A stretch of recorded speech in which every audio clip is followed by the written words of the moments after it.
Hello everyone, good morning, welcome to RAF Fairford. I was going to say Royal International Air Tattoo, but it's not Royal International Air Tattoo yet, really, is it? We're looking forward to the weekend's flying, of course. Doing a little bit of last minute prep. I've literally just put the SSD on the camera and this is probably in the way a little bit, and it's all a little bit of a rush on day one. But here we are. I'm pleased to say the sun is out for the time being. This is Adam. Hello.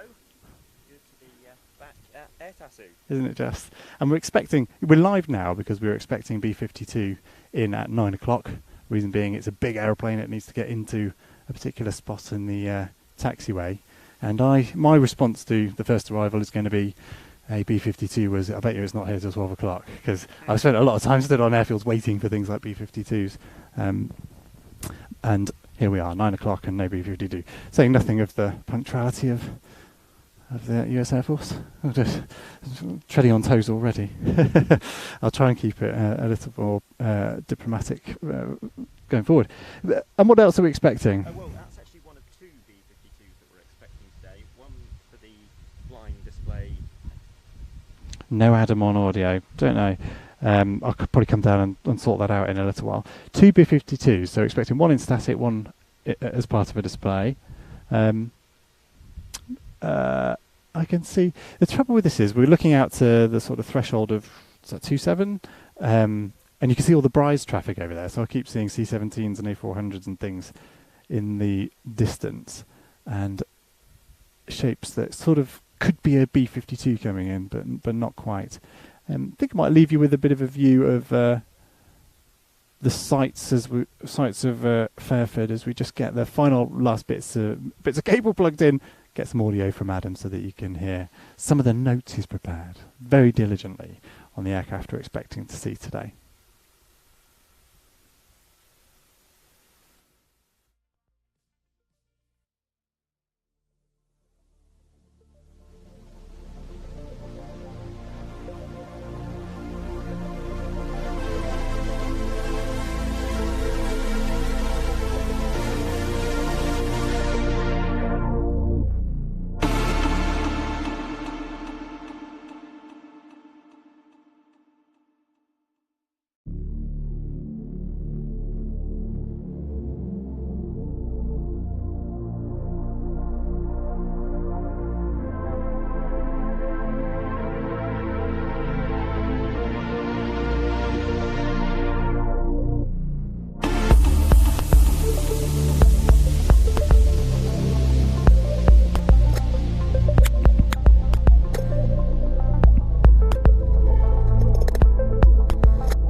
well, a nice warm welcome again, and thank you for joining us in our coverage of arrivals here at Fairford. Final cables getting plugged in. Hopefully you can hear us. Yes, can you hear me? Oh, let's hope so. It will be a terrible shame if you can.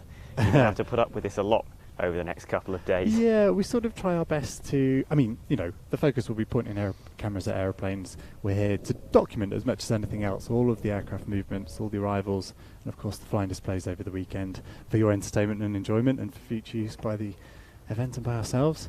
But we tried last year to give you a little bit of a heads up as to what's going on and a little bit of information here and there as we can. We're no bend and L between us, but Adam will certainly try his best with a bit of diligence. Could you point that camera at that helicopter? Yes, we have either a Juno or a Jupiter arriving from Shawbury. So that'll be our first arrival. It was due to be a B-52 8 minutes ago.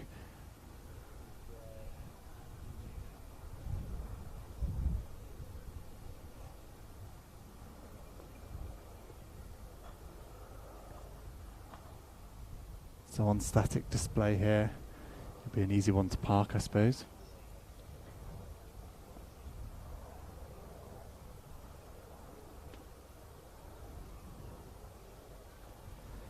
I've got the couple of cameras running this morning, Adrian on the wide and Adam on the tight. And Andy at the moment is down there acting as spotter. And that's a very important role on a day like this because as we... B-52 on finals. There we go. Well, this is why it's so important to have a spotter. Okay, here he comes.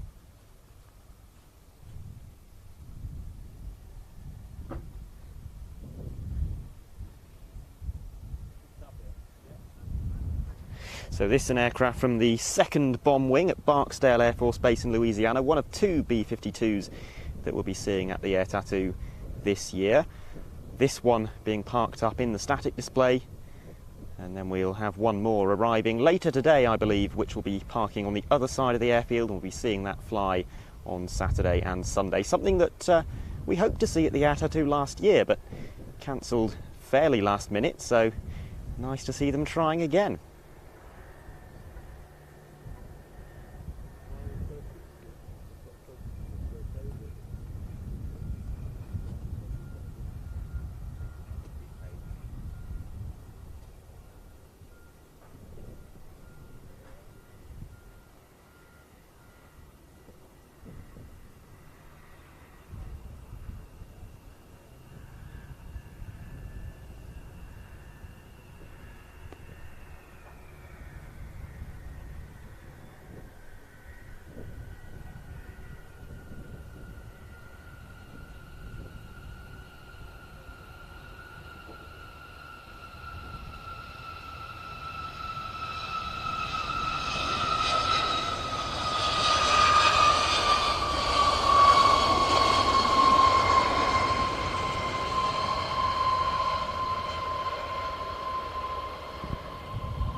It's a pretty epic sight on a day like this. Beautiful, clear air that we look for as video and photographers. The rain having come through yesterday and cleared it out. Nice bit of sunshine on the aircraft there. You have to forgive me geeking out about how aeroplanes look in the light in the sky, but that is the job. Gorgeous. And the helicopters, I think, held off, did they? I don't think even the first one. Yes, I can still see one of them on the far side of the airfield. Yeah, over the BAE Systems logo there. And these being part of the very wide variety of aircraft. In fact, I think every single aircraft type operated by the military flight training system being present in the static display this coming week, and many of them arriving in the next half hour or so, including the likes of the Texan and the Hawk T2.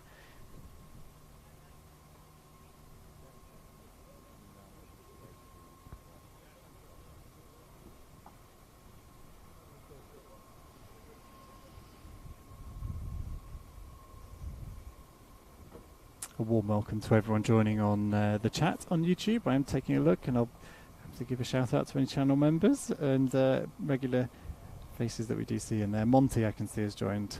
Lovely to see you joining us. And I did spot someone earlier in the chat, which has since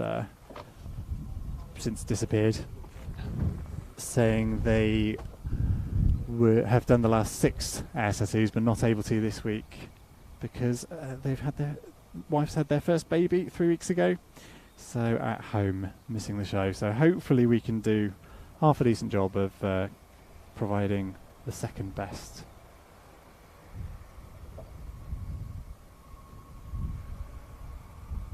Okay.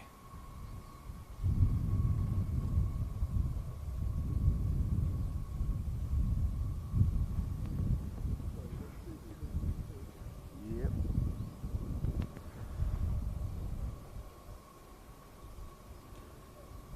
And should have been looking at the chat with your microphone, Adam, earlier, because they're all going, Adam's mic's off, Adam's mic's off. Overhead, overhead. No, it's not. Texans.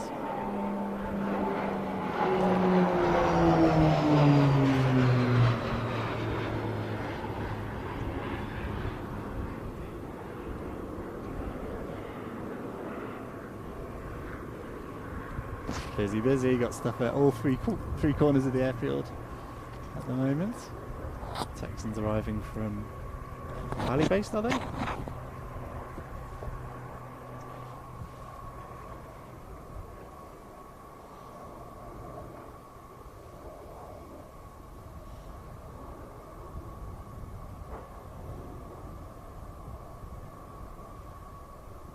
Suppose this would be as good a time as any to mention what we're doing here over the next few weeks, the next few days. Oh, please don't make it. I mean, we enjoy, if it wasn't already obvious, we do very much enjoy covering air shows. We are aviation nerds as much as anything else. But yeah, it's going to be a long 6 days for us. It's going to feel like a few weeks. Yeah. So what are we doing? So we are live broadcasting arrivals, as you are watching, today and tomorrow here on YouTube. And then, of course, we'll be live broadcasting the show's flying displays Friday, Saturday, Sunday. And that will go out on our streaming service. That's at watch.planestv.com.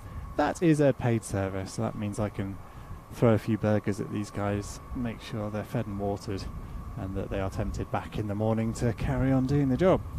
So grateful for any support there. Anyone signing up to watch the weekend show, that URL again is watch.planestv.com. See, we're on 126 likes. Let's get it up to 200, and that'll be a prompt for me to go and maybe get a coupon code for viewers of today's live broadcast to give you a bit of a discount on that streaming service. So don't sign up yet. Let's get it up to 200 likes on the YouTube video, and I'll dash down, set up a coupon code, and maybe get a few folks signed up.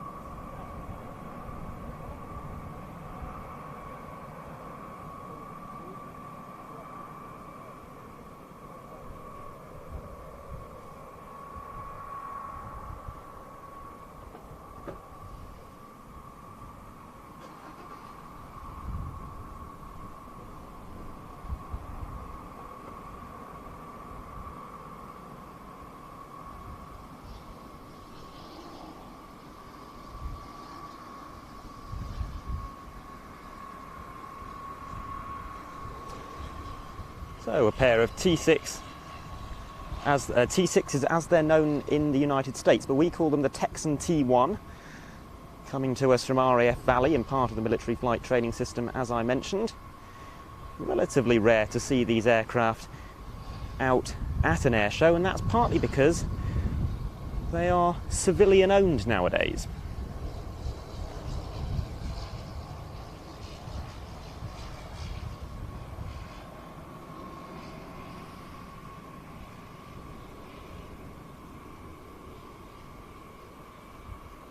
Also expecting more RAF assets in this morning, all trainer aircraft, so Hawk T2 due soon. We've got Prefect as well, the Phenom, and the Navy's Avenger. They're all due in the next sort of 5-10 minutes. And then coming up fairly soon, we've also got a big beast in the form of the Globemaster C1 from the Royal Air Force. I think due at half past, and I think he's probably already airborne. Okay, I can see a vaguely fast mover off to our right. Vaguely fast mover. Might be retracting that. This is part of the fun of air tattoo arrivals. We sort of see these specks on the horizon. Yeah. We try and work out what they are. I see what you're looking at. I'll get zoomed in on it, and that is a Grob Prefect. Prefect, yeah.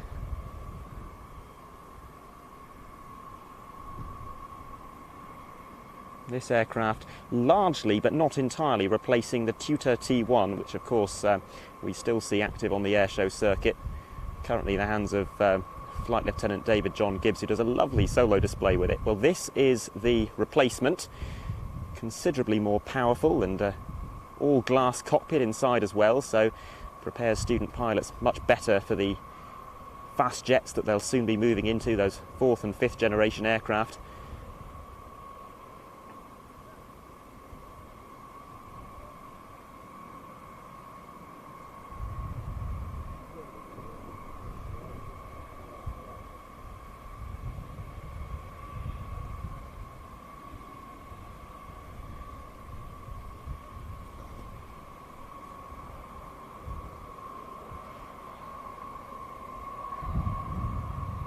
But like I mentioned, not entirely replacing the Tutor, the Prefect. The Tutor taking on the elementary flying training role, but the Prefect taking on the elementary flying training role, but the Tutor remaining in service for the training and evaluation of flight instructors, but also for use by university air squadrons and the like.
You can hear carrying on some more of our final preparations.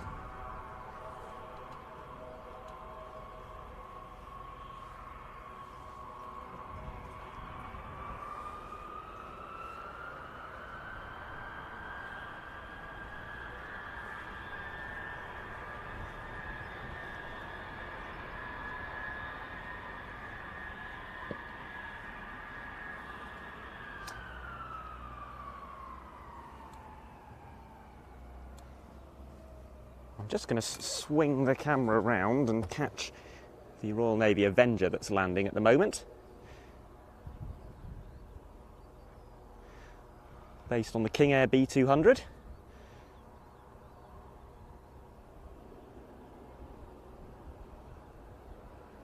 And this one of 3 Royal Navy aircraft that we have joining us in the static display over the next few days.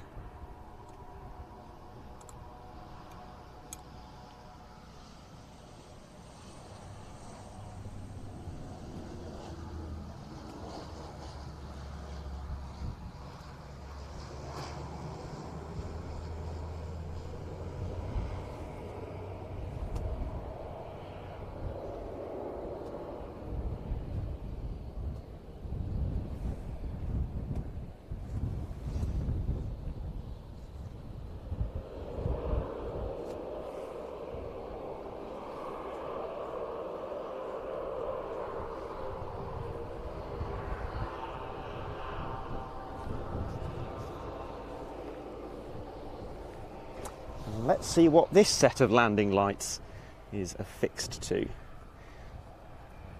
This looks like the Phenom T1. This aircraft used for multi-engine training within the Royal Air Force, replacing the King Air.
So one of our first international arrivals coming in very shortly, which will be the Royal Jordanian Air Force's C-130H Hercules.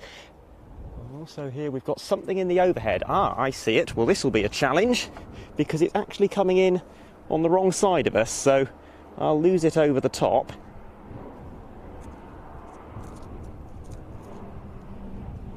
And that's as far as I can follow it.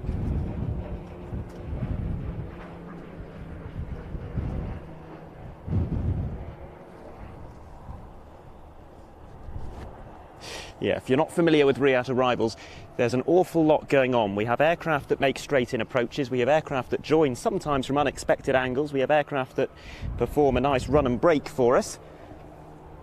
And those can be along the display axis or along the runway, or in some cases, as we've just seen, a little bit behind us, which our cameras aren't really set up for because they're all here predominantly for the flying displays. All facing out towards the active side of the airfield.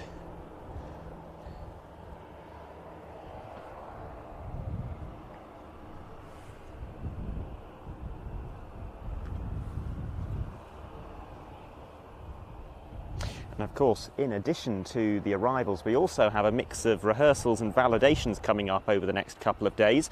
If you're not familiar with what a validation is, then functionally, as far as we're concerned, it's a practice display. Technically, there's a little bit more to it than that. It's an aircraft that's coming in from abroad. It doesn't have UK recognised display authorisation.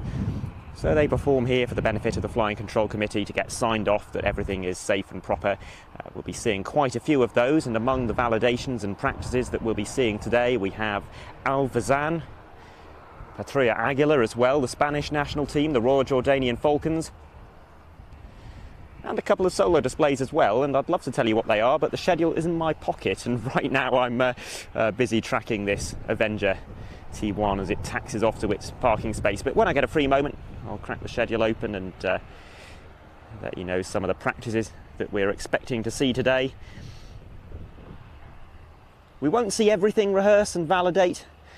Typically somewhere between half and 2/3 of the flying display will perform over the course of Wednesday and Thursday, but some of the best moments, some of the special flypasts will be only on Friday, Saturday and Sunday, so you will be needing to subscribe to watch.planestv.com in order to see the complete flying display lineup.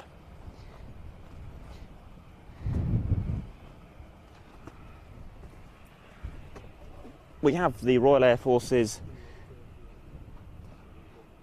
Globemaster C1. We also have a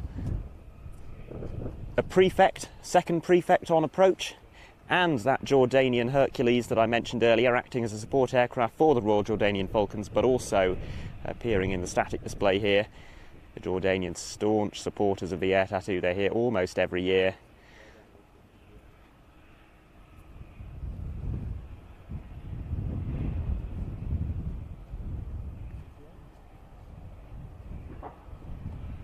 Just getting that second prefect on the ground.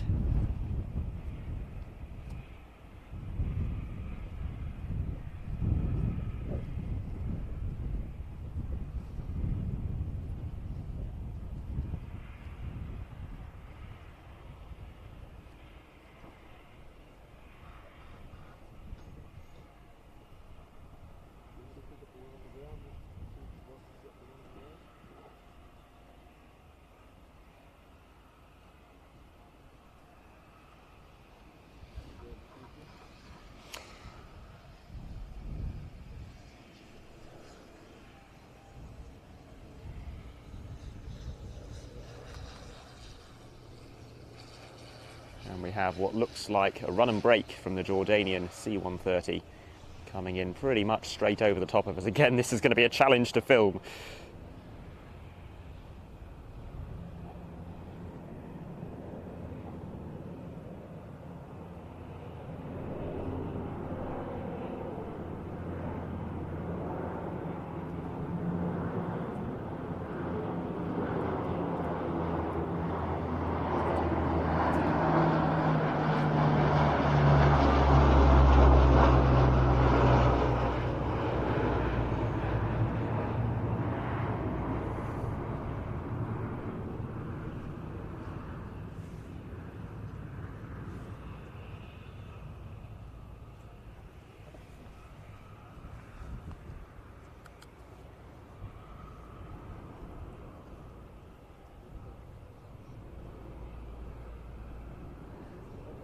Oh, as usual, a fantastic special tail on that Jordanian C-130.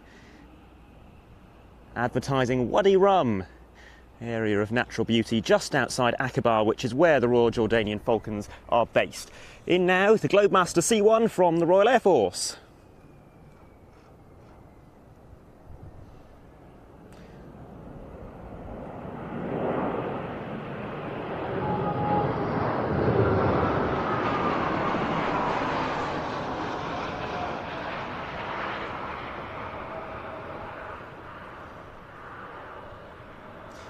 This aircraft joining us from RAF Bryce Norton, just a few miles down the road. And in fact, while we were setting up yesterday and today, we're seeing quite a lot of Bryce traffic, sometimes getting a bit excited and wondering if it was heading our way.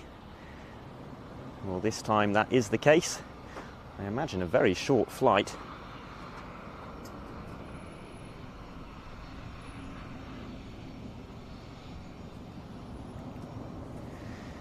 And the Globemaster, an aircraft that ended up in RAF service almost by mistake, procured or initially leased from Boeing due to delays to the Atlas program, but proving so popular that a number were eventually procured permanently.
Indeed, the other side of that special tail, advertising Aqaba itself, a city where the Royal Jordanian Falcons are based. And of course, the duty of the Royal Jordanian Falcons, in addition to promoting Jordanian goodwill on their annual European tour, is also to promote Jordanian tourism, and they always arrive at every show armed with a great deal of literature on the subject.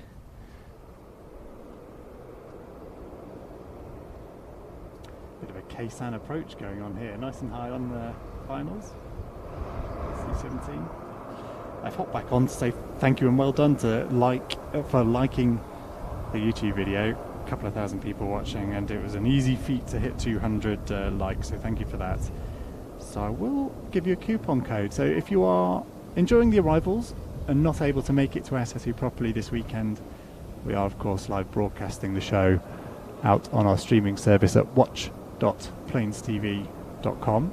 I'm sure regular viewers will be very familiar with that, but if you're new around here, that's our streaming service. It is a paid service, subscription service, but if you use the coupon code REAT23, and if you refresh your YouTube video, you'll see that's now in the description. So REAT23 coupon code, that will get you 20% off your first 3 months, which will get you access to, of course, the REAT flying display, but also we will be producing an edited program. Adam here's probably going to be editing that from Tuesday next week. I think so. And we'll turn that around within that 3 months, so you'll be able to enjoy all the in-cockpit action and all the stuff that we record sort of airside as well.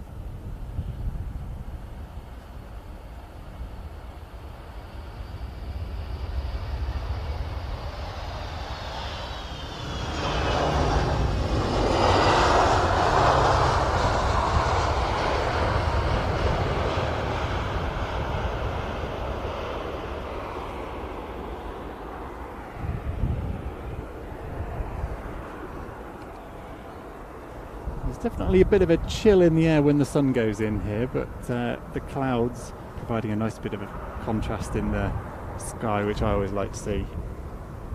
Plain blue skies, not providing much sort of context for what the aeroplane's doing. No, I'm quite enjoying the filming conditions we've had so far today. I'm sort of regretting shorts. Yes, well, I've gone for 3 layers. I think they might all be required later on. I've got 2 if you include my high-vis vest, which apparently is still on.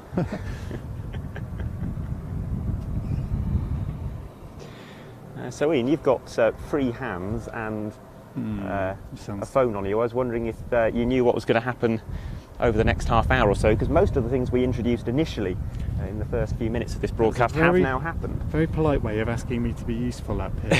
Thank you for your patience and understanding. So we haven't had the German A400 yet, have we? So we are 10 minutes away from that. And joined by some tornadoes, I believe. Yeah, so both of those aircraft following the 400 in, the IDS and the ECR, and they will be joining it in a flying display at the weekend. In fact, I was talking earlier while you were busy troubleshooting about some of the practices and validations that we'll be seeing over the next couple of days, and that is among the list of practice displays that we can expect to see today. Excellent. And that will feature the A400M, the 2 tornadoes. They'll initially be performing a fly past in formation to simulate the tornadoes taking fuel from the A400M, and then we will see the tornadoes demonstrating buddy-buddy refueling. So many of the aircraft we're seeing here arriving are, of course, arriving to park up in the static display, but we will see a few support aircraft as well. I think that's what we're expecting to see next, Saab 2000, support aircraft, civilian aircraft. Yes, that's supporting the various contributions that Saab is making to the show. They're bringing a Global Eye for static display. It's the first time we've seen a Global Eye at a British air show. And they're also bringing the Saab Gripen E. Again, that's a British air show first. We did see it at NATO Days last year. Yeah, this struck me, and I didn't perhaps fully appreciate the significance and the difference. You know, this, and that's one of the sort of frustrations of the aircraft, if you like. It looks like a normal Gripen, but we're talking about a new engine, more power, heavier airframe, so similar performance. But in terms of sensors, yes, and significantly more capable in terms of its avionics. It can carry more fuel as well. And we can talk about that more, I'm sure, when we see the aircraft arriving. The Jordanian Falcons have beaten me to it. I was going to say they're probably our next aircraft. So our first smoke of the day, if we don't count the B-52.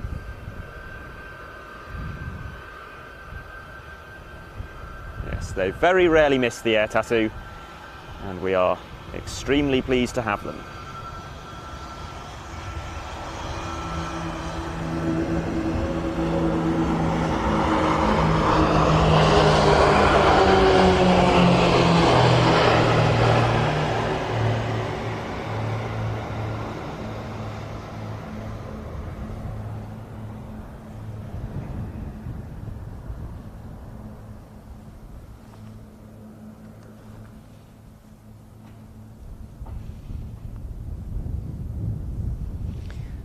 And these guys perform a great display. A few new manoeuvres this year as well, which we can look forward to seeing. We have a loop in line astern. They've not performed that before. And we also have a 2 versus 2 opposition pass, which has been included in the show for the first time this year.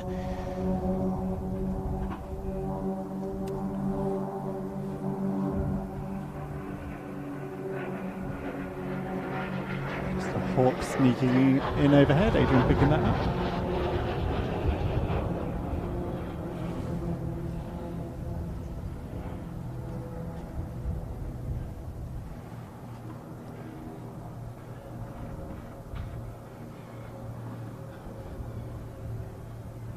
Ultra wide.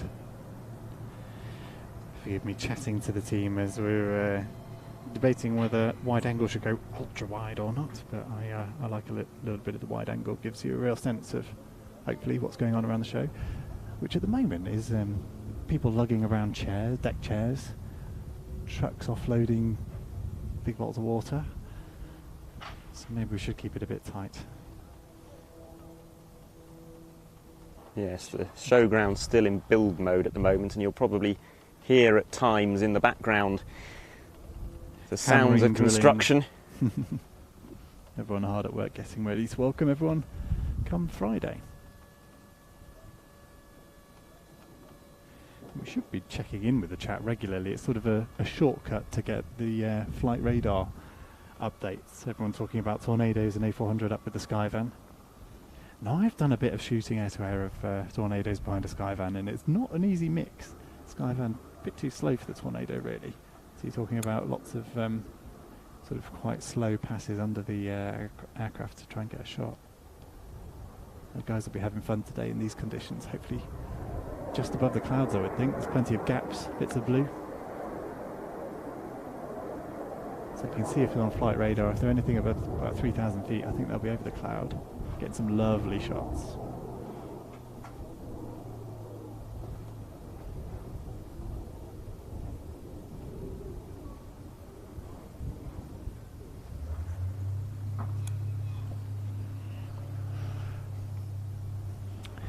Yes, it's great. I'll just stare at the chat all day, I think. Thank you, SB1975, saying the tornadoes are formed up with the Atlas. Assuming they'll come in like that. I suppose I could open the app on the phone, couldn't I? I see Hawk and I see tornado, RCA 400 out to the northeast. So I think Hawk's coming in again for another overshoot. Behind the flags as we look down the line here. It's one of the sort of limitations for us as we look to the east. But I quite like the fact that all the wonderful sponsors, the corporate sponsors of Air Tattoo, get their logos in the broadcast now and then. Some big names in aviation. So where did you say this Hawk was that was about to do just there, out to the east, above the flags.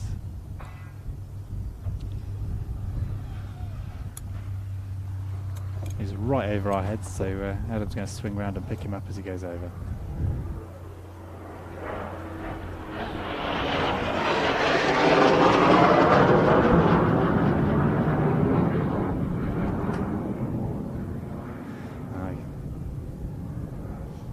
Having to duck out the way of the camera here. Yes. A bit limited up here, but the Hawk making himself busy as the Jordanians clear the runway, and the prefect is that down the end of the runway, crossing at the eastern end as well. Busy airfield for a couple of days, Fairford. Lots and lots of movements.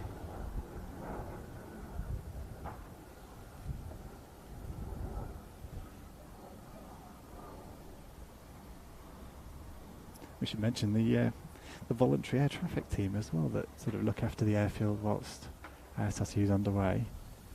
Busy time for them.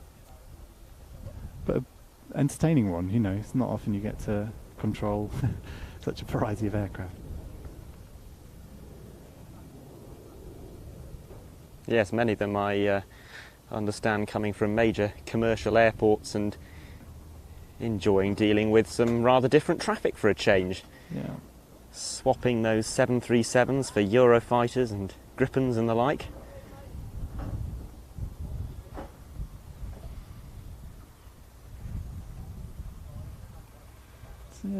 keeping to schedule pretty well here.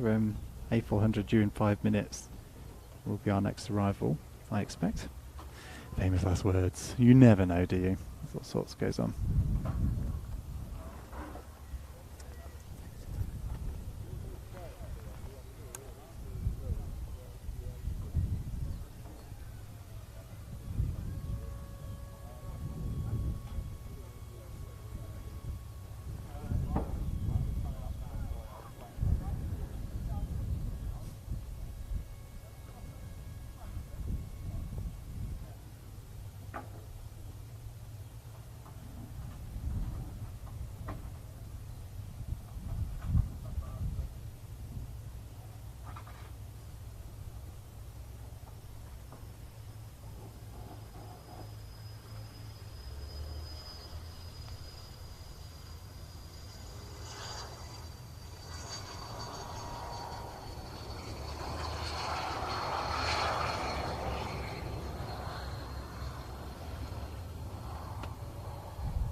If Adam comes a little wider, you can see some of the trucks offloading all the stuff as the showground's taking shape.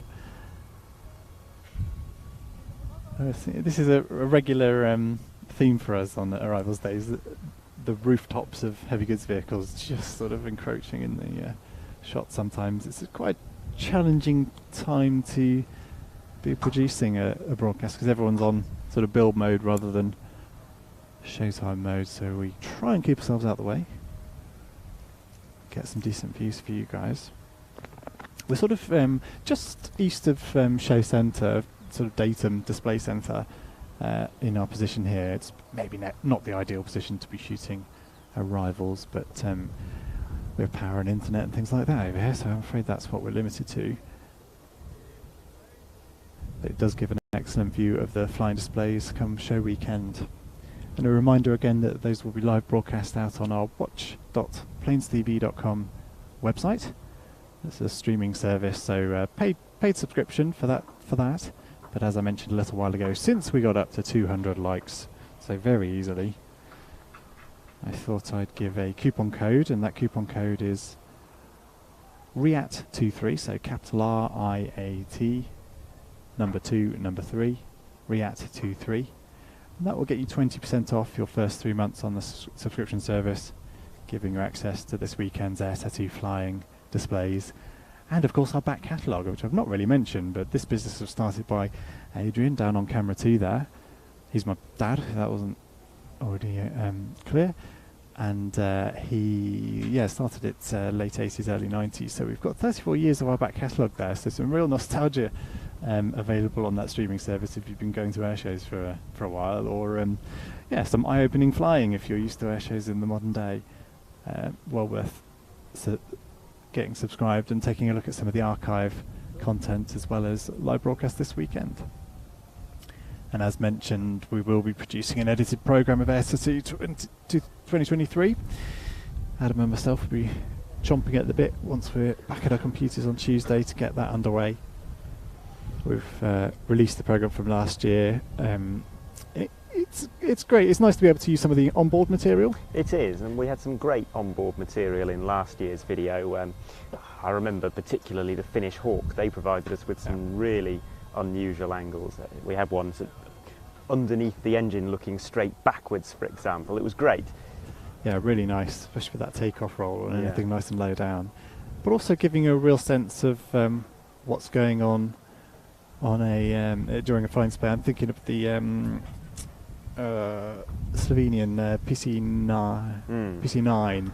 It's a nice view in that as well, and yes, lovely looking over the pilot's helmet, and you can see bits of the instrument panel in front of him, and then exactly the view that he sees. Exactly, and and it's a really refined flying display. That so listening to the engine note as he's throttling back as he's carrying out a half loop to come back to land at the end of the display and things. It does give you a really nice sense of what's going on. So that program from last year available on the streaming service, and of course our other edited Air Tattoo programs which we've been producing since 2015.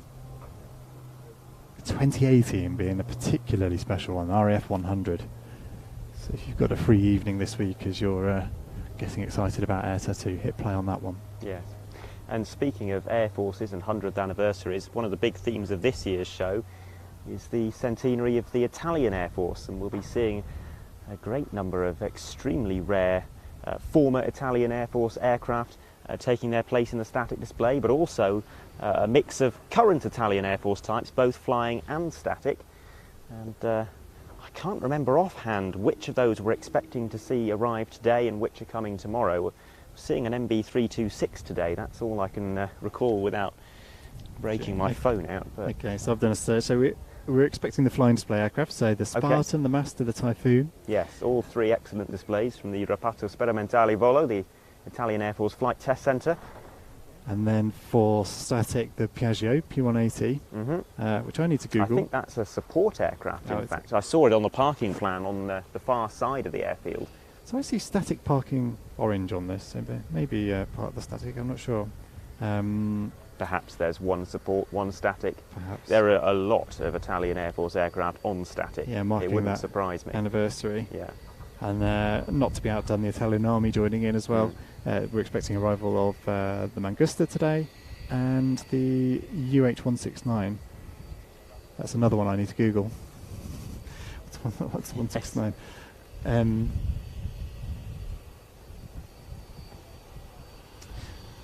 Just thinking about some of the static participants that we're due to see from them. We're going to have the AMXA-11A Ghibli.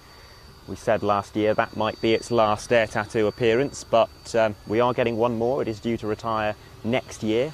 We've got Italian Tornadoes, which retire the year after that. KC-767, P-72, and potentially the British Airshow debut of a YEC-27J, which is the electronic warfare version of the Spartan. They've just spotted the A400, the German A400. Don't see tornadoes behind it. They were a minute ago.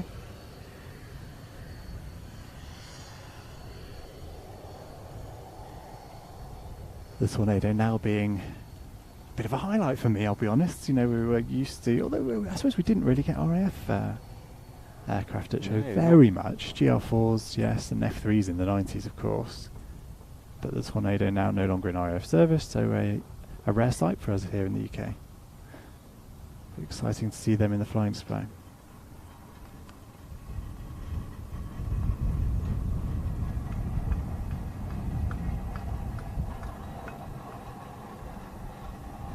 We're getting a solo demo from the 400.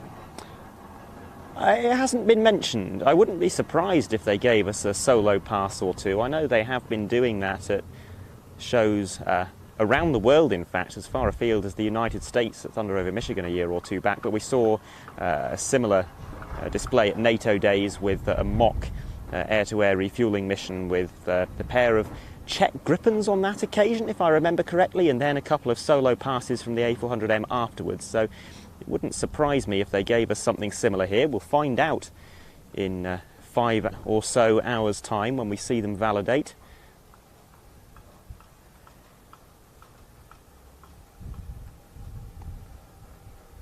We don't get all of the schedules and commentary notes and so on, unfortunately, so there's a little bit of guesswork involved in some of what we're telling you.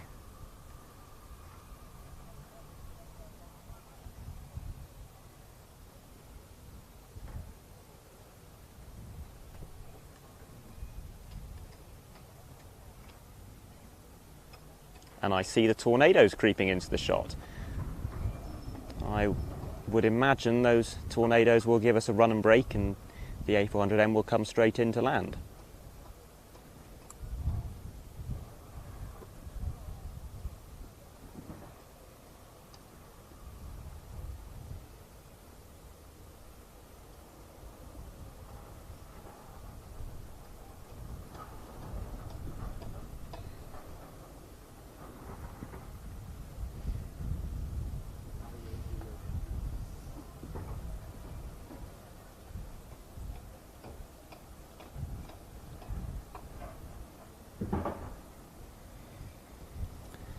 Very nice, very air tattoo moment, this German A400 landing of the Tornadoes over the top. Our rivals have definitely begun with a scene like this.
Bamboo's got to do one.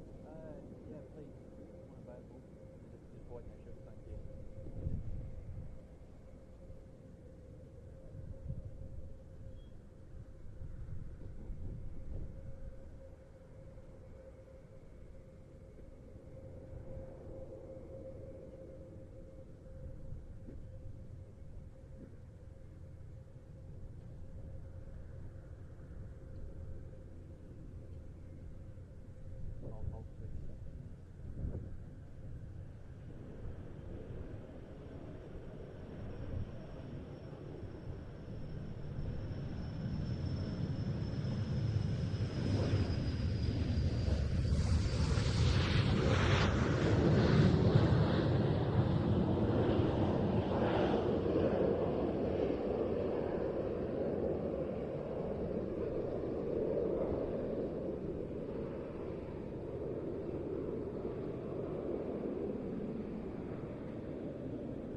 And Adam's just pointed out the buddy tank on the centre position on that second Tornado, a reminder of one of the themes of the show, Sky Tanker. Yes, we're marking the 100th anniversary this year of the first successful air-to-air refuelling mission, and that was a civilian venture initially, something that occurred in the United States 100 years ago, 20s, and then yeah. largely developed here in the UK thereafter by the company that went on to become Cobham and then Draken Europe. Yeah. They developed the hose and drogue system of refuelling, which is what we'll see from the A400M and the Tornadoes. Initially for, again, civilian aircraft, flying boats crossing the Atlantic and the like, but after World War II the military utility was explored and then developed by the United States. Boeing gave us the rigid boom method of aerial refuelling in the early 50s, and now those two methods of refuelling are still the primary methods. And competing, you have A330 MRTTs with both. Yes. Well, a lot of air forces require that because the US Air Force prefer the rigid boom, and aircraft developed for US Air Force requirements can often only take fuel in that way, the F-16 for example. So if you operate an air force that has F-16s but also Rafales, like the Greeks, then you need the capability to refuel them in both ways. The rest of the world generally prefers the hose and drogue method. It being slightly easier for pilots who Yeah. are, on a long mission potentially and coming up to try and get hooked up on the drogue can be quite challenging. The disadvantage is that if you're using the hose and probe system, you've got to stay there for longer because the fuel transfer rate is much slower. They're only thin little hoses compared to, I think, how huge a boom is, and especially for something large like a C-17, it takes a while to refuel that through the hose system. So that is why Boeing was asked to develop the boom in the first place. We'll see a civilian air-to-air refuel aircraft as well over the weekend. I'm trying to forget that. A KC-135 from Metria, yeah, that's it. an ex-Royal Republic of Singapore Air Force aircraft, probably an aircraft that I've seen in active service at some point. In your youth? In my youth, yes. I think we'll take a moment just to cut the mics while we sort a few. I can feel a few spots of rain. That's the first mention of the R word. I suspect it won't be the last, but might just throw on a couple of waterproofs on the camera while we're having a quiet moment. And that is the cue for some aircraft to appear on the horizon, Yes. but we'll try our best.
busy period, as you can see, and our second C-17 of the day on final approach now.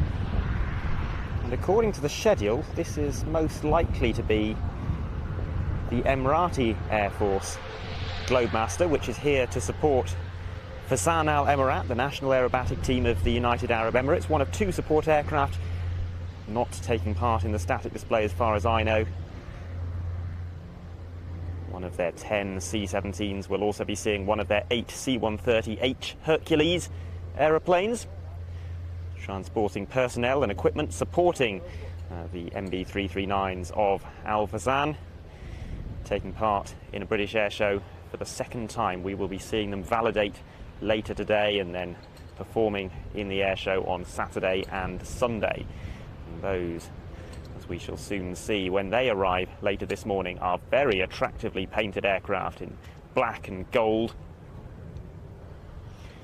Black representing the oil on which the Emirati economy was originally built, and gold to represent the desert sand.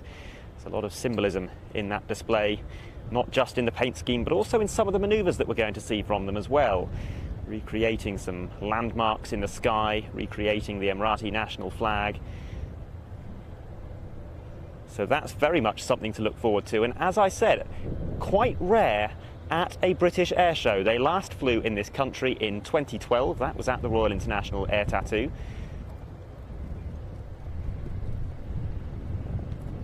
And this, I believe, their support aircraft. I'm going to be hopelessly embarrassed if it turns out to be American, and I've been whittering on about the United Arab Emirates for the last minute or so. But the schedule is fairly confident that this is an Emirati C-17.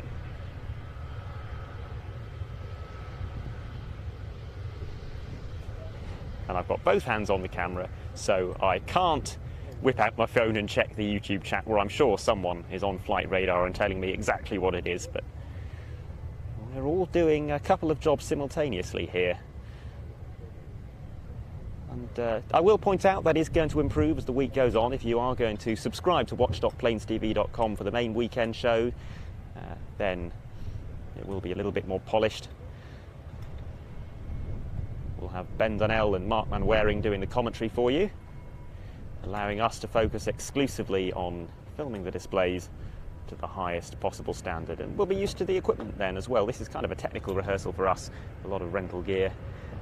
And yeah, the last hour or so really has been our first time playing with it for a year.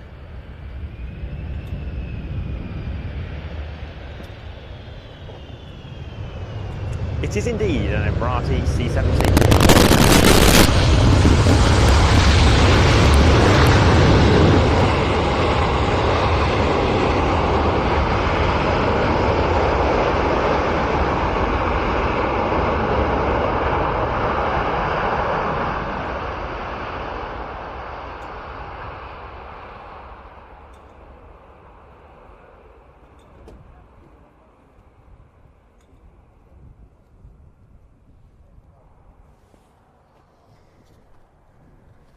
Well, the impressive sight and sound of a C-17 using its reverse thrust to come to a stop very quickly on runway 27 here at Fairford. That's the preferred runway. Not necessarily for the wind conditions, which are going right across it, but in terms of the taxi plan, making sure each aircraft can vacate the runway as quickly as possible and get to its intended parking place. I suspect we'll see the C-17 coming back down the parallel taxiway, down the side of the runway, just the other side of it, and it will probably park up on the opposite side of the airfield, which is where Al Fasan will be based.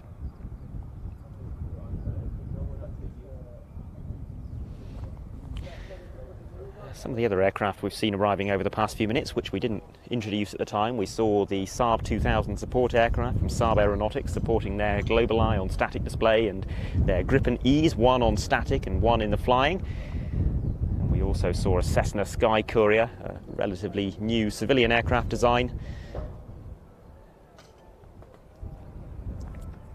And that was developed as a light civilian cargo platform and also as a feeder airliner.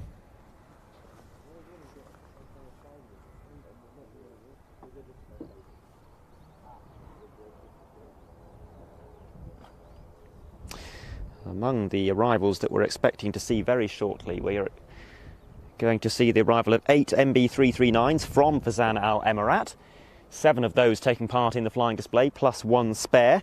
And we're also expecting the arrival of the Spanish Casa C295M, which is operating both in the support role and appearing on static display. That'll be supporting the Patria Aguila, the Spanish national aerobatic team, displaying as a 6th ship this year of C101EB Avio jets. And a few civilian arrivals coming up over the next few minutes as well, according to the piece of paper in front of me. The likes of the AG5 Tiger, Cessna Skyhawk, Cirrus SR-22 and so on.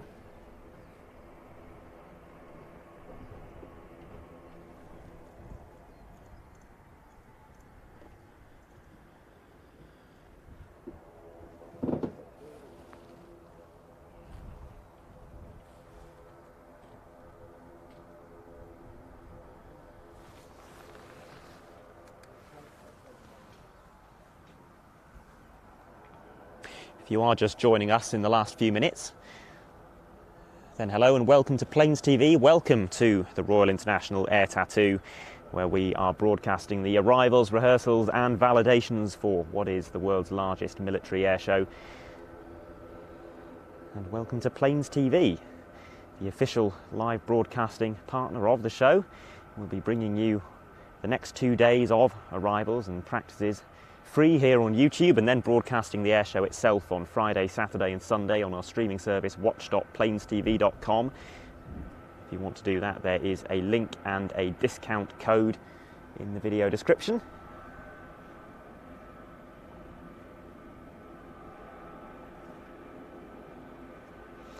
And you'll get not only access to our upcoming live broadcasts, but also Plains TV's 30-year archive of airshow DVDs and programmes.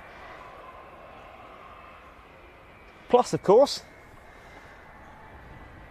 the RIAT 2022 souvenir programme, which was released last Friday. And in a few months' time, the RIAT 2023 souvenir programme, which will combine the best of the action in around 2.5 hours with cockpit footage and perhaps some other features. That will be exclusively available on watch.plainstv.com.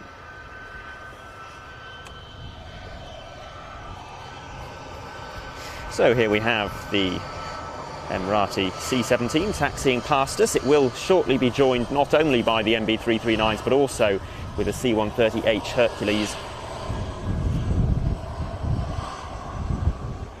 The Gulf states becoming a very important force in the Royal International Air Tattoo. We've got contributions from the United Arab Emirates, but also from Saudi Arabia this year with the Saudi Hawks and a Saudi C-130 support aircraft, plus one of their A330 multi-role tanker transports on static display. We've got the Royal Jordanian Falcons, who arrived earlier, and we've got the Qatari Air Force providing a Hawk and Typhoon.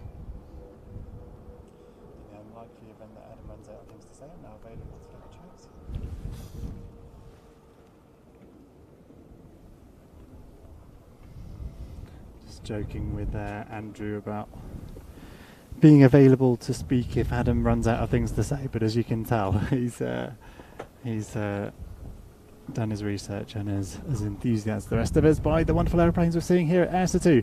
And someone asking in the chat, are all the aircraft arriving today? No, they won't. We'll be live tomorrow as well for very many more arrivals and validation displays, and we'll probably get a few arrivals Friday morning as well prior to the flying display starting. So a slightly shorter flying display on Friday, but well worth tuning into on the subscription service if you fancy that. Just one last reminder that there's it probably won't be a last reminder. I should say the coupon code is limited to the first 100 uses, so this is a coupon code to use if you'd like to join us and watch the weekend's live broadcast. The stream's going out on watch.plainstv.com, that website. And you can sign up for a subscription there. It's normally £10, but if you use the coupon code RIAT23, capital R, capital I, capital A, capital T, number 2, number 3, you'll get 20% off your first 3 months. And you can cancel any time, so if you just want to tune in for SO2, it's £8. Enjoy a weekend's flying. Watch us get wet. Yes. No, I didn't say it. I didn't say rain. And when you compare it to the cost of attending the show for the week, it really is peanuts. Quite right, but a very different experience. You It know, is. to be here and to enjoy this and to experience the sights and the smells and the rumble in your tummy as the tornado takes off. It's it's well worth being here. And sorry if you can't tune in. I know it's always nice seeing in the chat. It's nice seeing in the chat the people who are, ardent RIAT supporters and come so often but aren't able to for whatever reason. It's very nice to know that at least there's the option to tune in and see what we're all enjoying. Don't miss out fully. Sunshine again. See, I've just put 2 more layers on, so that's cued the sun. And by the way, I should apologise to everyone because I did buy 2 bottles of Factor 50 sun cream for the team here a couple of weeks ago, which is exactly when the forecast started to shift towards a less favourable one. But it's the forecast I'm seeing for the weekend now actually gets me quite excited about the sorts of video we're going to see. So if there is a little bit more moisture in the air, if we can put it like that, you do get the bursts of vapour on aircraft. The cloudscape that we can see now, the dark spots, the light spots, the blue spots, it does give that wonderful backdrop behind a solo display, gives it a bit more context of speed and sense of what's going on. And glimpses of sunshine are always nice too. We'll take those on the... And it's lovely to see the likes of, especially the Finnish Hornet, with a lot of cloud definition, because that aircraft is not always going in the direction that it's pointing. No. And you do need some context behind it to fully appreciate that awesome display. Yeah. There's a short clip of Finnish F-18 in the trailer video that's up on YouTube. It's very short. It's literally a quarter of a second, but it's a really nice bit of material from... it's probably 2019 or something, shot in 100 frames a second. Sky a bit like this, so you've got a little bit of contrast behind the aircraft, bursts of vapour as he's pulling into a square loop or equivalent manoeuvre, reheat as well. I'm afraid this is what we live for, we do enjoy these little moments, so we'll probably be chucking the camera on 100 frames a second for that one. Won't bore you with the details of that. So, a little bit of a gap in the proceedings. Yes, we're due some general aviation arrivals. I was just running through well done. the You've done the schedule job. for the next few minutes. I've been downstairs plugging in cables for the guys who distribute our signal across the site. So, if someone wants to take a moment inside one of the chalets and maybe enjoy a drink or a bite to eat, they can still see what's going on the flying just in the air via our signal. And I've had a word with them about the large aerial that they positioned on the roof last year, which is going to go somewhere else, because that was a bit of a compromise for us with some of the crowd rear arrivals. Is it just the Reds, I think? I can't think. We had the Battle of Britain BBMF. Memorial flight arriving crowd rear as well. Last year we had the Black Eagles arriving crowd rear, and that was a lovely surprise. It was, yeah. Not often you get... It might seem a little bit strange, what safety issue would there be with that, but actually overflying the crowd is a bit of something we try to avoid, and a few teams are sort of got the waiver to do that. Red Arrows and BBMF being one of them, and the Koreans last year. What a fabulous display that was. That was absolutely tremendous. If you do sign up on the subscription service but don't feel like watching the full 2.5 hour edited programme, or indeed the full live broadcast from the weekend, which are all still available on there, do take a look at the last 10 minutes of the RIAT 2022 programme, because the Korean display was a fabulous one. And a double award winner as well. We don't get that very often at the Air Tattoo, a double award winner. I'm trying to think back to your notes that you prepared on the others that have done. I feel like C-27 when it first C-27 in 2011 was a double okay. award winner. The Black Eagles in 2012 and 2022. And I've got a feeling there was one more fairly recently. It might have been the Finnish Hornet. Quite possible. I'd vote for that. Oh, we've got a lovely shot here. I've just realised the sort of shot that you're enduring. There's a bit of rain cover in the lens there, and we are cushioned by rain covers on other cameras. You can see the sort of day we're expecting. A changeable day. A good day on which to be prepared for any eventuality. Possibly inclement. Yeah. I might move that rain cover actually while we're talking about it. improve things moderately. Ugh. Yeah, it doesn't make it very fun. Thank you, Andrew, cutting away. Poor little camera. Yeah, we'll probably see some of the R word at some point. One of the benefits about being up here, so we look upwind, see what's coming. As the sky darkens, it's that moment to say, okay, coats on, gentlemen, get ready, because we will be broadcasting through it, unless it's just horrendous. Anyway, let's not dwell on the weather. Let's focus on aeroplane, shall we? What are we expecting then? So general we aviation. We have those GA arrivals. We are expecting the MB339s for Alpazan very shortly. Spanish support aircraft C295M. Okay. They will, in due course, be followed by Patria Aguila. Is that today? That is today, Excellent. yes, and they will be validating today as well. Fantastic. And the Emirati fleet supported by a C-130H as well, which is due this morning at around about 11:15. I don't actually know what the time is now. I've completely lost track already. So you've survived on camera for an hour and a half, Adam. It's 10:30. I did have a minor panic when the I won't dwell on that. And there's a Chinook over Canterbury. Kevin's saying he remembers watching the SR-71 at AAT years ago. That would have been a sight, not one you'll remember, I'm sure. No. I've seen a Blackbird Before my time. at Mildenhall. There's video of me watching it, but I don't remember it, I'm afraid. And we both yesterday, we had to talk about watching a U2 land. Probably. Yes. Both enjoyed watching a U2 land yesterday, and yes. My first time seeing a U2 airborne. Yeah, again, I haven't chased the aeroplane around very much, and I don't think I've seen the U2 very often. Alconbury maybe in the early 90s. Seem to remember the noise of one taking off. Probably wasn't that engaged in it at the time. Busy trying to find a good sweet stall at the air show, probably, or a balsa aeroplane to chuck about. But that's one of the great things about Air Tattoo. Every single year, there's something where you think, I've never seen that before. I suppose G91 is one we certainly haven't. Well, you have it at the Italian show, but not one. I suppose it's conceivable. Is it early 90s? Are they still? They were retired in. Ooh, this is testing my knowledge. It was just under 30 years ago, 28, 29 years ago. Okay.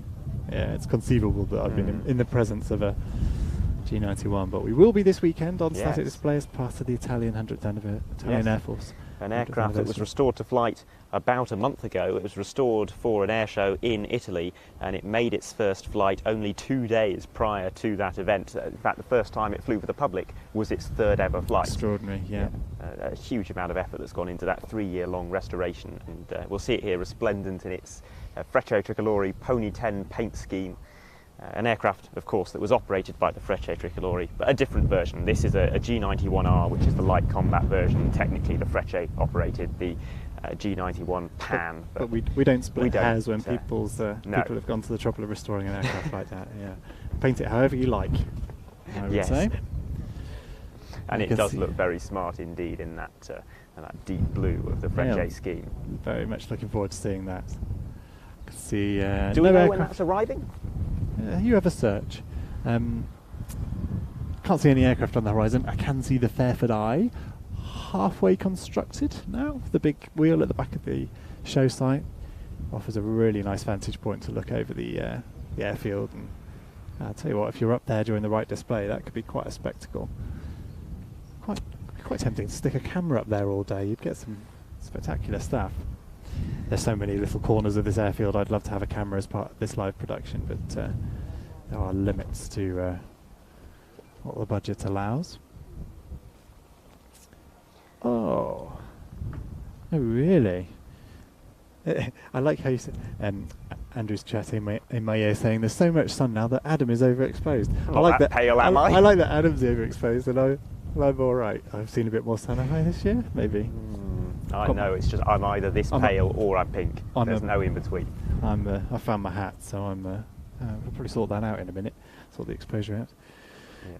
No G91 display. Sorry, today. No G91. Arriving today. Got it. Yes. Right. So hopefully tomorrow, or even possibly Friday, I suppose. As you say, some tend to get some arrivals in the morning on the Friday. I think the G91 is listed on the RIAT website as being on static display on Friday, which would mean it will be arriving tomorrow. Okay. Hey, we'll take it whenever it arrives. Yeah, well, and these are old aeroplanes. Sometimes things happen a day or two later than planned as well. So That's with any aircraft. whatever the schedule says, that might not necessarily be what plays out, and we're prepared to catch it whenever it does make it in. So, a bit of a breeze up here, but it's pretty well down the runway, and for most of the aircraft operating here, it's not something that will be an issue, I wouldn't have thought.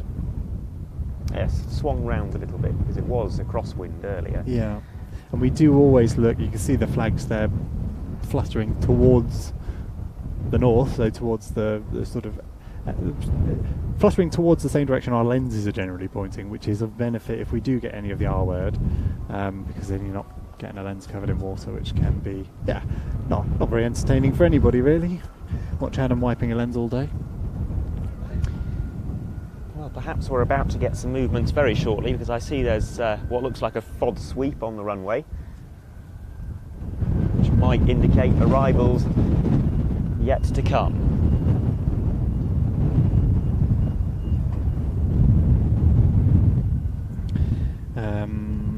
So what were GA? Someone's just handed me a coffee. This is ridiculous. We're far too overstaffed if someone's got time to make a coffee. Thank you, Dad. Good man. So, as you say, we are at 10:30, which is 9:30 on this. Yeah, okay. So we do have a bit of a gap. So we do have quieter periods during these arrival days, especially early on the Wednesday. It does happen. Yes. MB339, so Fairsan Al Emirati, I should say. Emirat. I'll get it right by the end of the weekend, possibly, conceivably. Due in quite soon, actually. So that could be and coming down. Now, where were they? Have they? Because I know the Saudis made it to Waddington. This will be their first touchdown in the UK since 2012. They're coming direct from France, I believe, at the moment. They left Al Minhad, which is their base just outside Dubai, a couple of days ago, and they've been working their way across Europe, touching down here at Fairford, and they have a temporary customs facility set up on the other side of the runway for those aircraft which are arriving from overseas. It might be an opportunity, actually, Andrew. This is stretching things slightly, but for the DVD programme over the years, we've produced lots of little featurettes, so giving a sense of some of the other things going on that you don't get to see when you're just like us, sitting and staring, watching the flying display. So there is a video queued up of a arrivals experience for the Norwegian Air Force. I can hear an aircraft going. I can hear aircraft. Something over the top. Oh, it's the A400 over there. Yes, but or is it probably C-17 in fact. But I mentioned earlier we have this terrible trouble here with Bry's traffic. I'm sorry, Adam. It's an A400. I will not accept the correction. You're right. I do apologise. The clue being that it sounds quite like a turbo striking prop. noise that the A400 has. It's be quite a nice shot, actually. He's behind the clouds at the moment, taking advantage of this quiet spell over Fairford to get involved. Are you expecting an A400 in? If you're on telephoto there, you might be able to tell us what the markings Using are. it in the cloud. Yeah. It doesn't look terribly interested in coming and paying us a visit. I don't think that's one of our arrivals, just local Bryce traffic. No, I can't see any A400s scheduled. I was talking about the arrivals experience from a flying participant's point of view. There is a video queued up, and I'll tap Andrew on the shoulder in a bit and show him which one. Not something we've prepped to play today, but if we do have a quiet spell, it might be quite nice to give you an idea of what the experience is like from a participant's point of view.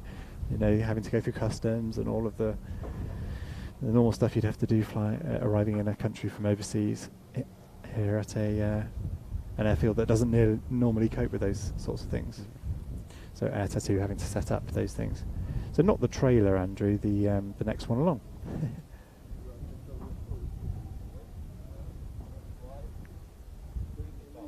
So if Andrew tells me that's available, maybe we'll play it while we have a little quiet moment. It gives you a little idea of some of the other things available on the subscription service. So those special features all available as part of our Air Tattoo 2018 production.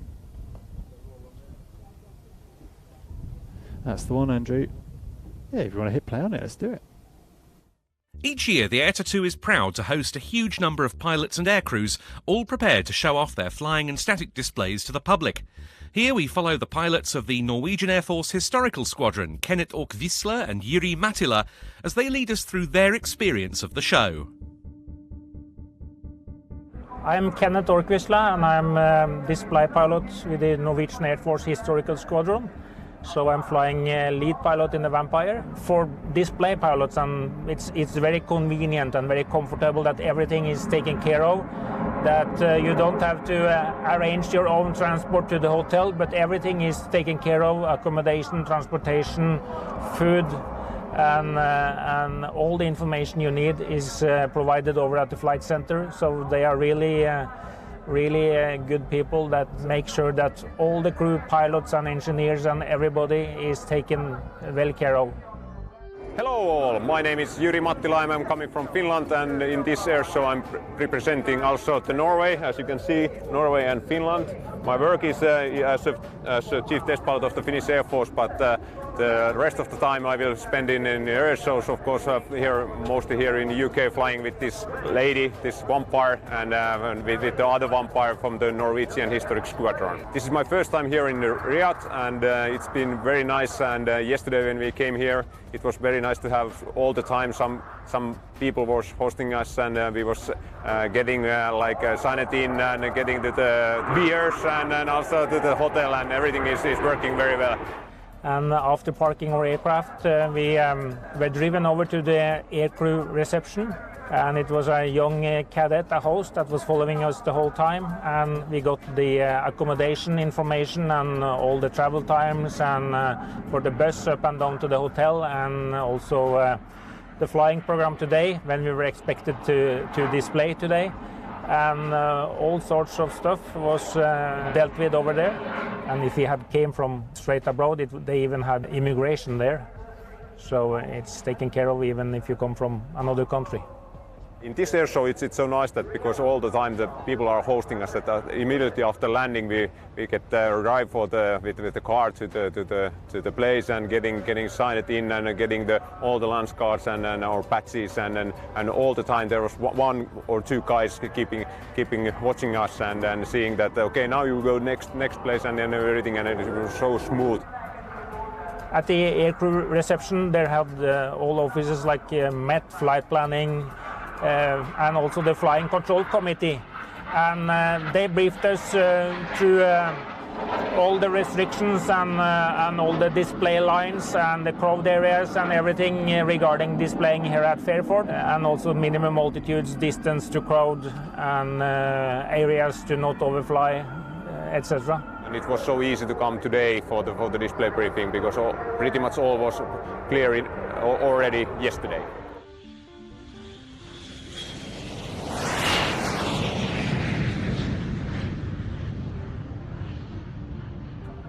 The display today, it was a really good day to fly. I think the display went fine. It was a huge crowd to see, and it's a very long crowd line here at Fairford. The weather was very nice. It was no turbulence, no wind, and the cloud ceiling was high enough for us to do the full program, including the loops. So it just went as planned, and we are very happy with our display today. A great pleasure to be invited here to fly for the Air Tattoo. It was great to see all the people here and seeing that people are exciting that seeing these old aircraft flying here. And this aircraft is from year 52, and so it's 65 years old, and still it's a very good fighter. And after landing, it was nice to see people was making this and of course I'm making this back, and I'm very happy. Yes, we have really enjoyed our stay here at Riyadh this weekend, and we would love to come back again next year. And we enjoyed the whole process with everything at the International Air Tattoo, all the aircraft, all the display, and all the spectators that came over to see this and to learn about old aircraft history, new aircraft, and the industry, and all of it. It's fantastic. The hosting is so nice, and I'm very looking forward to come back here to Riyadh.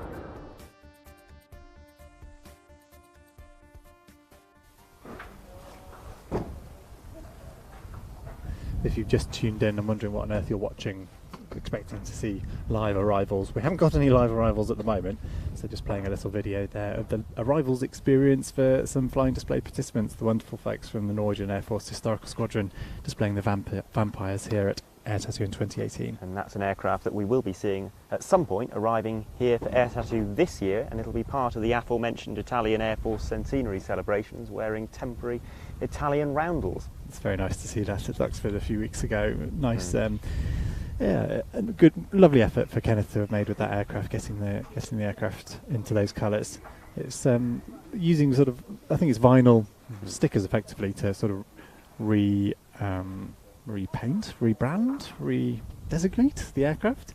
It's quite a clever way. Nice, nice thing to do for different air shows. Did RAF colours for the RAF 100. And in fact, we saw both of their vampires painted up in the colours of two different squadrons which remain in active service, and they both had, I think it was Tucanos here in the static display. So yeah, nice demonstration of old and new. Yeah, lovely. Nice to make the extra effort there. An aircraft I saw painted up, branded up in the colours of an aircraft used in a film which will come out. I was doing a little bit of onboard camera support of a John Travolta movie, which is, I don't know what the status of that is, but looking forward to seeing that one day. It's a, oh gosh, who's the author? Frederick Forsyth, The Shepherd.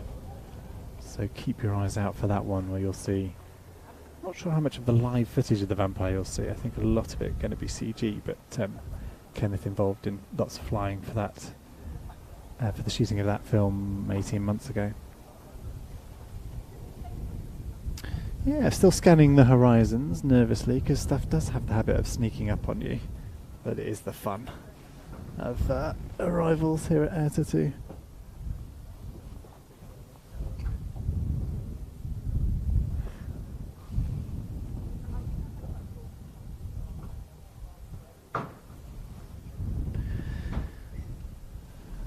So, what have we got on the deck so far? So the Germans over there, they look primed and ready for their rehearsal this afternoon, don't they? I'll put a camera at it, in fact. Do you want to do that? Yeah.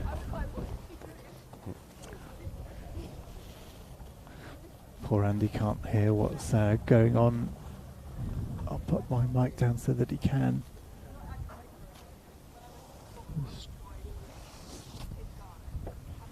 So there, north side. Quite a lot of the display participants will be over that side. So a bit further away for spectators to sort of enjoy crew-ins and things. You do have some aircraft down the eastern end and the west, the actually. Saudi Hawks and the Red Arrows are going to be parked where they are easily viewable, and some helicopters at the opposite end, as you mentioned. Yeah, and some other bits as well, I think. Although we'll see. We'll see where stuff ends up. And it's those aircraft that one of our other operators who's running around with a gimbal at the moment, getting some nice material of aircraft arriving.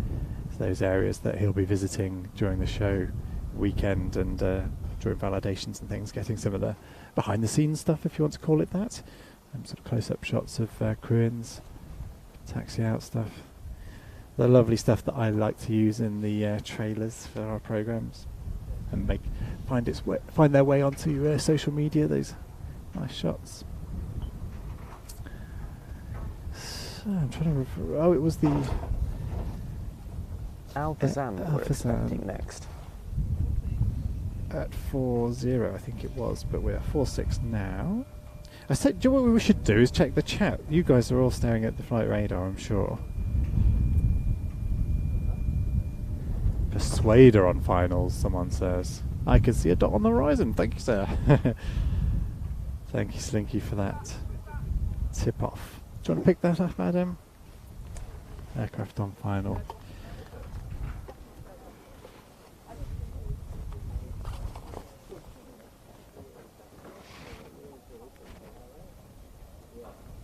This looks like our Spanish C295M supporting the Patria Aguila display team.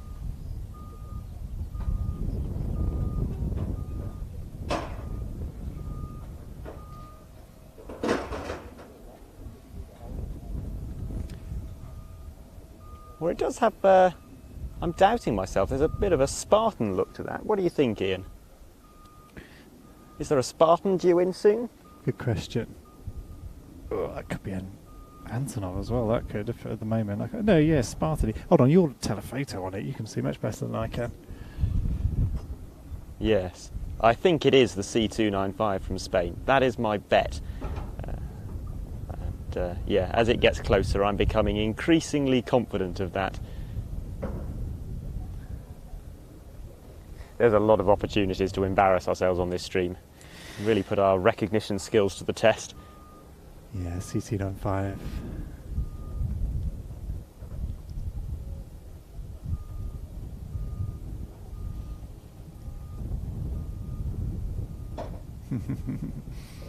It's just called up on radar.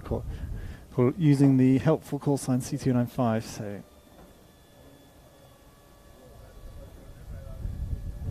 an aircraft we get very used to seeing a lot of out in the Czech Republic from NATO days. And a fairly rare visitor around here, but we tend to see quite a lot of them as support aircraft, but not so many on static display. So this is Spanish aircraft, do we think? Yes.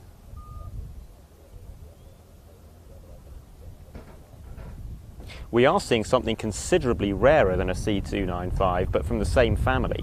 We're going to have, supporting the French Air Force contribution to the show, a CN235. The older and shorter version of it, but operated in much smaller numbers in Europe.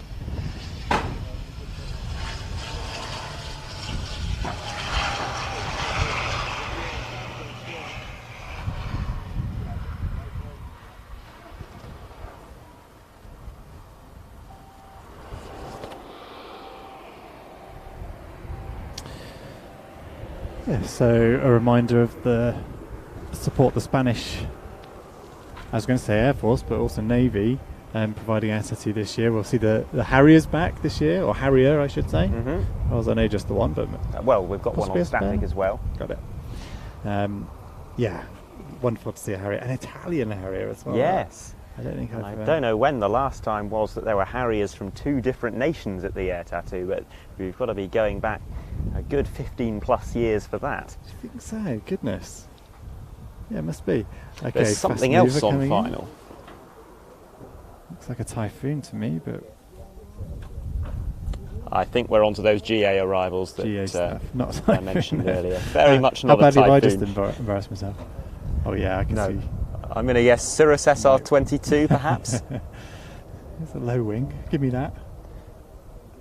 Oh, it's the Grumman Tiger. There we go. Just the fuselage there, sort of triangular shadow shape in the far distance, looking like a sort of Typhoon.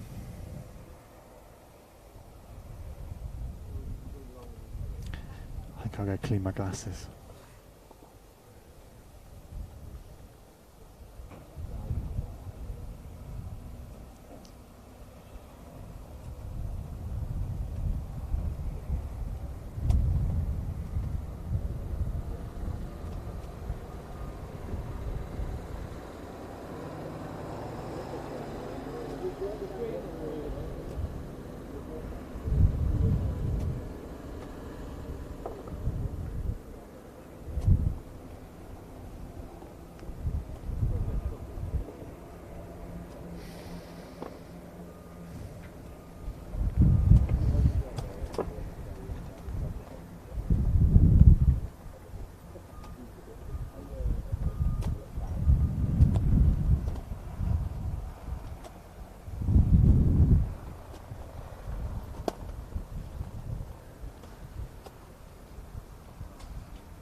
Possibly the 2XL Navajo out there on the horizon somewhere. I can't see it yet, just on flight radar.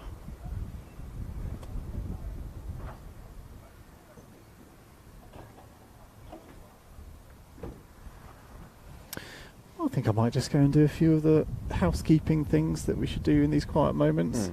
Handing Adrian some lens tissues, which he's asking for at the moment. And just checking in with Andrew downstairs. We will probably need some up here eventually. Yeah, I'll do that. Will Fazan pop up on flight radar, do we think? Yeah, I'll head downstairs, I think, and leave you to it. Well, here is the Navajo from 2XL Aviation, I would imagine. Can't think of any other light twins that are due in the next hour or so.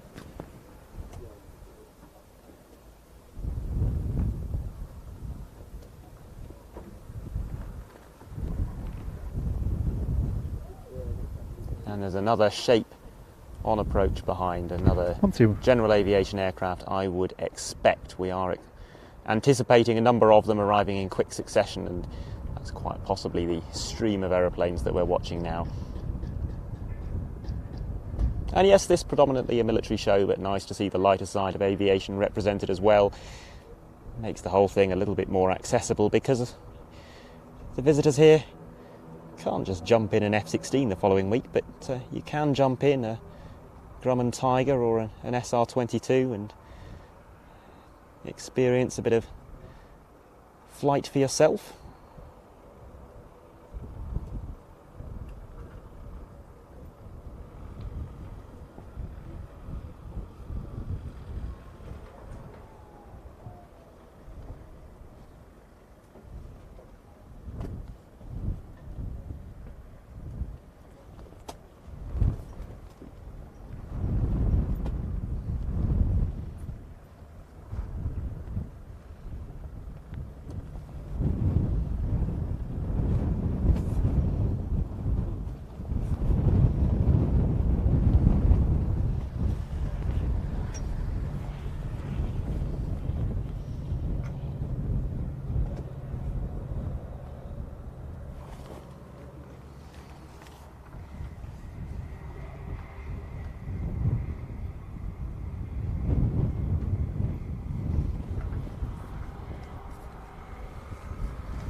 Something joining right base, I just heard in my ear. Well, keeping a lookout, and I'll get the camera on it as soon as possible.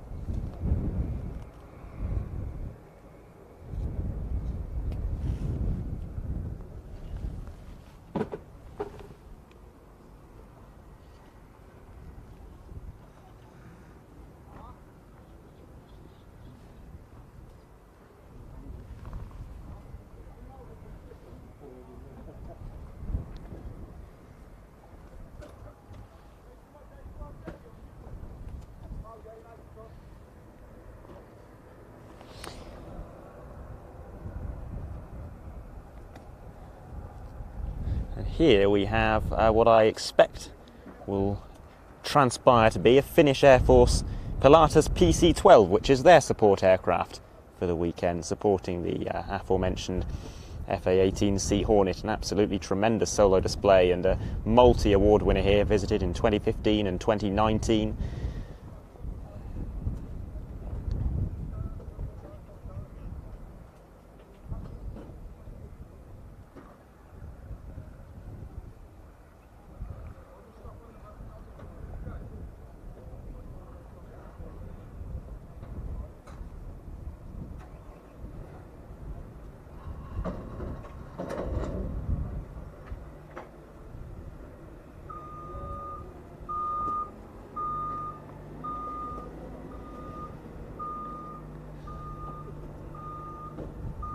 this part of a relatively new generation of very fast single-engine turboprops. Many of them equipped with the Pratt & Whitney PT6 engine. Extremely powerful, a cruising speed of around 300 knots. About 5 hours of endurance, so you can cover a lot of distance in that time. But also very good short field capabilities, as we have just seen demonstrated. So equally at home flying medium haul routes between major airports as it is operating off unprepared gravel strips in the mountains.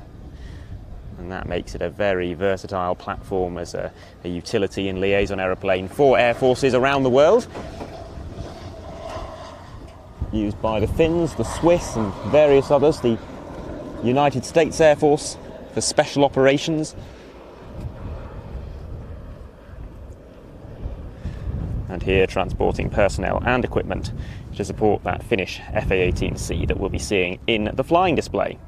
We'll just keep camera 1 free for a minute, or plug a cable in to try and get stabilised. You've got 4 available as well, is it? Yeah. It's a shot.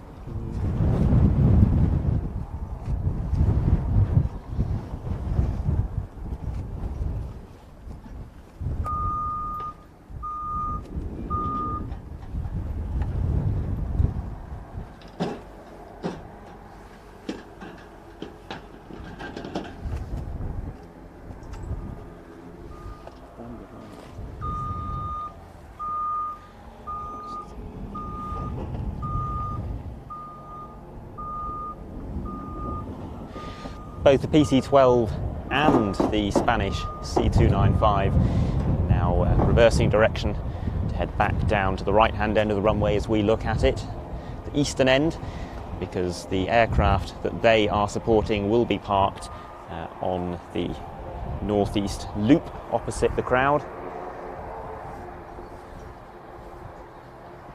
That's the same bit of tarmac we saw the Emirati C-17 and the various German Air Force aircraft heading to. If you're not familiar with the layout here at Fairford, the runway runs east-west, the crowd are on the south side of that. We are pretty close to show centre. You'll hear us refer on occasion, I expect, to the Friat Grandstand. Well, that's an area that you're seeing on one of our camera angles periodically. Off to our left, a big blue grandstand where the Friends of the Royal International Air Tattoo are accommodated. It's basically the spotters package for the show, puts them in the prime spot. Sounds like we're just getting a shot of the grandstand lined up for you now. You can probably see there's a lot of showground construction going on around it. Still in build mode here, the public not coming on site for another couple of days.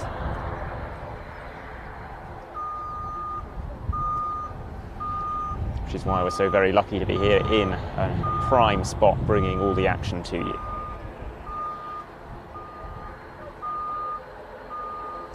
I see a formation of aircraft coming in from the right. I would imagine this is Alphasan. They look like straight-wing aeroplanes. It is indeed Alphasan, 8 MB339s, arriving in 2 separate formations for their run and break. We'll be seeing them validate later today. The first time we've seen them in British skies since 2012.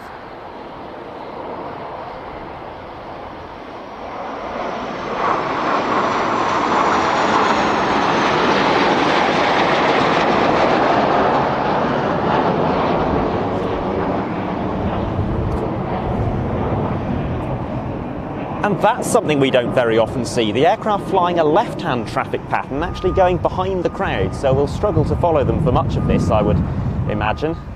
But we'll do our best.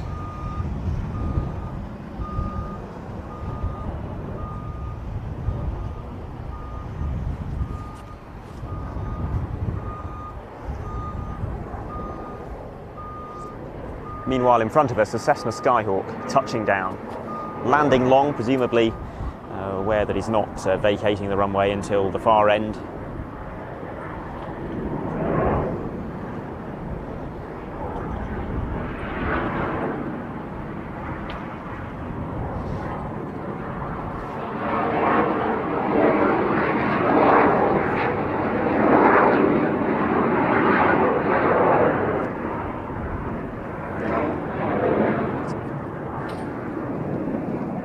First of the MB339s turning on to final approach now.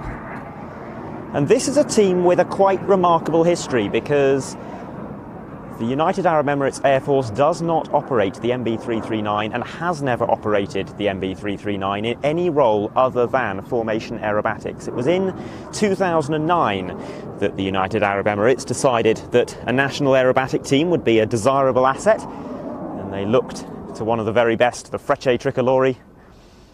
They selected the same aircraft, received a number of ex-Italian Air Force MB339s and received training from former Frecce Tricolori pilots initially. Their first display came in 2011 at the Dubai Air Show. Their European debut came a couple of years after that, and they have become somewhat regular visitors to Europe. But this, as I said, their first time in the UK since 2012, and that was here at the Air Tattoo. You're going to get a lovely look here at the paint scheme that I mentioned earlier. Black and gold on the top side. Gold for the desert sand, black for the oil found underneath it. And probably the only time this week, apart from when we see the aircraft depart on Monday, that you'll see them with the tip tanks and also under-wing fuel tanks, extending the aircraft's range during these long transit flights. The aircraft arriving directly from France, I believe, today.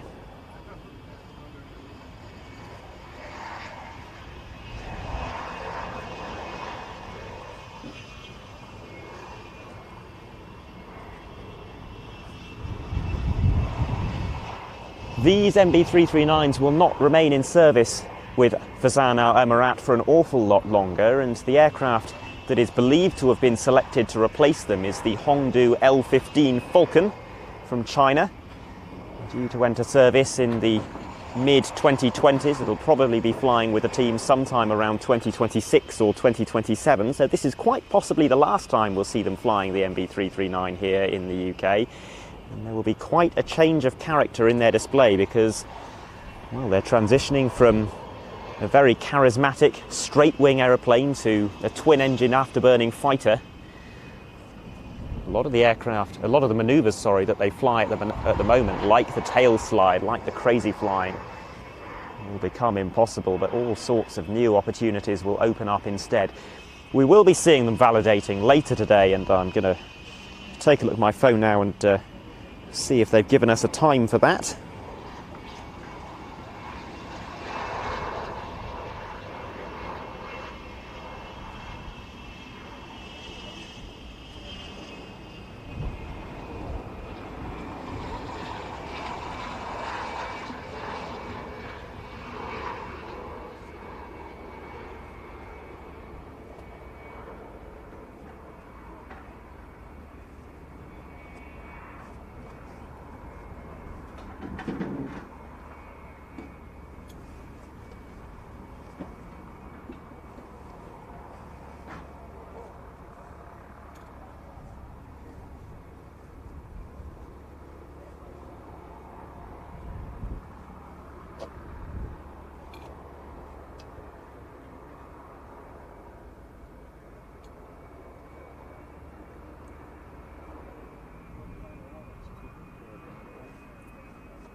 Well, I must confess, looking at the schedule, I can't actually see the Al Fasan validation I mentioned earlier. Could have sworn I saw it. But we will see them validate at some point, I'm fairly confident of that. If it's not today, then tomorrow. Or possibly even on Friday morning. We did see some validations on the Friday morning at last year's show. That'll be part of our live stream that goes out for paying subscribers to watch.plainstv.com. We're here free on YouTube today and tomorrow, and indeed on Monday for departures, but the air show itself will be on our streaming service.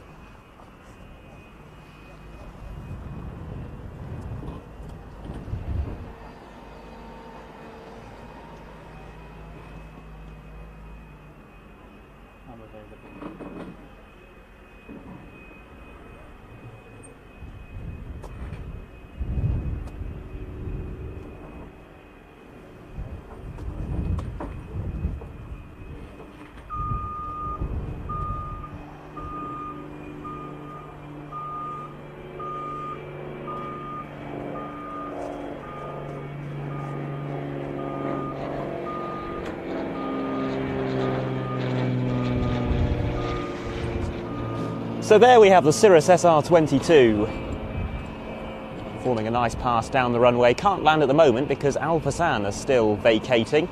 They'll be taxiing down to the eastern end.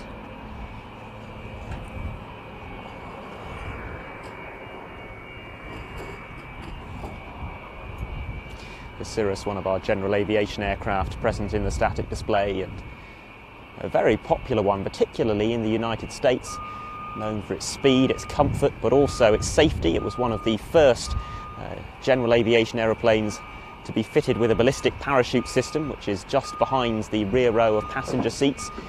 Fires out of the back of the fuselage if there is a problem, and the whole aircraft descends under canopy at a safe speed.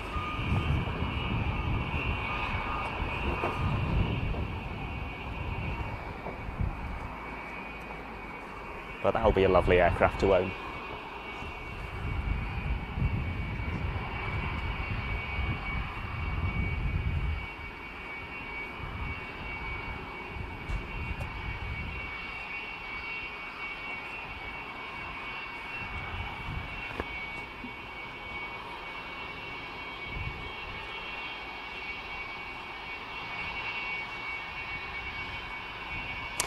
It is an aircraft I have flown in once. It's got excellent performance, a range of almost 2,000 miles.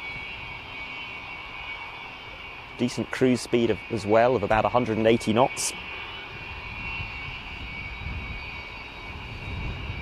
For a single engine piston aircraft with 4 seats, that's pretty impressive.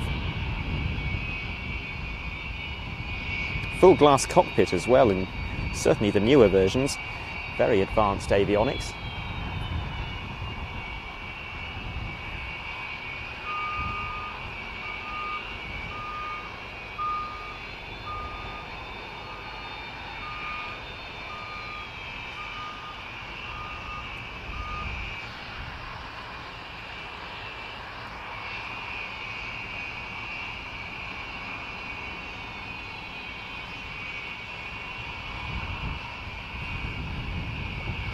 At the moment.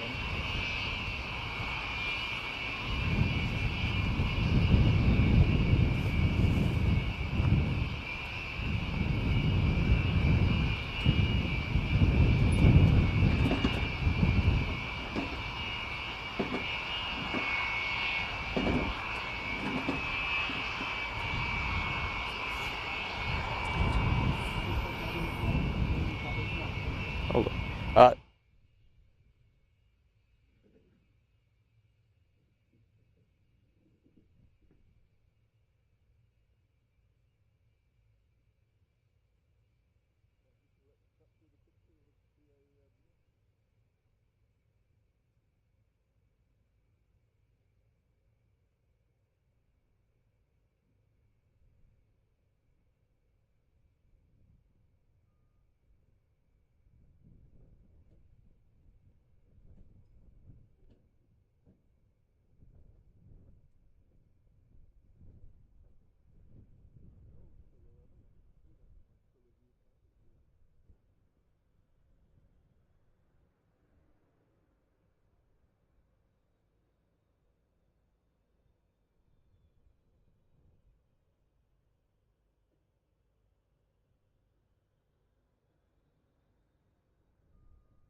So that's the Cirrus on the ground, and looking ahead to some of the other arrivals that we're expecting very shortly.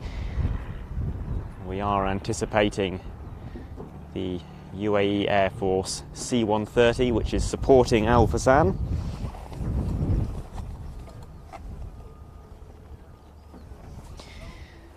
We have Patria Aguila coming soon, arriving with 8 C-101 Aviojets, 6 of which will be used in the display. Formerly a 7 ship, but they are flying as 6 for this season. This is actually their first full display season, flying actual aerobatic displays since 2019. And given the age of those C-101s, I think we have to treat every appearance here as potentially their last, because it is not known exactly how the service career of that aircraft will pan out or when it will end.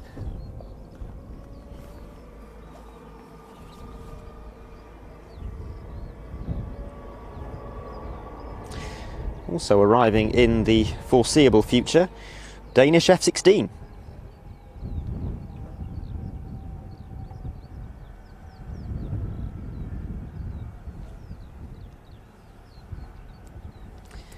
If you are just joining us and you're not familiar with the Royal International Air Tattoo, then welcome to not an air show per se, but rather the first of 2 dedicated arrival days, as we receive somewhere in the region of 250 aircraft here at RAF Fairford for the world's largest military air show, Royal International Air Tattoo, which is taking place this Friday, Saturday and Sunday. You are watching Planes TV with the official broadcasters of the show, bringing you all of the arrivals and display practices free on YouTube today and tomorrow, and then broadcasting the air show itself on Friday, Saturday and Sunday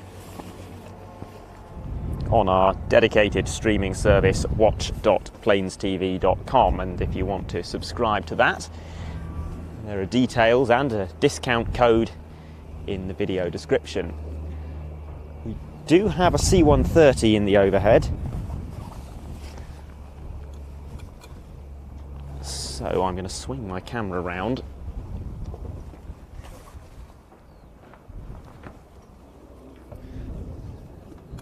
This will most likely be the Emirati Hercules I mentioned earlier, one of 8 that they operate.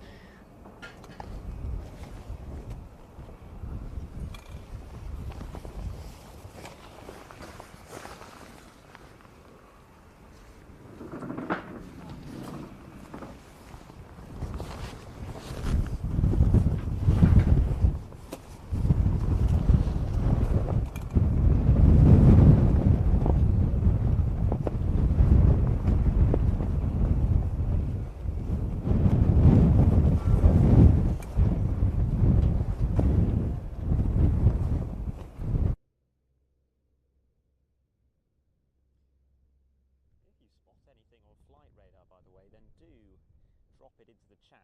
Often the chat is our best source of information on these days, and I will try to check it from time to time. We are rather busy here, all hands occupied, 2 hands on the camera, so it's a bit difficult to get the phone out. And all doing multiple jobs today as we finish our preparations for the weekend stream, also bring the arrivals to you live and try to commentate while also filming. A real exercise in multitasking. Things do get a little bit slicker as we get to the air show itself, as we're a bit more practiced on some of this rental equipment. And also we hand over to the official air show commentary team, Ben Donnell and Mark Manwaring, who will be talking you through the action, and it will be very much a fuller and more informed commentary than Ian and I are able to provide. But we're doing our best here today just to talk you through some of the action, introduce some of the aircraft as they come in. Looking now at the Saab 2000, which is acting as the support aircraft for the GlobalEye and Gripen E, which Saab are demonstrating in the static and flying displays respectively. It will be the UK airshow debut for both of those types, the GlobalEye being one of Saab's products but fitted out for ISR duties. Large radar system on top of the fuselage. And the Gripen E, an advanced version of the popular Saab Gripen, advertised as a 4.5 generation aeroplane.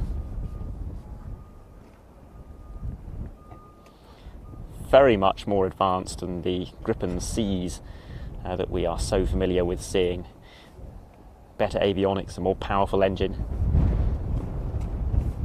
among a number of other improvements. More fuel capacity as well for greater mission endurance. We'll be seeing those arriving later this afternoon. And we've got that Saab 2000 holding short of the runway because we have an aircraft on final approach. And let's crawler zoom in on that and see what exactly we have coming our way now. It is the Twin Otter Guardian from de Havilland, Canada, which is joining us for the static display.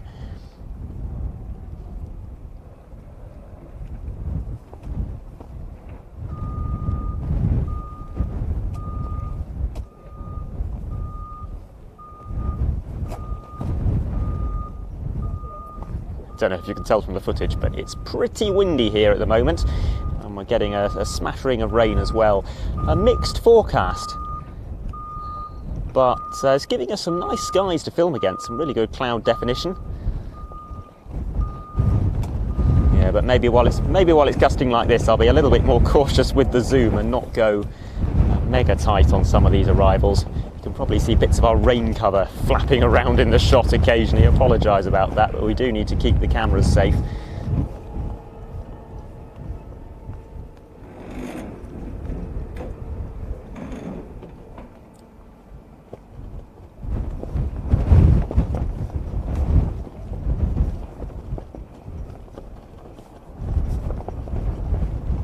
Well, that was our shortest landing roll of the day. Helps, I'm sure, by this pretty strong breeze, which is not quite a headwind. There is a crosswind component to it, but it's almost straight down the runway.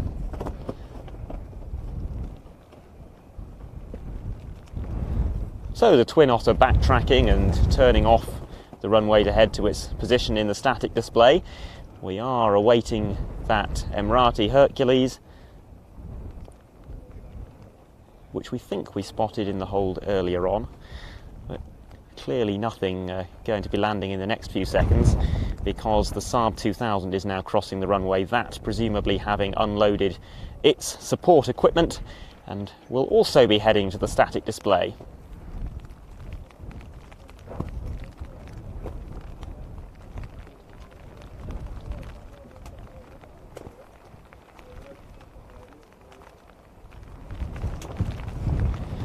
Oh, in fact, we might be looking at a departure from the Saab 2000. Not all of these supporting aircraft do stick around for the entire week.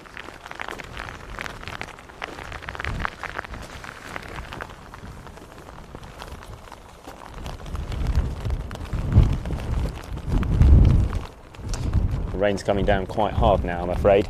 So, between making sure the cameras are waterproof and making sure that our own clothes are waterproof, the shot does wander a bit from time to time.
So a little bit of rain coming through during the arrival of the Emirati Hercules and the Patria Aguila.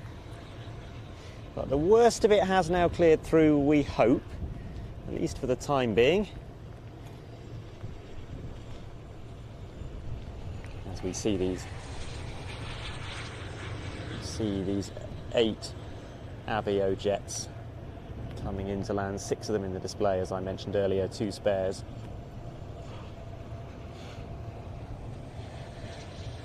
Saw someone mentioning in chat the ME262. Could someone in the trailer perhaps take a glance at the schedule, and I'm sure they can tell me when it's arriving. 20 to 5 for the ME262.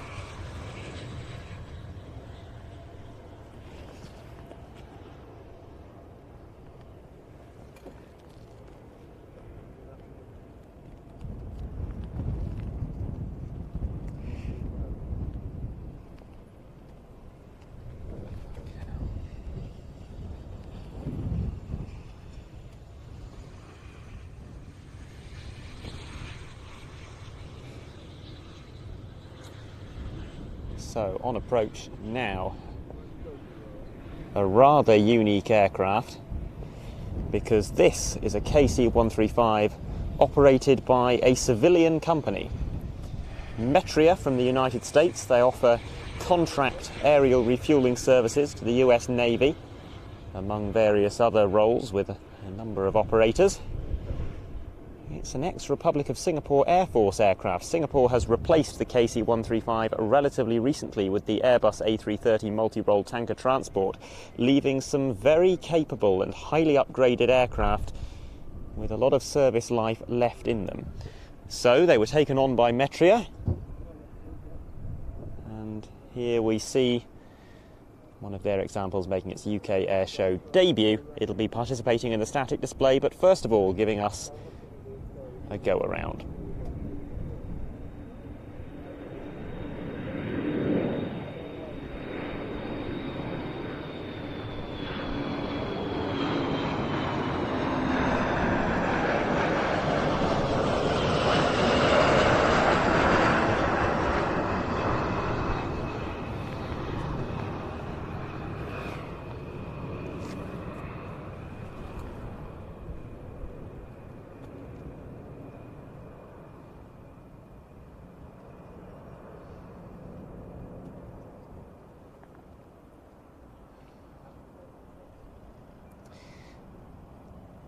You can see at roughly 45 degrees the aerodynamic control surfaces on the end of the rigid boom, just by the horizontal stabilizers.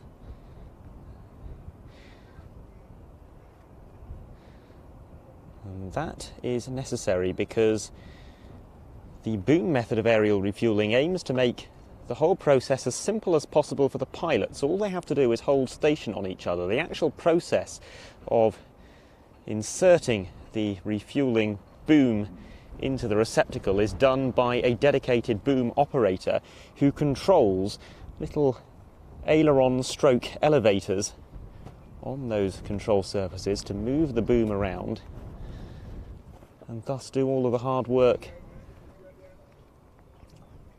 relieving the pilot of the receiving aircraft from those duties.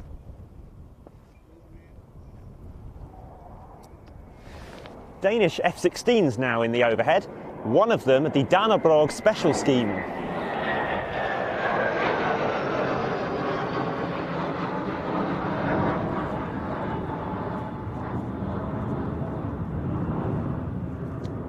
And there we see that wonderful paint scheme applied a few years ago to mark the 800th anniversary of the Dannebrog, which is the Danish national flag.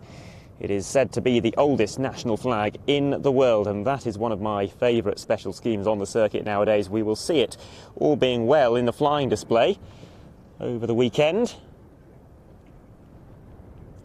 And this is the first participation of a Danish F-16 in a RIAT flying display since, I think I'm right in saying, 2011. But it's a very highly thought of display.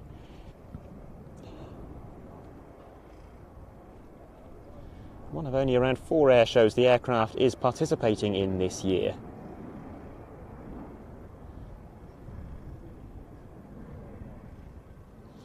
This specifically is an F-16AM.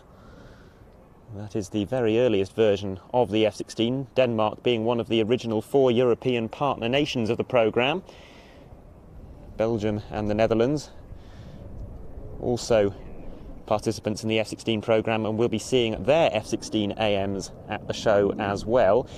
M standing for midlife upgrade, which has brought the aircraft roughly in line with the much newer F-16C in terms of many of its capabilities.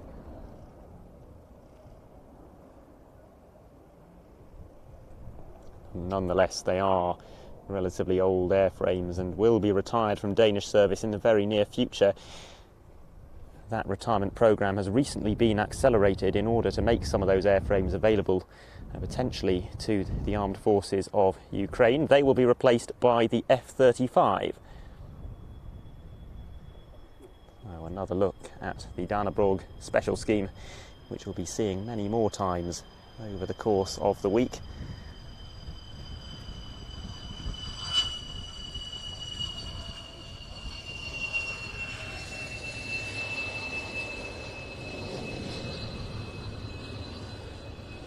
And a standard operational grey aircraft in pursuit. This, an F-16BM twin-seat model.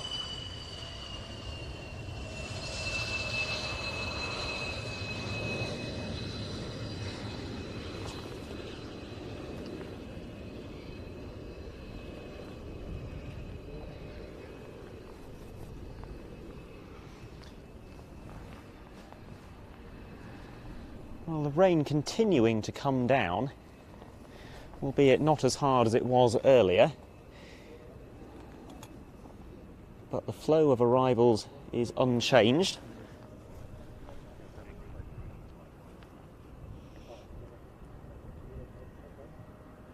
And I wish I could tell you which of the many business-style jets this is. We have quite a few of them arriving in the support role, and they are all listed on the schedule, which is in my pocket, and I have both hands on the camera, so I'm afraid I can't tell you, but I'm sure one of the very helpful people in the chat will be on flight radar and able to inform all of the viewers. I'm going to guess this is a Dassault Falcon 20. We are due a Falcon 20 from Draken Europe. That's the company formerly known as Cobham.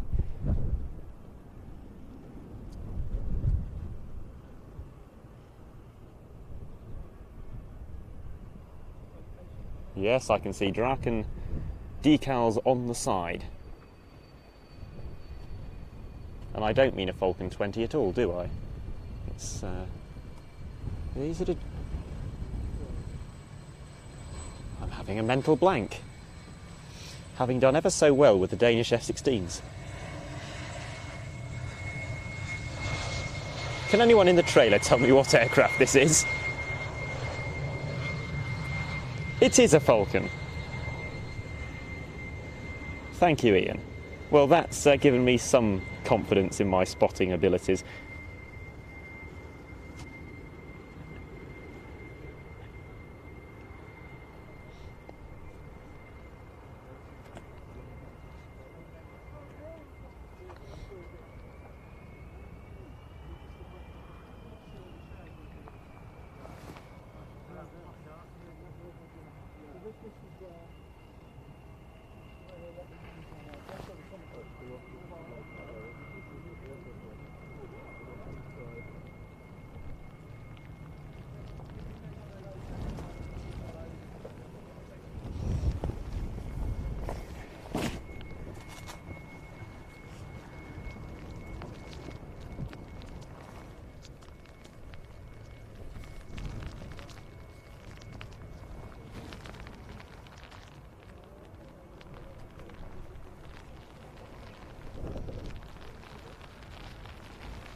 Metria KC-135 now returning to us.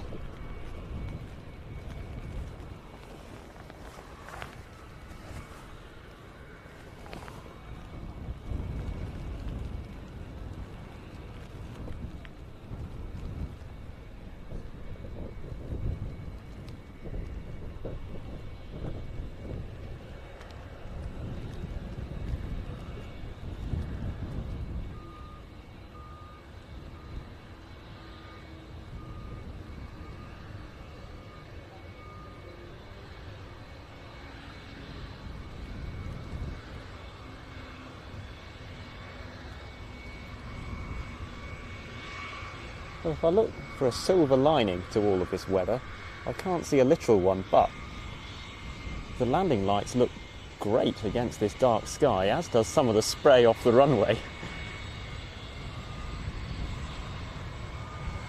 I'm told I'm clutching at straws there. I'm quite enjoying it. Got my waterproofs on, so's the camera.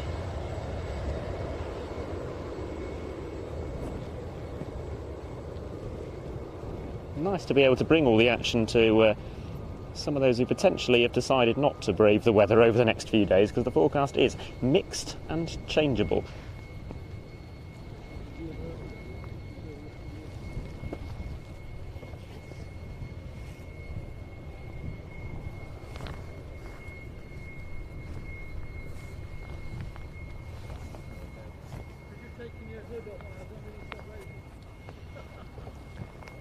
Only the wind blowing it up. We were toying with putting a gazebo outside of our hut. I was like, with the wind forked up, we're going to be able to we're busting down the practice day 1994 when you were there. Yeah. When it was 92, we all got sick. Oh yeah. Yeah. 90 just a Disney day all day. But because the camera I was using on the Monday. On the Friday. On the Friday. Yeah. No, with that conditions, that plane in blue sky, the plane was lost, didn't it? But when you got moist air. Yeah. Right. I just remember because my video camera. We're expecting some rotary arrivals in the near future, including a part of our sizable contribution from the Royal Netherlands Air Force, NH90, and also a Boeing CH-47F Chinook. I see just one of those listed. We had been expecting at one point to see two Dutch Chinooks, but just the one on this latest version of the schedule. The Saudi Hawks due inbound soon as well. Now, like Al Fazan, that is a team that have made it relatively normal for them to visit Europe, but their first time in the UK since 2012. This won't technically be their first display of the week in the UK. They were at the Waddington Families Day, but this will be their first public display in the UK for 10 years. Flying 7 Hawk Mark 65s, very similar to the Hawk T1s flown by the Red Arrows. So we are expecting to see those very shortly indeed. If you are just joining us, welcome to Arrivals Day here at the Royal International Air Tattoo, where over the course of today and tomorrow we're seeing somewhere in the region of 200-250 aircraft from right around the world arriving at Fairford for the world's largest military air show, many of them taking their place in the static display, some of them here to fly in the approximately 7.5-hour flying display that we're expecting on Saturday and Sunday. We are bringing you the arrivals and practice displays taking place today and tomorrow for free here on YouTube. That will be followed by the show itself on our dedicated aviation streaming service, watch.planestv.com. There are instructions on how to sign up in the video description, plus a discount code which is available to the first 100 users, and the code is RIAT23. Nearly half of them have already gone, so it is a very good time to get subscribed to her. The cost of £8, that will get you a month's access with the discount code. It's a 20% discount. That will allow you to watch our full 6 days of broadcasting from the Air Tattoo, in addition to browsing our 30-year archive of airshow programmes. Normal price £10 a month.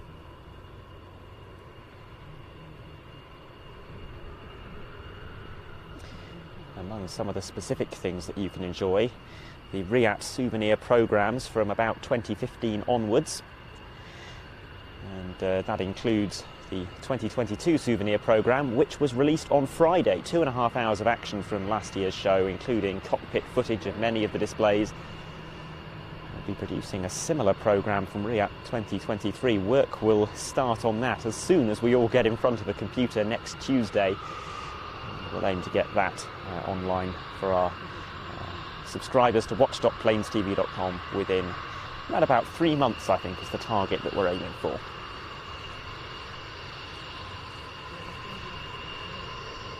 It's a fairly substantial team here this week. 7 of us over the course of the week. And, quite a large undertaking, this broadcaster here, with 4 cameras. Plus another camera, actually. We've got Lee running around all over the showgrounds with a fancy gimbal.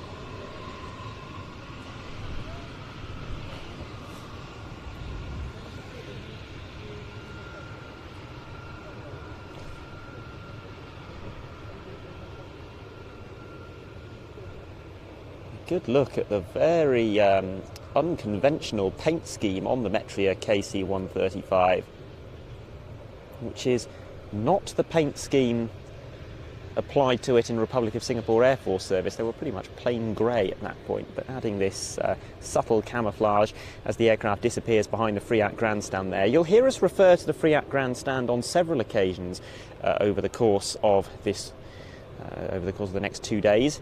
And that is the large blue grandstand you'll see in some of our shots that houses the Friends of the Royal International Air Tattoo. It's basically the spotters grandstand, and it sits pretty much on show centre. It's just to the left of where we are standing. So we are in the prime spot for the flying displays, really very close to show centre indeed. Now, I did hear mention in my ears at some point that someone might have spotted a helicopter. We are expecting a few helicopter arrivals. Ah, I see it. Apparently you're already watching it on... Adrian's doing a great job on camera 2, which is predominantly our wide-angle camera. And I'm attempting to speak to you while also operating our primary camera.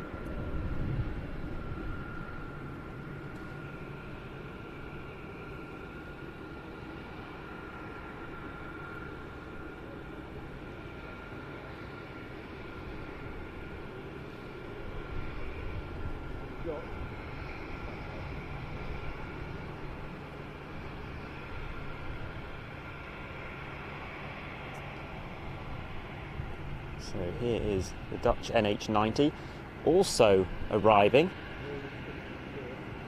The Dutch Chinook, specifically a CH-47F, and I think I'm right in saying it is the first time we've seen an F-model Dutch Chinook at the Air Tattoo.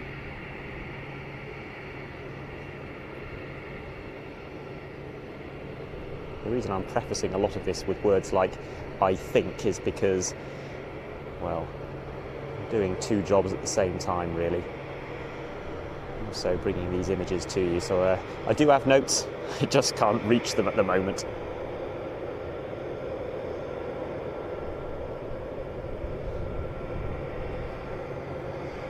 So these helicopters, on the whole, don't pass by us. They approach either one of the runway thresholds and then they hover taxi off to their parking position in the static display. Both of these helicopters that we're seeing arrive at the moment, the Chinook and the NH90, are here exclusively on static display. We will be seeing another example of the NH90 in the flying, though, and that comes from the German Army. So enjoyed that display at RIAT last year.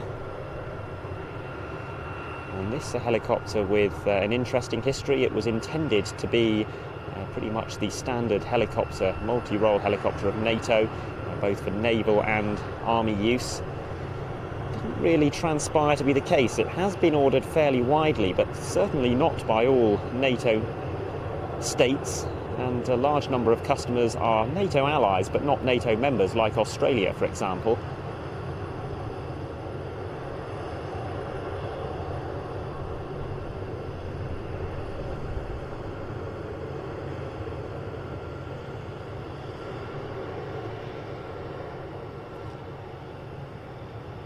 It looks like the NH90 might be giving us a nice pass.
The Chinook appearing to do as I described earlier and heading off into the red zone of the static display.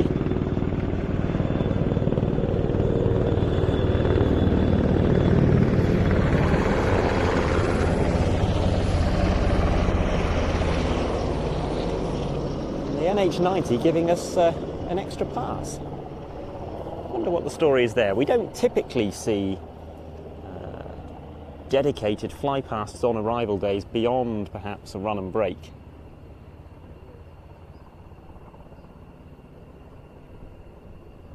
Quite a good look here at the diamond-shaped fuselage when we see the NH90 on this angle, and that combined with its composite construction gives it the lowest radar cross-section in its class.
Well, seeing as we appear to have a slightly quieter moment, I shall pull out my phone and try and keep you abreast of what's going to be happening over the next few minutes. We are due to see the arrival of the Saudi Hawks very shortly.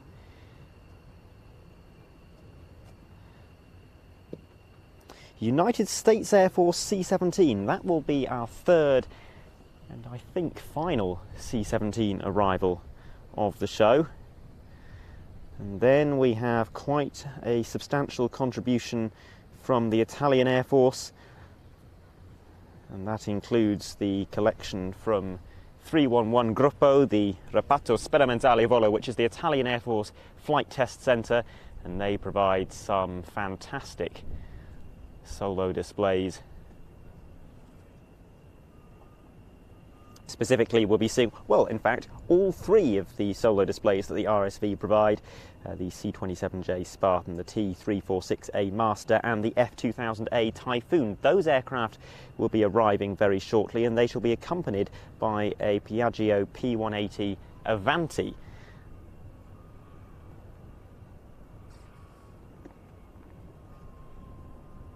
You also have a regular in-service F-2000A Typhoon, or a pair of them in fact, from the Italian Air Force arriving very shortly. One from 36 Stomo and one from 4 Stomo. And that will comprise the spare aircraft for the flying display, accompanying the Reparto Sperimentale Volo example, and also one for the static display. And then we really do get quite busy. There's an awful lot of arrivals. German NH90, a pair of them. The top ace is Alpha Jet. We've got the Gripen E's and the Global Eye from Saab coming in. And then the Spanish Navy Harriers. A trio of them, one flying, one spare and one static.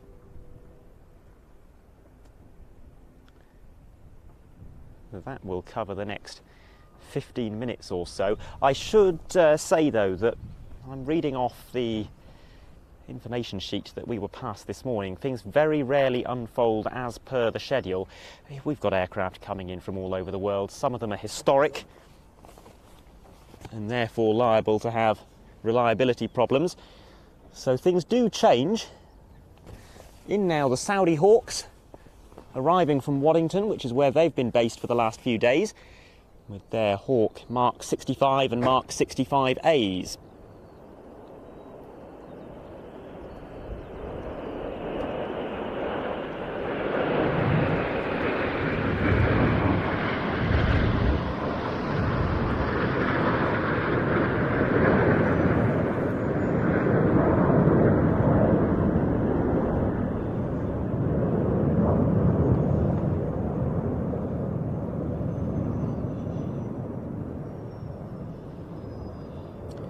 Saudi Hawks we certainly will see validating today, at least as per the schedule, at 14:30. As I mentioned, that'll be their first public display in the UK since 2012. They made their British flying display debut in 2011 though. And they've previously flown both here at Riyadh and at the Obalton Air Day. Regular visitors to Europe, however, and they have flown in many European nations. Greece, Poland, just to name but two examples. And earlier this year they made their first visit to France. That was for the 70th anniversary of the Patrie de France, the French national aerobatic team. They held a major air show in celebration of that milestone at their base of Salon de Provence. And the Saudi Hawks were among a number of national aerobatic teams that participated in that occasion.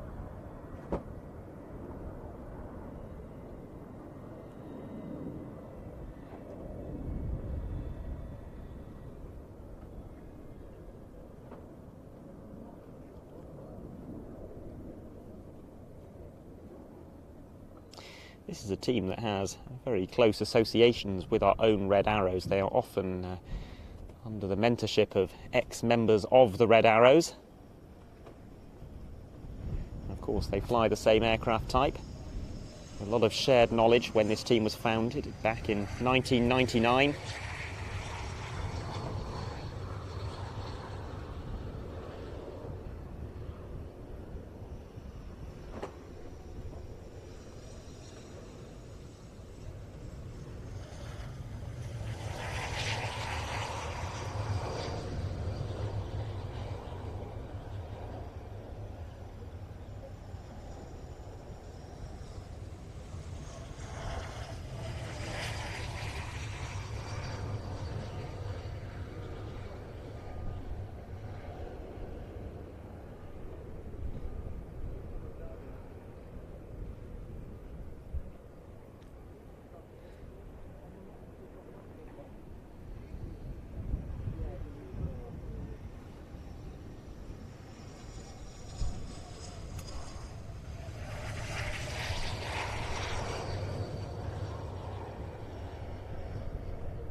we'll see over the course of their validation display later, I hope. But this team have some very photogenic smoke, white, green and red, and they use that smoke to great effect, and that includes drawing, cloud base permitting, what is officially recognised as the largest piece of sky art in the world, where they draw the Saudi national symbol of the palm tree crossed by two swords. It's not totally dissimilar to the palm split that we've seen the red arrows fly over the years, but with the synchro pair down below flying at the 45-degree angle.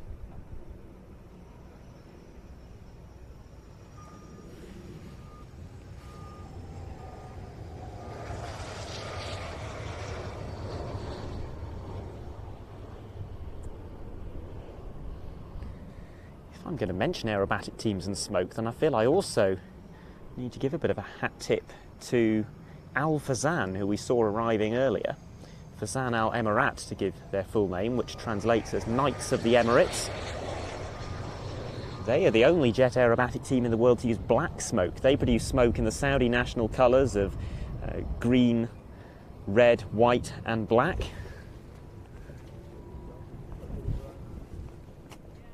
And their smoke is well known for being exceptionally thick.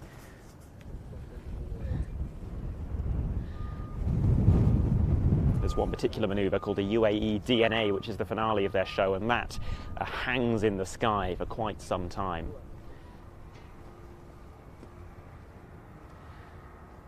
Not least because all the aircraft have their landing gear down, their air brakes out, so they're operating at a very low speed and a high power setting, which makes that smoke particularly thick and vibrant.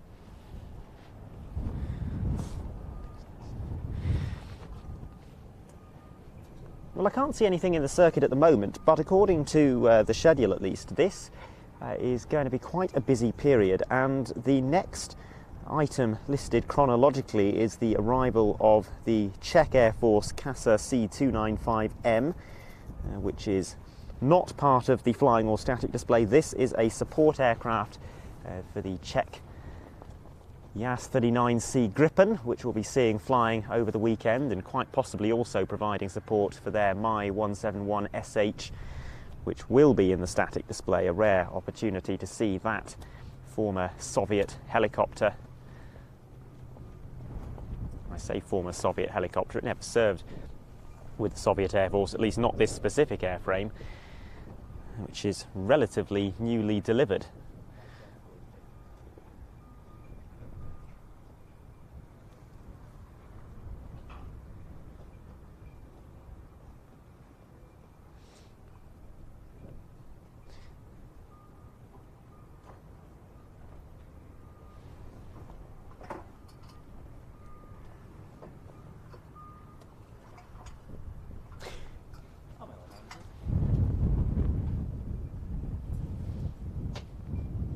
Well, I see Ian walking back up the ladder to join me up here on the roof.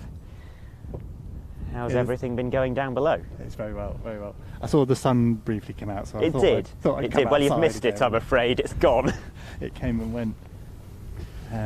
Bit of a spell of rain there, wasn't there? But There was, but hopefully it's looking reasonably bright in the direction that all the weather is coming from. So some nice atmospheric conditions anyway. Yeah. Just going to tidy some of your cover up, because it is a bit blustery here, and when you're very telephoto on the lens, even with the stabilisation on the lens, you know, it's pretty wobbly and horribly. What have you got? I don't know what we've got. I've got a landing light in the distance is Sorry, what you I've didn't got. want that tidied up, did you? So it could be the Casa. We do have a PC-12 due around this time as well. Let me just sort myself out and try and get zoomed in on it. It's so distant at the moment. Oh, I see it now. Yes, that is a dot. I can't help you there on what it is. I dare say there are people in the chat. Okay, well done. I think this is a citation. Is there an American Air Force aircraft? No. So the Americans are bringing us a Learjet and a Gulfstream, C-21 and C-37 respectively. Yeah. I can't recall who the citation is coming from, but it's a European nation. I think Spain, according to Flight Radar. That sounds very likely.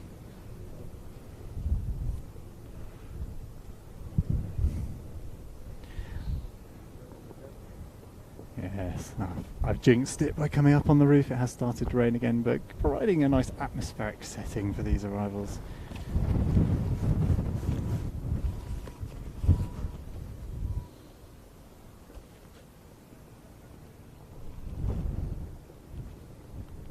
Nice to see so many of you joining the chat there. I'm trying to keep an eye on it. Welcome any new members who are joining. I failed miserably to do that this morning when a few people did join up. That membership system, something that does encourage me to do a little bit more free to view on YouTube. We do try and do plenty, but the streaming service at PCV On Demand, the sort of main focus. But you will see me live broadcasting from Old Buckingham in a couple of weeks' time.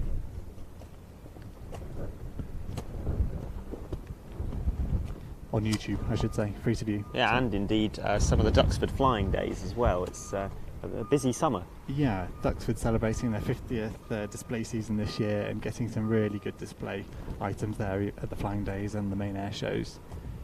The flying days are a shorter flying display, but always with something interesting, and you know, with the weather being different each time, it's always a thrill to see. Yeah, we always enjoy them. I think part of it is because you go into a flying day with slightly different expectations, and they normally tend to over-deliver as a result. Yeah, so those are free to view generally on here on YouTube. So yeah, thank you for any new members and subscribers and whatever. It all does help.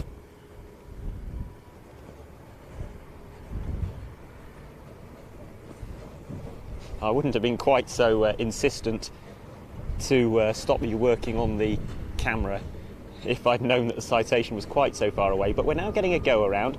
Can you see if there's anything off to our left on the runway? Saudis on the runway, yeah, I just crossing. I see.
Having another fairly vicious bout of light rain in strong wind as well here.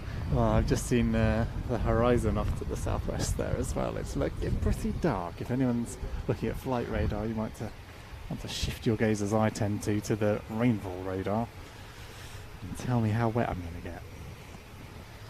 I will rephrase that. I'm going back in the trailer. How wet Adam's going to get. I'll stick it up here in the It's probably wind about and the rain. time I give you a shift break on that camera, actually. Okay, yeah, short, sharp showers, so we might well catch something, but it's not going to be more than 10 minutes, I think.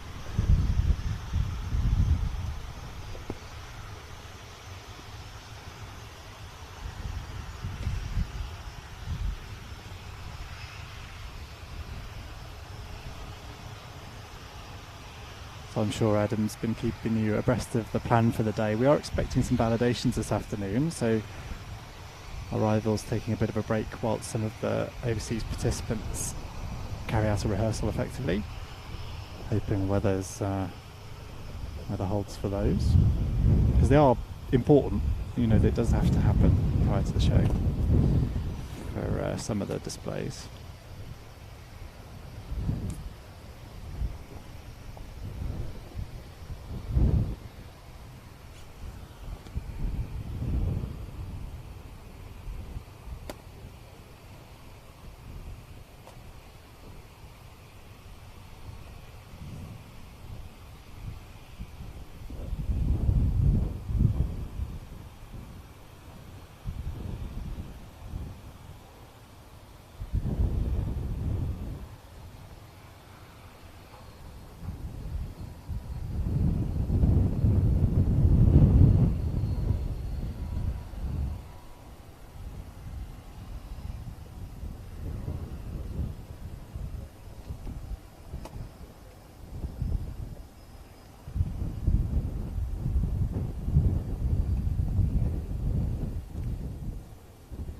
So we have the citation on final approach, but you can see at the top right of the screen C-27J Spartan from the Reparto Sperimentale Volo. That will be the example I expect for the flying display. We're expecting a C-27 from another unit which will be on static, and that may very well be a YEC-27 Jedi. The electronic warfare version. It's basically a normal C-27 but with some antennae on the bottom. However, it can contain palletized electronic warfare equipment which can be fitted within the cargo area. And that means it can be swapped between EW and cargo operations at relatively short notice.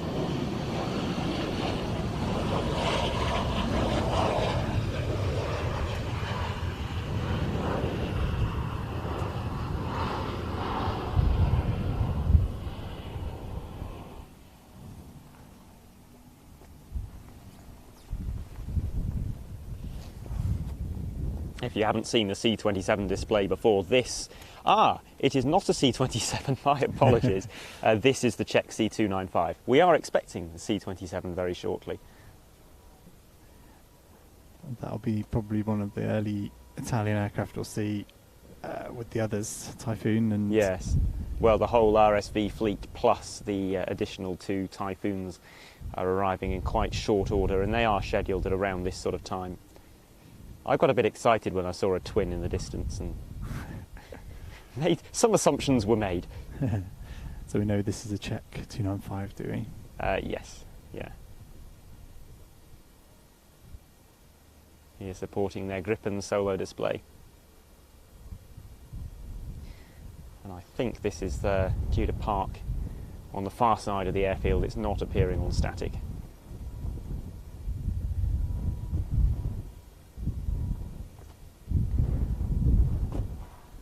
This is always one of the things I enjoy most about RIAT arrivals. There are aircraft which, for operational reasons, either park on the far side of the airfield, or indeed aircraft that arrive, drop off their cargoes and then leave again before the public weekend starts. And we kind of see these as extra little bonus bits of activity that often we don't really know about until a few days before the show. It's nice to see the aircraft list suddenly get populated with a dozen or so support aircraft.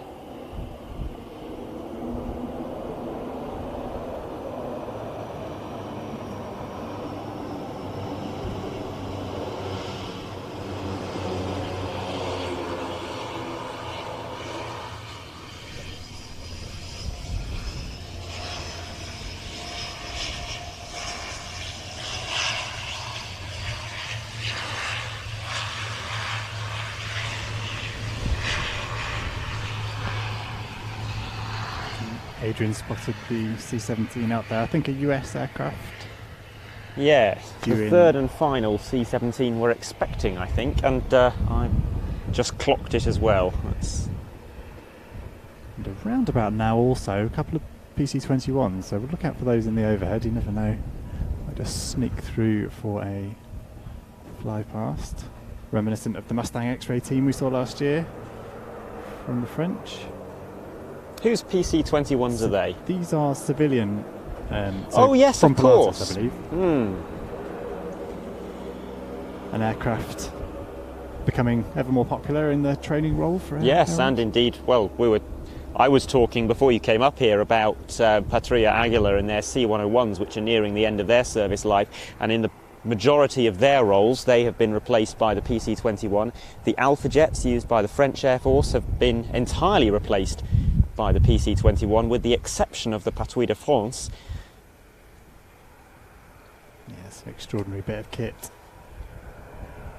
Yeah. Very impressive performer. Yeah, a capable aircraft, but it's also a flight simulator with wings. This is it, simulating Allied and enemy aircraft and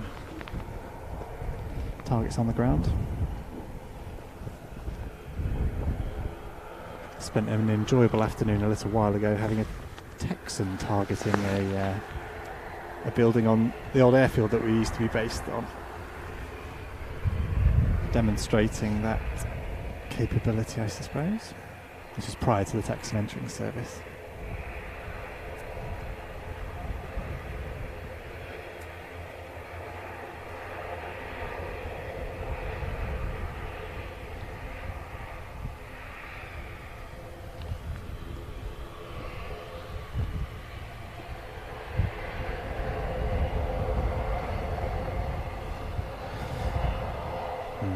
Another bit of sunshine here, but it's the calm before the storm, I think.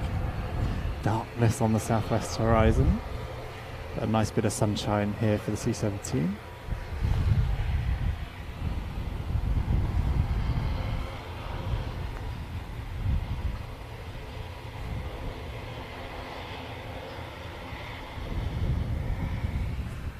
So, will we get a fly past from the C-17, or will it land straight away? It's looking fairly high to me. It's looking slow, and there seem to be lots of landing lights on. Yeah. I'd expect landing lights for a run and brake. You know, I felt the last, was it C-17? I was saying it looked high on final as well. I don't know what way our perspective is making us feel like that. But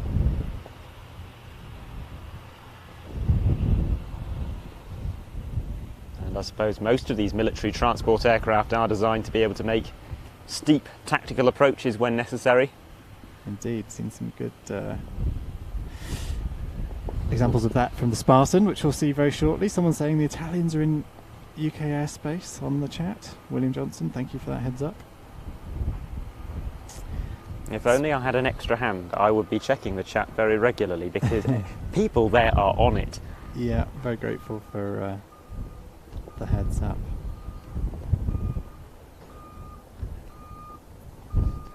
And probably frustrated at times by how clueless. Our lack of knowledge. Yeah. Yes, yeah.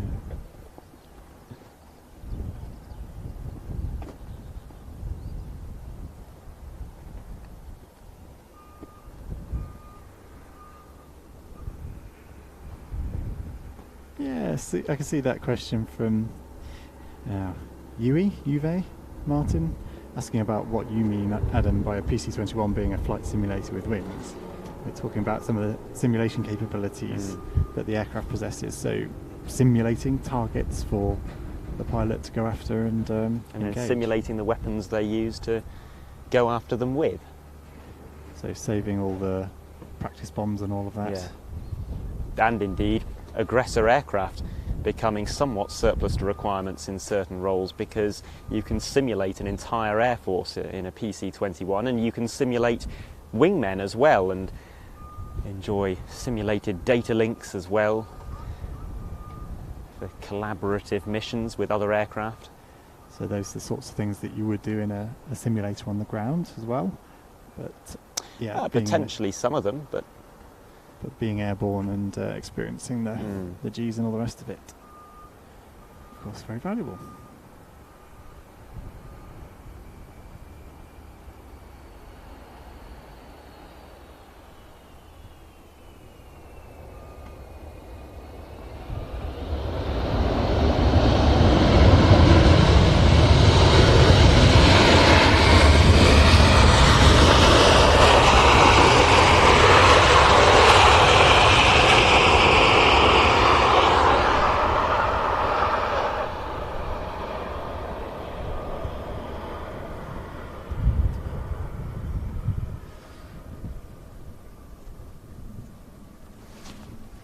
sort of a bit frustrated we hadn't had a big downpour prior to the C-17 coming in. You do get some quite striking effects with the reverse thrust sucking in the moisture out the runway. I've seen little tornadoes and all sorts of things with C-17s on wet tarmac. I should be careful what I wish for though, shouldn't I? Well, there's definitely more rain on the horizon. Stop Whether or not using it the hits R us is another word. matter.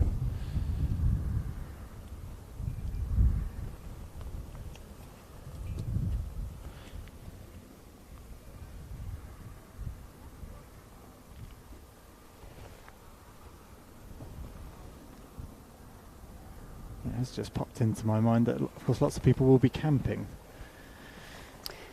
Yes, Which, yeah, it could be a very wet and very muddy year. Have you ever camped at Riyadh? I've camped everywhere, Adam. Yes, I've done silly camper question, vans isn't it? and all sorts. Actually, I've probably never got the canvas out. I don't think I've ever done a tent. I must have done at some point. We're cheap enough to have done it at some point. You know, I love camping, I do. But there's something about having a roof over your head after a long day, because Yes. these are long days for us. And also that safe, dry place for the equipment. Quite, yeah. It's justified. Speaking of safe and dry, there's definitely some rain working its way along the western perimeter of the airfield at the moment. I'm sort of. It's getting brighter out to the southwest there. I'm sort of hoping we might dodge it. The voice in our ear says maybe not. So probably the Italians anytime soon. Yeah. Oh, those PC-21s we haven't seen either.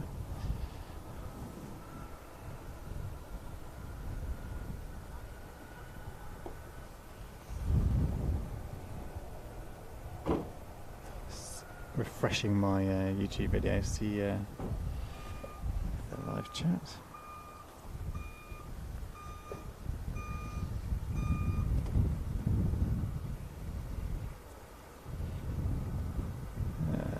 C-27 Spartans, plural, are en route. And someone asking about the 262, Matthew, did I say 20 to 5 earlier? It was around that sort of I time. think so, so mid-afternoon, late afternoon, we're expecting the 262. And that will be a sight, so I've not seen that aircraft for over 10 years, or is it either in Berlin? Oh, I've Have you never seen it No. ever. You know, I mean, what a thing to have done. 4 flying now, I think. Just recreated 262s with modern engines. You looked at me with a puzzled expression there, as if it might not be Yes, accurate. that was an expression to say I don't know the answer to that question. I think Please pretend it was a it's statement. come to my head from your. Oh, I might go down. It's looking really wet. From your document, I think there's certainly a couple of these reproduced 262s with Monday engines, improved undercarriage, but it's a 262, you know, for all intents and purposes. Quite a thing to see airborne, and we'll see that, I think, with the Meteor as well.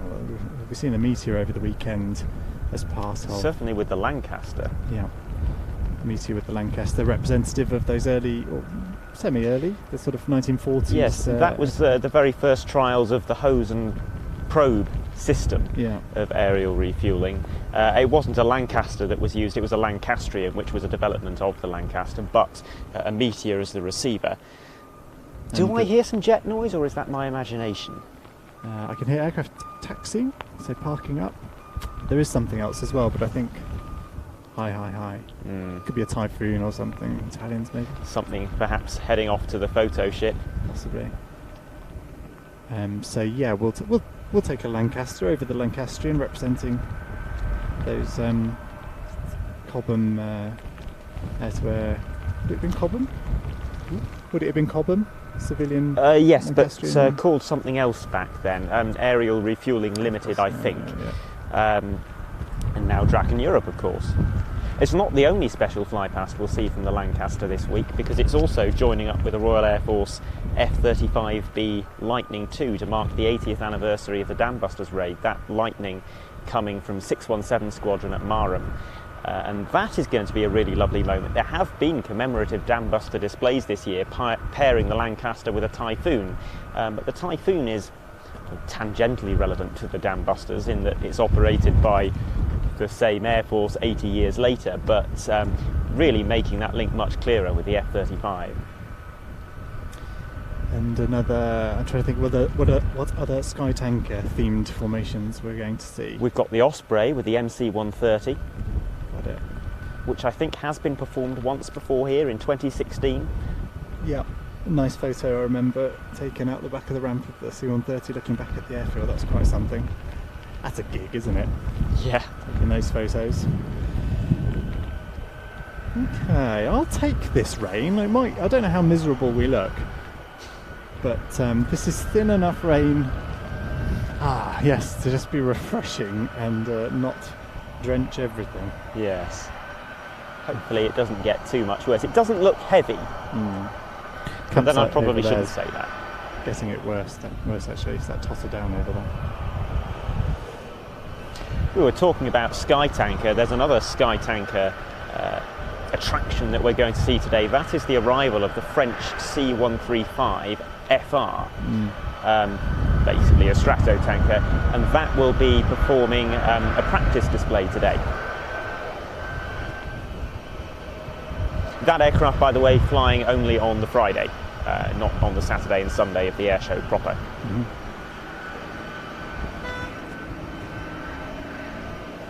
Yeah, it's definitely looking a little gloomy out there. The Finnish PC-12 is taking to the runway, ready to depart.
Adam just doing a little bit of a lens wipe. We're definitely getting... Oh, do you know, there's a lovely blue sky out to the southwest now, so we can enjoy this for a little while longer, and we'll hopefully have some sunshine available to light up our arrivals we're expecting in the near future. We've mentioned the PC-12. Oh, okay, so it was PC-12 and a 21. I misread that as two 21s. Both civilian, both Pilatus, direct from Pilatus, so presumably static display, selling their wares. KC-135, C-17 we've seen arrive already, and then we are into that block of Italians, and I can see the chat alive with notifications of those aircraft in the vague vicinity. 40 miles out I saw for the Spartan, can't see him yet. Typhoon as well, so we're going to get some heavy metal. Yes, and we should mention that that is just a very small part of the total Italian Air Force contribution to the show. Saw a blink of light on the horizon there.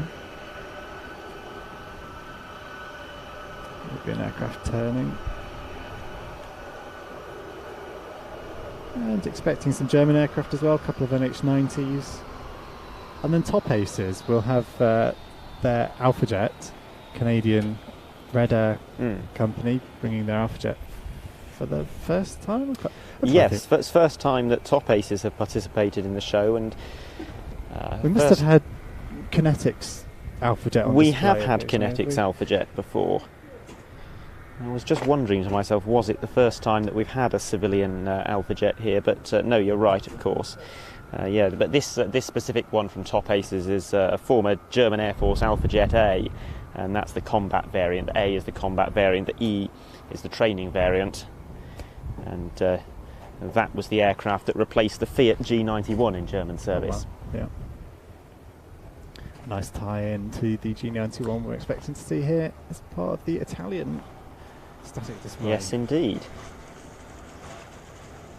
Yeah, the aircraft has been substantially upgraded for its new role with multi-function displays, new avionics, a new flight management system and tactical air navigation system, and it's used for a variety of missions as a Red Air aircraft. So controller training, training the airborne controllers who will guide aircraft through a combat mission, but also acting as an aggressor aircraft, target tug, electronic warfare Target tug, training. did you say? Target tug, yes. As the Alpha Jet? Yes. Wow. Interesting. I don't know how that is managed. Is there perhaps a pod on the bottom of the fuselage, similar to a buddy tank?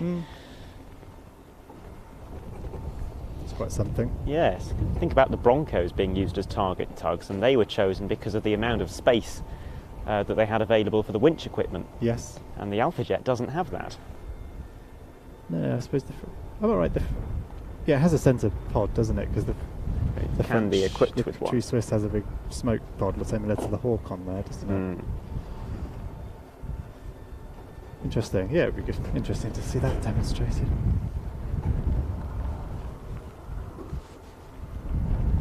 And what was I thinking of? So we have the Typhoon. Oh yeah, Gripens. So a couple of people saying they've seen Gripens up on the radar over France. And the Gripen E we're expecting in the flying display, which will be a first in the UK. So we saw it at NATO Days last year. Good representation of the development of that very successful aircraft from Saab. And that another one talking about the airborne flight simulator of the PC-21. It's another one where from the outside it really doesn't look like very much, but I understand that, you know, inside and in terms of what targeting capabilities and weapons capabilities and all the very important things that on the outside you don't really recognise. The Gripen E having those in spades. So where's this light that you've spotted? Nice sort of flick of light. It was like sometimes you see if you see a glider circling, you see a little flick of light. Yes. But I know the it could have been a reflection in my glasses or something. So. You got the radar up. I'll get radar. No, I'm afraid I haven't. And Lee's asking the important question. Lee is out with a camera recording the arrivals with the gimbal. He's asking where his lunch is.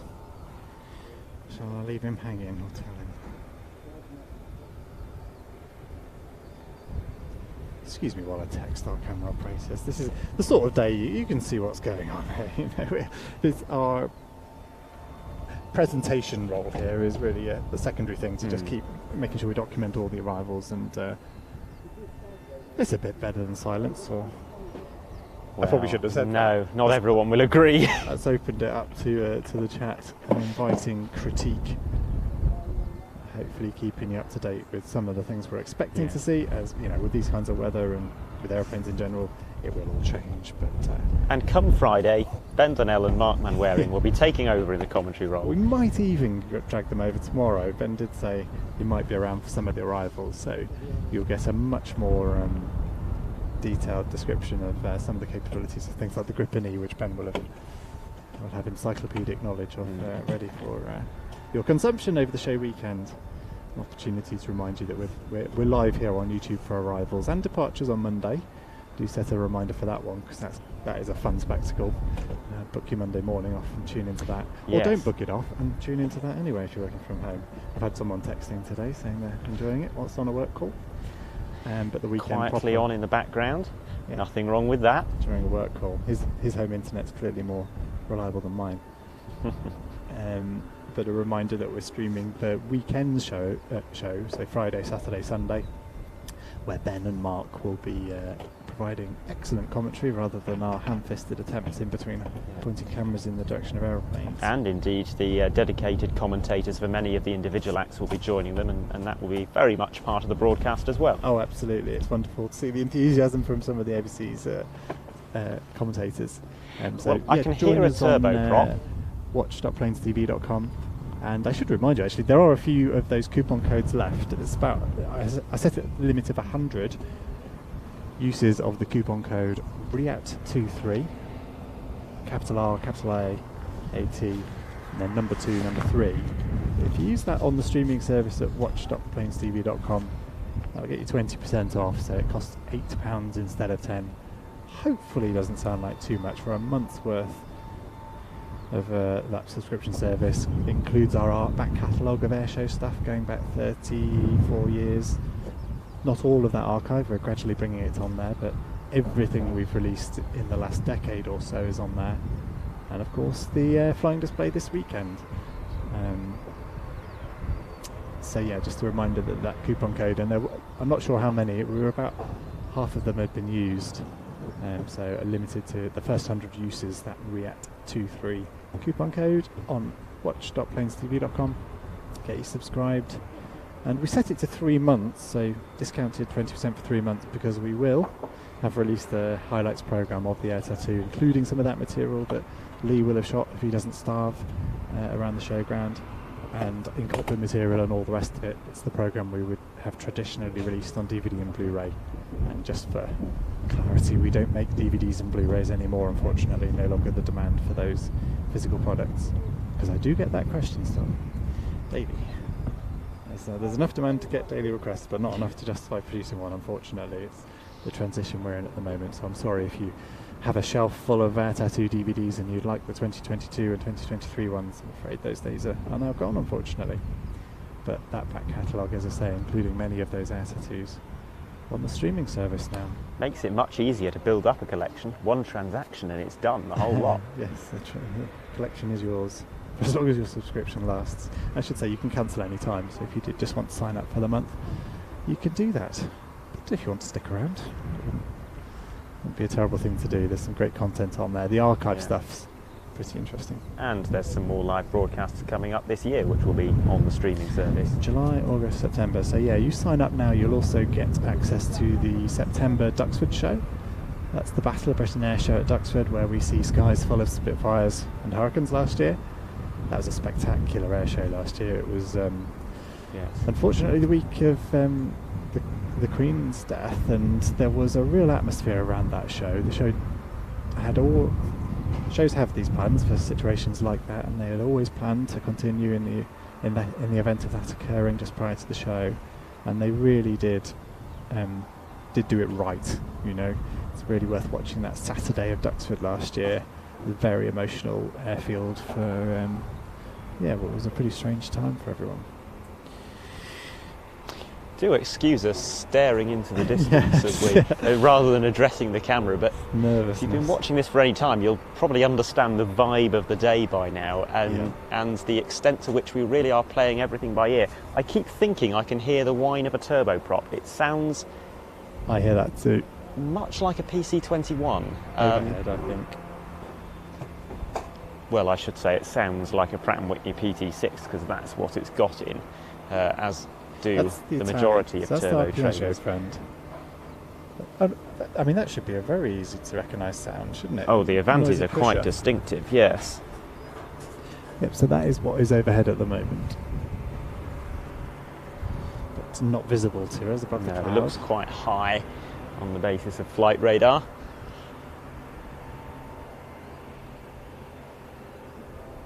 Oh, yeah, right, 11,000 feet. So maybe Skyvan operating out that way, potentially joining up over there.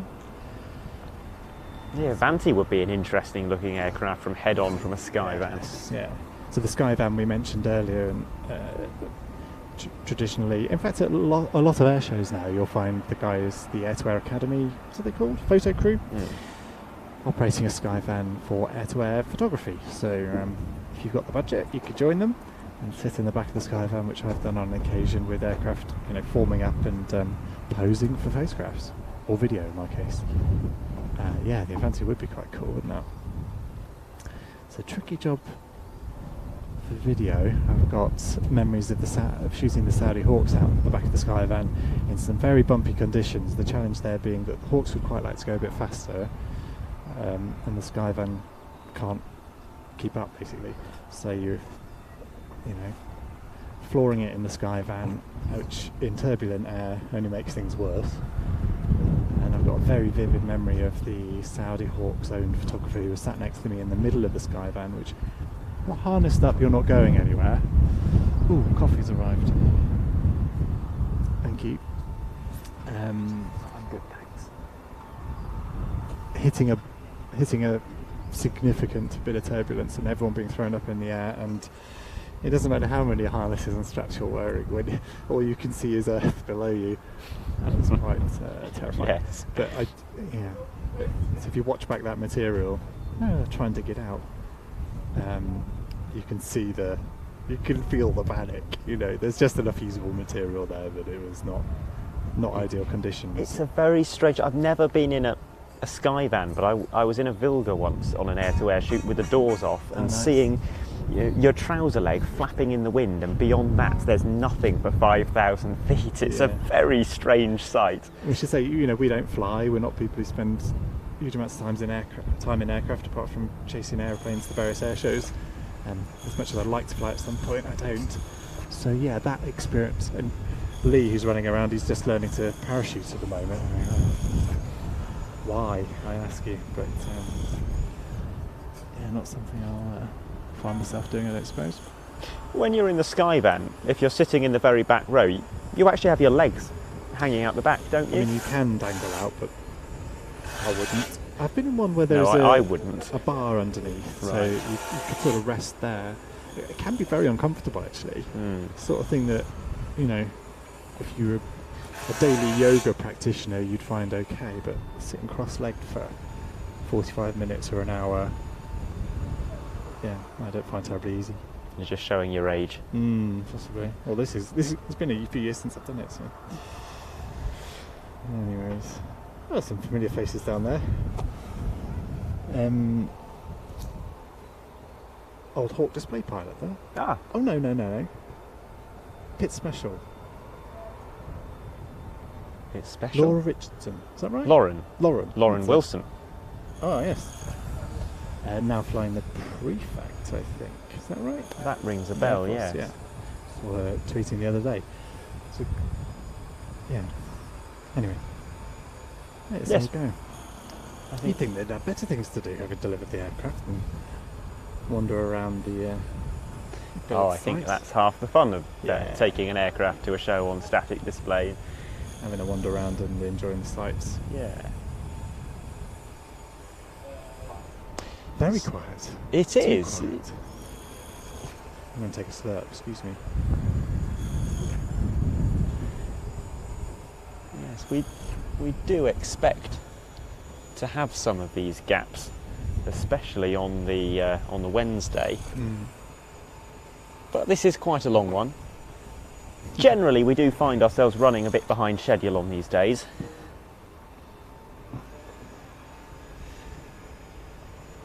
I mean, we've talked about that back catalogue. Andrew, it might be worth just rolling the intro to React 2018. So I talked about the edited programme that we produce and will produce of this event, so that will be accessible to you on the subscription service. I think the best one we've ever done of Air Tattoo, and we're going back to 2015 for our first that we've produced of Air Tattoo, of course, and many other air shows for the last 30 years. And Air Tattoo's appeared in various programmes over those years. The British Air Show series is one to go take a look at on the service. But if you want to see what a refined edit of a RIAT event looks like, I thought a intro to our RIAT 2018 might be a nice watch for you. It's only a 90-second long and is more interesting than staring at our faces for much longer. Although Andy's saying there is an aircraft on the horizon. Which way is it looking? while we try and pick that up, how's about we take a look at our introduction to Royal International Air Tattoo 2018 programme, which, as I say, is available on the streaming service. This is the big one, the international public celebration of RAF 100, the centenary of the establishment of the Royal Air Force on the 1st of April 1918. The Royal International Air Tattoo 2018. RAF 100. Fantastic! Break!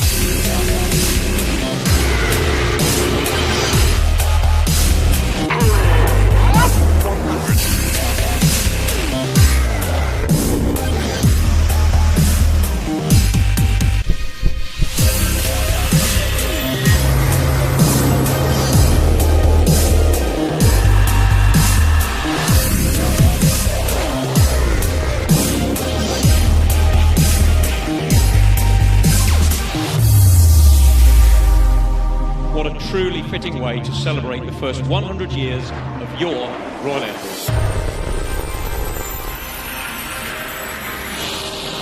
This is the greatest air show on earth.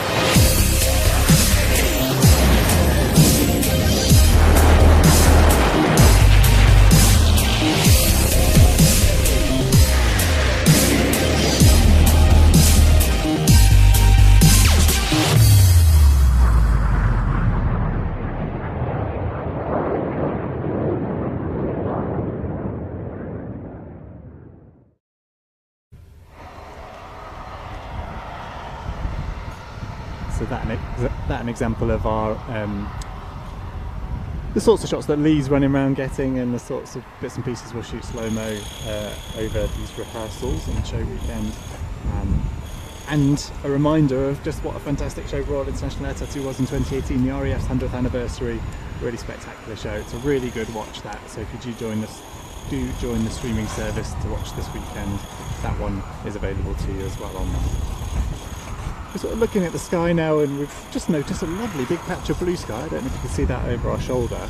And that's the sort of sky that you'd, if the reds were in their display now, which might have been a low display under the cloud, they might see that patch of blue and decide to they go punch high. up for a loop.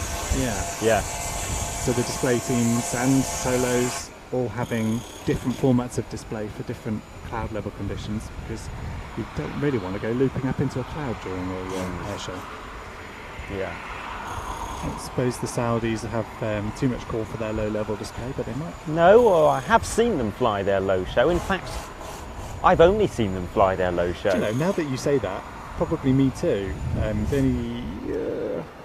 saw them at Yeovilton. That was almost certainly cloudy and horrible. Saw them at the Czech Republic show, the NATO Day show, where they weren't able to fly over the weekend due to weather conditions that affect many of the displays. So they put on a practice display on the Monday afterwards for the camera. So there I was out in the middle of the airfield recording a very nice Saudi Hawks display. And I think that was probably a bit of a mid-show. I think there was some high-level cloud, mid-level cloud that limited it a little bit. I do hope we get to see a full show at some point, because there are some manoeuvres, particular manoeuvres in there with some terrific symbolism, and the one that I was describing earlier, recognised as the biggest piece of sky art in the world, where they draw the Saudi national symbol of the palm tree with the two crossing swords. They're probably going to need about 5,000 plus feet of cloud base to do that. So fingers crossed. Just about have if they were airborne now, but it's quite tricky with patches of low cloud as well. You do often hear though on the radio during a red hours display going high, or they can amend the display. And the Reds particularly are very adept at doing so, because they're so used to displaying in these conditions. Yeah. And for the Reds, it's not just cloud that forces them into low shows quite a lot of the time. It's the extremely congested airspace environment here in the UK, so they've worked up a very dynamic flat and rolling show. Which we see at Duxford, where the airspace is often limited by Stansted. What are they thinking about it? We got the heart. Oh no, we get a low heart. They've developed a new manoeuvre just in the last few years called the rolling heart, and it's essentially the same thing but flatter. Yeah. I'm just thinking about the vertical brake or the head-on brakes as well. Oh, sorry about the build noise going on. Got some seriously heavy-duty hammering going on. I might shut up for a bit. You can kill our mics for a while. Without you can hear me.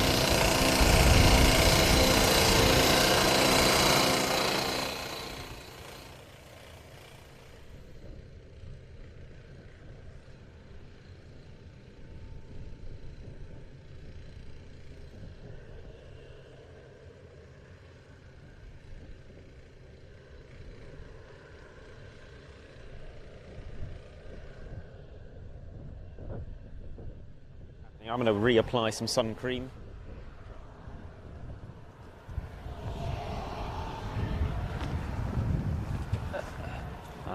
This might be on and off for a while.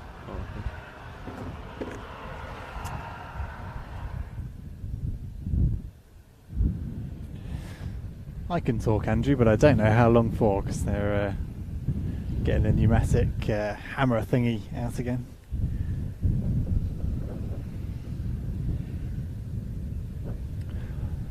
Yeah, some serious heavy-duty poles going up at the moment, throwing audio over the show site for the public address, aerials for various stuff. Hopefully my internet at some point. At the moment I'm running on my backup system, but we won't talk about that. Yeah, a bit of clearness in the air, a bit of blue behind us, that's what we like to see. But no aeroplanes currently. He said that, and there was an aeroplane. Adam's putting his sun cream on at the moment, so I'll try and remember how to point a camera at aeroplanes.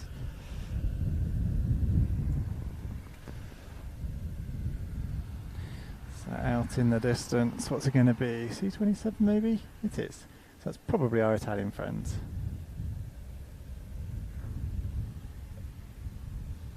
Yeah, you get a sense of the wind at the moment on that full telly there, which is... to the naked eye, that aircraft is a dot.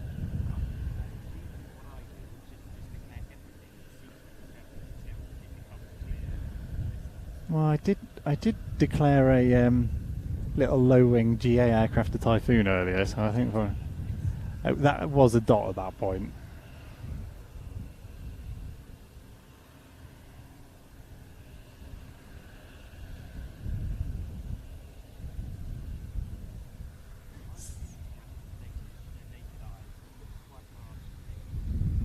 Yeah, C-27, so go easy on the wobbles, Adam. So if we're two of us up here on the platform, whereas normally we'd only use one because of that reason that you will be watching now, the wobbly with people walking around.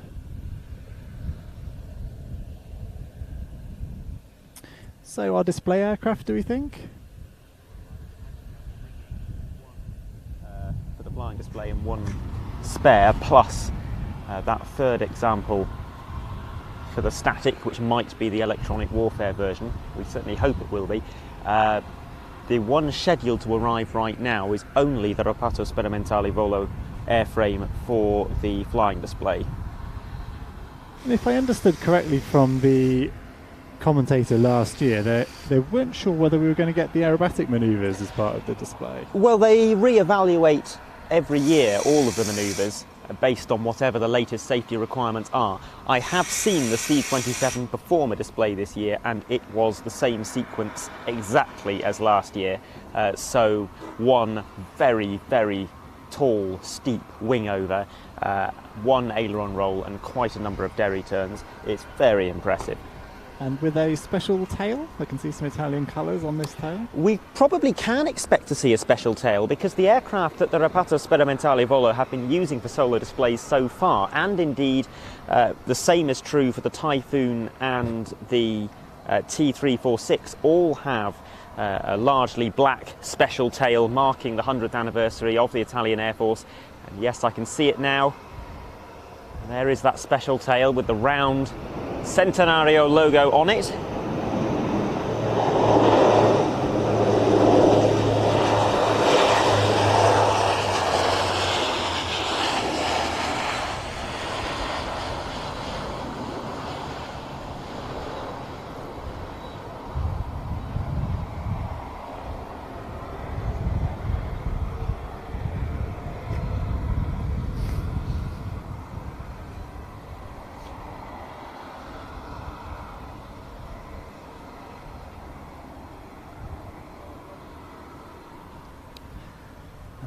turn to an empty sky out to the east, I think, as far as I can tell. But hopefully followed by the rest of the RSV contingent. That being the Master, the T346 and the Typhoon. And I would expect a run and break from all of those.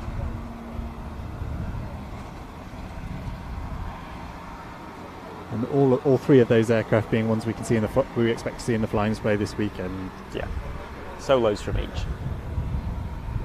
For each one, we're expecting to see one flying, one spare, one static. The Master's quite an impressive airshow performer, actually. It is, and you wouldn't think looking at it. I mean, it looks quite small and ordinary, and very much like many other jet trainers. But some of the vertical manoeuvres that it can pull would be impressive even in isolation, but it does them after slow passes and high G turns. There's one particular manoeuvre that we'll see where the aircraft does a low, slow, high alpha pass, goes straight from that into a minimum radius 360-degree turn, and then manages to build sufficient energy during that turn to go straight into a half vertical 8. That's half a loop, half a roll, and then half a loop on top of that. It's impressive to see a jet trainer do that, even just running in from a fast pass, but when it comes right off the back of those very slow high G manoeuvres, it's all the more outstanding.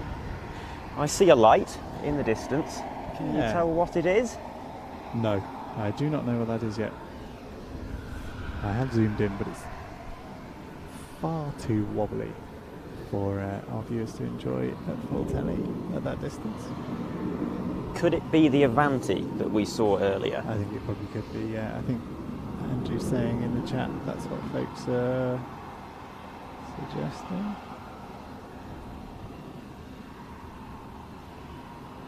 Yes.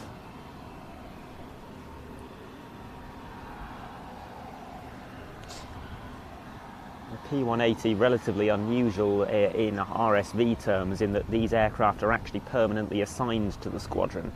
Whereas the C-27s, the Typhoons and the T-346s, the stresses that they put on the aircraft are so great that to even out the stress across the entire fleet, frontline squadrons will loan them an aircraft for a period of a few months, and then they'll be switched back out into regular service, and the RSV will receive a new one.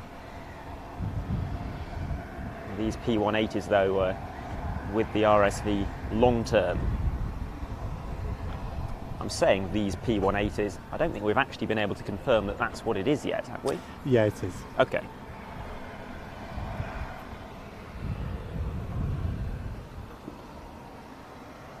Yeah, you can see there the sort of a bit of a meteor look to it. The pusher configuration, giving the look of a air intake on the mid-wing. Oh, it's a blustery day. He's a long way out, but you get the idea of what's going on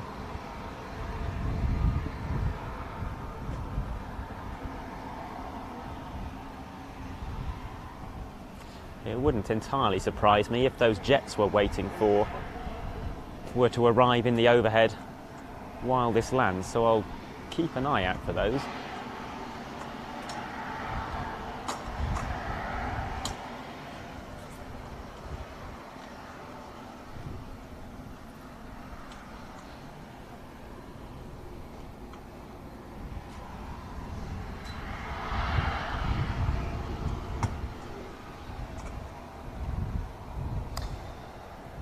Alluded a couple of times to the sheer size and scale of the Italian Air Force contribution to the show. We're not only expecting these aircraft from the RSV and the various other Typhoons also, but the AMX, the Tornado, the G550 early warning aircraft, the KC-767, the P-72, that'll be a RIAT debut, the KC-130J, the U-208, which is on the surface a relatively unremarkable single-engine piston elementary training aircraft, but I'm hoping and expecting that this could well prove to be the special scheme examples of the U-208 painted up in Centenario colours, and they've been out at a couple of public events already this year.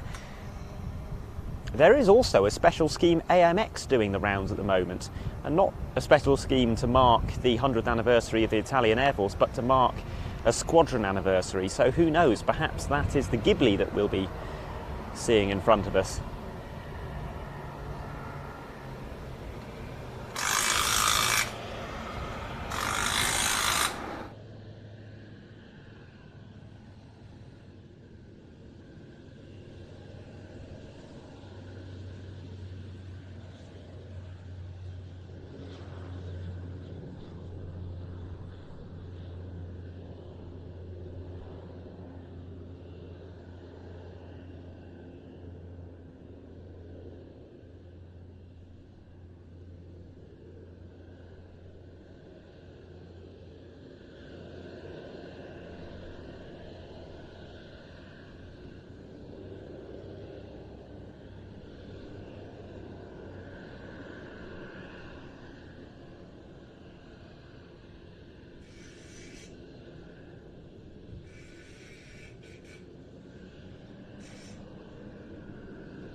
Well, we think this aircraft with the landing lights on that's approaching us at the moment might be the Saab GlobalEye, which we are indeed expecting at around this point in the afternoon. That's based on the Bombardier Global Express 6000 business jet, but modified into an airborne early warning and control aircraft. The system is based around the RAF long-range airborne early warning radar, which you'll see very shortly mounted above the fuselage. Saab claim that this new version of the GlobalEye has 70% greater range than its predecessors, and its predecessor is in service with a number of air forces.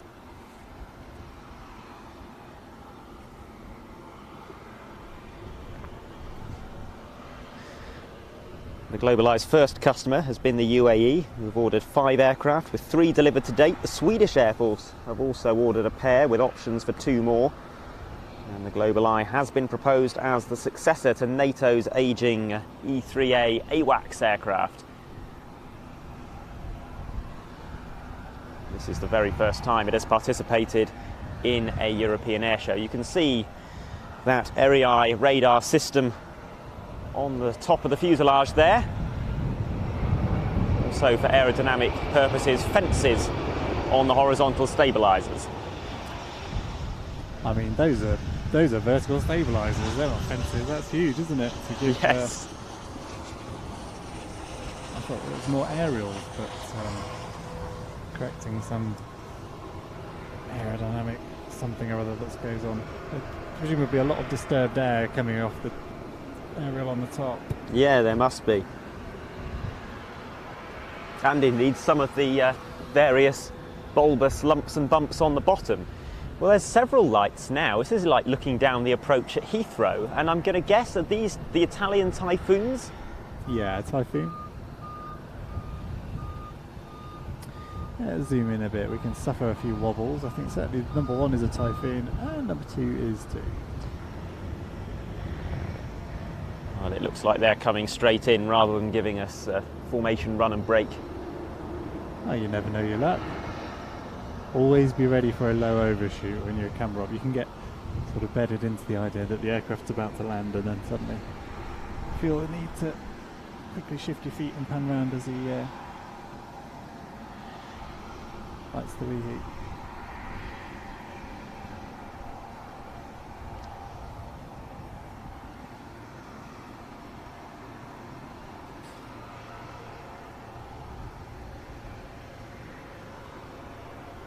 If the Saab's cleared the runway, that will tell us. The Saab has cleared, Okay. vacated at the midway point and has gone off to the far side. And yes, here comes the first of the Typhoons, which entered Italian service in 2004, and they replaced the F-104 Starfighter.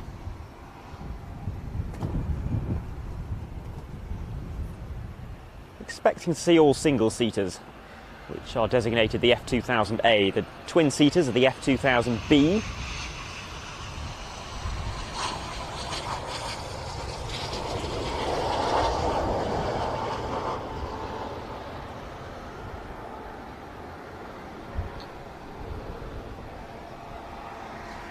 In addition to the aircraft loaned to the Reparto Sperimentale Volo, there are 5 Italian Air Force squadrons equipped with the Typhoon,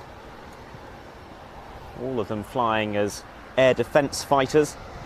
The Italian Air Force does not consider them to be viable as multi-role fighters, so they share some of their duties. The ground attack role taken on by the AMX and the Tornado, as is suppression of enemy air defences.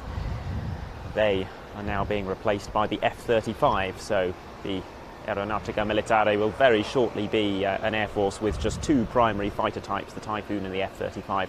The F-35, the only one out of those that we aren't seeing in Italian service here at the Air Tattoo this weekend.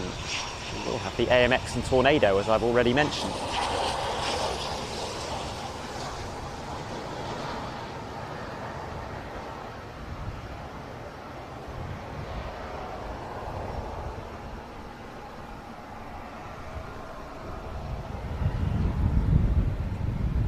And there's more lights in the far distance, at least one of them, but it is a very, very long way away. This could well be the master. Not much point getting a camera on it yet.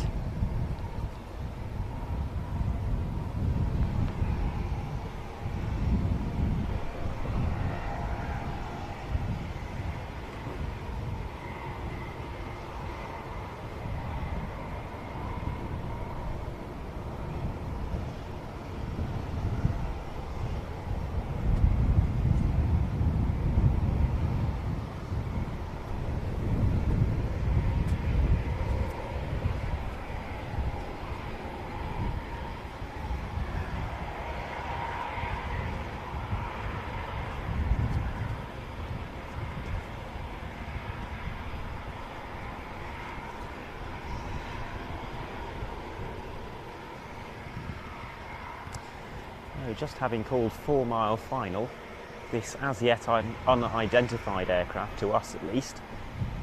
I'm thinking could be the master, could be the Gripen E. Could well be.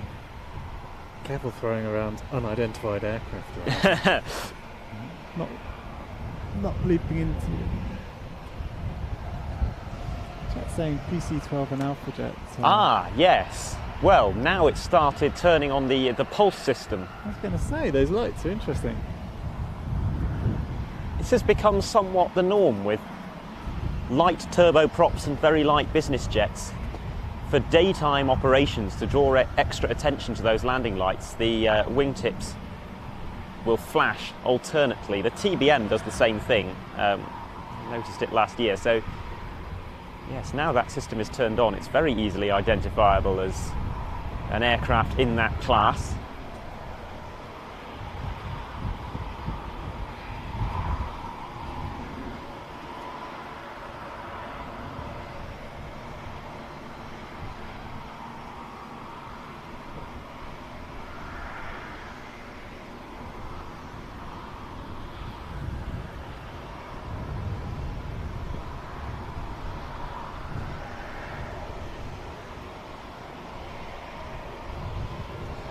So this, I guess, is the civilian example coming to us from Pilatus itself. We're also providing a PC-21 for the static display.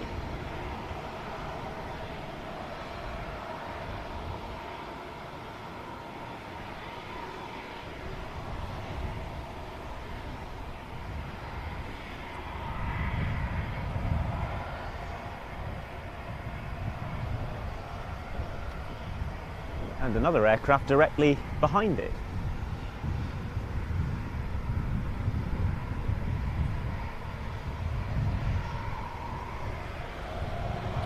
You'll be able to see what that is better than me at home, probably, on the viewfinder here, out in the sunshine, etc. But it looks to me like an AMX.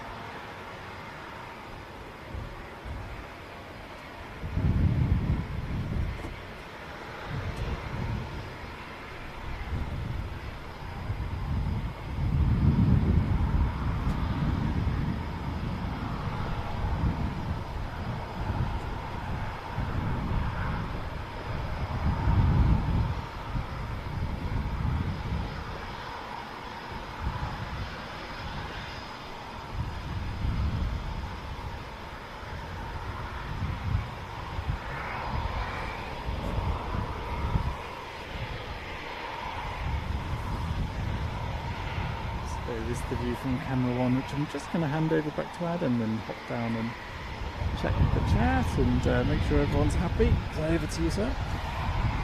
Thank you, Ian.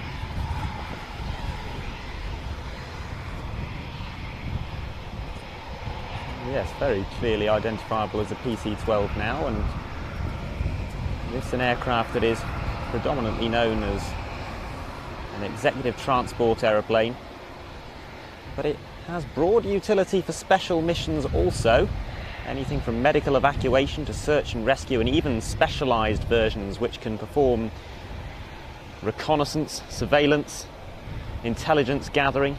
US Air Force rates the PC-12.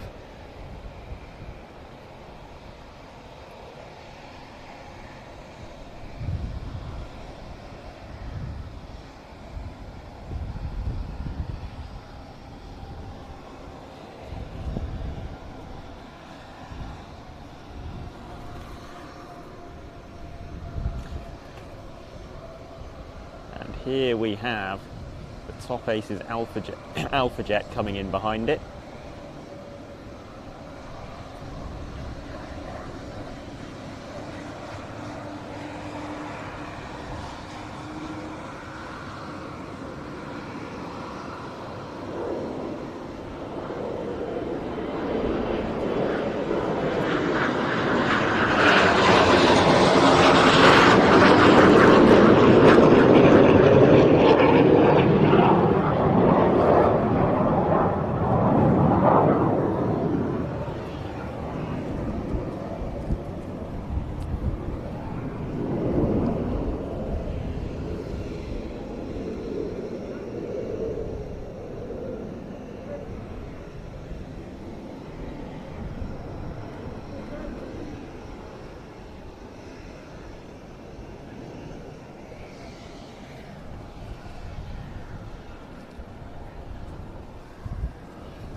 So in come the two Gripen E's for a formation landing.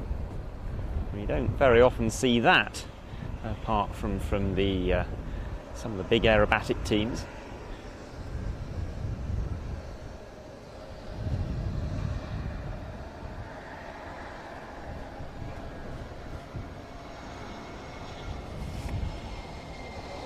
Indeed, reminds me of Patria Aguila. One of their party tricks has always been a formation landing. Wonder if we'll see that at the end of their display this weekend.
A mixed formation of jets now arriving.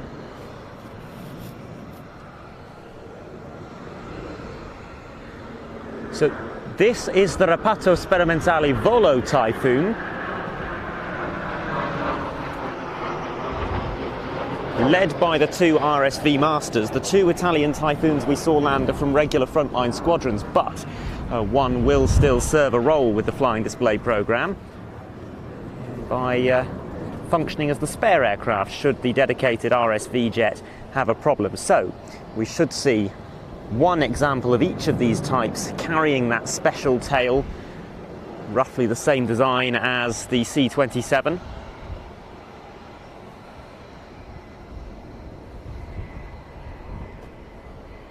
And in fact you can actually see it now on that lead master. The round Centenario logo.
Yeah, the RSV Typhoon also bearing its special tail.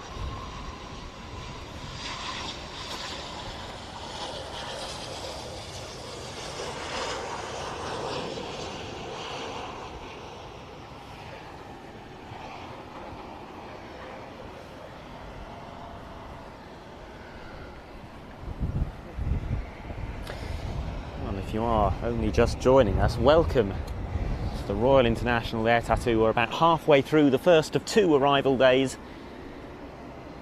as we set up for what is the world's biggest international military air show. Somewhere in the region of 200 to 250 aircraft expected to land here. And here indeed is another one of them. The Alpha Jet, perhaps returning to land this time. Or we could be seeing what are known as the calibration fly pasts.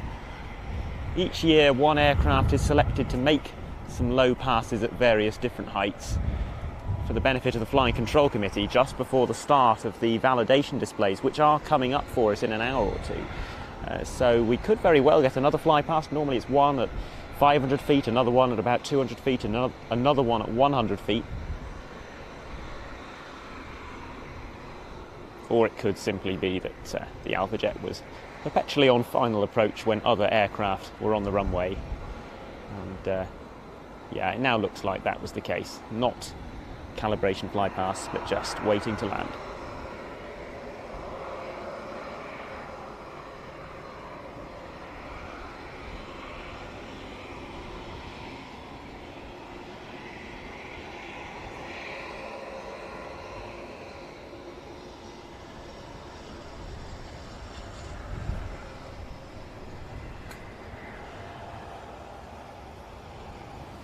So what we're trying to do is bring you a bit of a flavour of these arrivals and validations. We'll be doing this for the next 2 days here, free on YouTube, as we set up for the show. It's a bit of a technical rehearsal for us, and we're all doing far too many jobs as well, because trying to do the camera work and also making a half-hearted attempt at talking you through the action. But come Friday, things will get very much slicker as the main air show begins.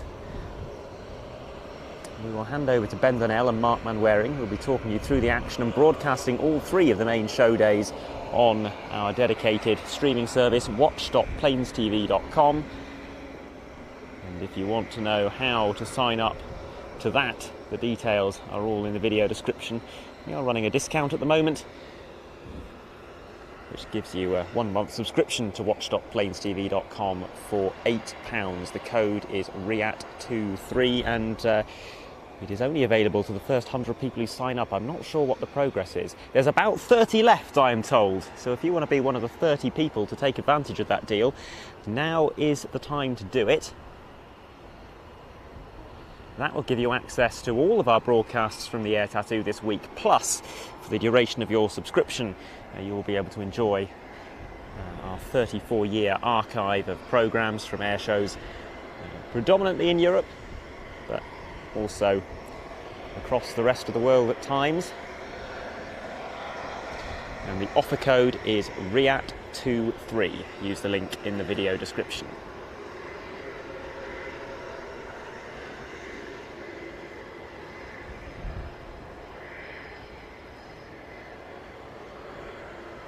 It's not the entire archive that's on there, but certainly everything for the past 10 or 15 years or so. And a lot of the older programmes are being gradually added.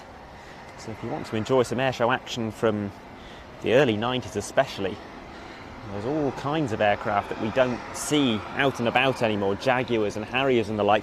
Although I say that, we do have Harriers here this weekend. I was thinking of British Harriers when I made that remark, but we've got both Italian and Spanish Harriers, which we're expecting to see over the next couple of days. The Spanish one's due fairly shortly and expected to perform a validation display later on, so do stick around for that. It's always a highlight of the show when the Spanish Air Force takes the air. Spanish Navy, I'm sorry.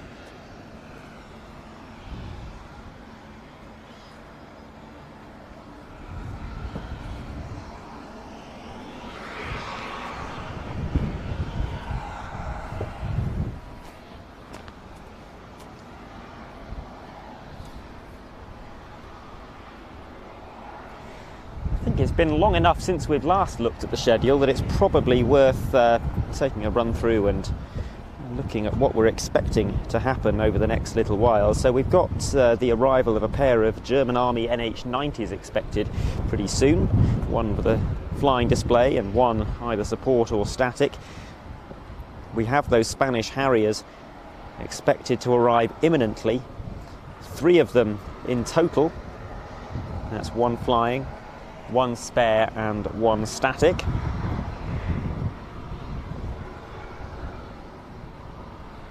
Other arrivals coming up soon. We have P-51 from Germany, a relatively rarely seen one, at least as far as British air shows are concerned. It is P-51D Mustang Francis Dell. And then at 1340 we have the Royal Saudi Air Force Airbus A330 multi-role tanker transport, which will be appearing on static display, but also, I would imagine, helping support the Saudi Hawks visit to Riyadh. We saw the Saudi Hawks arriving earlier. They will be validating in around an hour from now. What is a validation display, you might be wondering? Well, a validation is, as far as we're concerned, a rehearsal flight. But technically there is a little bit more to it than that. A lot of the aircraft here haven't flown in the UK recently. They might come from a country where the form of display authorization is not necessarily recognised by the British authorities. So it's just an exercise where the display is performed for the benefit of the Flying Control Committee, who are responsible for the safety of the flying displays here. And they can watch the whole thing through and make sure that it's safe. Looking at the weather now, it's actually looking rather good for those validations. We might even see some full vertical looping displays. There's some big old gaps in the sky.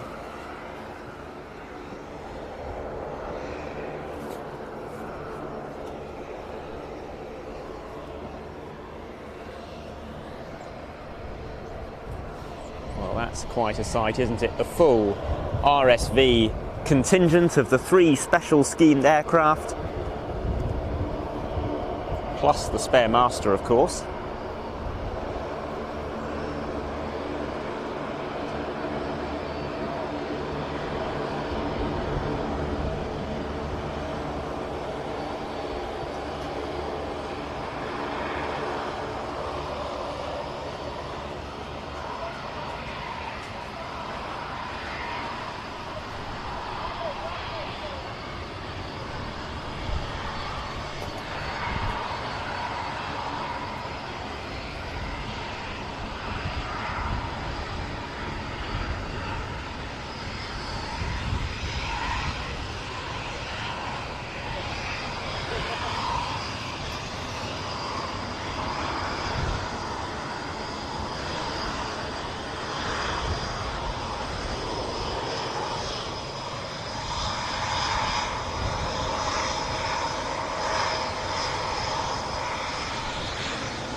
And then we have arriving what looks to me rather like a Gazelle, I believe civilian operated in this case, and preparing to take up its place in the static display.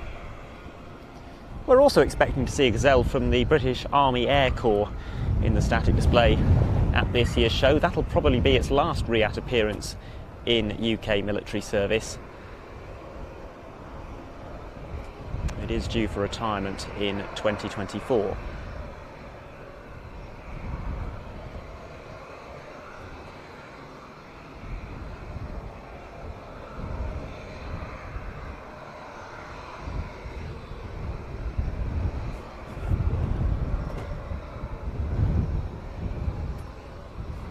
As you can see, it is a little windy here. We're up on top of the trailer, being buffeted around quite a bit. But doing our best in what have been some challenging conditions at times. Some nasty squalls of rain.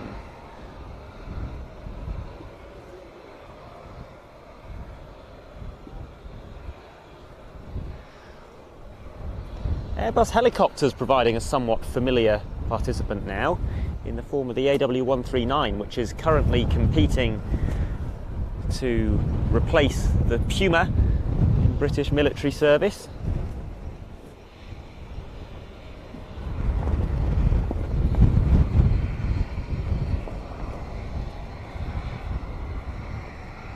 We saw this very aircraft in the RIAT flying display last year, performing on the Friday only.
About to be joined very shortly by a Finnish Air Force FA-18C Hornet, which is here to participate in the flying display. So don't know whether these helicopters are going to hold or whether the Hornet will wait for them to land. But that is always a very highly regarded airshow participant indeed. The Finnish Hornets especially have exceptional high angle of attack capabilities. They're among a number of Hornet operators to have carried out several upgrades through the years to improve their performance, and they now have similar handling to a Super Hornet, even though they're some 30 or so years older in design.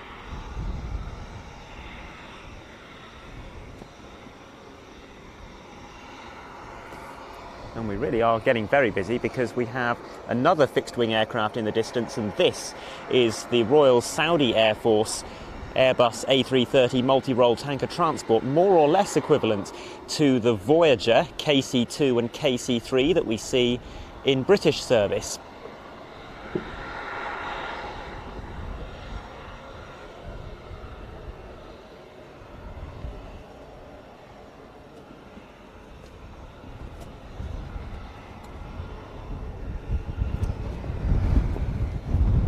AW139, it seems, closest to us at the moment.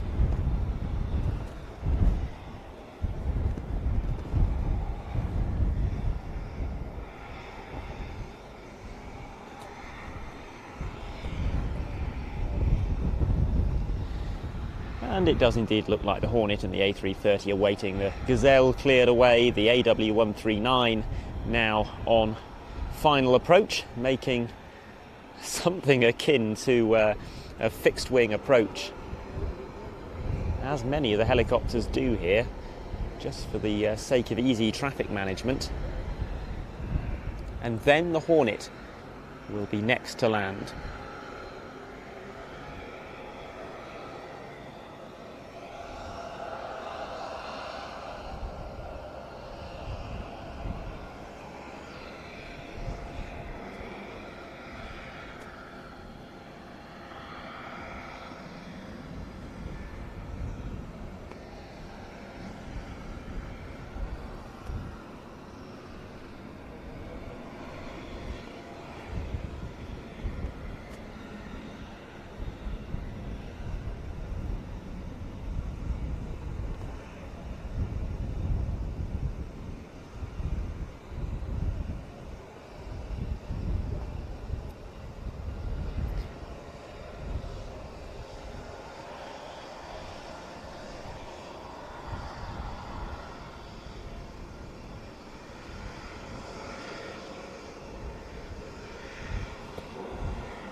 So, special scheme display aircraft in the lead. This will be their spare jet.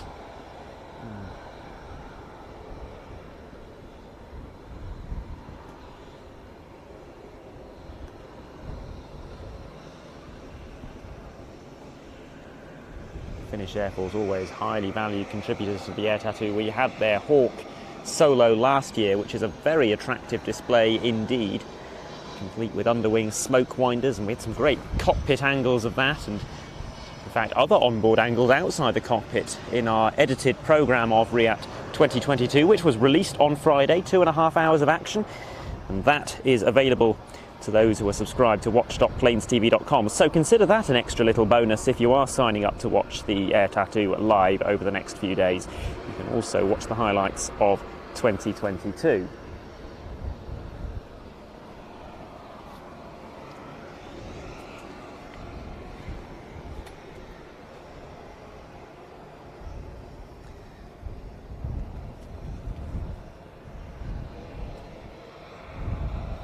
So here is the Mustang, Francis Dell. Mustang being an aircraft that has been operated by the Italian Air Force.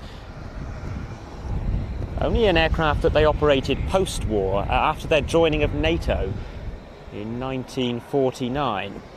And it was one of the most glamorous and highest performance aircraft in their inventory at the time. That was until the first jets came along in 1952. We'll be seeing a number of those ex-Italian Air Force Warbird types in the static display this week, but particularly pleased to see this Mustang from Flying Legends in Germany, making a very rare UK appearance.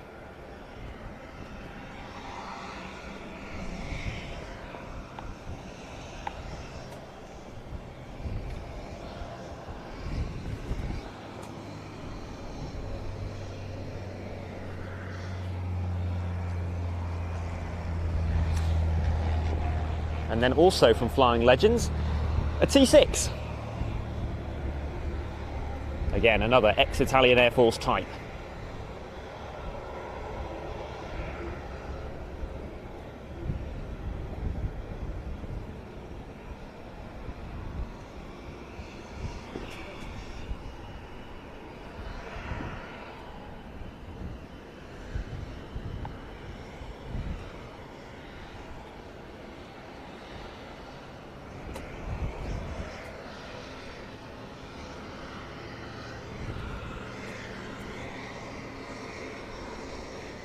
A very good demonstration of the winds that we're all dealing with here today, the pilots and also us camera operators. It's definitely causing a challenge at times. Pretty gusty. It's not quite down the runway either. There is a crosswind component going on. The Saudi A330 multi-role tanker transport is now on final approach. And we shall hope that those German-based warbirds are clear of the runway in time for that to land.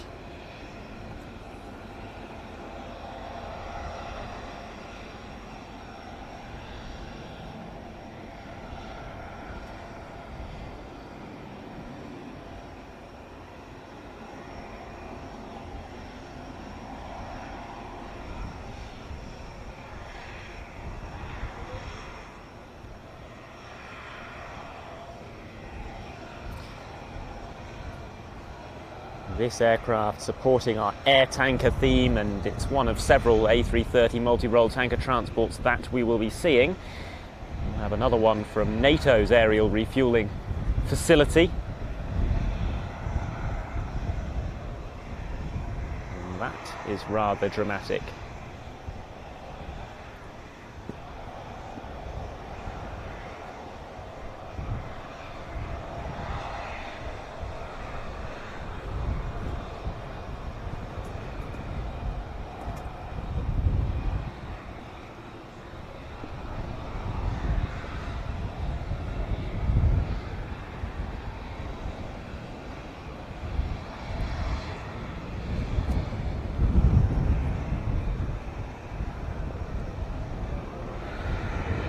In addition to those A330 MRTTs I've mentioned, we'll also have an RAF Voyager joining us in the flying programme on Friday and Saturday and Sunday. In fact, different fly paths on each day.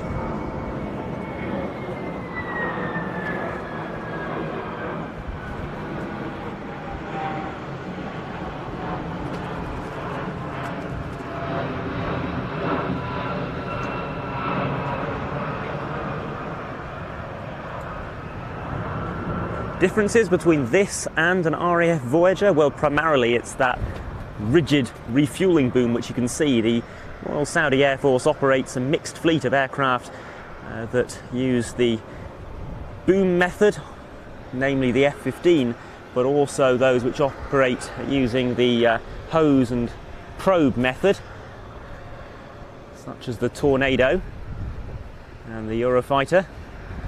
So pods for the hose and drogue method of refuelling under the wings, and also that central boom to allow compatibility with the entire Royal Saudi Air Force fleet.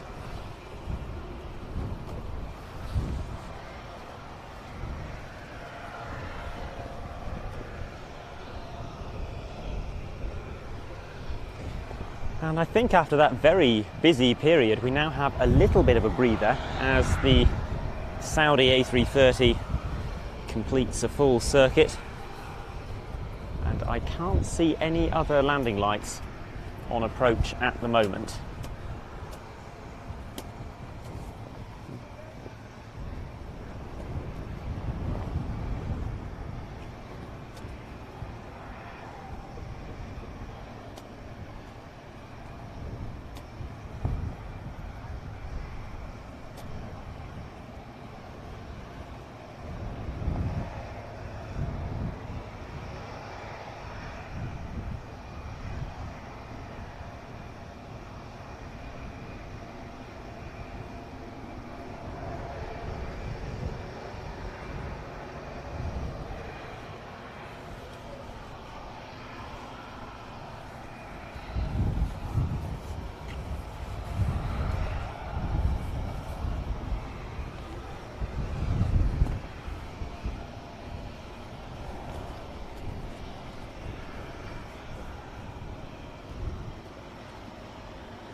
Here is one of our two German Army NH-90 tactical transport helicopters.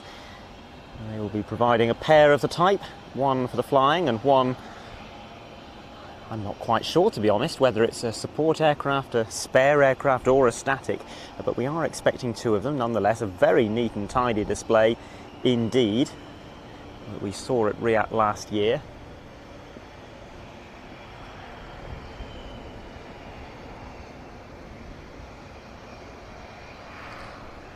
My favourite part of that is, well, we've all heard of a 4-point roll. The NH-90 does kind of a 4-point pedal turn, yawing 90 degrees at a time and then stopping very precisely at each of those 90-degree angles.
So that was a very attractive paint scheme on that Saudi A330, one of just 6 that the Royal Saudi Air Force operate, and the first of them entered service in 2013.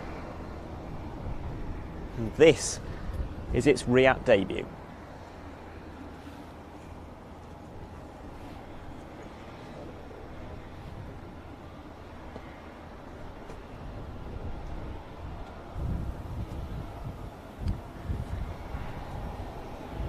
Viewers as impressed as I have been with Adam's multitasking all morning will be thrilled to know that he's having a break.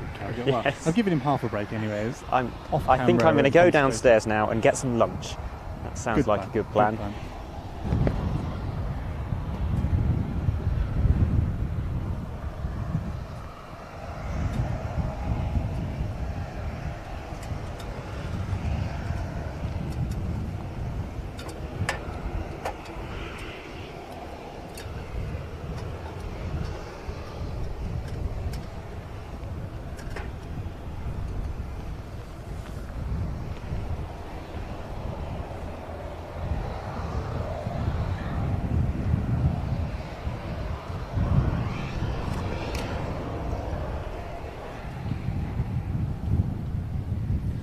Become a very blustery afternoon here at Fairford, but brighter conditions at the moment.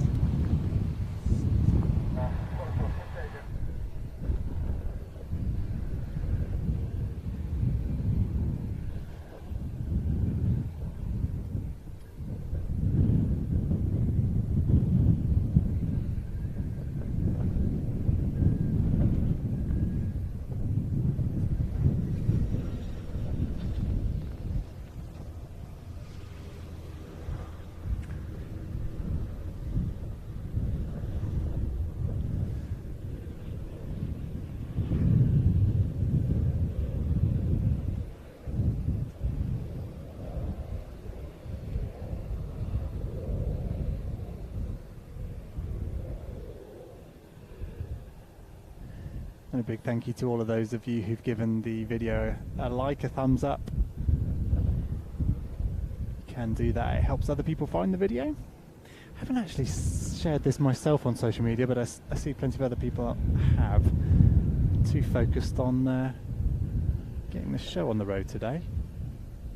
But if you do give it a like, and perhaps share to people that you might think would enjoy tuning in to the arrivals here today and indeed tomorrow, give the video a share to them and a like here on YouTube. It helps people find it.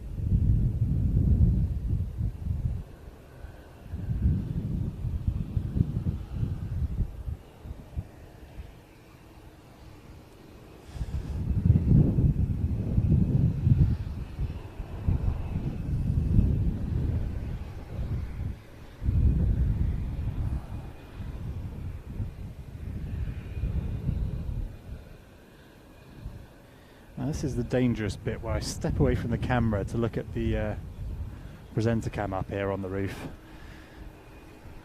But in the knowledge that I should probably be looking out that way for aeroplanes rather than towards the camera. Aircraft lining up on the runway, or is that repositioning?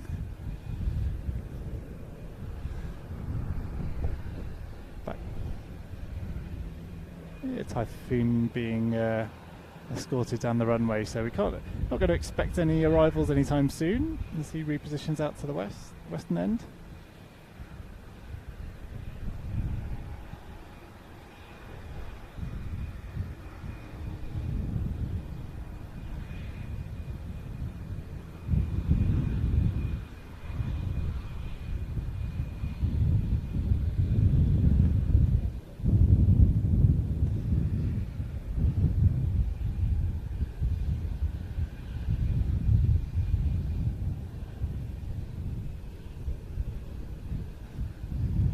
parade of aircraft being shuffled around out to the western end.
Somebody's Hercules on approach. I've not spotted whose yet. Any telltale signs from the colour scheme and the underwing tanks?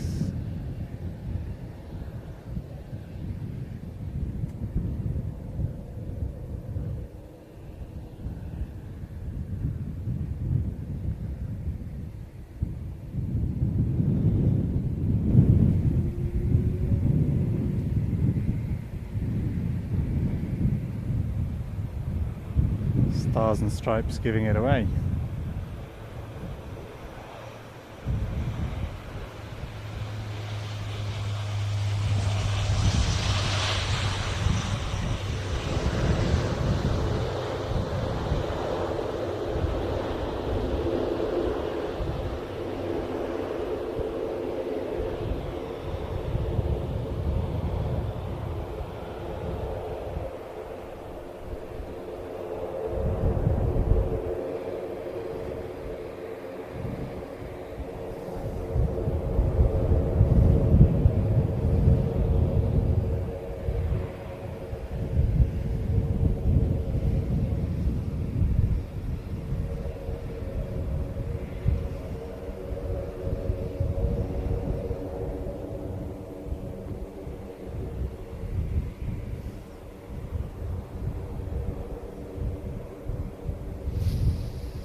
so I can't give you a view of it, but over our shoulders here behind the Free Out Grandstand and first class lounge, I can hear aircraft parking up, getting into their position for the static display this weekend.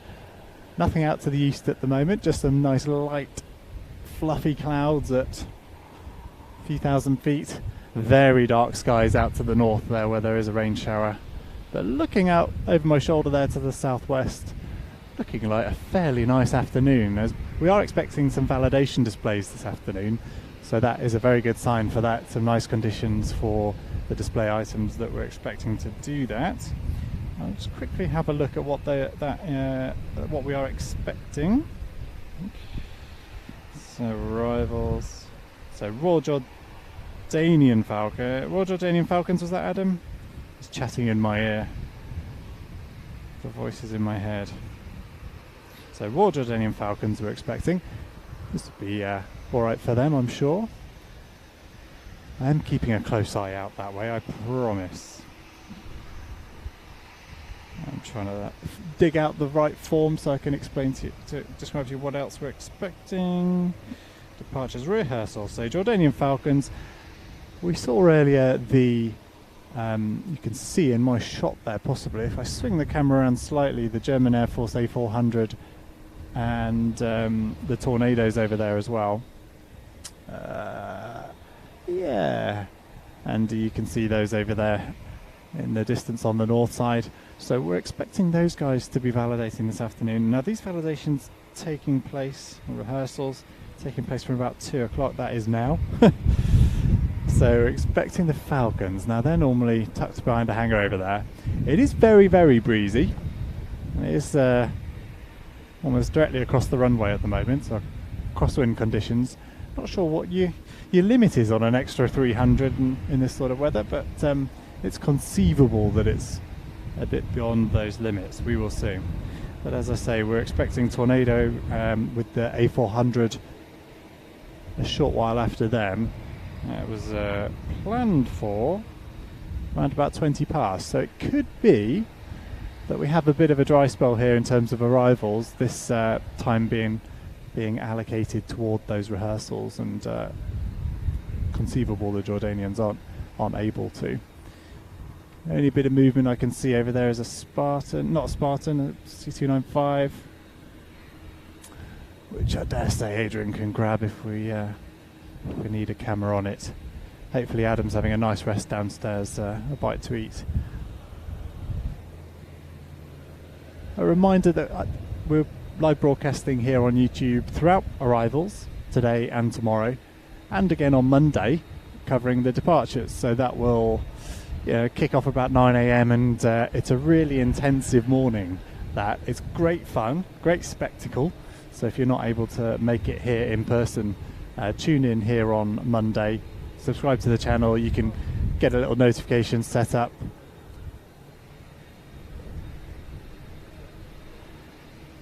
So aircraft lining up here.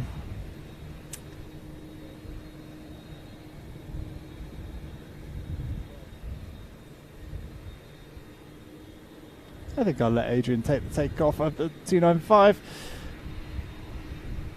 I can just finish explaining that we're broadcasting all the arrivals and departures on YouTube, and we'll looking forward to bringing you that coverage. Do subscribe to the channel, and if you want to tune in and get a reminder, you can put a little notification on the find the live video on the channel, and you can ask to be notified.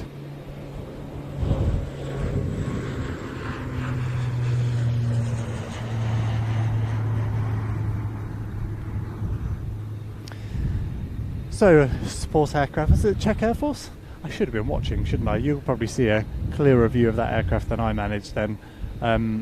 Lots of support aircraft coming in and out, supporting the static and flying display participants. As I say, a bit of a quiet spell. I can see a bit of movement over where I think the Jordanians are probably parked up. I'll finish what I was describing though. So we're live on YouTube, free to view, arrivals and departures, and then the main show day. If you've been watching all day, you'll have heard us say a million times, but that's going out on our streaming service at watch.planestv.com. It's PTV on demand. It normally costs £10 per month, and I can see some Falcons lining up.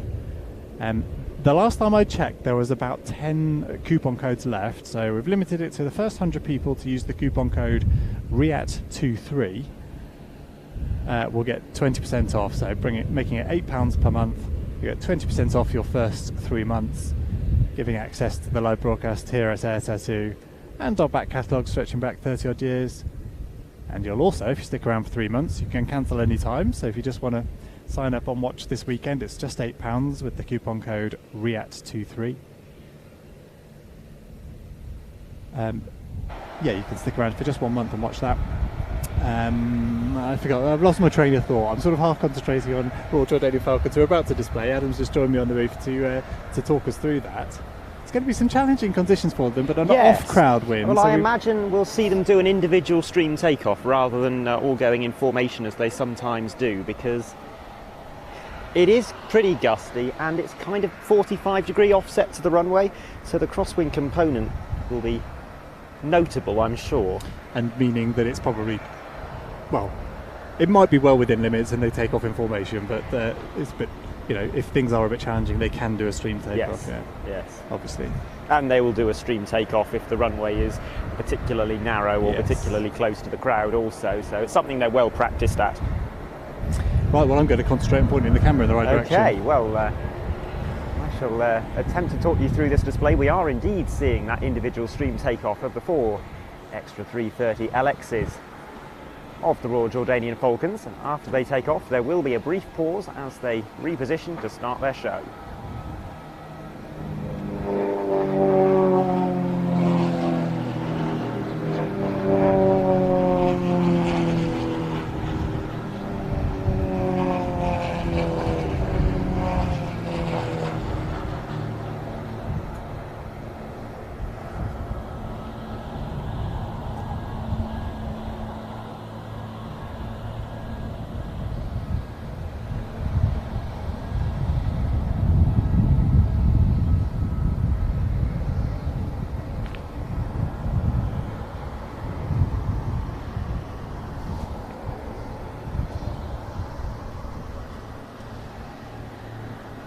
This is a team with a very long and distinguished history, founded back in 1976 at the behest of King Hussein of Jordan, with 2 Pitts S2A specials flown by American pilots Dave Ram and Steve Wolf.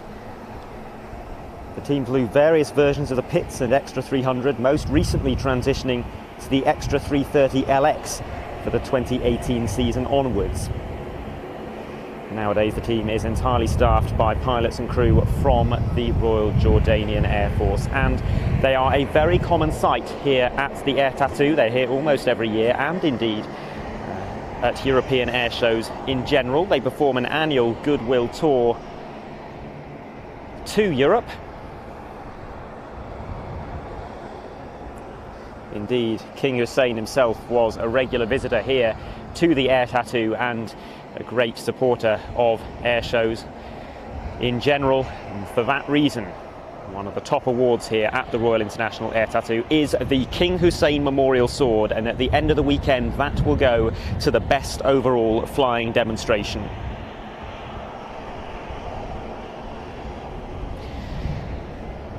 The team is really here for 2 reasons though. It's not just about spreading Jordanian goodwill to their partners and allies in Europe.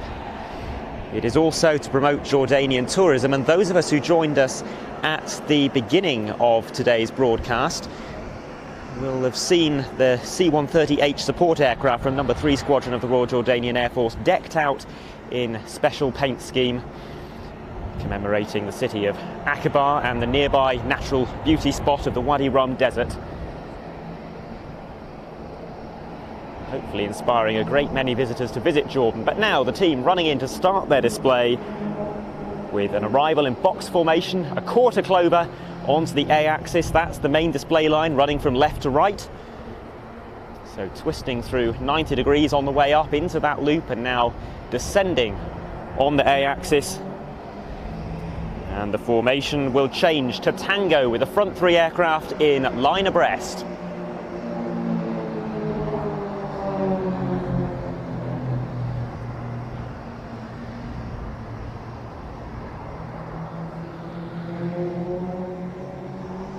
Formation changes again, back to box, and this time it's a barrel roll.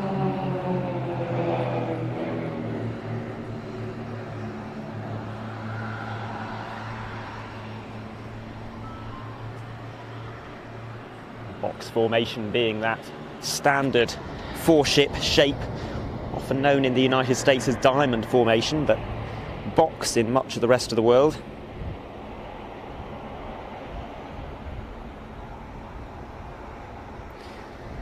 And they will now reposition to arrive from the right and perform another quarter clover, but this time the smoke will come off as they come towards us in order to clear the sky of smoke, because we're about to get a little bit of sky art.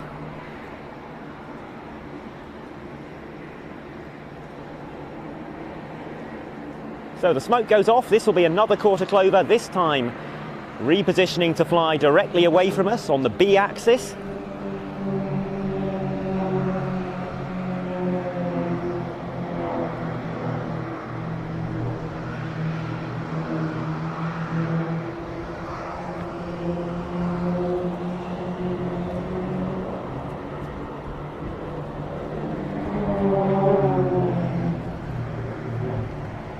Now the team will pull up again, splitting into two groups.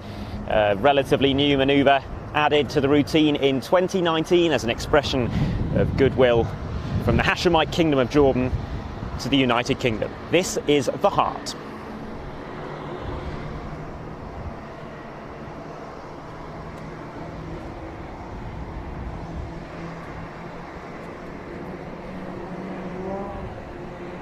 So two aircraft to our left, two to our right, and this is a brand new manoeuvre for the 2023 display season. A 2 versus 2 opposition pass, and we pay attention in particular to the aircraft on our left. That is the soloist at the rear of that two-ship formation, and just as the aircraft cross, he will be pulling up into the vertical to commence the first of his solo display sections. This manoeuvre is known as the 2v2 cross.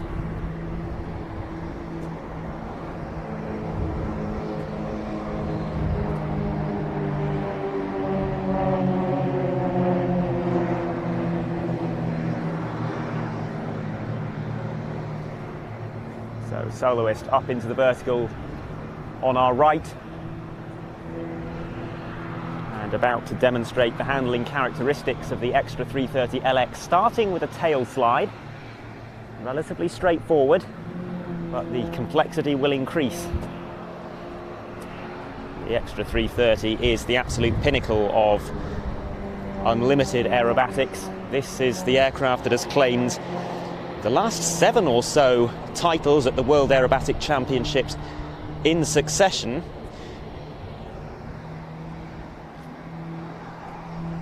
Specifically, this is an Extra 330 LX, which is the 2-seat model. A slight step down in performance compared to the ultimate Extra 330 SC, but there is that extra seat. There's a few more creature comforts on board as well, making it a slightly more comfortable long-distance cruiser. Now, another new manoeuvre for the 2023 season as the two sections cross, and we see the trio arriving in line astern for a line astern loop. Not just any line astern, this is a stacked line astern loop, with the aircraft at the back of the formation transcribing a much wider circle than the aircraft at the front.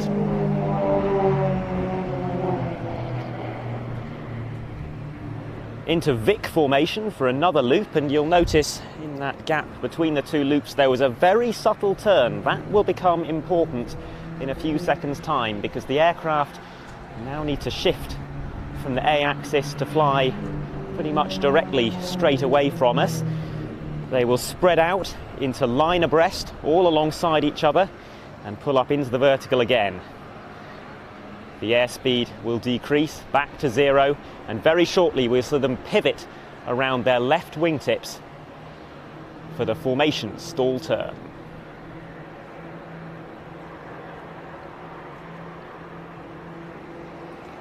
After that very polished stall turn, the aircraft come back towards us.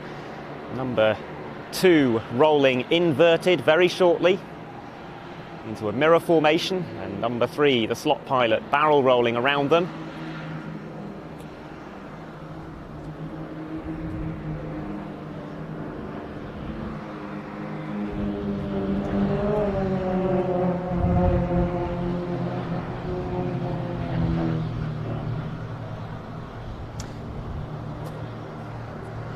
So as they complete, soloist in from the left.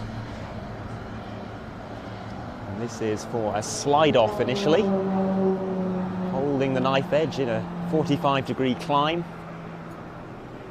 And then going into a torque roll, using the torque of the engine to keep the aircraft rotating, even with no forward airspeed. The soloist using these moments when the main formation is repositioning. They are now reforming out to our left, and the soloist is about to cross them. You'll notice every time the main formation runs in, there is this crossover with the soloist, a metaphorical passing of the baton, so to speak. The main formation in Vic will be pulling up into yet another quarter clover, this time rolling through 90 degrees towards us and splitting on the downline for the vertical brake.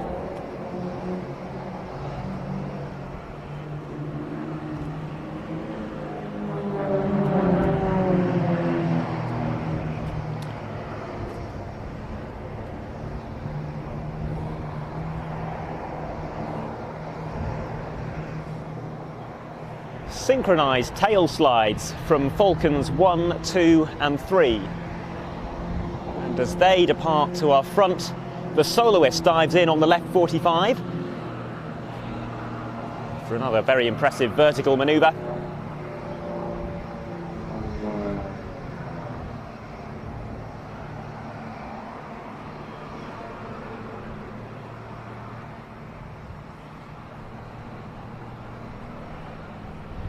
While this is happening, he's once again filling the time taken for the main formation to get back together and reform. They are chasing each other down in front of us.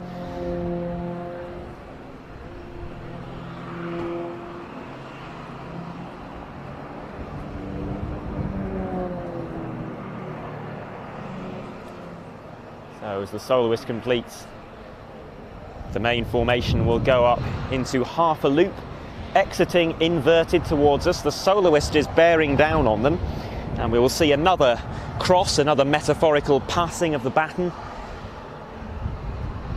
And this is for the Royal Jordanian Falcons' trademark manoeuvre. After the cross, the main formation will perform a very challenging half slow roll and fly straight in towards us. There's the cross, there's the half roll. And get ready now for a 3-ship opposition brake, called the Hashemite brake.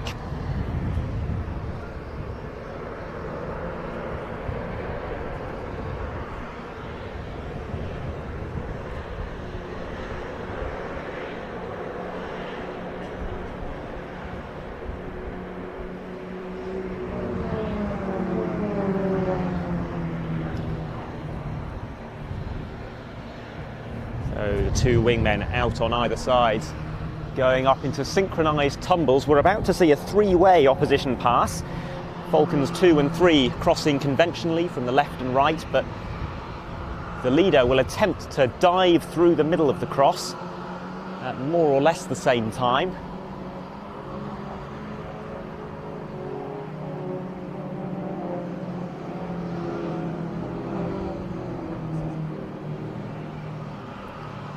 With that cross complete, the soloist in for his final little segment, going up for a Lomshavak initially, tumbling the aircraft through all of its axes.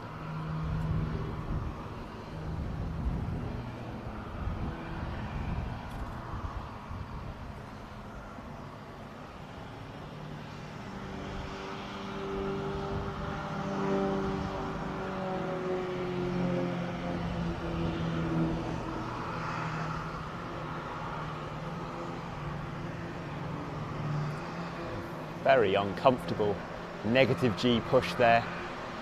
All the blood goes to your head. It's really rather horrid. Makes you feel like your eyes are about to explode. And a sustained, very high alpha flight there.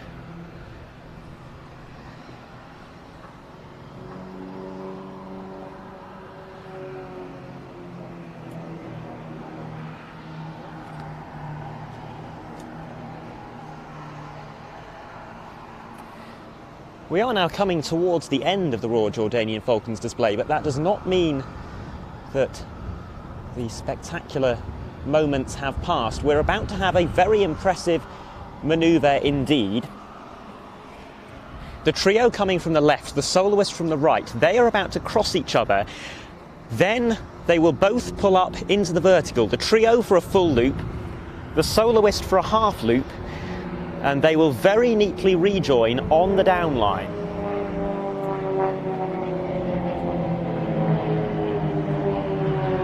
So there's the cross, the main formation up in line abreast formation, coming over the top of their loop now. The soloist about to roll out of a half loop.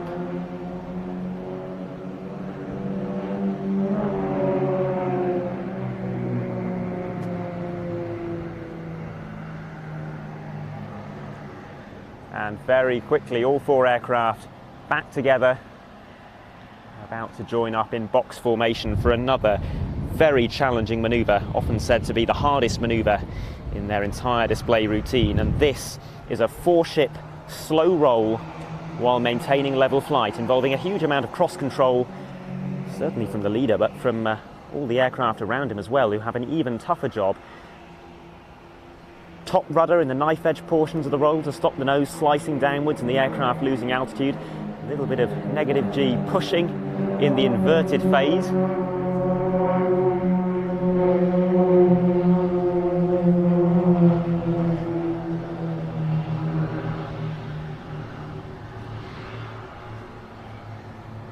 And that is a very slow rate of roll indeed.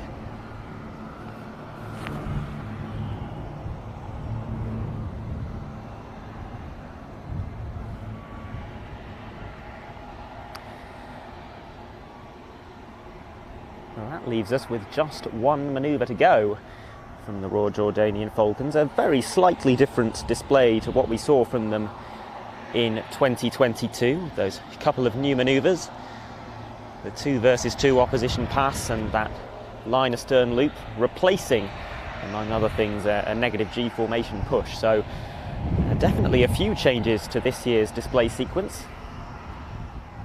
but very much the format and style and the level of polish and professionalism that we're used to seeing from the Royal Jordanian Falcons. They have disappeared into the distance now while they reposition for the final manoeuvre. They will perform a quarter clover some distance in front of us, rolling 90 degrees away from us initially, then pulling through to come back towards us on the B axis. If you're not familiar with those airshow terms, the A axis is parallel to the crowd line, parallel to the runway. It actually runs along the main taxiway on the opposite side of the runway, 230 metres out in front of us. The B axis is perpendicular to that, coming in pretty much straight towards us. Actually aims for the Friat grandstand a little way to our left, and it is on that axis which the team now return as they come in towards us. The smoke about to go on for their final manoeuvre, the Concorde break.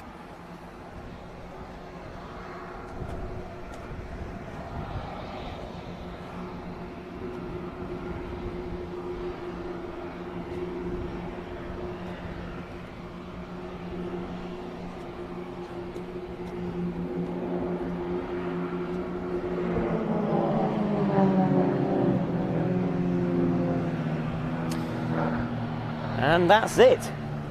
That is the Royal Jordanian Falcons 2023 display, one which we are looking forward to seeing again, hopefully in slightly more clement conditions. It's quite a nice sky for filming against, but they were really fighting the wind at times, and you could see on the pull-up after the Hashemite break going into the opposition passes, the wingman on the right pulling up considerably before the wingman on the left to try and make sure that they met at show centre rather than having the whole sequence drifting off to our right-hand side.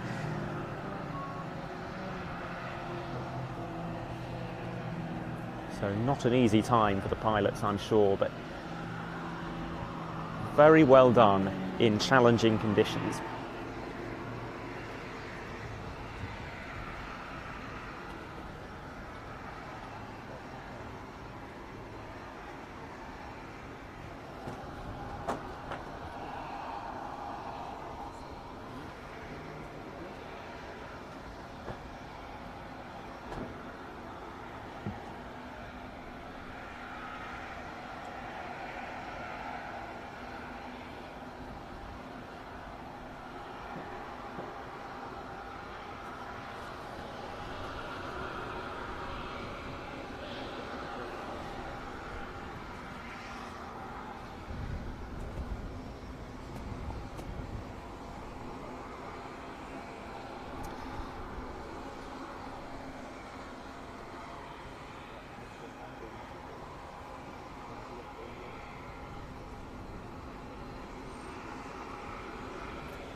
So you can see the aircraft on final approach keeping their left wings a little low to battle the crosswind.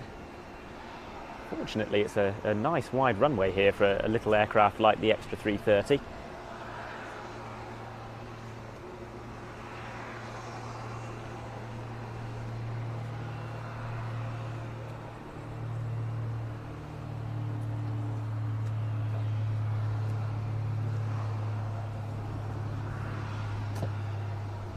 That was just the first of today's validations and rehearsals. We have quite a few of them stacked up, and next up, indeed already lining up at the intersection with the runway, we have the trio of aircraft from the German Air Force for their aerial refueling demonstration, the A400M, Tornado IDS and Tornado ECR. We don't quite know what we're going to see from this trio, whether we're going to see any solo passes or anything like that. But what we do know is we're going to see two demonstrations of aerial refueling in line with this year's theme of Sky Tanker. That's the operational theme of the Royal International Air Tattoo 2023. The first of those demonstrations will see the Typhoons tanking off hoses extended from the wings of the A400M, and then we will see something very interesting indeed, which is a buddy-buddy refueling demonstration. One of these two Tornadoes is carrying a buddy tank. That's a small fuel tank and an extendable hose on the underside of the fuselage, and the other will mimic taking fuel from that. This is the first time we've seen a Tornado in a RIAT flying display since 2018. On that occasion it was the farewell appearance of a Royal Air Force Tornado GR4, which was taking part in a 617 squadron salute with a Lancaster and F-35B. That was quite a memorable formation indeed, and of course subscribers to watch.planestv.com can relive that whole show by watching all of the live streams if you like, or if you have got anything less than about 30 hours to spare, then you can watch the edited highlights programme, what was at the time the official DVD.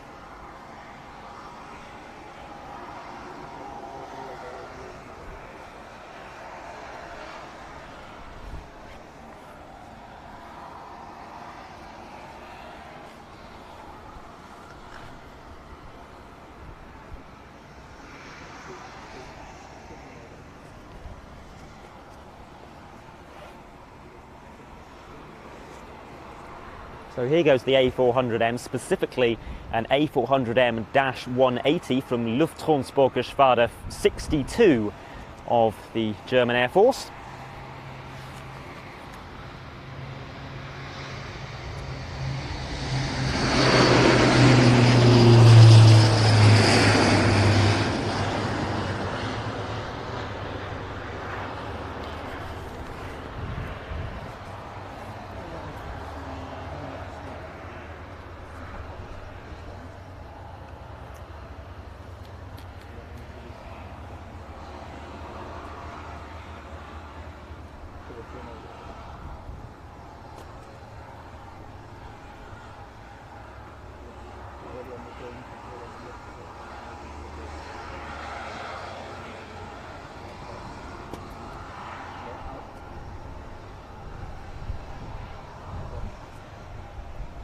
Now we have the two Tornadoes, one Tornado IDS, that's Interdiction Strike, and one Tornado ECR, that's a specialised version for suppression of enemy air defences.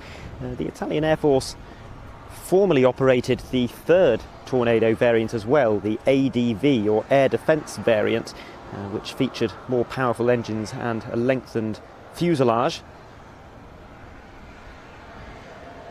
That was to accommodate additional fuel. It was fitted with Foxhunter air-to-air radar as well and was operated by Saudi Arabia, Italy and the UK. We knew it as the Tornado F3, but that type is no longer operational any longer.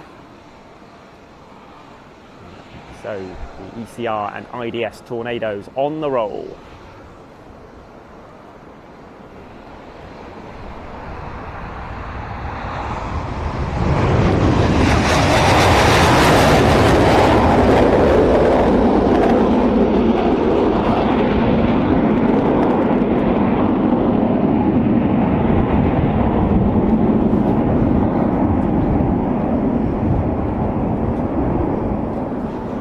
It's a sight for sore eyes here at Fairford.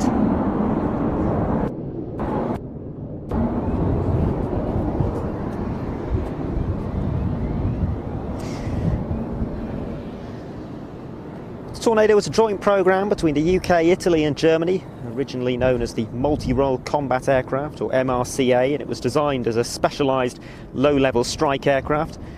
990 were eventually produced for the 3 partner nations, in addition to 1 export customer, Saudi Arabia. We're very pleased to have the Saudi Air Force participating in the show this year, albeit not with a Tornado, instead with the Saudi Hawks and the A330 on static display.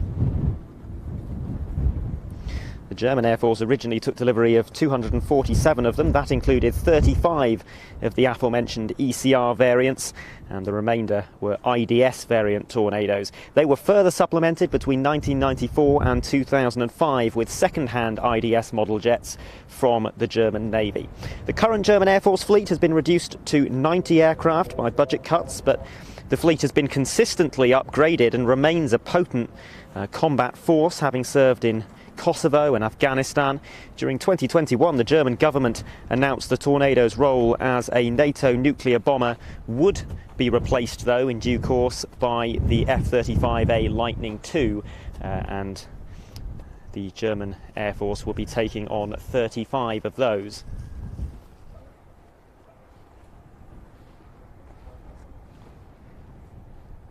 Like I say, we don't really know what we're going to see here, apart from that those 2 flypasts will be part of it. Or indeed, those 2 flypasts could be all of it. There is no regular A400M or Tornado display team from the German Air Force. Indeed, they have just one official display team, which is their Eurofighter EF-2000 solo display, which is only performing at 2 events this year. Rather limited in scope, but a very enjoyable display indeed if you have managed to see it anywhere.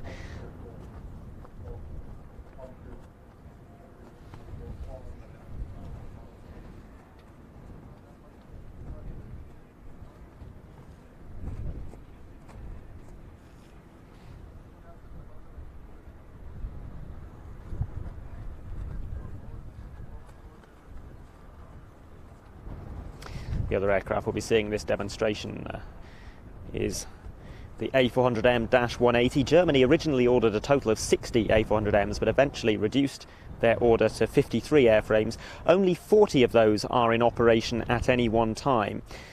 They were originally intended to fully replace the C-160 Transall in German service, but the German Air Force has also identified a requirement to maintain a fleet of smaller tactical airlifter aircraft, and therefore they have recently ordered 6 C-130J Hercules, including 3 with aerial tanker capabilities. They're operated as part of a joint fleet with France. The A400M is operated by a number of nations. The original 7 partner nations are Germany, France, Spain, the UK, Turkey, Belgium and Luxembourg. But orders have also been placed by Malaysia, Kazakhstan and Indonesia.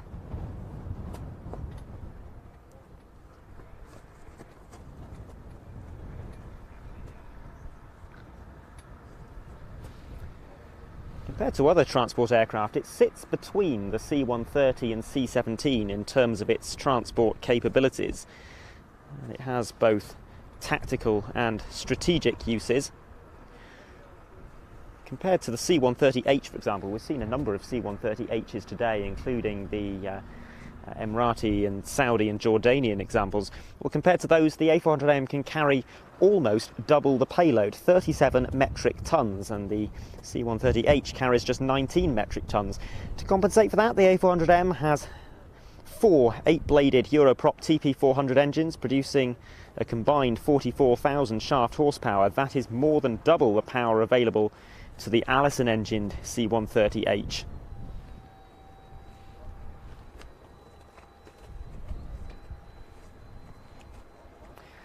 So those aircraft presumably forming up out of sight.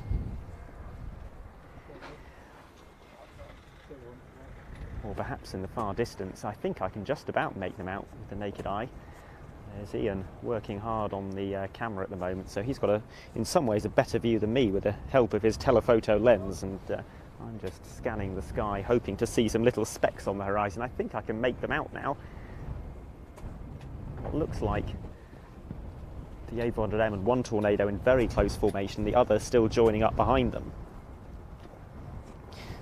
This is part of the Sky Tanker theme, the operational theme of RIAT 2023, which marks 100 years since the first mid-air refuelling occurred on the 27th of June 1923. That occurred in the United States between two Airco DH-4B biplanes from the United States Army Air Service.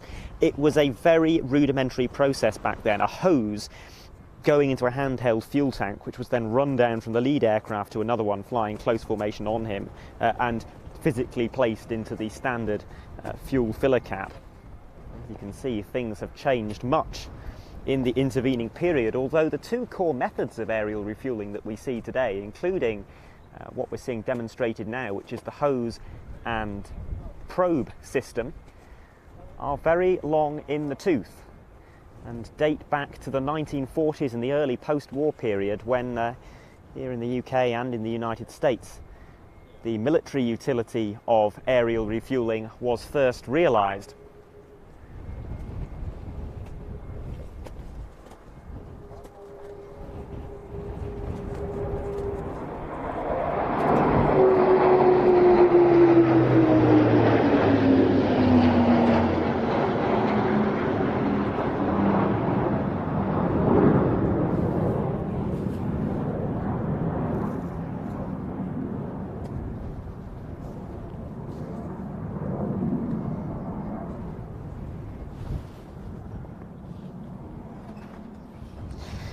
The first safe and reliable air-to-air refuelling system was developed here in the UK by Sir Alan Cobham. He was the founder of the company then known as Flight Refuelling Limited, later known as Cobham and now as Draken Europe. His system, called the grapple line loop hose refuelling, was debuted in 1935. And it saw the tanker trail a drogue-equipped flexible hose into which the receiver would insert a refuelling probe. Initially, this was developed to refuel civilian aircraft with the aim of extending the reach of passenger-carrying flying boats heading across the Atlantic. As a result, development largely stalled during World War II because this wasn't seen as military technology, but the US Air Force picked up Cobham's system post-war and used it to stage the world's first non-stop aerial circumnavigation of the globe in 1949 using a B-50 Superfortress. That was a feat that took 94 hours. At around the same time, the US Air Force used Cobham's technology to set up the first military aerial refuelling squadron using modified B-29s.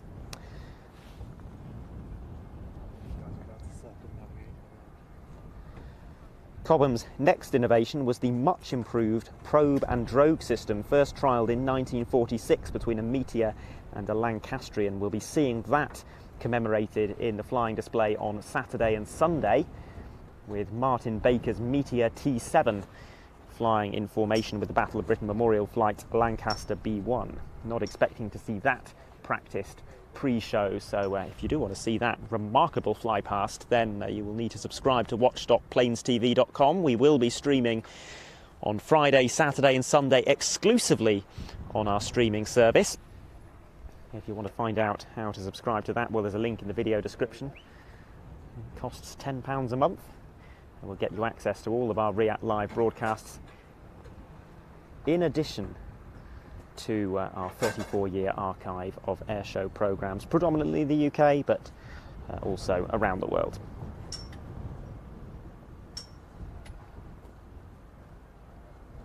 That hose and probe system has survived almost unchanged to the present day, and it was the exact system that you have just seen demonstrated in that flypast. It's one of two systems that are in common use nowadays, the other being the rigid probe. The rigid boom. I got there eventually, looking for the right word. You can probably tell we're not airshow commentators. For the stream I just mentioned on Friday, Saturday and Sunday, thankfully we will have Ben Donnell and Mark Manwaring, who are dedicated airshow commentators, doing all of the right things.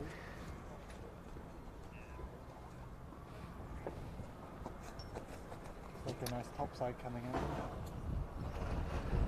Anyway, that boom system I mentioned was developed by Boeing at the request of the United States military, who wanted a system that was safe and usable, much like Cobham's, but with a much higher fuel transfer rate, which made it more suitable for refuelling larger aircraft. Here we have the trio from the German Air Force with a topside pass.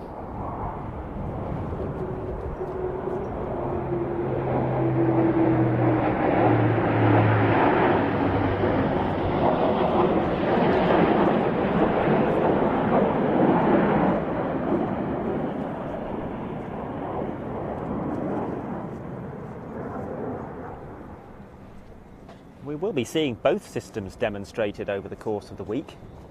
Here, seeing the hose and drogue. We'll see the hose and drogue again during the buddy-buddy refuelling segment, and demonstrated also by a Royal Air Force Voyager flying with both an Atlas and a pair of fast jets.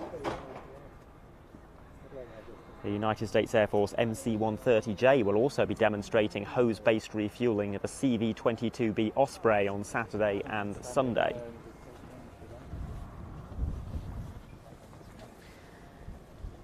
And representatives of the boom method of refuelling, well, on Saturday and Sunday we've got a US Air Force KC-135R Strato tanker, which will be performing several flypasts. And we also have on Friday a French Air Force Armée de l'Air et de l'Espace C-135FR, which is very similar to the Strato tanker. We should actually be seeing that today, both arriving and also performing a practice of its flypasts.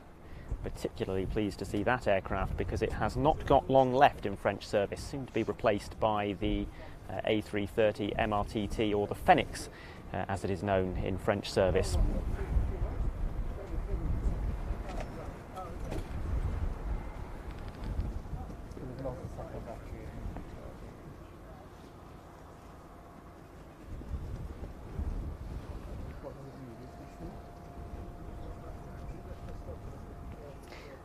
Well, it looks like the formation has now broken, and we'll shortly find out whether or not we see any solo passes from the A400M or if it just comes straight into land.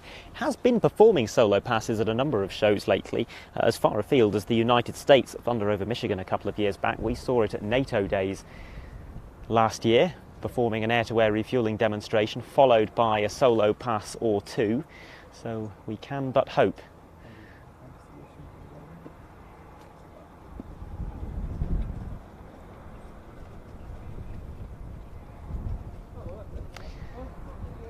But here we have the Tornadoes demonstrating their buddy-buddy capability. This is becoming an increasingly important capability for air arms around the world because it allows them to deploy with the flexibility of a very large air force with tanker support, yet without actually needing to operate dedicated tankers.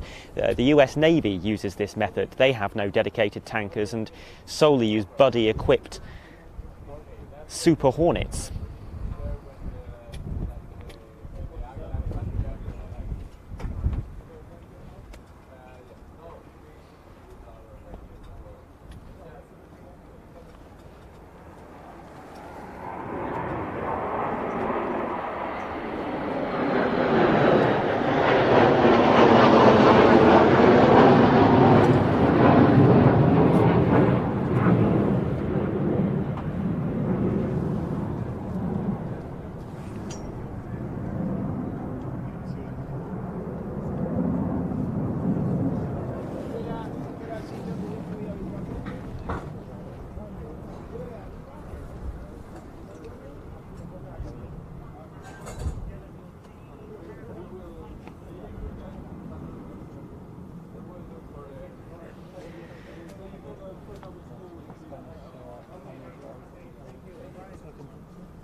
So it does look like the A400M is coming into land.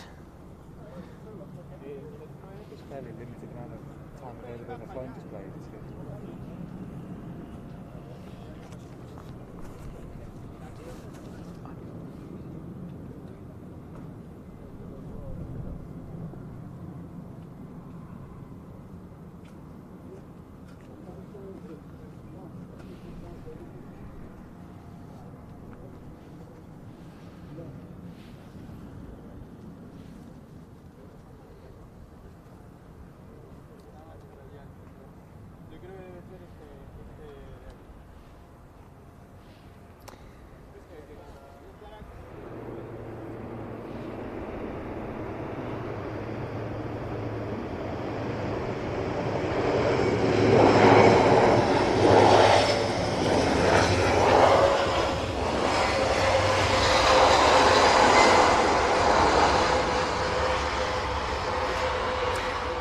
So, boom versus probe refuelling. Which is better? Is it possible to determine an answer to that question? Well, boom, as I mentioned, comes with a higher transfer rate, and that is especially good for large aircraft, like the C-17, for example. The probe, well, it might refuel things more slowly, but you can refuel up to 3 at once, depending on the aircraft configuration. You could only have 1 boom per tanker in the centerline, but you can have a centerline hose in addition to hoses trailing from each of the wings.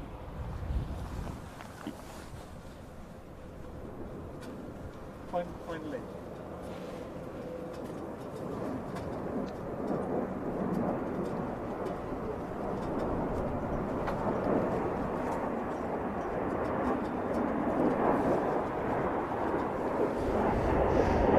Boom refueling is arguably easier for the pilots. All either pilot has to do is fly steady in the required place and let the boom operator do the work. Probe refueling is arguably safer because the hose is flexible and wouldn't do as much damage if the receiver were to make contact with it in an unintended way. Probe refueling is also more adaptable. Virtually any aircraft can be fitted with a probe without major modifications, but not all can be fitted with a receptacle for boom-based refueling, especially rotorcraft. The probe method also allows for buddy-buddy refueling, because even small fighters can be fitted with buddy tanks and hoses, whereas only large dedicated tankers can be fitted with probes.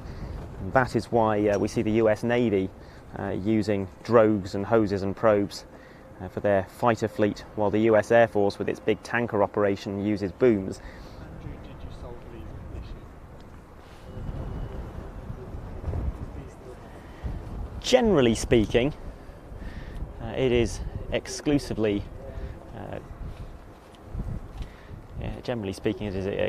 aircraft that were developed specifically for US Air Force requirements, which have boom-based refueling capability, and most others have hose and drogue and probe-based systems. Well, that brings us to the end of the Sky Tanker display from the German Air Force, it would seem. It does appear that the Tornadoes are now inbound to land, and I've been put back on camera, so it's going to get a little bit harder for me to commentate at this point. We're all doing too many jobs here today. But we've got Ben Donnell taking over on the weekend, and he always does a superb job of talking everyone through the action.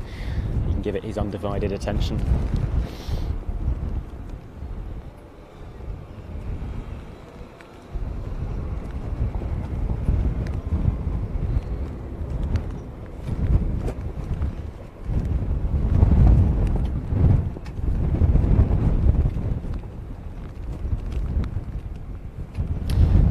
Look like they are perhaps not coming into land.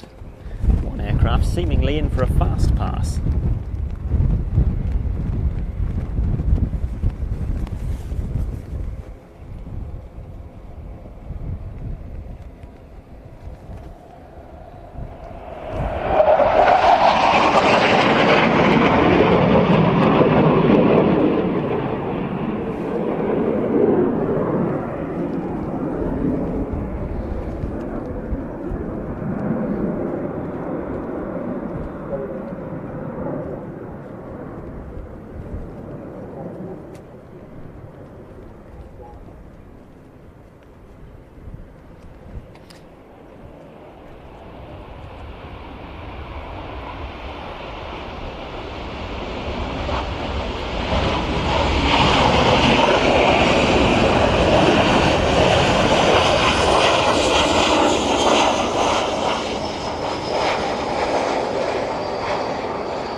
We've got a couple more validations to go in this little segment. Once we have that second Tornado on the ground, we have Patria Aguila, the Spanish Air Force National Aerobatic Team, about to take to the air, flying 6 C-101 EB Avio jets. This is their first RIAT appearance since 2018, and indeed their first full display season since 2019, albeit flying a slightly reduced number of aircraft, down one from the team's traditional 7. Nonetheless, the team has redesigned their display slightly to compensate. It's still more symmetrical and visually pleasing. And then following that, we have a validation from the Saudi Hawks. I'm going to correct myself. We have a rehearsal from the Saudi Hawks. Same thing to us, but technically distinct.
I think, given I'm now on my own up here, you might have to go without any commentary for Patria Aguila, which some of you might count as a good thing, but we generally need to sort of talk to each other during these formation displays and work out who's filming what element, and ask questions of the camera operator. So unless Ian's going to come back up here, then I shall ask... Ian's on the way back up, so you'll still get talking through Patria Aguila.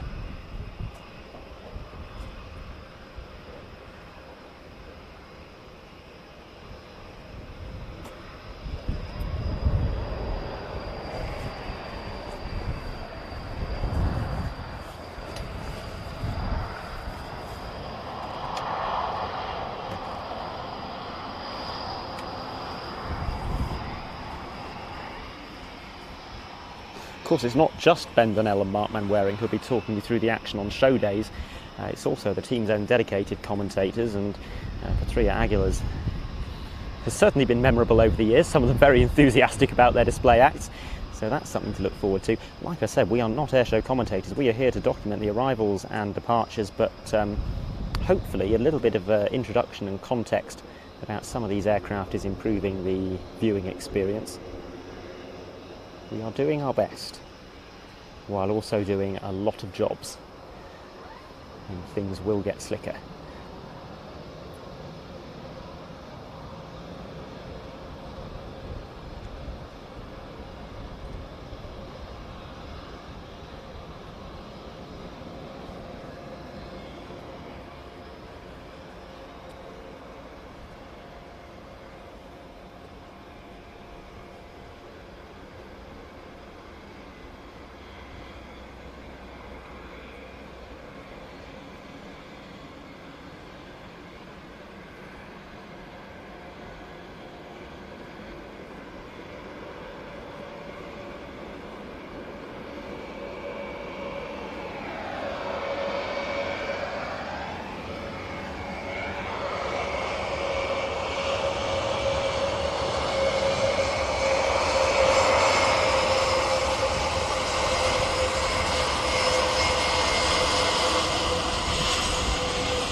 Just letting everybody know watching today's stream, if you were thinking of signing up to watch.planestv.com to watch the real show come Friday, Saturday and Sunday, and you might have heard us mention the coupon code that is available, REAT23. There are just 4 of them left to get 20% off your first month subscription to watch.planestv.com. Your first 3 months, I'm told in my ear. Well, that's a good deal. £8 to watch the entirety of REAT from first arrival to last departure. And in addition to that, to have access to Plains TV's 34-year archive of airshow programmes. Not quite the entire archive, everything that Plains TV has produced over the last 10 to 15 years or so, that's for sure, but some of the older programmes still in the process of being gradually added. Still plenty of airshow action already on there from the 90s and the 2000s, a lot of types that we don't see out at shows anymore.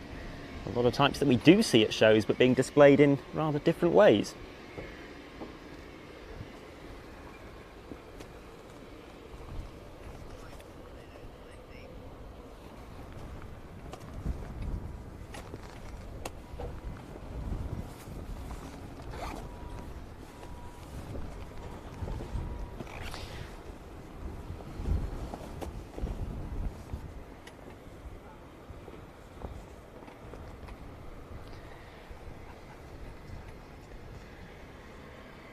Well, if it was a case of the Patria Aguila being held short of the runway while taxiing aircraft cleared the way, that has now happened. So I suspect we'll see them taxiing out very shortly, unless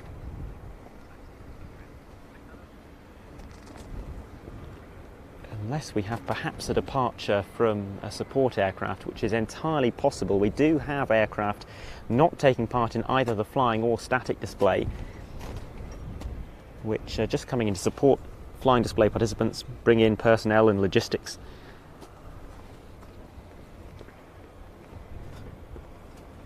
Some of them stay for the weekend, some of them get repositioned to the static park, others arrive, drop off their personnel and cargo and then depart again. That could be what we're waiting for. There is a C295 heading for the runway now.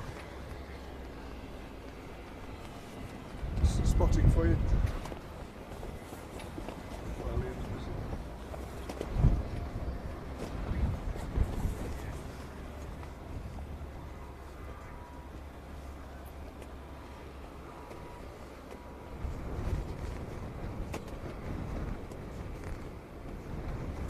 And it is indeed the Spanish C295 here to support Patria Aguila. We saw it arrive relatively early this morning.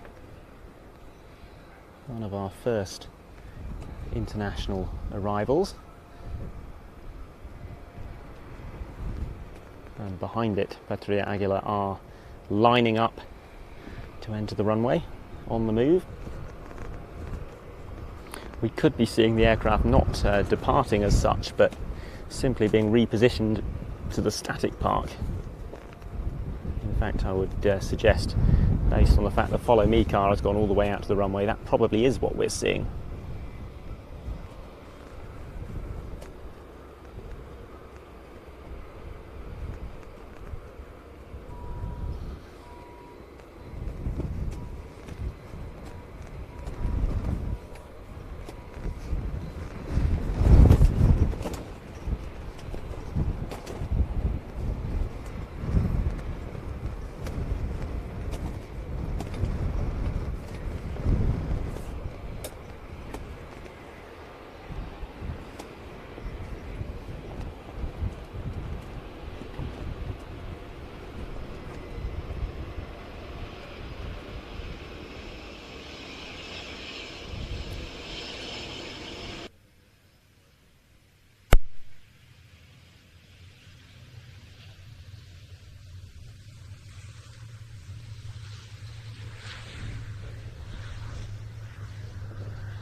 aircraft of smoke. You both listening.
High, 3 aircraft of smoke.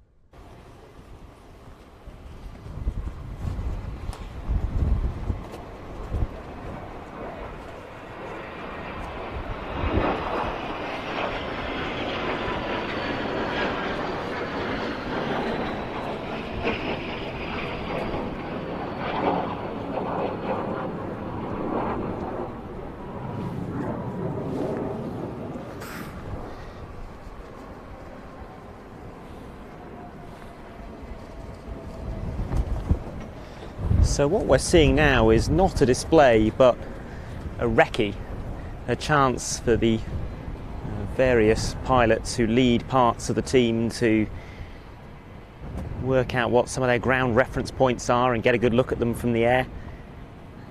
And this will, I anticipate, lead into a full or at least a partial display practice in the coming minutes.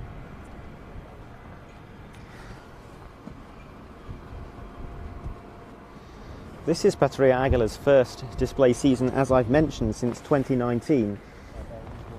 That is because for the past few seasons they have been performing flypasts, but they haven't worked up a full aerobatic display.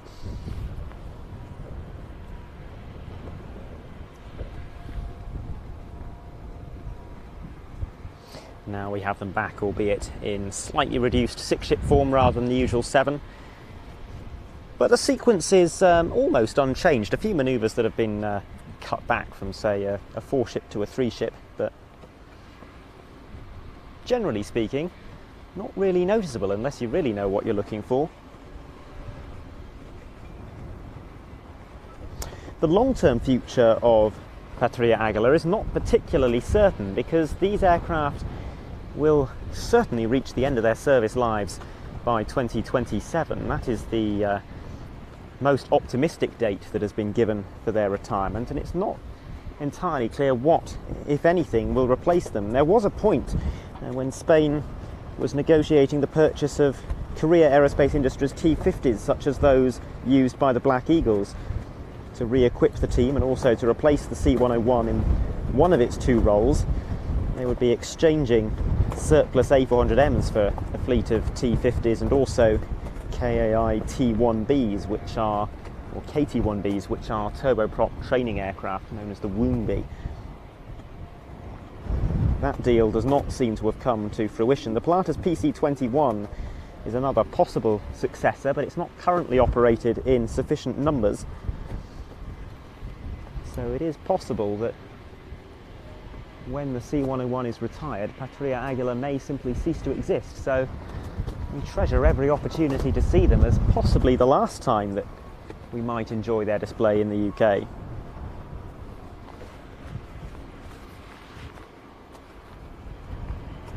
Well, here they come in delta formation, and if this is the start of their display practice, then we should be seeing a loop, cloud base permitting.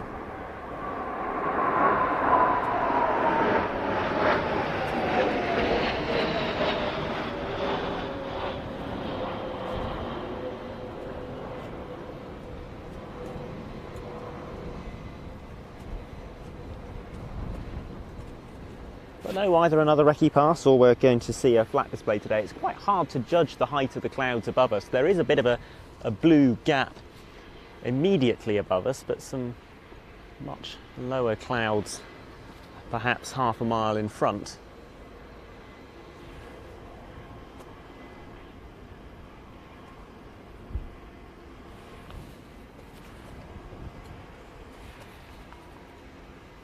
Power to your transmitter at all?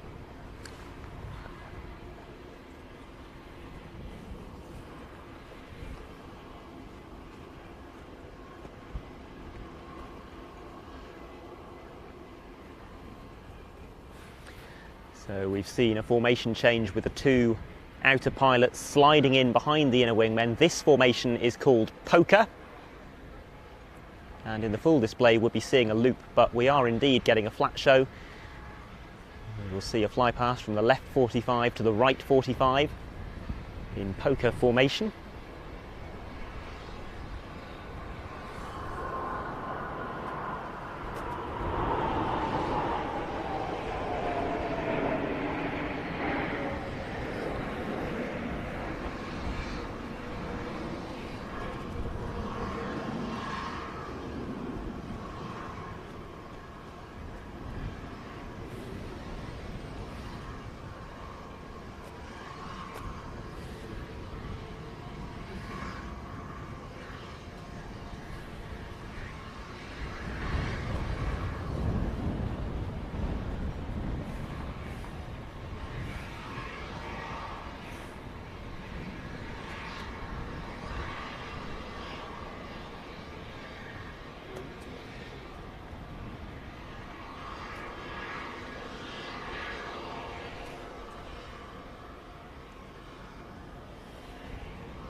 Well, it's not just the cloud base that Patria Aguilar are having to make battle with today, it's also the wind, which is increasingly becoming a crosswind. I think it's still probably about 45 degrees offset to the runway, which is what it's been doing for the past hour or two, but making life difficult for all of us, bouncing the cameras around a little bit. We're up on top of a trailer for the main camera for an elevated view, And it does catch the wind a little. Now this is a very attractive manoeuvre. This is called the corkscrew.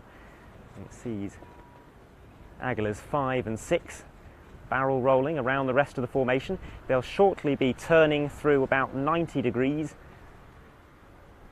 to make life even harder for 5 and 6.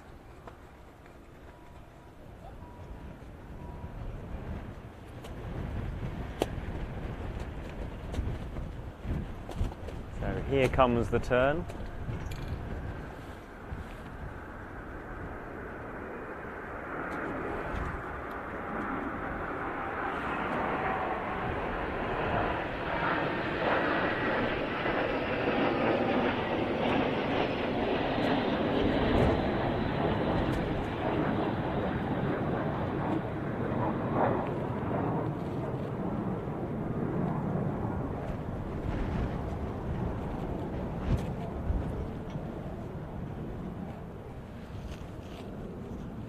So far we've seen all 6 aircraft performing turns and flypasts in various different formation shapes. We are about to move into the slightly more dynamic section of the display. The aircraft will be splitting apart, we'll be getting synchronised and opposition aerobatics and bomb bursts and the like.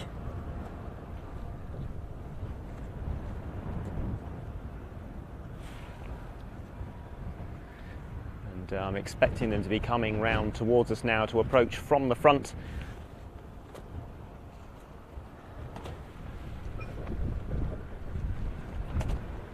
And then split in 3 pairs at around about 2-second intervals.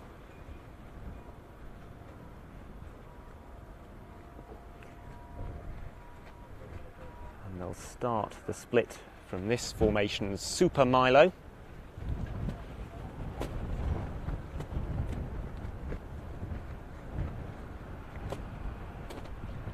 It's the formation that we might perhaps conventionally know as Swan.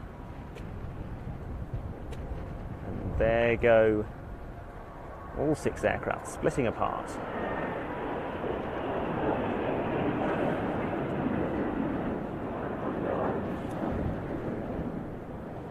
And we'll keep our attention on the outermost pair of aircraft from that split who are staying low.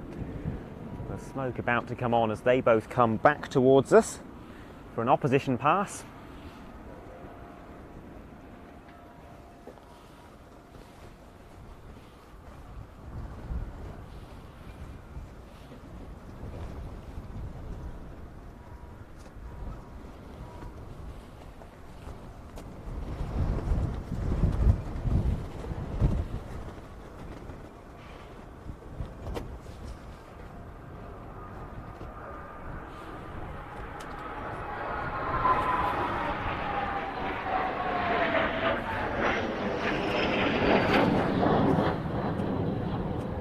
Now aircraft once again from the left and right, a pair from our left and just one from our right.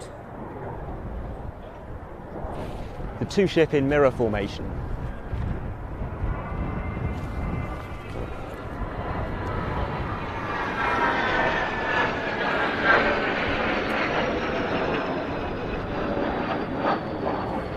We're looking now for the team's soloist. We see some quite remarkable manoeuvres from the Patria Aguila soloist, and I don't have noted down, unfortunately, which direction he is going to arrive from. From over the right-hand threshold. This, cloud permitting, will be a tail slide, and we do have a nice big blue gap directly above us. So let's see if he's going to go for it. No, we're getting a slow roll instead.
Soloist from the left for a quadruple roll, if my notes are correct, and they might not necessarily be, because mine are for the full good weather show, which was perhaps a bit optimistic. Oh, he might be going for that.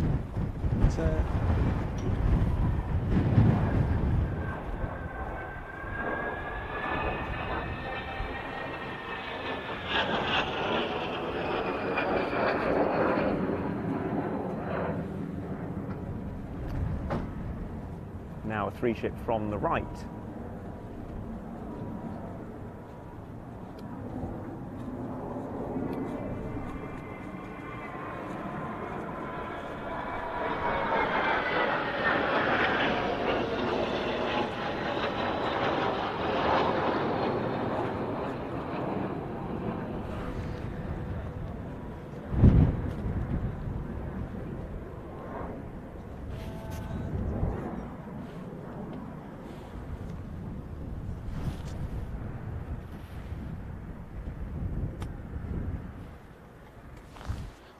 From the centre, Aguilas 5 and 6 for an opposition break, splitting left and right but crossing as they do so.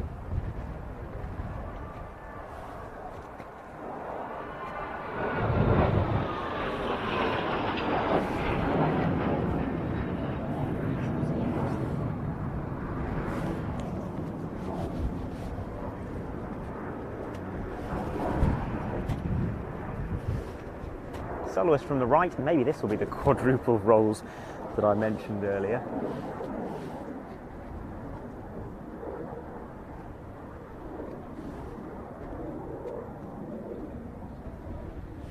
Ah, I see, a dirty roll.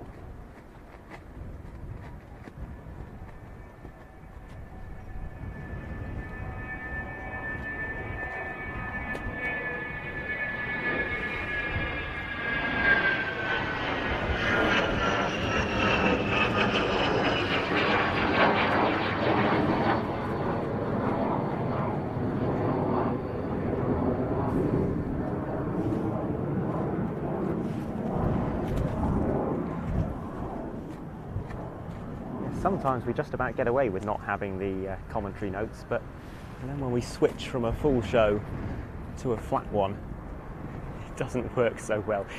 3 aircraft in line abreast, from the left 45 to the right 45, the hardest 3-ship formation to fly. The 2 wingmen are looking directly sideways at each other, and then we have a manoeuvre from the right, which is a Patria Aguila classic manoeuvre, one of their most famous. The 2 aircraft will roll into mirror formation and then fly along the show line.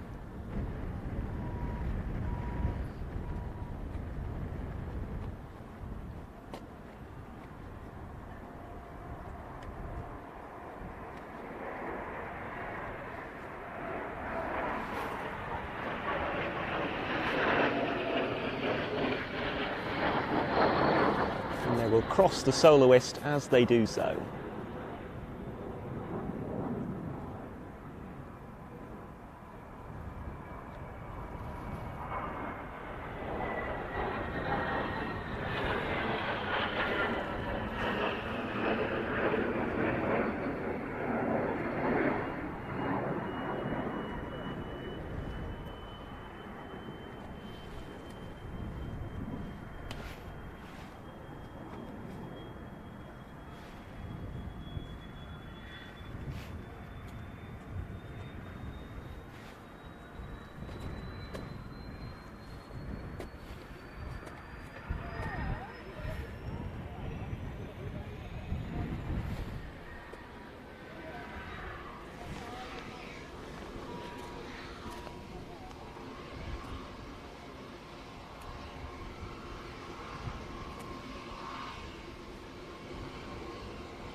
think this could very well be the end of this display practice, as the aircraft are putting smoke on out in front of us to reform, which is, well, I say it's not what I've got on my list of manoeuvres in front of me, but it's proved not to be entirely accurate on this occasion.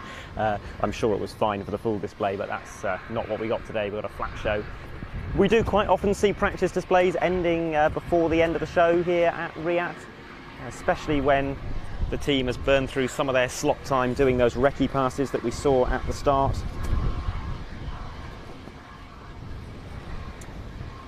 And we'll find out now whether the team is still doing that trademark formation landing that they performed. We were fairly close to the end of the show anyway. There are a couple of notable manoeuvres still to go, which it appears we won't be seeing, and one of them is the Plus Ultra formation flyby. That's a 6-ship pass with 2 of the aircraft inverted, paying tribute to some of the lineage of Spanish military aviation generally, and also their final fly past, which we might get just before they land. That is when the coloured smoke comes on. In fact, yes, they are forming up in the very distinctive formation which they operate in for that final fly past. The front 2 aircraft in line abreast, the rest in a more standard sort of Vic formation, stretching back on either side of them. We might get some coloured smoke. We should do for show days. They don't always use coloured smoke for practices. This is the only point in the display when they do use that colour. A combination of red and yellow. Yellow from the 2 central aircraft in line abreast and red from those on the outside. It's often mistakenly thought that Patria Aguila is the only aerobatic team in the world to use yellow smoke. Well, they're one of the few, but there certainly are others. August the 1st and Red Eagle from China, for example, both use yellow. The Smoke Squadron from Brazil do on occasion. Yes, we are indeed getting that final pass in this very unusual formation. This is one of the modifications they have made to account for the missing 7th aircraft. Normally we would see a conventional 7-ship Vic shape. They can't do that symmetrically as a 6-ship, which is why those 2 aircraft at the front are now flying directly one alongside the other to maintain the symmetry of the formation.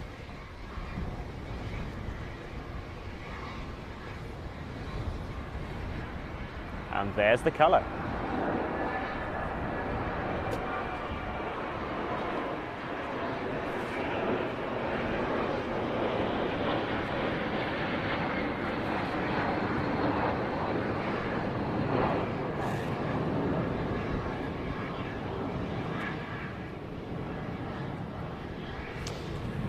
A couple of different kinds of smoke system in action this weekend. This particular type is simply a tank of usually diesel in the case of fast jets, and then a little pipe down to the hot jet efflux. Switch a pump on from the cockpit, pump that diesel down to the jet efflux, and it vaporizes in the heat, leaving the trails that we see here. Produce that coloured smoke, and you simply add a dye to that diesel. The other kind of smoke generator we'll see is a self-contained smoke generator, often known as a smoke winder, although that's a specific product rather than a category of smoke type. The advantage of that is that it doesn't require modification to the aircraft. It doesn't require that pipe that runs down the fuselage to the engine. It's a self-contained unit that can be affixed to, in many cases, a standard hardpoint, NATO 14-inch hardpoint. And you can put some smoke oil or other appropriate fuel into it, and there's a little motor which generates the heat required to create the smoke trail. And typically they only produce 1 colour per smoke pod, usually white. You can have coloured dyes in there should you wish. Now, we've heard that the aircraft are cleared to land over the radio. They're still very much in close formation, which means we're probably about to see Patria Aguila's party trick of landing in close formation. No, Ian reckons a break to land. Yes, he's probably right. It will be a very short final approach otherwise.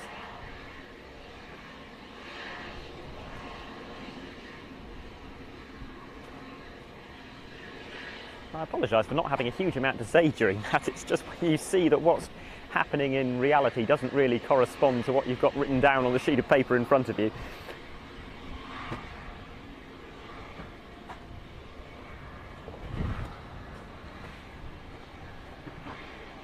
Yeah, standard brake to land, but very photogenic with the aircraft breaking off in pairs.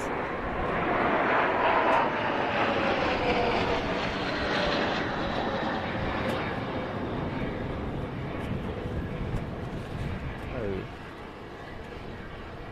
5 and 6 breaking away first, then 2 and 3, 1 and 4 last to enter the circuit. This is used by militaries the world over as a very good way to have a large group of aircraft arriving at speed and then very quickly decelerating and spacing out to a safe distance in the landing pattern.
As Patria Aguila land,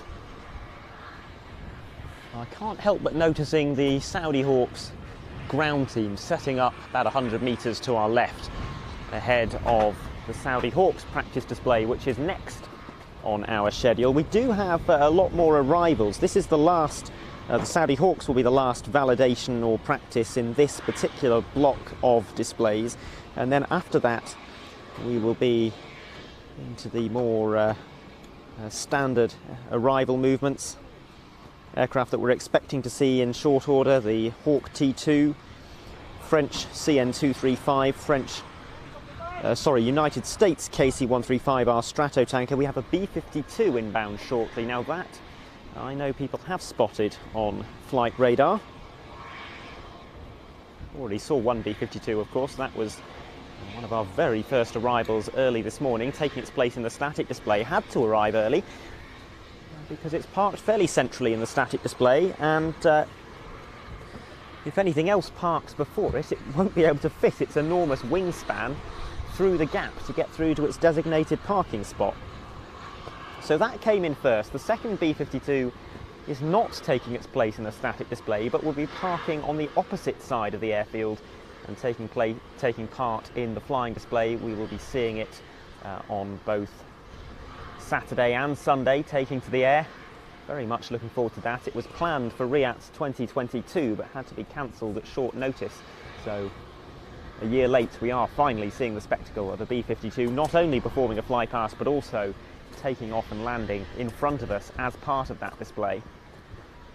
I say performing a flypast, performing multiple flypast. 2 of them, I think, are scheduled per day.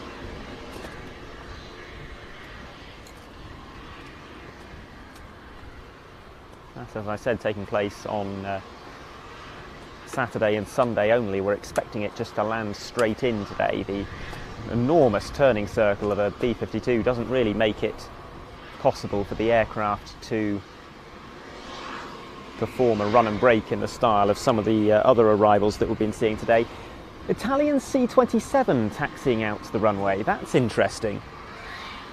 It's the flying display aircraft from the Reparto Sperimentale Volo, easily noticeable because of its special tail scheme marking 100 years of the Aeronautica Militare, the Italian Air Force. Currently following a follow me car, which might indicate that it's on its way somewhere specific rather than taking off.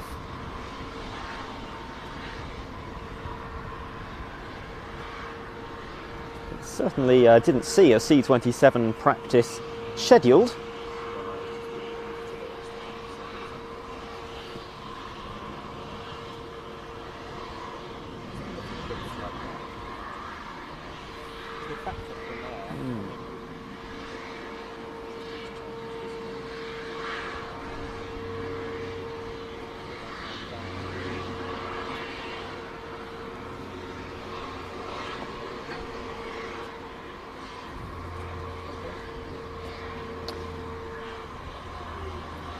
While we're looking at this C-27, it's a good moment to highlight one of our themes for RIAT 2023. We've talked extensively about Sky Tanker. Well, the other main theme is the 100th anniversary of the Italian Air Force.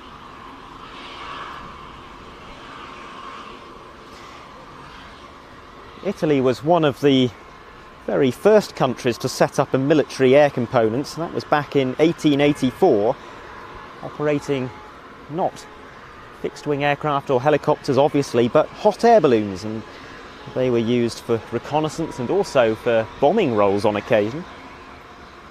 The first use of heavier-than-air aircraft followed in 1911 in the Italo-Turkish War. This anniversary celebrates the foundation of an independent Italian air service on the 28th of March 1923. That is the start of the history of this air arm, although it is nonetheless a slightly tenuous anniversary because during World War II the air arm was effectively partitioned into the Allied supporting Italian co-belligerent air force in the south and the Axis supporting Aeronautica Nazionale Repubblicana in the north. The modern Aeronautica Militare under that name was therefore officially founded when Italy became a republic on the 18th of June 1946.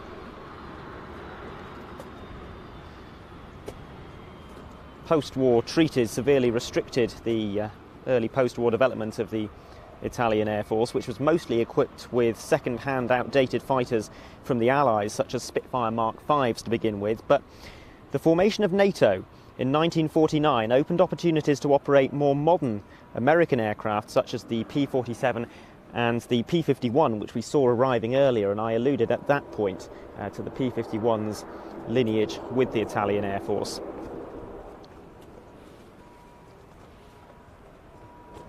The first jets followed in 1952, and we'll be seeing an example of the first Italian Air Force jet fighter, the Vampire, in the static display. That due to arrive tomorrow, I think.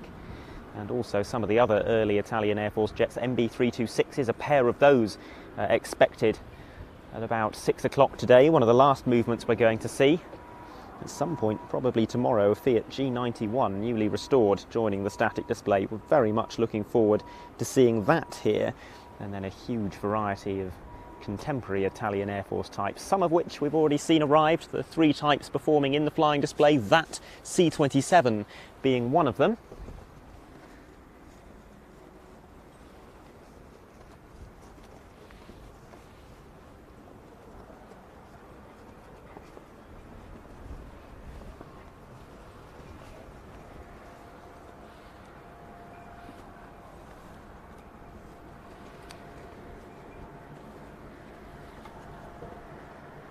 So we await the Saudi Hawks practice display.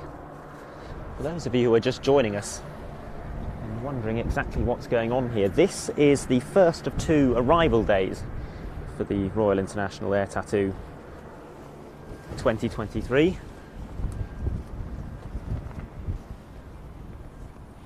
We're here at RAF Fairford, and over the next couple of days we'll be watching somewhere in the region of 200 to 250 aircraft arriving here. Some of them taking part in the flying display, and some of those will be practicing, as we've been watching over the last hour or so. Some very enjoyable practices indeed going on.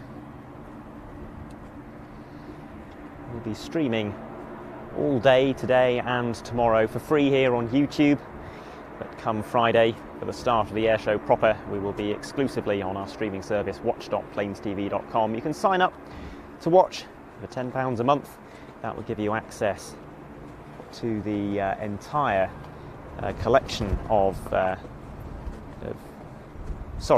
entire live broadcast from Riyadh, from first arrival to last departure and everything in between, as well as a large chunk of Plains TV's archive programmes from 1989 up to date.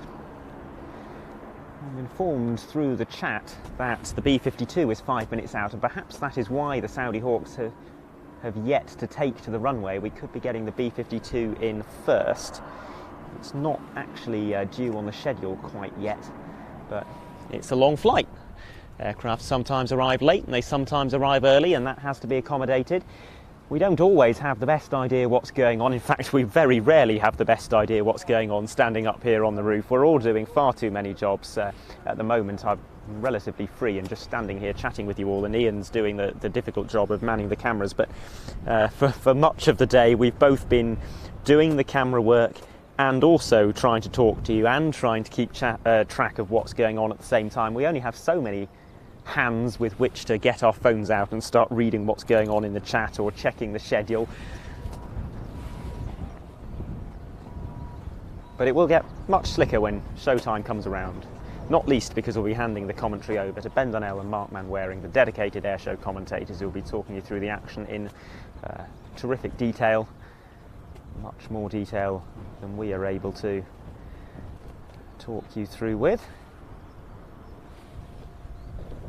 So all eyes out to the east for the B-52, looking to spot the distinctive smoke trails from those Rolls-Royce TF33 engines.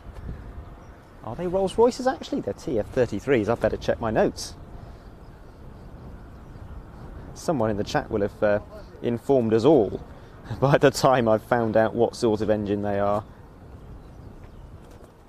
Pratt & Whitney TF33s, and they're about to be replaced with Rolls-Royce F130s. Yes, that sounds right.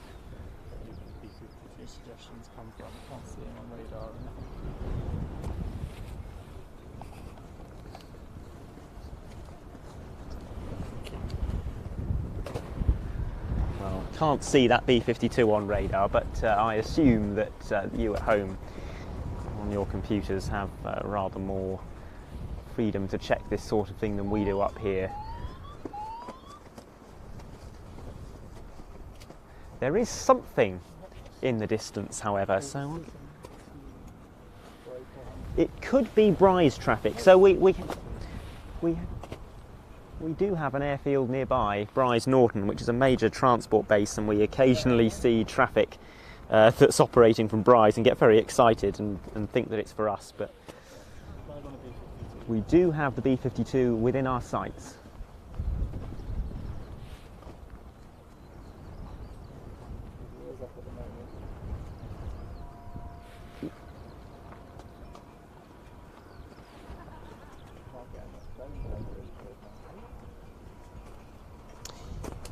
This is an aircraft type marking its 71st year of flight. It first flew in 1952.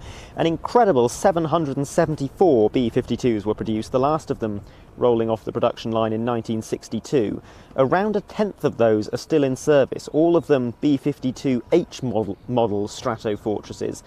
Nowadays they're a very different beast to those early examples. More efficient engines, upgraded avionics and electronic countermeasures, a new fire control system, and weapons integration with a larger number of weapons systems.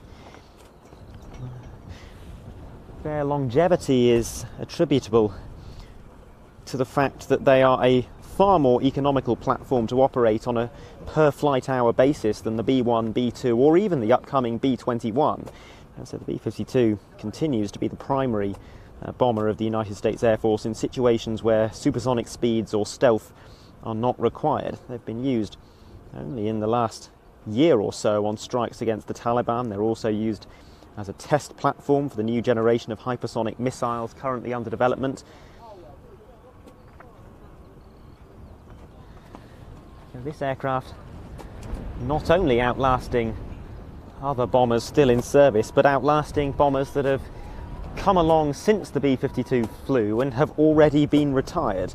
or indeed abandoned. And I'm thinking of the likes of the B-58 Hustler, which bowed out of service in 1970 after just 10 years of use, or the cancelled B-70 Valkyrie project.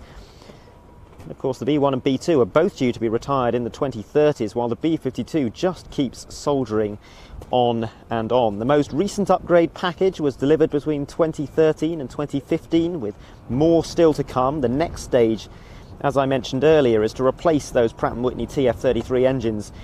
It's the same family of engines you'll find on a Boeing 707 with Rolls-Royce F130 turbofans to increase range and efficiency.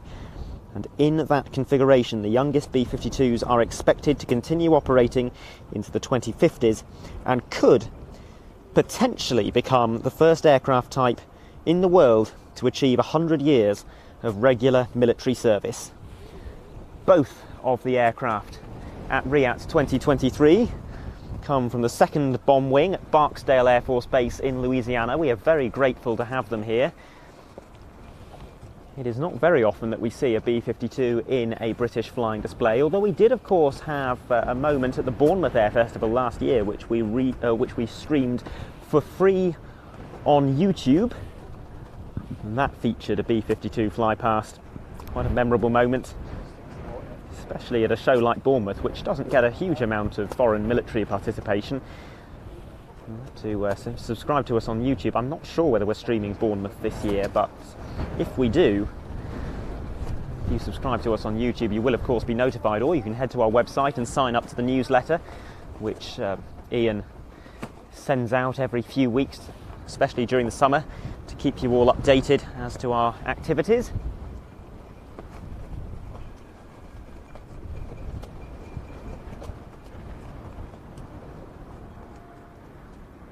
You can really see when the aircraft is coming at relatively low speed head-on towards us, the smoke trail and also the crab in the crosswind.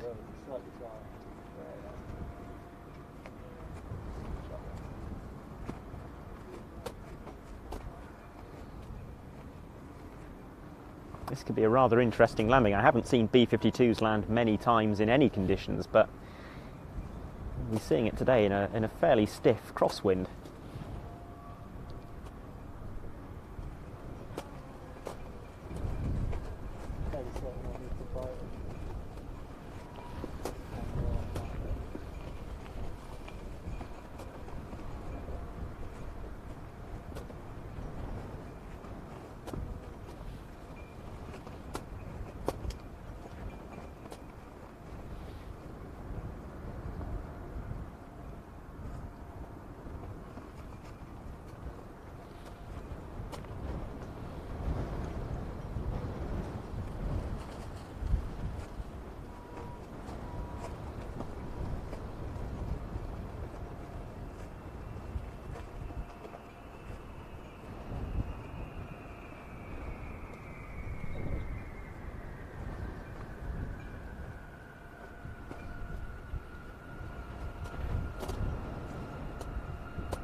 Of course, B-52s in general are no stranger to RAF Fairford. This base is owned and operated by the United States Air Force despite the name, and has been used on a number of occasions to stage global strike command deployments, most recently not B-52s but B-1B Lancers. But earlier this year there was a B-52 deployment. So we'll most likely see the aircraft turning around at the end of the runway, backtracking, so there's still a bit of a gap before we see the next movement. It will take a while to clear the B-52 from the runway, and that's because it will have to vacate, possibly even backtracking full length to vacate at the very far end. Given the wingspan on this aircraft, it's heading for the hot ramp, if you like, on the opposite side of the runway, which is where the majority of the flying display assets are based for the week.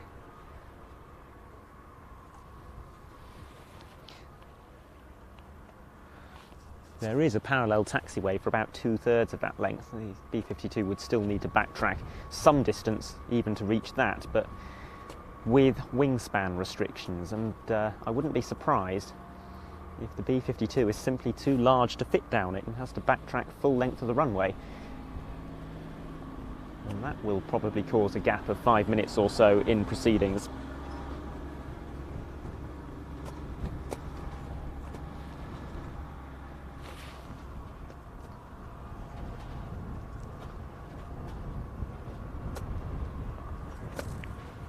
So the aircraft will disappear from sight momentarily behind the Freak grandstand.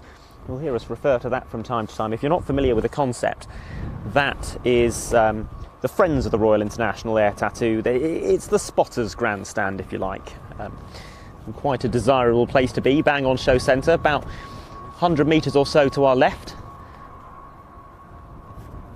And just behind that there is a loop of taxiway where aircraft can turn around in order to backtrack. There's also what's called a park and view enclosure down there, which is going to be a pretty desirable place to be right now with that B-52 turning around right in front of them. The park and view enclosure at either end of the runway. That is the best option for members of the public wishing to watch the arrivals and practices in person rather than watching online through our stream.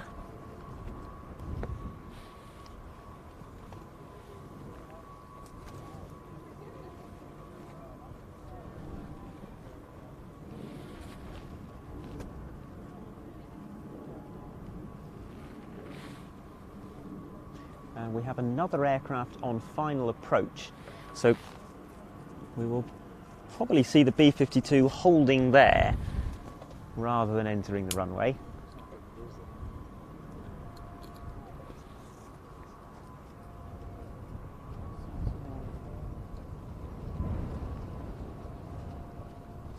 I'm just having a look at the schedule to see what this might be, and most likely candidate is the French CN-235, I think, which is here supporting the Rafale solo display of the French Air and Space Force, the Armée de l'Air et de l'Espace.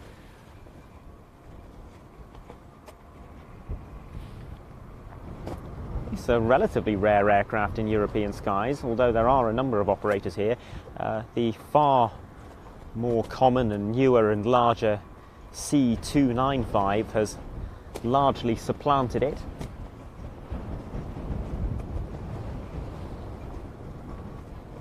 Interestingly, this is a joint project with Indonesia, whereas the C295 is a wholly European project, developed from the ground up as a military aircraft, despite its resemblance to a civilian airliner, although the Indonesians did build an airliner version of it.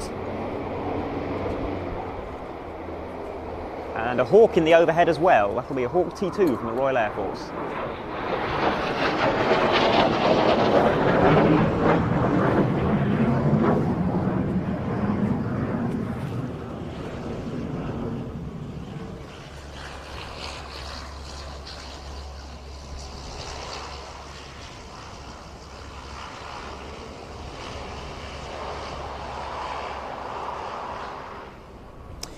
Well, I think that Saudi Hawks practice may have been cancelled because we've reached the end of its time slot, and I noticed the Saudi Hawks ground crew have all disappeared. So if we're entering a period of thick and fast arrivals, which it seems we are doing, perhaps that has had to be postponed. We did have last year a few practices and validations that were postponed until the Friday morning, which made Friday quite an interesting day.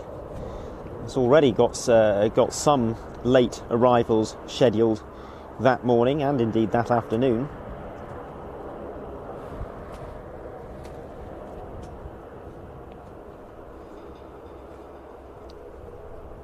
This aircraft, a Hawk T2 from number 4 Flying Training School of the Royal Air Force, part of the military flight training system, although unlike the piston and turboprop aircraft in MFTS, the Hawks, I believe, are owned by the military itself.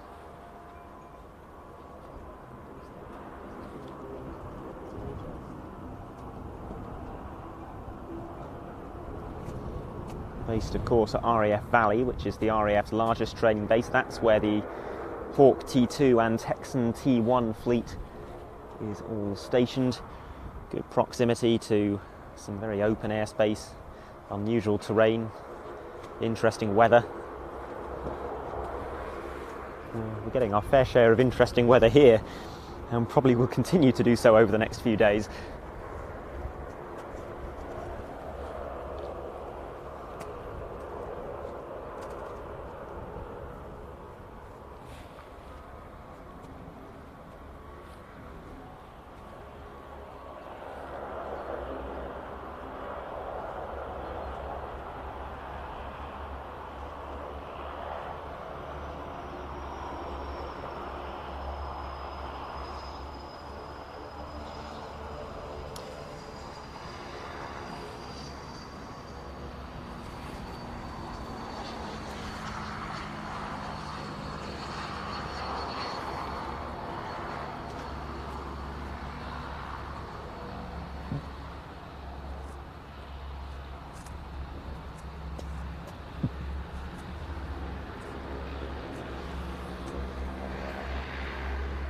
The arrival of that Hawk, assuming the Saudi Hawk's practice has indeed been cancelled or postponed, brings us pretty much back on schedule. In fact, about 10 minutes ahead of schedule. The next listed movement is the arrival of the Italian Army Mangusta in about 10 minutes' time.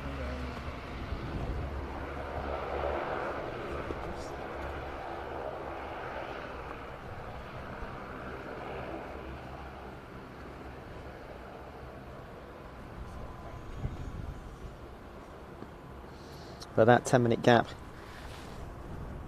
a large part of it needed for that B-52 to backtrack.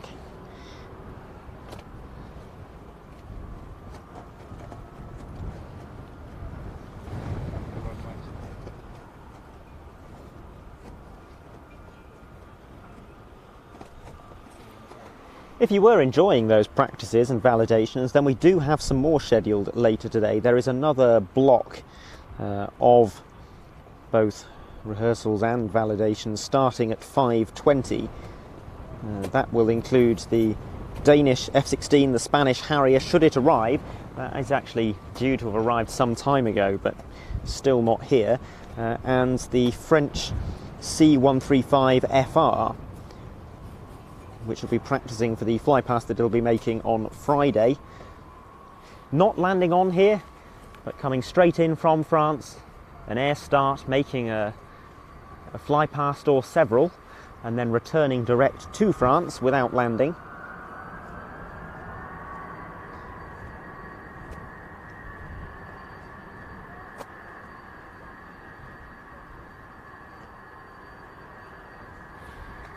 But who knows, there might be time to fit that Saudi Hawks practice in as well. Looking at the schedule, we are into the last 2 hours or so, and there's certainly some very interesting movements to come, but it doesn't look jam-packed.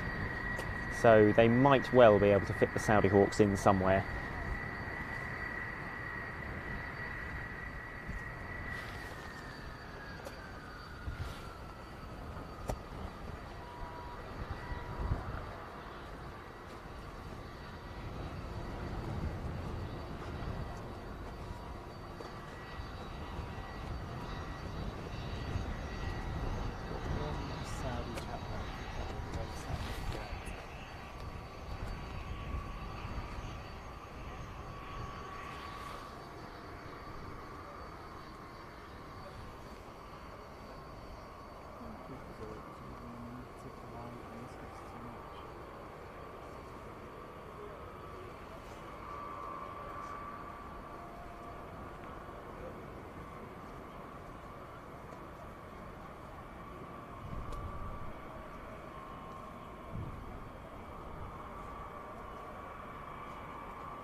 we have sight of 2 out of our 3 Spanish Harriers, or to be precise, EAV 8B 2+ Matadors. We are expecting 3 in total. Harrier's easier to say, I hear in my ear, yes. I think I'll stick with Harrier from now on. You've heard me give it its proper name. And we'll stick with Harrier from here on in. We are expecting 3 Spanish Harriers, 2 of them arriving together, which will be 1 for the flying display and 1 spare aircraft which will be parked alongside it, but then 1 for the static display in addition to that. At least that is the combination listed in the version of the schedule that we have been given.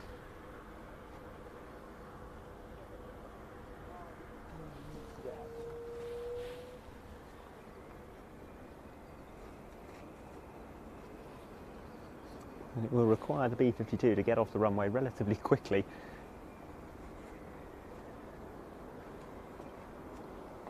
We might be about to get a Harrier go around, which is not something that we shall complain about in the slightest. Well, the runway is clear. So never mind that rather fanciful thought. Let's enjoy the sight of a couple of Spanish Matadors, probably landing right down at the far end and using their short landing capabilities to give themselves the shortest taxi possible. You can possibly see the 3rd example behind them. There's certainly something else with its landing light on in the distance.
Nice to see at least one of those Harriers with a special tail. And now some kind of Stratotanker family aircraft. I think the most likely candidate, based on the schedule that I've got in front of me, is the French C-135FR, which is due to practice its flypasts. So I think we may very well be about to see that.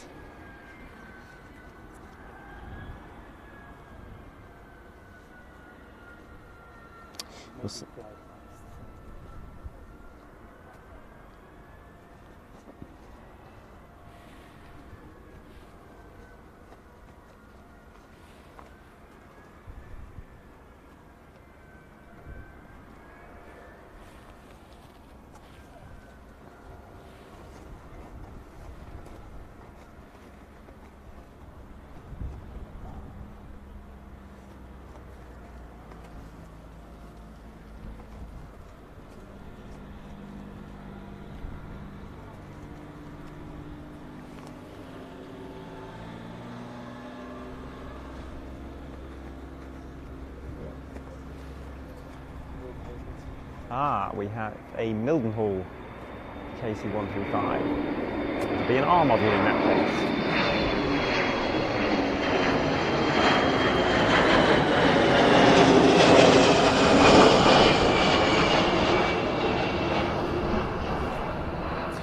Well, in that case, the aircraft not here to practice flypasts, but rather to take its place in the static display and going around either because the runway was occupied by the Harriers or just for the sheer joy of it, perhaps.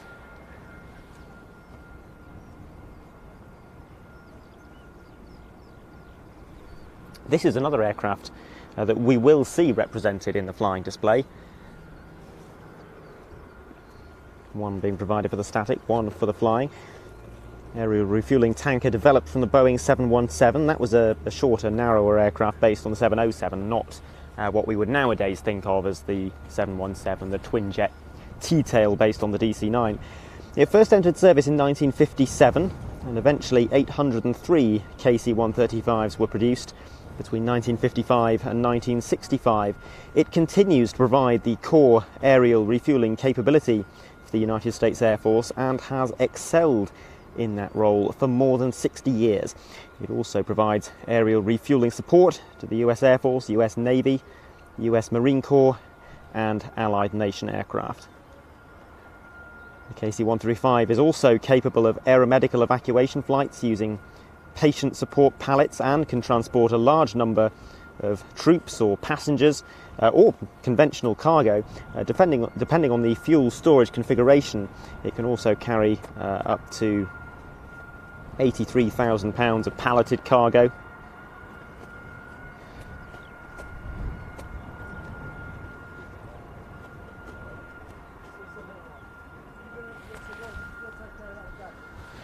So I'm sure we'll see that aircraft come back around to land very shortly.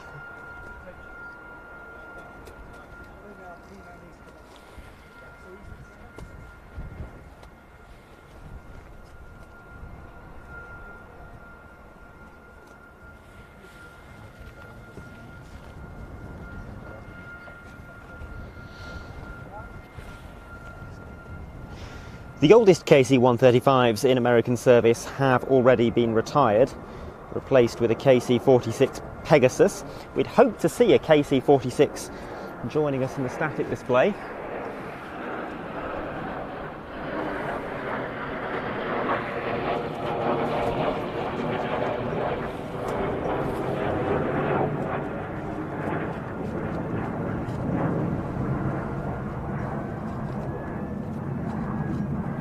That KC-46 appearance has unfortunately been cancelled at relatively short notice, although we did see a KC-46 here last year and that was its RIAT debut. In the circuit now though, a pair of JAS 39C Gripens from the Swedish Air Force. We'll be able to compare these in the flying display against the Saab Gripen E.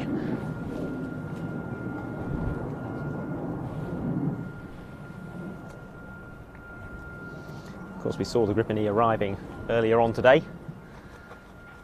Very similar aircraft externally, although quite different on the inside, and perhaps we'll talk about that in a moment. But let's let the KC-135 get onto the ground first.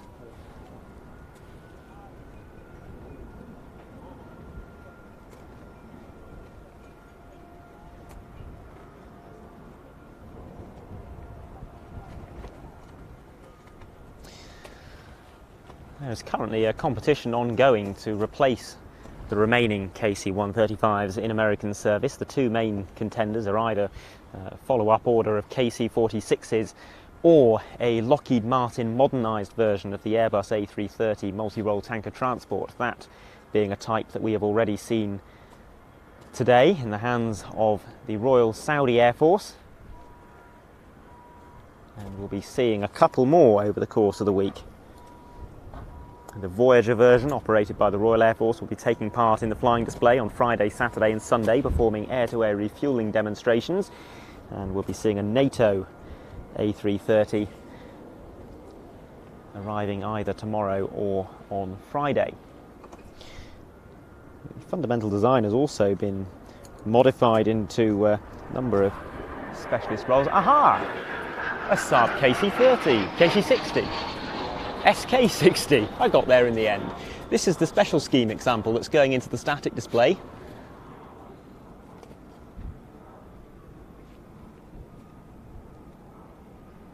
It's easy to get numbers wrong when things catch us by surprise. There's so many numbers to deal with over the course of today and tomorrow.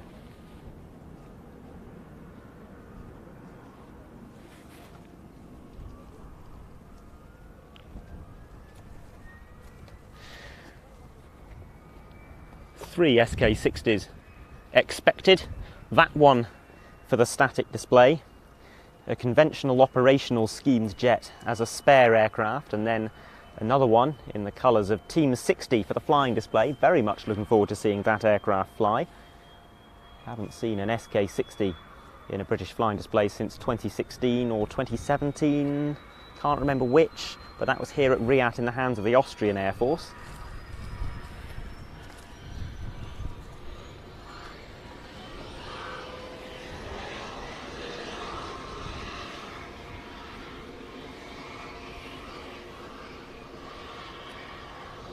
So, Stratotanker into land.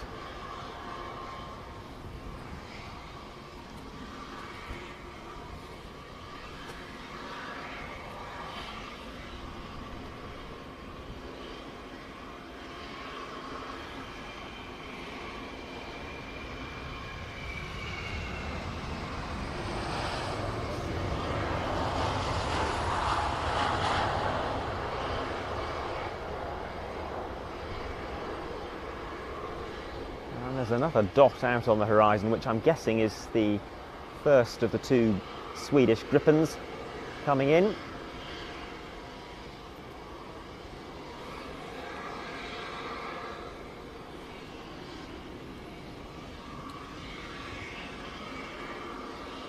The Swedish Gripens coming from F7, the Skaraborg wing. They are regulars in the Air Tattoo flying display and have been award winners on several occasions.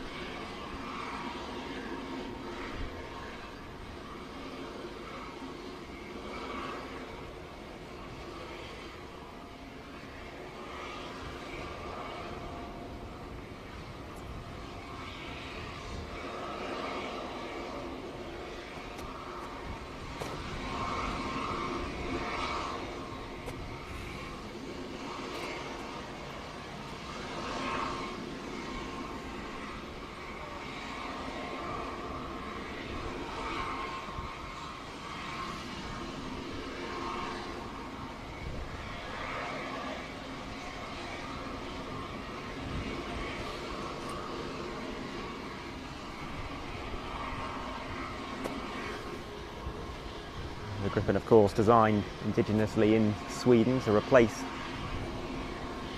some very famous Swedish classic jets, the Viggen and the Draken. Here come the other 2 SK60s, both of them, surprisingly enough, in Team 60 colours, which is not what we were told to expect, so that's a nice surprise. Team 60 being the former national aerobatic team of Sweden. They last displayed, it would have been in 2018 or 19, and their aircraft still wear the distinctive blue and yellow starburst on the underside of the wings.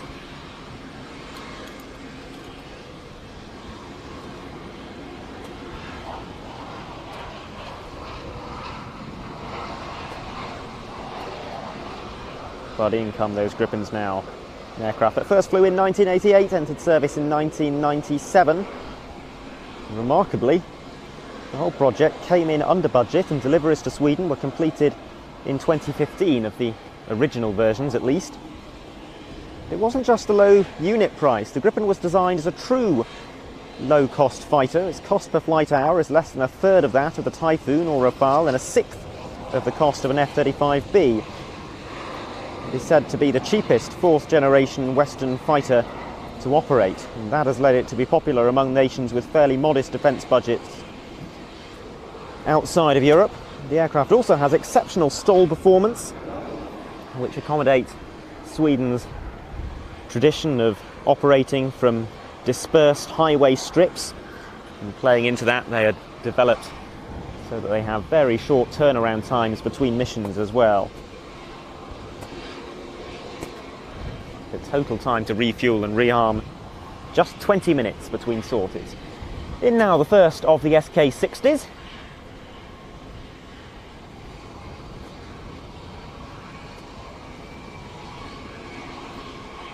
Another indigenous design developed in the 1960s as a multi-role civilian and military aircraft capable of roles from training to ground attack and tactical reconnaissance, liaison, and even as a very light business jet.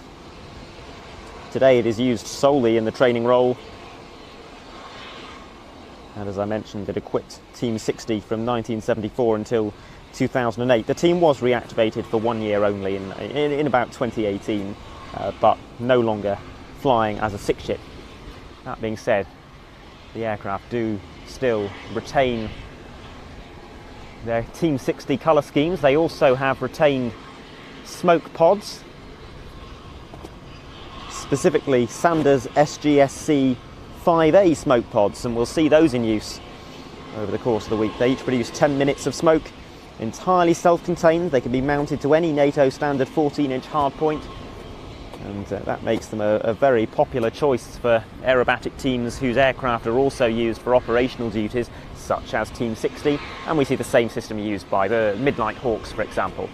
It allows their aircraft to be just swapped into a frontline squadron and used operationally when required.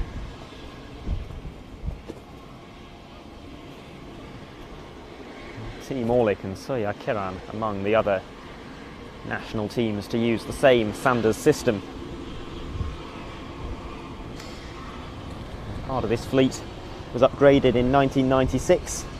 New engines that are more powerful, lighter, quieter and more efficient. Second upgrade followed in 2009, which modernised the cockpit instruments and added a new GPS. And that has improved commonality with the Gripen, allowing it to serve more effectively as a training platform for Sweden's frontline fighter fleet. Sweden, the last remaining operator of the SK-60.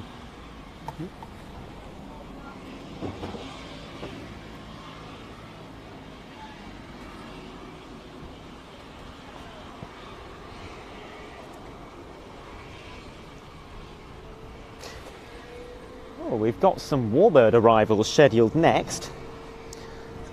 Some of them with a distinctly naval theme, the Seafire, Wasp and Stinson Reliant. The Stinson Reliant we've spotted on radar but haven't seen him visually yet.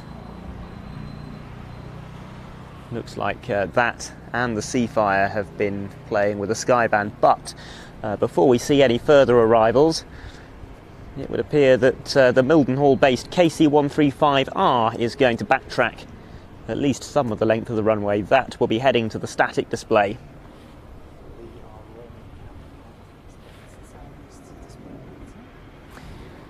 We've heard from Lee, our roving cameraman, that the Saudis are expecting to practice later today, so it's a delay rather than a cancellation.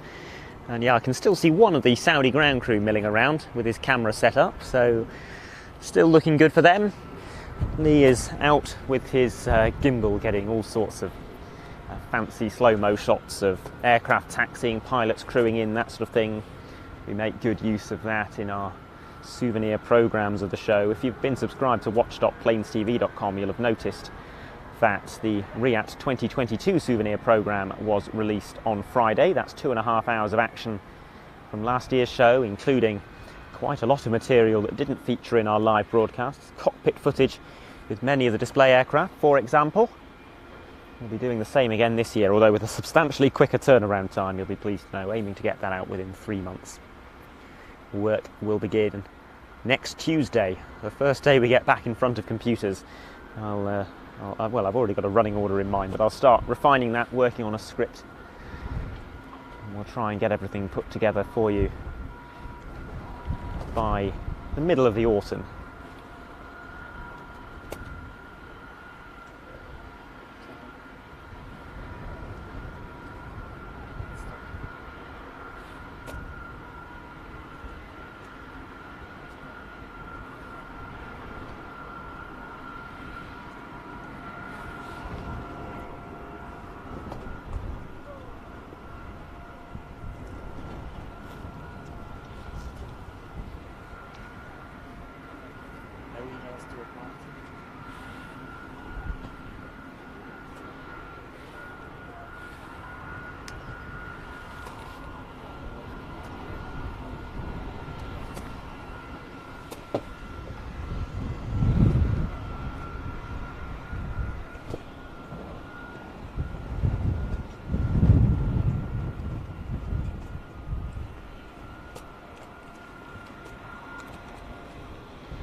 got mic on now if you want to.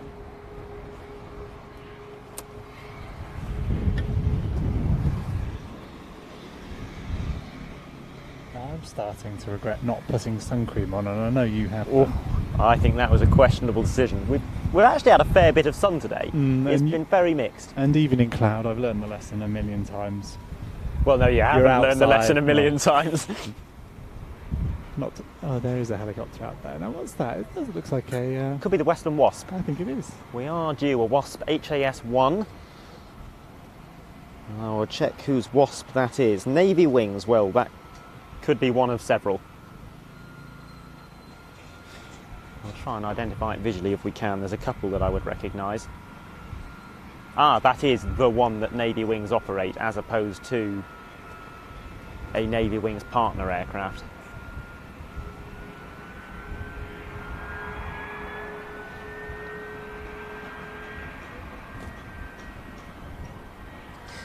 It has been nice to see the Warbird side of the show growing over the last few years. I didn't notice where the Wasp was on the parking plan, but hopefully we'll get a closer up look. Although, no, I think heading off to the eastern end there.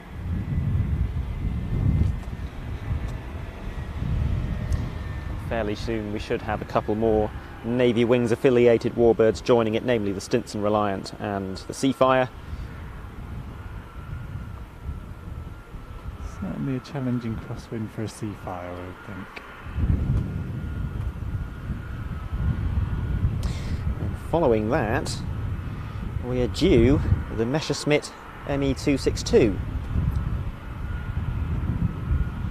So 2 dots on the horizon. Do we think that's Seafire and something? No, I see 2 helicopters. Oh, I see those 2 dots. Well, I don't notice anything on the schedule. Oh, I do, yes, I reckon that could be the Rolls-Royce Heritage flight.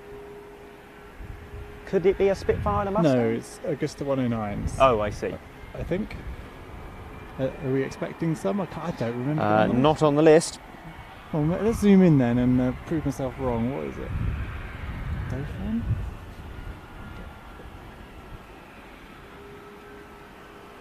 Right, Someone let's zoom in, and someone in the chat can... yeah, someone will know. Someone will have already said on flight radar exactly what they are. We can't always easily see the chat. A Warbird says my ears, and the Seafire says my eyes.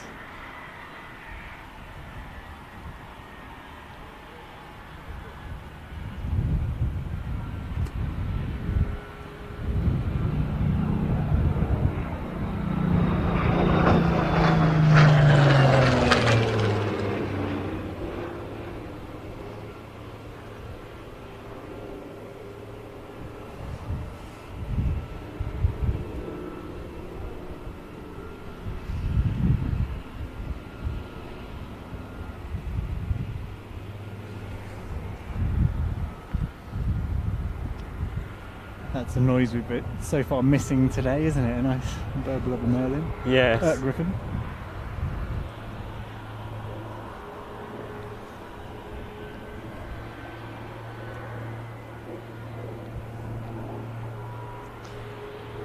Yes, no air show would be complete without that sound. Not even React would be complete without it.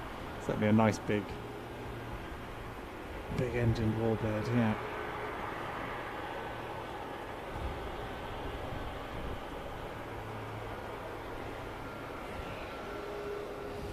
So a Spitfire in the circuit and a 262 airborne somewhere, presumably.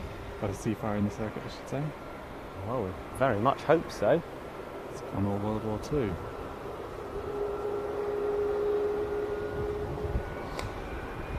When the 262 arrived in British airspace, which I think happened earlier today, it was the first time that an ME262 had flown in British airspace since 1945. That is quite a remarkable fact.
So we have the Mangusta with an AW169 accompanying it, both from the Italian Army. 169, there we go, that was what I was trying to dig from the depths of my brain. I was finally able to work out what those two shapes must be. 109 didn't sound right. I didn't remember having seen any on the participation list for this year. And then, yes, I remember the Mangusta should have been here some time ago. Well, here it is now. Looks like it's going to give us a nice low pass.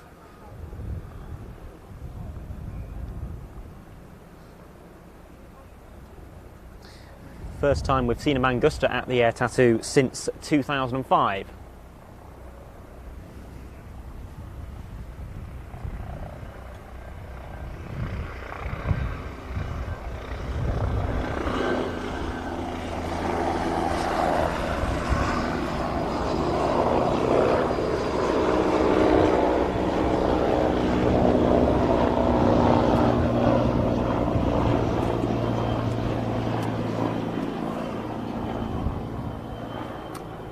We also have the Stinson on final, which looks like it will not be landing, but doing a go around, understandably, given the helicopters over the runway, but giving us a nice low pass. And doesn't that yellow paint scheme stand out so well in this rather glorious light that we suddenly find ourselves filming in? Great sky, great light. Is this a British air show? It can't be.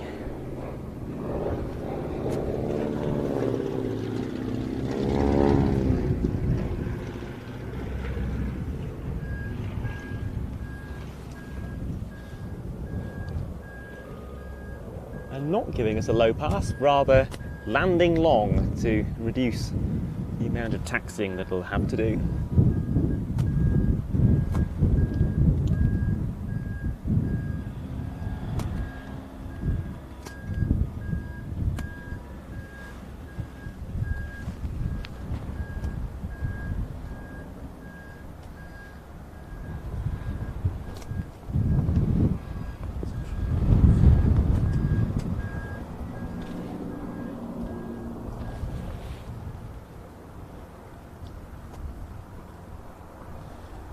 That completes our trio of Navy warbirds. Next on the list, and indeed scheduled to arrive right now this very second near enough, is the ME-262.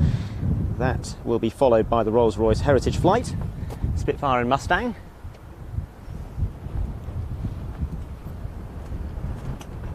How long since you last saw a 262? So only the once at Ela in 2010, something like that. We went specifically for that and the 109, which displayed together. Some lovely interviews of those display pilots, whose names are escaping me at the moment. I'm sure there's a Wolfgang in there, which was... They're all top Airbus test pilots, isn't that right? Well, they might not have been at the time, but I think they are now. It was a very nice 109 display, I remember. A nice inverted fly pass, sort of pitching up and holding inverted with a little bit of positive G on there. Maybe neutral. Nice display anyway. It's a bit of a corporate show, Berlin, Ela, and so that generally means quite high displays and quite far away. Well, nowadays very few displays at all, sadly. The flying display mostly having evaporated there. Well, I had a lovely time on that visit. We had nice onboard material with the B-25 and this, Red Bull's aircraft.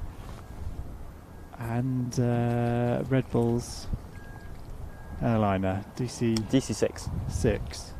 Yes, that's a lovely display, isn't it? Very nice. I think I seem to remember fitting the camera over behind the pilots, so you can see control inputs. And I always find that's quite engaging in a large aircraft like that, because you see the control column move, and then a wait. Later, yes. you sort of wait, and around it rolls. Like steering a container ship. I may have been merging the B-25 and the DC-6. We're both in the same I definitely piece of remember video. that angle from the B-25 because I have the DVD. European Air Shows 2010. It is 2010, okay. You know my back catalogue better than me. Well, that one is one that's available on the streaming service that will be live broadcasting this weekend's flying action here at ASA2 through. So another programme to fill the evenings with.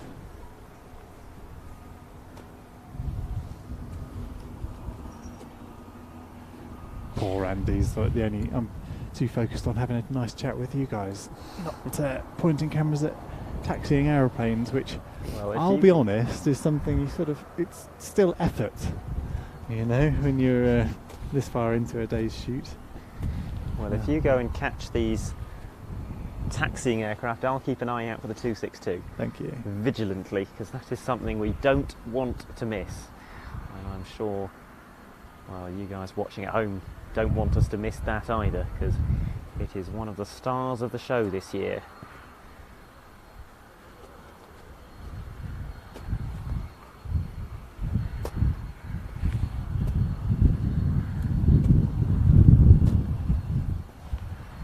Some lovely coloured Saabs over here, aren't there? That yellow one's quite striking. So tell me again the colours that it's in. I see 1963 to 2023 on the side. Yes, marking the anniversary of the Swedish Air Force Flight Training School, I think. Probably need to check that. There's so many arrivals that take place. Can't easily make or find all of these notes for 250 aircraft, hence all of the I thinks. But something well, that could be an anniversary of the SK-60 itself. It's certainly a product of the 1960s. What did you say the year was? What, are you asking what year it is? Yes. Are you that tired? Yes. Oh, on the side of the jets? Yes. 63 to 23, yeah. 63, yeah, that could very well be the I thought you were losing your marbles. The SK-60's first flight. What's well, my I've name? long lost my marbles.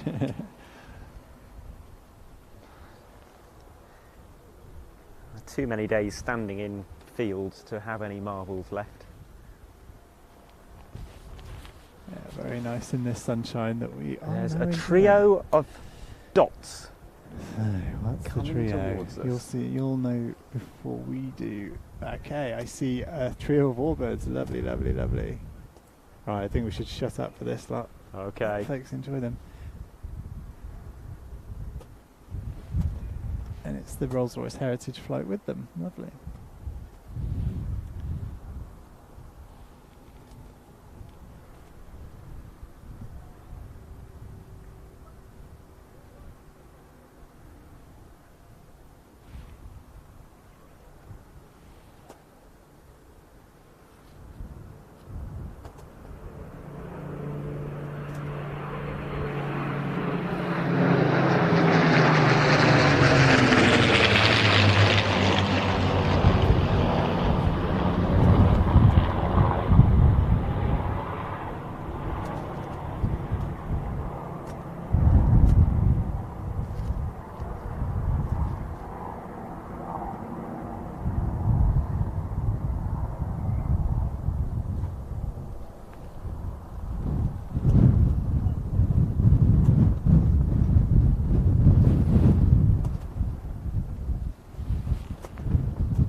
Well, that felt a bit special.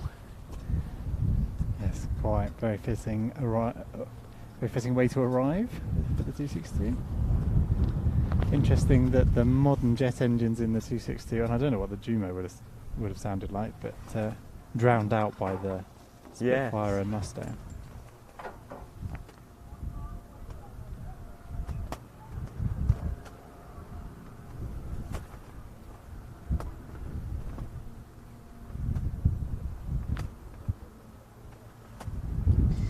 This one powered by the General Electric CJ610 turbojet.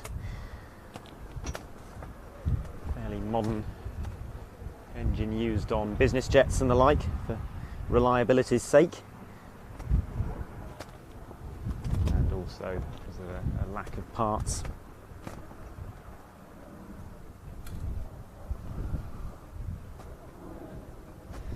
Going round the back there. I'll need to undo all my cables and rotate around the camera the other way. These aircraft. Can you find a minute to do a piece with me on there? A few minutes with that on the 262.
Adrian has joined us up on the top of the trailer.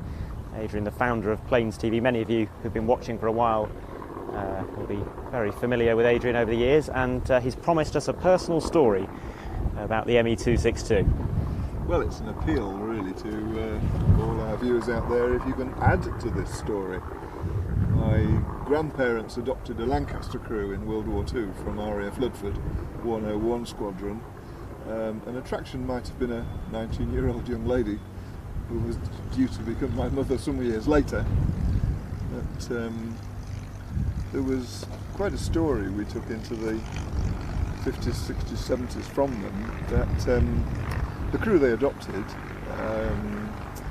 George Withenshaw, pilot, and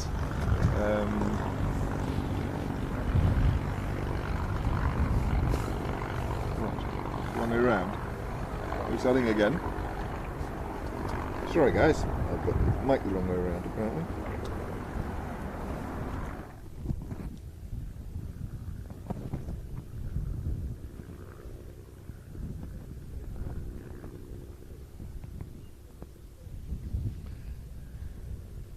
I think I'm better behind the camera.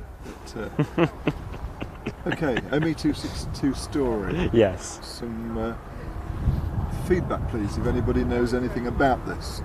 A Lancaster crew from RAF Fairford, March 1945, a crew that my family adopted, my grandparents adopted. The pilot was George Withenshaw, the Canadian, and the gunner was John Drury. Apparently he became quite famous later as an anchor for Canadian television news. Anyway, they won a DSO and DFC between them for shooting down something that at the time was very special. And my family put 2 and 2 together and got 27 in the late 40s and decided they shot down a Foo Fighter, because there were lots of stories of UFOs flying with bombers and big explosions, scarecrow explosions. That's another story. And so we went into the 60s that Lucky and Johnny had shot down a Foo Fighter. Anyway, about 5 years ago, I think I discovered the answer, and the fact that the ME262 was the thing they shot down in March 1945 on a raid to Pforzheim. But is it true? I can't find anything in the 101 records. Probably because it was a secret squadron. They had 8 crew members. They had a special duties operator whose job it was to basically deceive German fighters. And there are very few photographs of the squadron with all the aerials that stuck out the Lancaster at the time. And obviously shooting down this aircraft was a bit of a secret. So does anybody know anything about a Lancaster shooting down an ME262 in March 1945? And if so, it was the crew that my family adopted. I wonder if anyone in the chat will be able to help. It's a very specific request. There was a paragraph in a Canadian veterans magazine about 5 years ago, maybe 10 years ago, about oh, and by the way, the crew shot down an ME262. Woo. And it was the crew that George Withenshaw, John Drury, it was the crew that my family adopted. So that's the only clue so far? Yeah, it's the only clue. The special duties operator, Mortimer, my family talked about him. They thought he was a spy because he kept disappearing. He could speak German, and they never knew what he did. And the early days of Airborne Cigar, they used to talk to the German night fighters to try and confuse them. This is my understanding, but in the later days of Airborne Cigar it was electronic countermeasures, which of course was secret way after the war, in the same way the bouncing bomb was secret way into the 60s. No one realised it was backspin that actually gave it the ability to bounce. No one knew what its shape was. So there's a World War II story that can anybody throw some light on, please. Well, we can but hope that But what someone... would you like to see an ME262 here? I was, Ian and a colleague went to Germany, I think 10 years ago, and filmed it there with a few Yes, we were just discussing that and talking about the ELA show in general. It's my first time seeing one, and seeing that 3-ship formation arrival, what a treat. Yes, I gather they flew with the BBMF earlier today. On arrival into British airspace, yes. It's the first time of any ME262 in British airspace since 1945. Okay, so we did have an ME262 in British airspace in 1945, did we? I'm not so sure we did.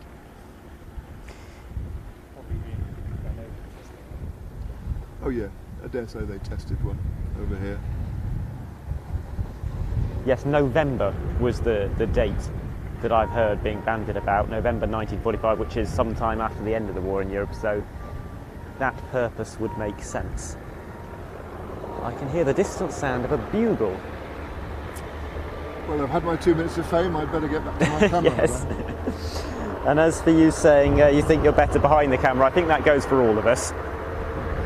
Well, it's very windy up here. It is. I'm still having sort of come up to the loft.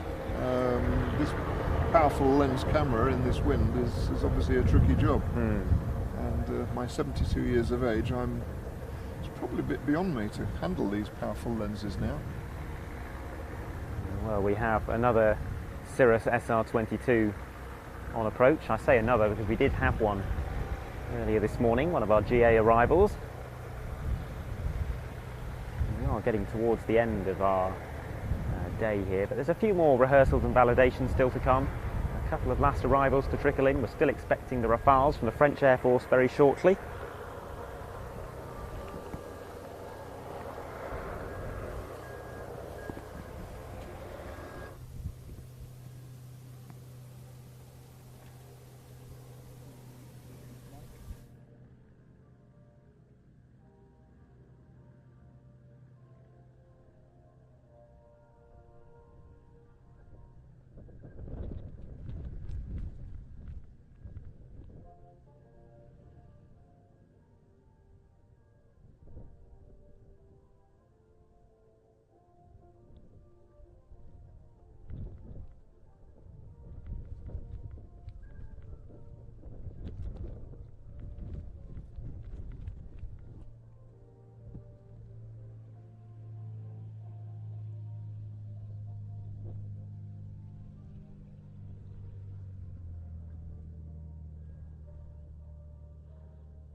So the arrival of 2 Rafales from the French Air and Space Force, one of which will be taking part in the flying display, the other is a spare, and hopefully that includes the special scheme aircraft.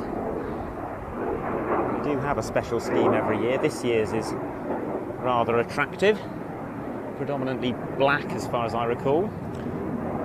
Both aircraft tucked around the back there at the moment, so it's quite challenging to swing the cameras around. We're all orientated, as Adam's pointed out, toward the flying display, which and validations. So just waiting for the aircraft to come round. There's 2 got I think I yeah, do there we spy go. a special scheme. Oh yeah, glinting in the sun, very nice. And they are special schemes the French put together. It's always striking.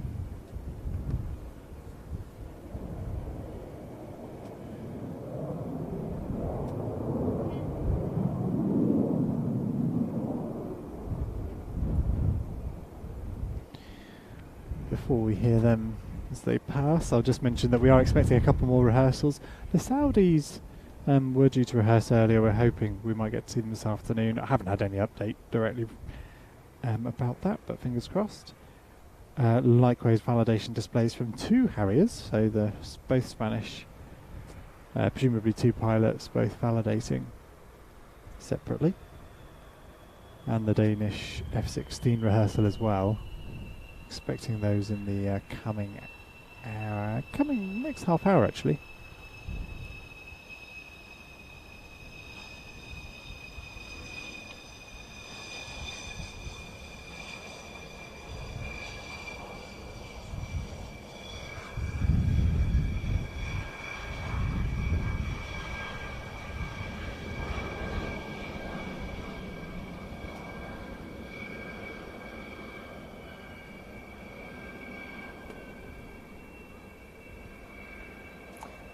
So the spare aircraft, actually a Rafale B, which is a nice change. We're used to seeing the single-seat B models, I should say.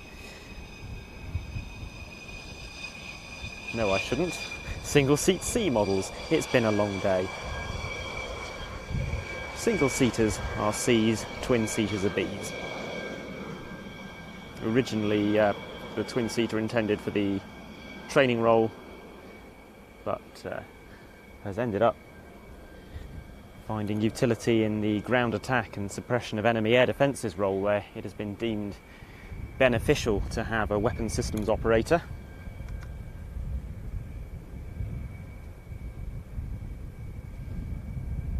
So what did you say our next anticipated movement Well, a was? Super King Air, perhaps civilian aircraft.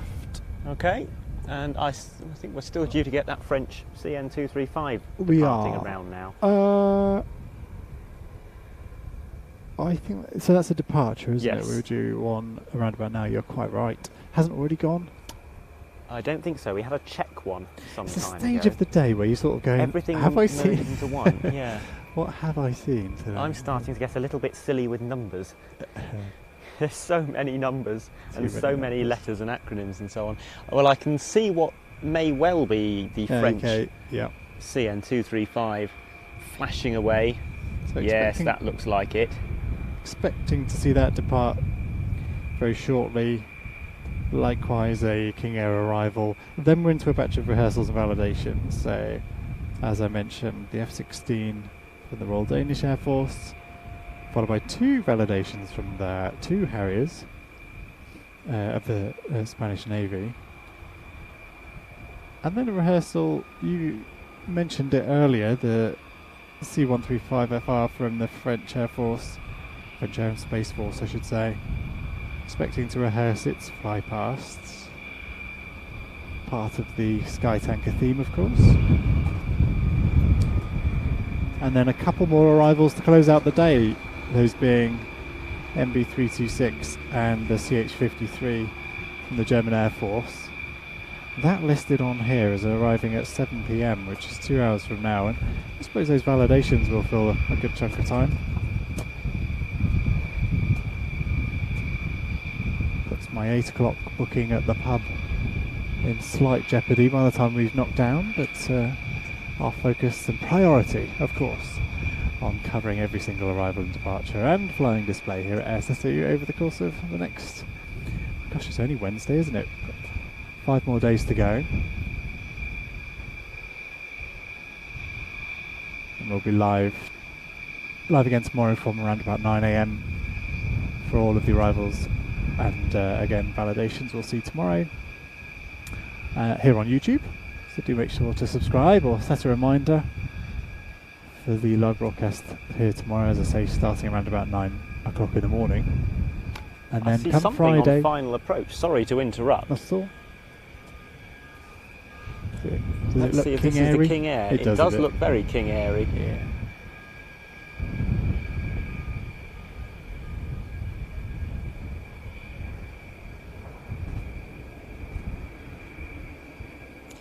Sorry, Ian, you were saying, you were describing the schedule for the week. Just explaining that we're here live for arrivals tomorrow. Again, likewise departures here on YouTube, but the show weekend proper. We've mentioned it a million times, and forgive me repeating, but people come and go on a broadcast like this, so if you are enjoying the coverage here and want to know what Air Tattoo looks like and can't get here yourself, you can watch the flying displays. We'll be live broadcasting those through our subscription service.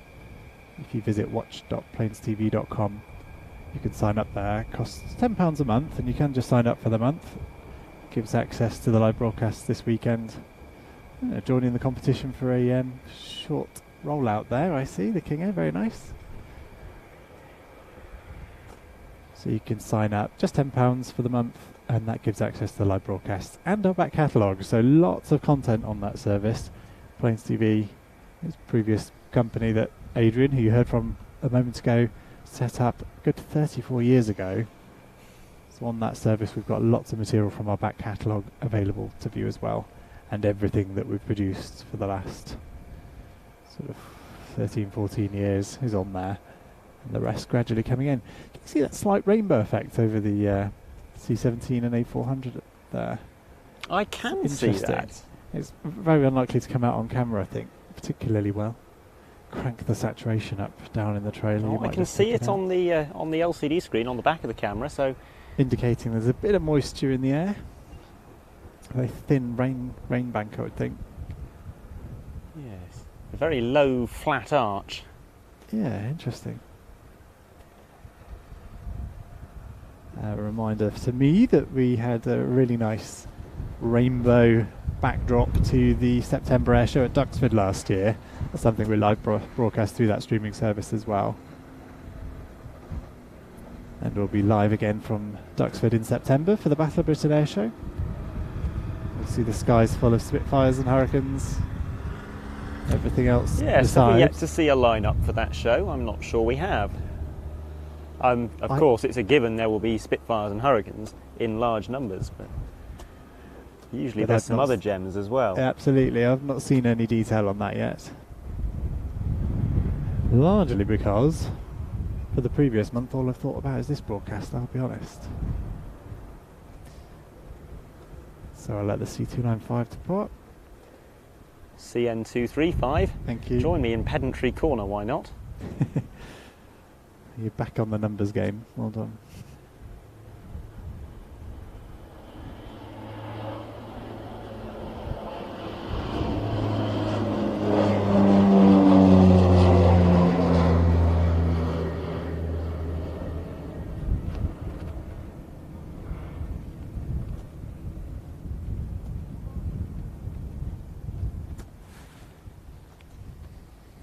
So it says here on the list, our next expected thing is a validation or rehearsal from the Danish F-16 in about 8 minutes' time. Well, the pilot is in. I can see his helmet in the cockpit and the light on the tail is flashing. Do you know, I've been staring at that red tail all day wondering what aircraft it was. It looked like the, to my aging eyes, it kept reminding me of the Raspberry Ripple Hunter, the sort of white spine and red tail. Of course, the special markings of the Danish F-16 display jet. Yes, the Dannebrog scheme, marking 800 years of the Danish flag, which is arguably the oldest national flag in the world. They were applied a few years back now. They've been retained because they look so good. And good for them. And an anniversary I'm looking forward to, it was Adam's notes that drew my attention to this, that the first flight of the F-16 was next year. It will be the 50th anniversary of that, which is quite something. I mean, yeah, the F-16's been around a long time, but that makes it feel very old. 50 years. I'd like to think we'd see a few F-16s here at Air Tattoo to mark the occasion. And we always see a good number of them, but at the best of times, yeah. Yeah. And they're always among the highlights. This year we've just got the two. We've got, well, in the flying display that is, we've got this Danish example, first time performing at a British air show since 20... Oh no, it's done Yeovilton a bit more recently, hasn't it? 2019 maybe? I couldn't tell you when. But first time at Riyadh since 2011. And then we've got the Belgian example joining it, flown by Captain Steven de Vries. And that is quite a remarkable display. He is the 5th most experienced F-16 pilot in the world, and he does things with that aircraft that I have never seen anyone else do in an F-16. He specialises in negative G manoeuvres.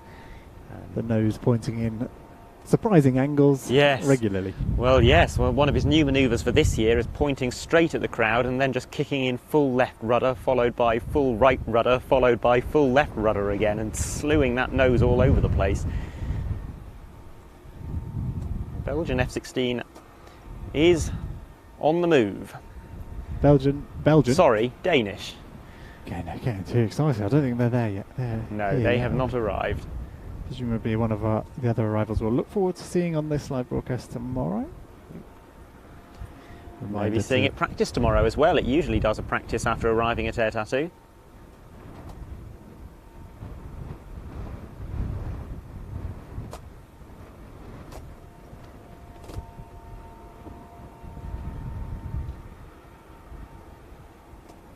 We haven't seen a list for arrivals tomorrow, but some of the things you can look forward to seeing, I suppose, the red arrows be on site generally from I imagine so, yes. Thursday.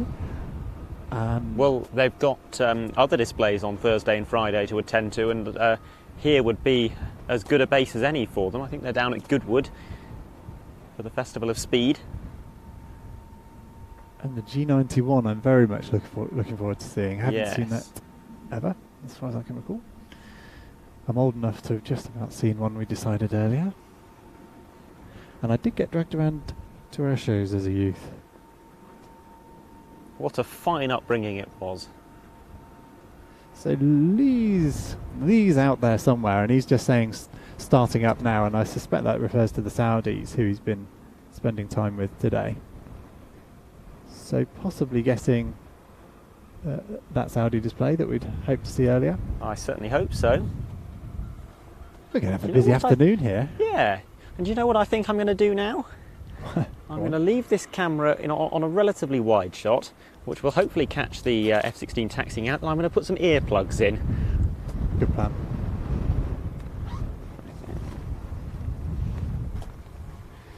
Because we do have a number of very noisy jets coming up. I wouldn't want to watch a Harrier without them.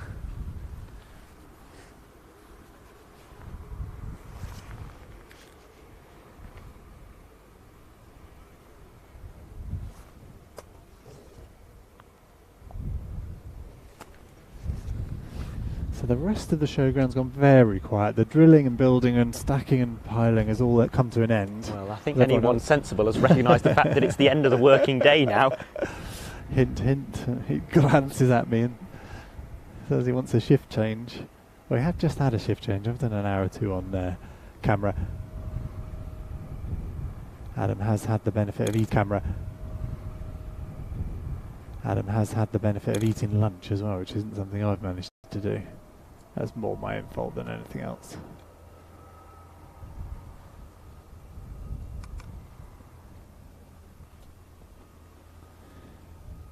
Did enjoy Adrian delivering coffees through the day though. It's not often we find the time to make a coffee. Right, I think it's probably time to kill our mics I think and so. enjoy the sound of the F-16 chucking about the sky.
was tempted to say that Adam's down tools because he's handed the camera one job over to me. Fantastic Danish F16 display there. Oh yeah. And looking forward to the Saudi. So he's down the camera tool, but he's picked up his mobile phone because he does have some notes on this display. So hoping to give you a bit of guidance on what's coming up. And frankly, give me a little bit of guidance as well. I filmed one, maybe two Saudi Hawks displays, and the most recent one of those probably best part of a decade ago. Yes. Well, they change every year, a lot like the Red Arrows.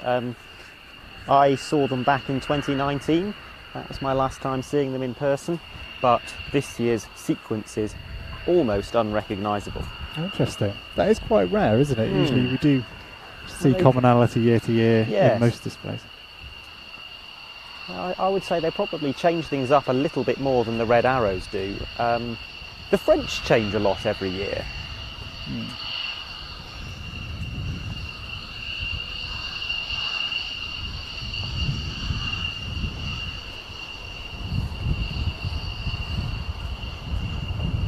Here we have a team that was formed in 1999, marking 100 years of the modern Saudi state. They're just going to come over and have a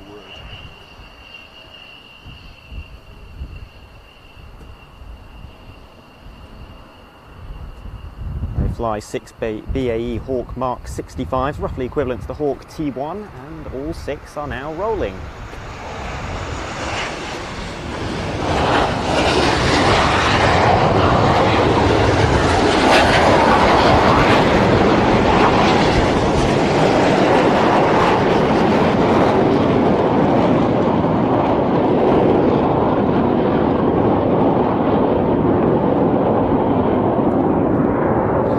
Misread that. They started with 6, they now have 7.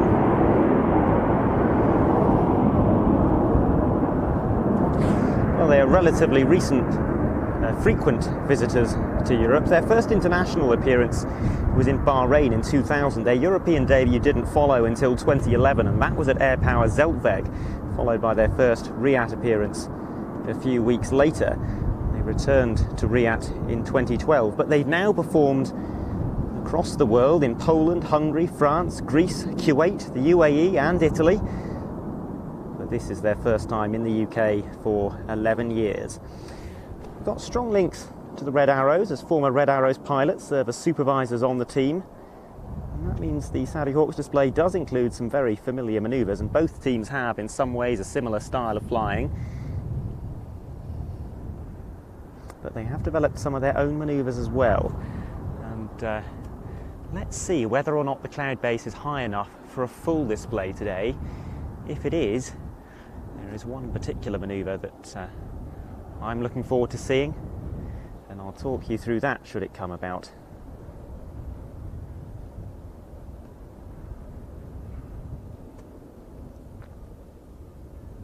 Saudi Arabia is now taking delivery of a new fleet of 44 Hawk Mark 165s, which are largely analogous to the Hawk T2. These are replacing the Mark 65s that we see here. Half of the new Hawk fleet is being assembled locally, and these new Hawks are expected to serve primarily in the advanced jet training role, but they may also be flown by the Saudi Hawks at some point in the coming years. We're going to see over the course of this display some relatively unusual formation shapes in the first half, when all 7 aircraft are going to be flying in formation, and not just some of the typical Vic and Diamond and Vixen and so on that we're used to seeing, but also some very challenging formations that sees the team spread out over quite a wide area. They're starting though in 7 Arrow.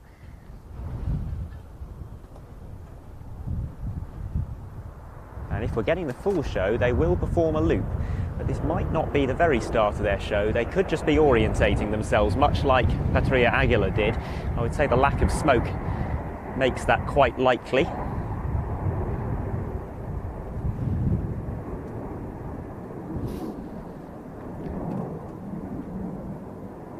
But no, we seem to be going through some formation changes as planned.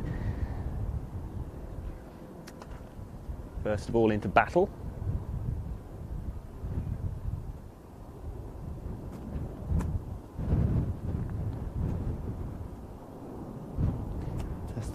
colours there.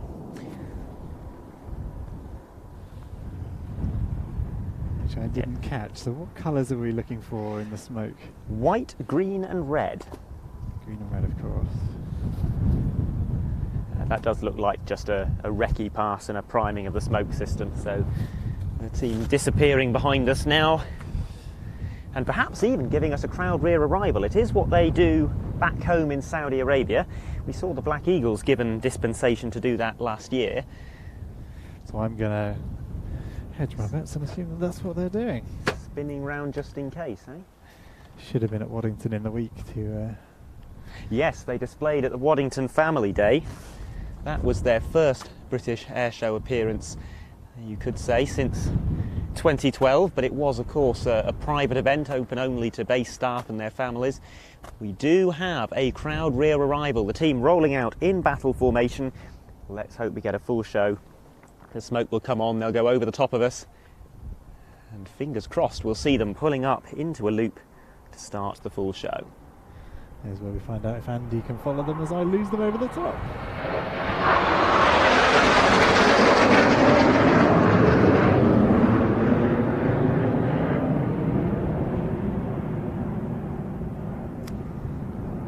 And we are getting a flat or rolling show, but nonetheless all the formation changes that we would normally expect to see in the full show will still be demonstrated to us.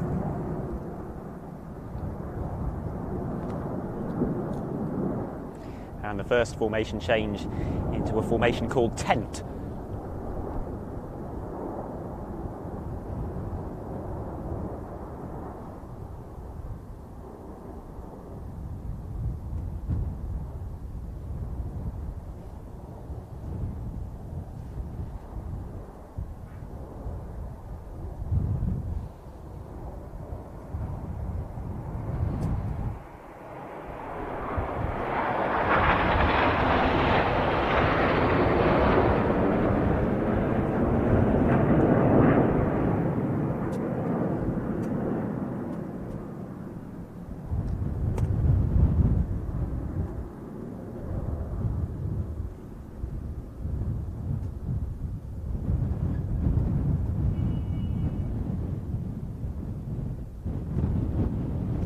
Briefly transitioning through Vixen formation, then the synchro pair at the back moving in line behind the leader into 7 arrow formation, and cloud base permitting, this will be for a barrel roll.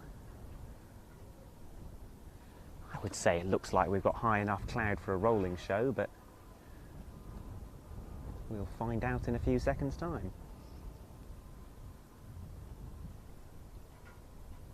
The cynic in me says perhaps it's wise to rehearse the flat show?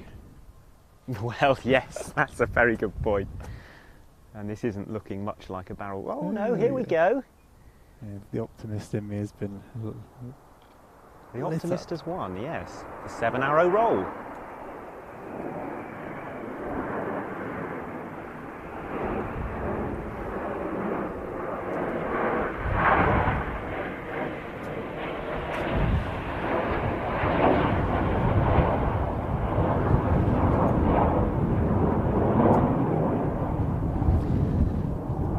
One of the specialities of the Saudi Hawks nowadays is manoeuvres in which one or more of the aircraft barrel roll around the rest of the formation while the rest of that formation does something interesting, be it a turn or perhaps flying in mirror formation. We're about to see the first of those manoeuvres.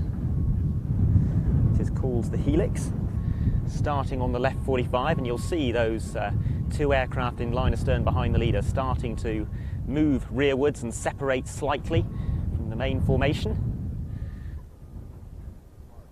Red and white smoke shortly to come on.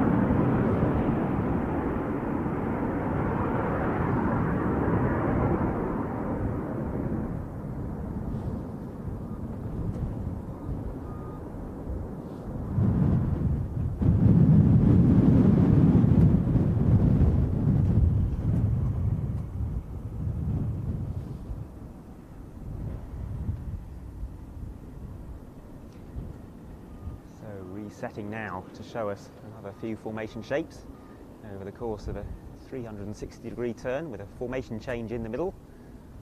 They'll approach from the right 45 in order to start that turn.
Formation changing. Of course, the team we're watching is called the Saudi Hawks. Well, by the time they come back towards us, they will have created the shape of a hawk, or at least the closest that you can get with 7 aircraft, but this is known as Hawk formation.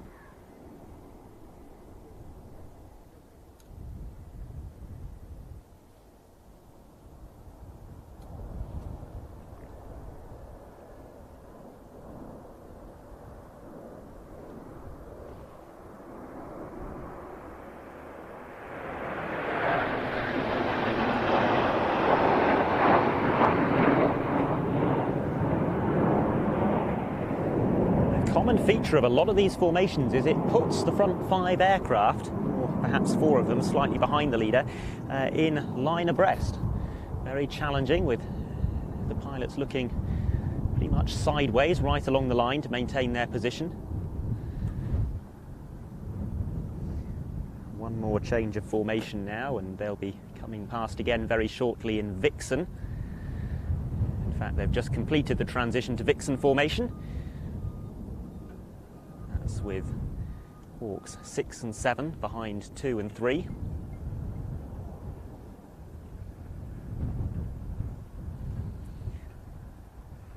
Exactly the same as the Red Arrows Vixen formation, and that is one of the similarities that I was referring to earlier. Some of the names and shapes have carried over from one team to the other.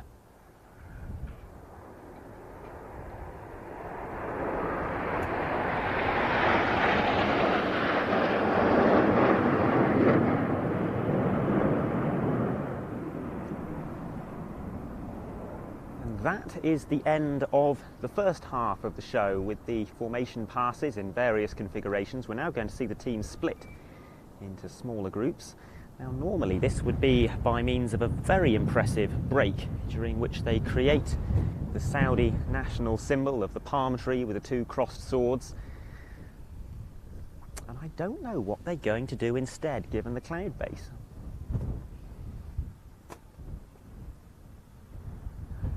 Let's hope they go for it regardless. They're currently in the right configuration, formation-wise, to go for it regardless, with 2 aircraft hanging back slightly and a little bit wider than the rest of the group. But slowing down, I think, so probably not looking like a vertical manoeuvre. And we do have cloud above us, really, don't we? I know you're keen to see it, as am I. They don't look like they're fueling it up for a vertical move.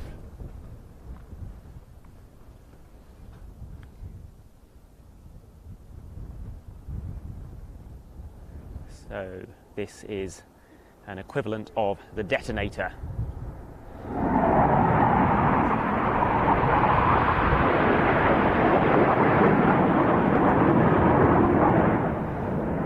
Question answered, I suppose, and hopefully at some point over the next few days we will have a sufficiently good cloud base to see that incredible piece of sky art recognised by Guinness World Records as the largest logo to be drawn by aircraft.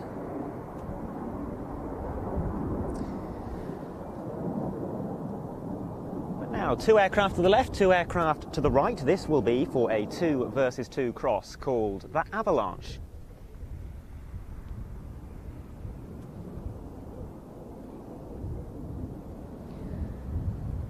Synchro pair, Hawks 6 and 7 leading the cross, and after the aircraft do cross, those 2 jets will be very quickly turning back towards us to cross for a second time.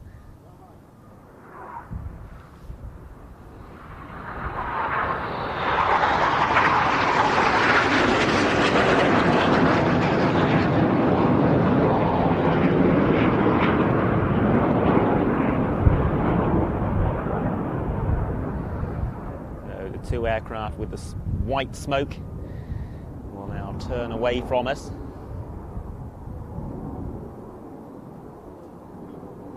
And they'll keep holding that high G turn until they're both pointing back at show centre. And this will be for another crossover called the Slingshot.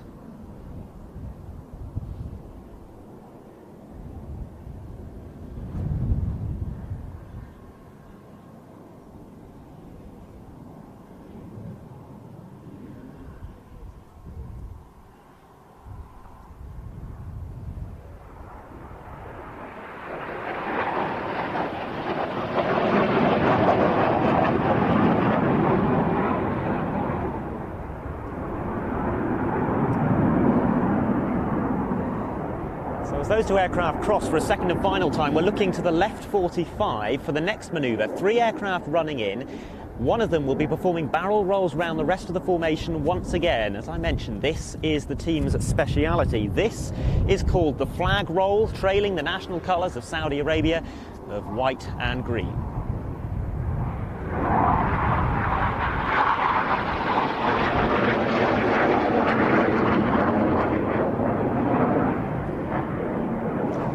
As they complete off to the right, there's 2 aircraft over the trees in front of us coming in from the centre.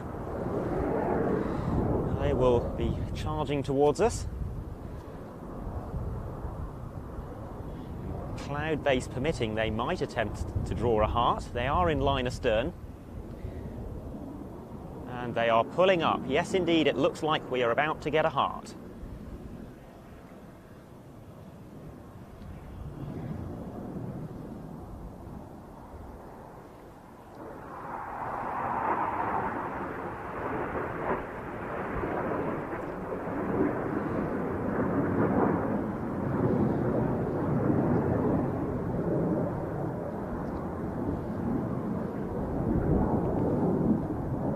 A very, very big heart there.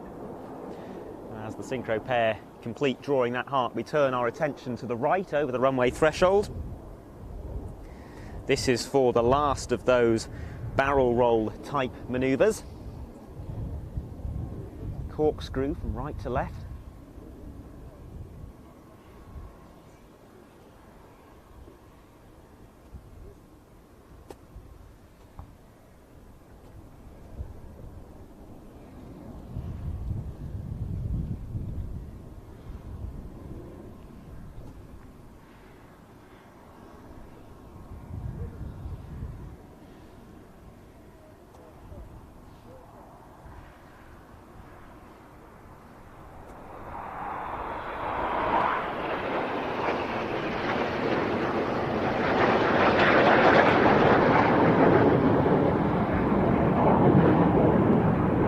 One of their most photogenic manoeuvres from the centre.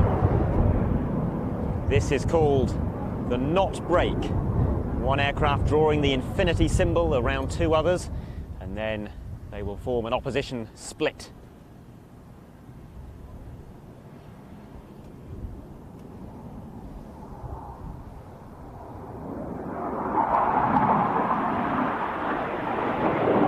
And we'll stick with the wingmen on either side of that break. Now perform derry turns and reposition to come back towards us in opposite directions down the display line. They'll be performing barrel rolls as they come down the display line towards each other. And it is that barrel rolling motion that has given this manoeuvre its name, for opposition wave.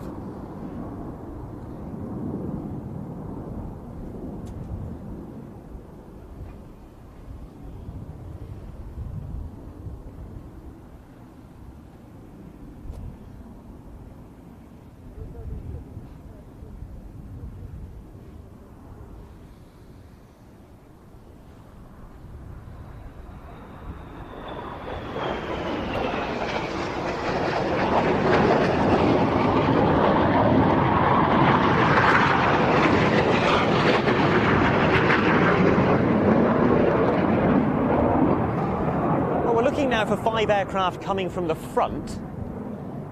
This is always a bit tricky to spot. But they're now coming back towards us, 2 of them pitching up for barrel rolls. If you thought the knot break was impressive, we're about to see a 5-ship opposition break rather than the 3 we just witnessed, complete with red and green coloured smoke. That's rather spectacular.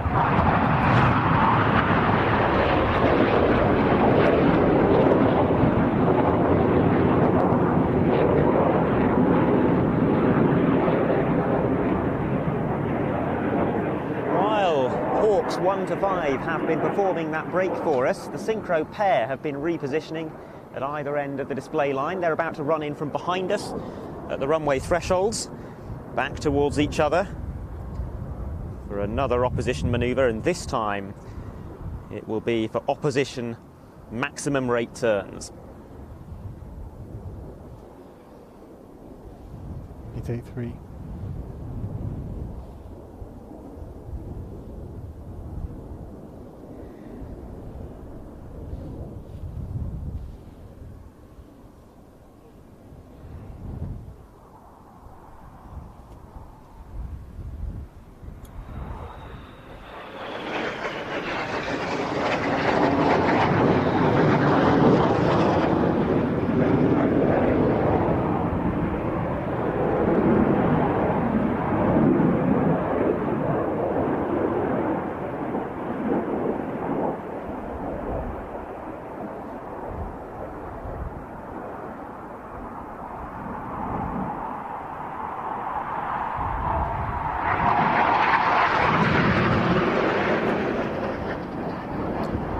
Over the Northrop Grumman hangar now, the 5-ship have reformed impressively quickly and are shortly going to come back towards us.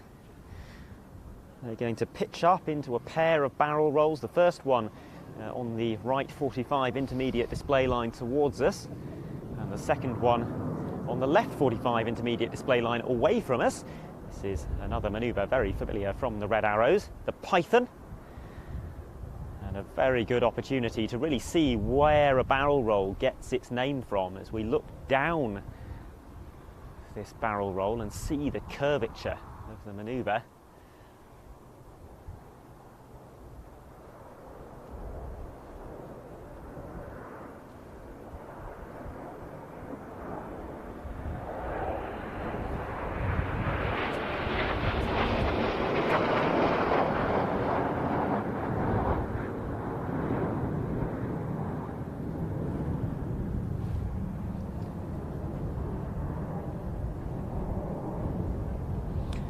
They complete that second roll.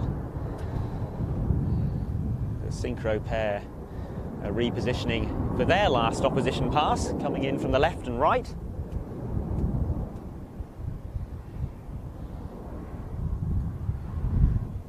Doing a very nice job of keeping these crosses central in relation to the display area in some pretty gusty conditions, which takes some complex adjustments to the repositioning manoeuvres at either end of the display line. Both aircraft starting those repositions at different times to compensate for the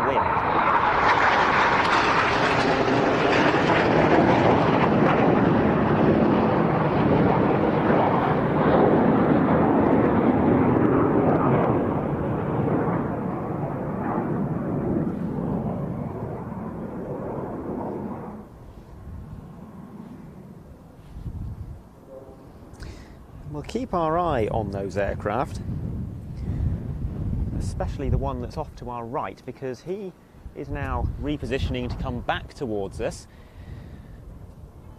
And out on the left, There are 5 more aircraft. They're forming an inverted V shape as they approach from over the hangars on the left 45 with white smoke on. And this is for the Goose.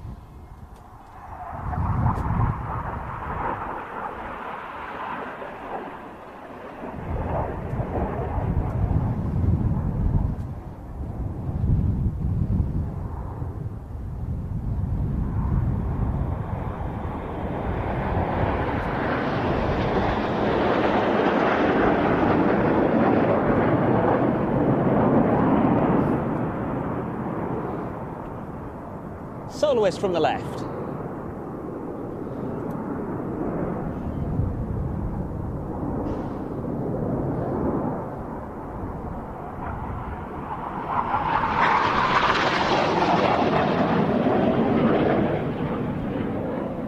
Chasing down his teammates, all 7 aircraft about to join up together for the final manoeuvre of the display. As we come towards the end of the Saudi Hawk show, and very enjoyable that was too. Nice to see some different smoke colours to usual. Red, white and green looks very nice indeed.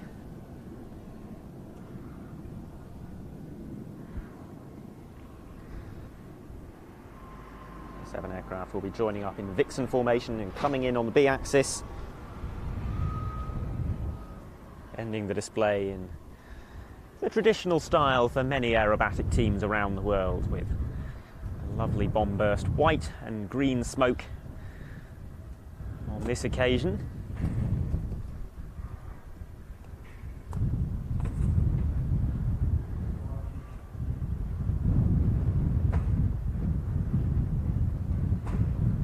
And I don't know about you, but I've enjoyed that very much indeed. For the final time, it's the Saudi Hawks.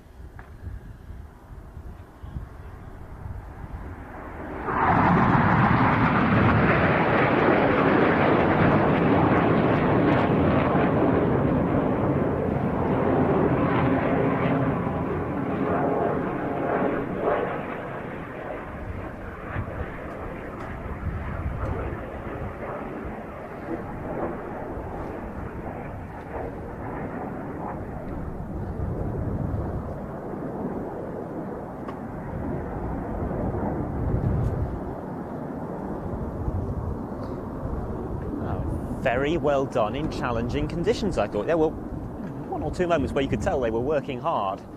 I'm sure the wind's not helping, but keeping the opposition passes bang on show centre throughout. Yeah, a real challenge, very strong winds, affecting even the fastest moving aircraft, you know. You've got to...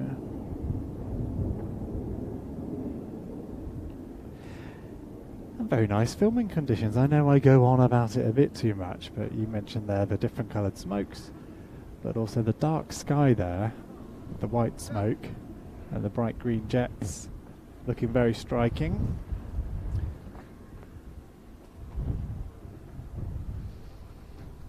I'd bank these sorts of conditions for the next few days if we could get it. Lovely sky at the moment, great contrast between the lights and the darks. Just a shame the cloud wasn't a little higher to allow for a couple of those taller vertical manoeuvres. I imagine now we're going to see a fairly standard run and brake with the aircraft peeling off one by one into the landing pattern. We've got about an hour, I think, still of rehearsals and arrivals to go. Harriers both on the list for around about now, I think. Yes, they were late getting in though, so I wonder if they'll be able to turn them around in time, go through all the processing we were talking about earlier. These pilots, when they arrive, one of the first things they have to do is go through customs and immigration. And the Harriers have not been on the deck for very long, so it wouldn't shock me if that practice was postponed until tomorrow. We certainly can't hear the familiar whine of a Harrier in the distance anyway. So. No, but we are due at least one more practice, which is not for half an hour though. That's the French C-135FR.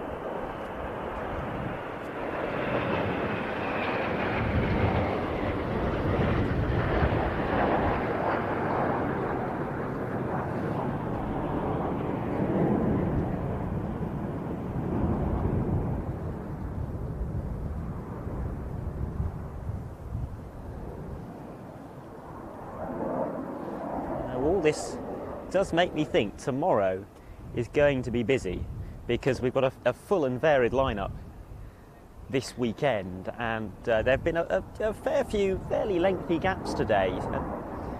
That's usually the case with a Wednesday, but I remember a few more so this year than last year. Certainly felt that way anyway, so I think tomorrow is going to be very long and very busy, and we're going to have a lot of aircraft in the circuit most of the time. That's certainly a guarantee. Thursdays do go like that. But I don't remember many aircraft not turning up. I can't remember that we had many no-shows today. And even, so this was the one rehearsal we were expecting earlier and didn't get, and they've been able to do it now. The Harriers, you'd sort of expect to hear an engine spooling up by now. Yes, but then again, there's enough slack in the schedule that they could perhaps delay them by half an hour. I'm sure they would rather get everything done today that was planned for today, because, like I said, tomorrow is going to be busy, and it's not especially desirable to be holding validations, especially on the Friday morning, although they did do that last year.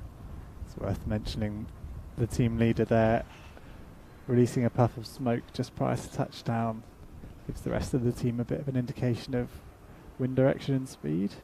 So it disappears rapidly off the runway towards the northeast. Do you want to join me in pedantry corner again? Oh no, what are you going to correct me on? No, you're all right, you're right. It is the team leader on this occasion. The Patrouille de France and Patrouille Aguilar, the leader led the run and break, so it was actually, in the case of Aguilar, it was Aguilar 5 or 6 that was landing first. But no, you're right, it was the leader of the Saudi Hawks. My pedantry was getting ahead of itself there. Right. Yeah, good on you. Just conscious that it's, the Reds do that and it's the leader generally, yes, isn't it? Yeah. And we do see a lot of the style and practices of the Red Arrows being emulated here, and with good reason.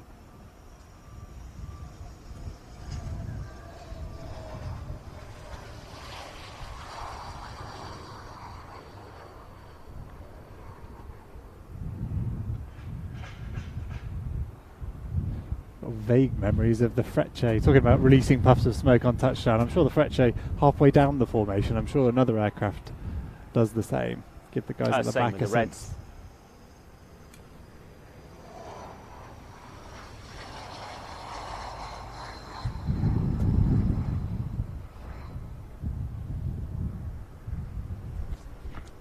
So these guys will need to get back down to the eastern end.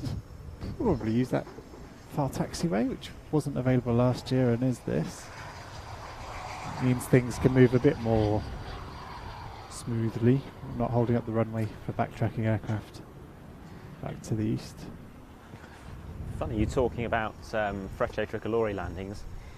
Anyone who's watched in the last few days since it was released the souvenir programme from Riyadh 2022, 2.5 hours of action from Riyadh last year, which is available on watch.planestv.com, will notice the Frecce did not land individually at all. It was 2 formation landings, each by a 5 ship.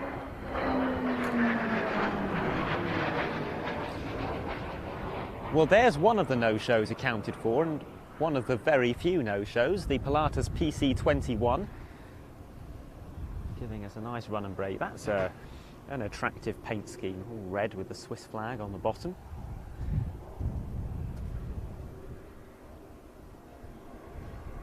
The latest in a very long line of Pilatus turbo trainers going all the way back to the P2.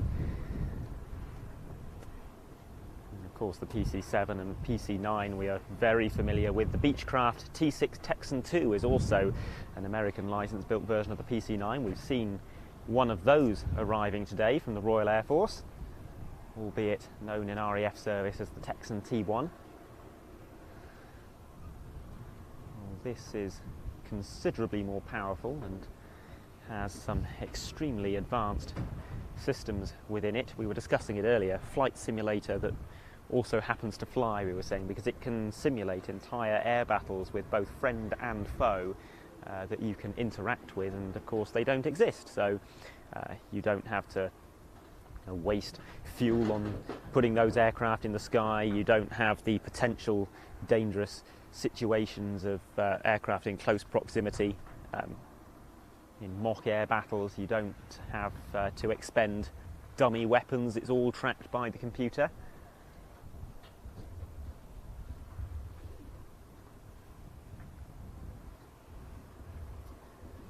So the fastest single-engine mass production turboprop in the world. Cruising speed of, well, I know the second fastest is the TBM at 330 knot cruise speed, and this is faster, but I can't tell you exactly how much by. I've got a feeling it's somewhere in the region of 350 knots. Landing in very short order and backtracking to take its position in the static display. I think we're also expecting from Pilatus a PC7 Mark II, which is the latest upgraded version of the PC7.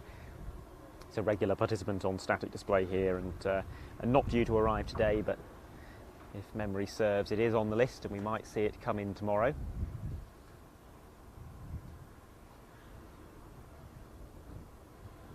Riyadh last year had a lot of Pilatus products because one of the themes, the operational theme of the show, was training aircraft. So we had the PC-7s of the PC-7 team from Switzerland. We had the PC-9s of the Irish Air Corps Silver Swallows. It was their first airshow appearance in about 25 years, well 24 years to be precise. They hadn't displayed since the 90s, and that was when they flew the Fuga Magister. And we also had an absolutely outstanding solo display from the Slovenian Air Force, the PC-9M Hudurnik, the armed light attack and training variants that they use. That has frequently been a Riyadh award winner. We've got some lovely cockpit footage of it from over the pilot's helmet. You see his helmet and bits of the canopy, and then his view out of the window beyond as he performs some absolutely astonishing negative G manoeuvres. There's a full outside loop, for example. He performs some very tall vertical manoeuvres as well, rolls into vertical, half vertical 8 with a spin on the down line.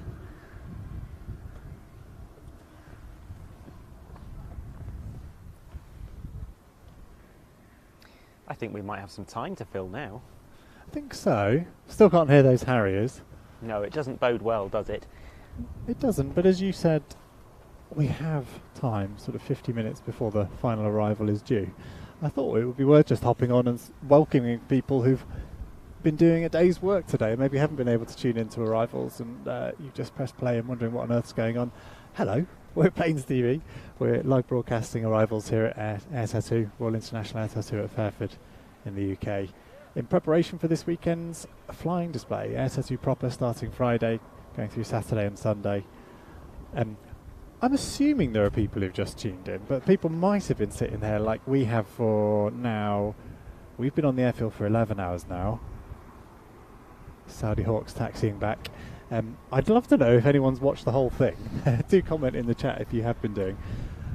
But yeah, welcome anyone who's just tuned in. You've got a full day's worth of arrivals to catch up on if you do want to rewind, but otherwise to look forward to a couple of validations left to go. Yeah.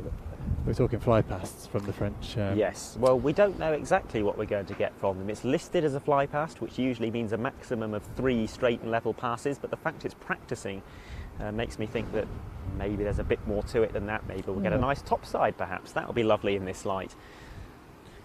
Hopefully Andy's got a good shot of the Saudis taxiing back after their fantastic rehearsal. I really enjoyed that. Lovely conditions to be filming a flying display like that. The smoke adding to the contrasty sky that we already have, and lovely light on some very nicely coloured jets. I can see it frantically spinning around. The best conditions I've ever seen the Saudi Hawks in, and the first time I've seen them in the sun. And the smoke does look great in the sun, those colours. Absolutely. So we'll let those guys pass, and then I'll tell you all about what we've got planned for tomorrow, and indeed the weekend. Not to carry on talking. So we'll be back live again. We haven't finished yet. We've got another 50 minutes of this. Stick with us, but we'll be back again tomorrow around about 9 AM for more arrivals and rehearsals. So do subscribe to the channel. Give this video a like if you've enjoyed it. make sure other people can find it, and tune in tomorrow. Set a little notification for the broadcast, which will start at about 9 a.m. and go through to a similar time. Expecting fairly similar weather conditions to today, I think. Yes. I haven't looked recently, Yes, but it's provided some lovely backdrops to some interesting arrivals and displays.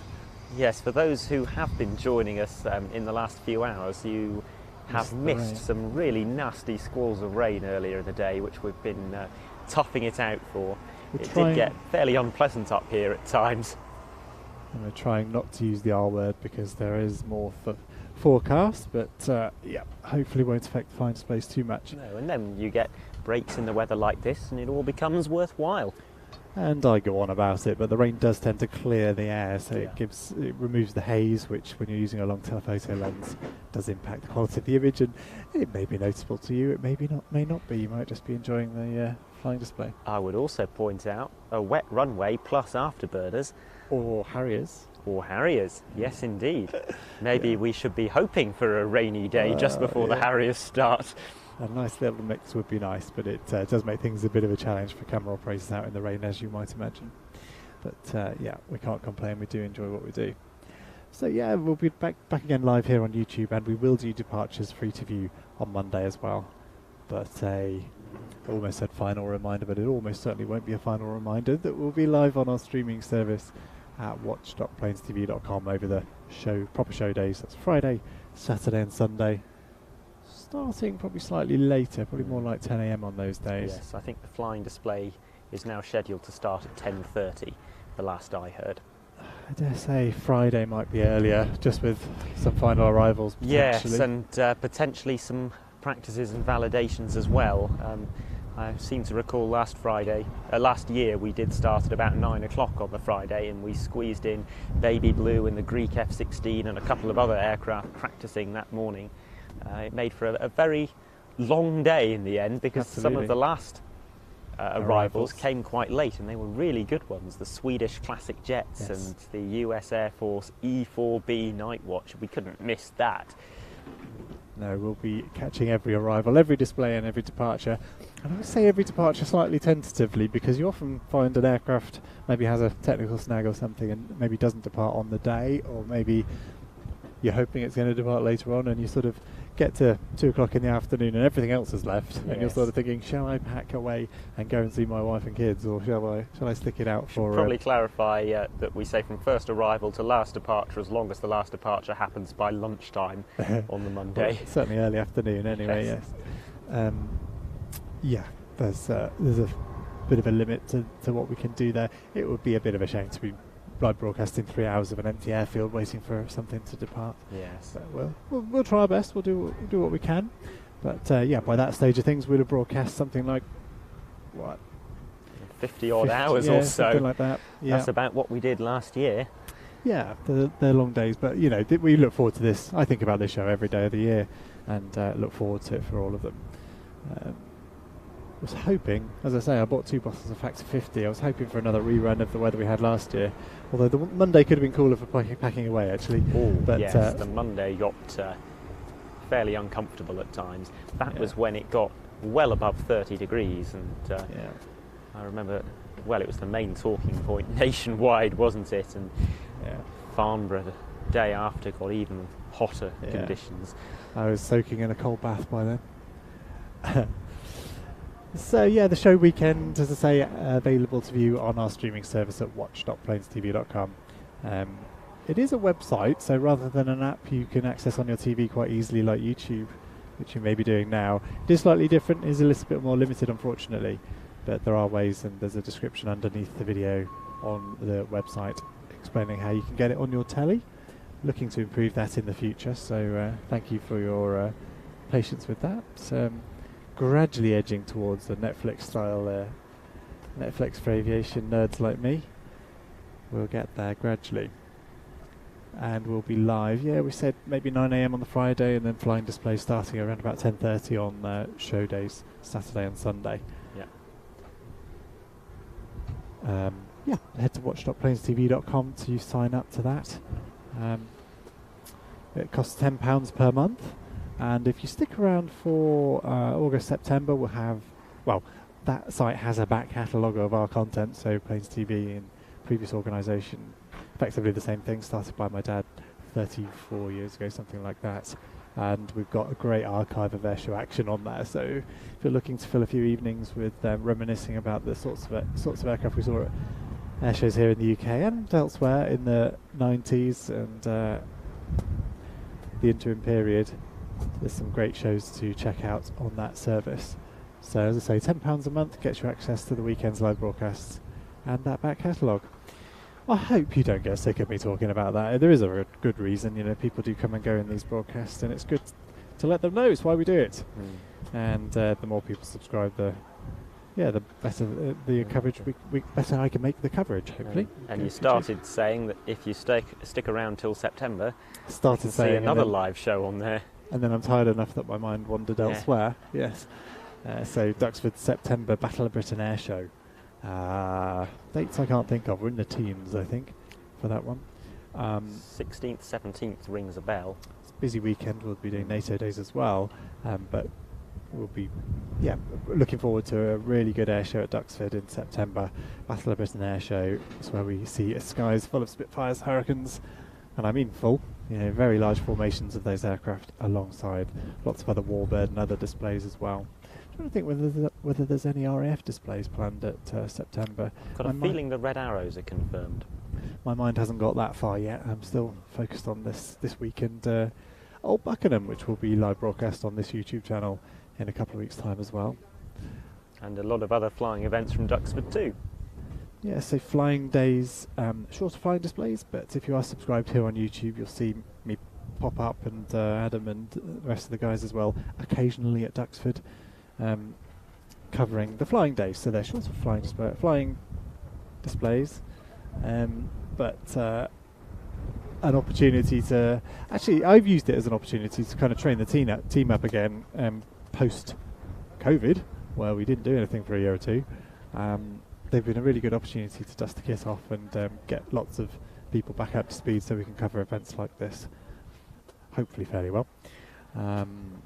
But I've had so much fun doing that now I've ended up returning there every few weeks to cover the flying days. So yeah, get subscribed if you're not already. Really enjoyable, the flying days, because, well, I suppose you don't go in thinking of them as a full air show, and then you get entertained by this wonderful flying display of predominantly Duxford-based assets, and it really brings home what a wonderful airfield that is. The fact that they can put that on just with what happens to already be there in the most part.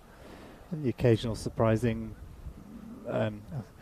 non-Duxford resident, but also foreign military participation. Yes, very occasionally. At the finale air show of last year, we had the Patrie Suisse with their 6 F5s and the RAF Typhoon as well. That was borderline a full-scale air show. It was, yeah. So yeah. If you're not already subscribed here on Plains TV's YouTube, those are shows that go out on this service, free to view, with the occasional paid one, which this weekend will be one of. Right, sort of glancing around a very quiet airfield, wondering why we're not sat in a pub getting ready for dinner. But we do. Very good question, Ian.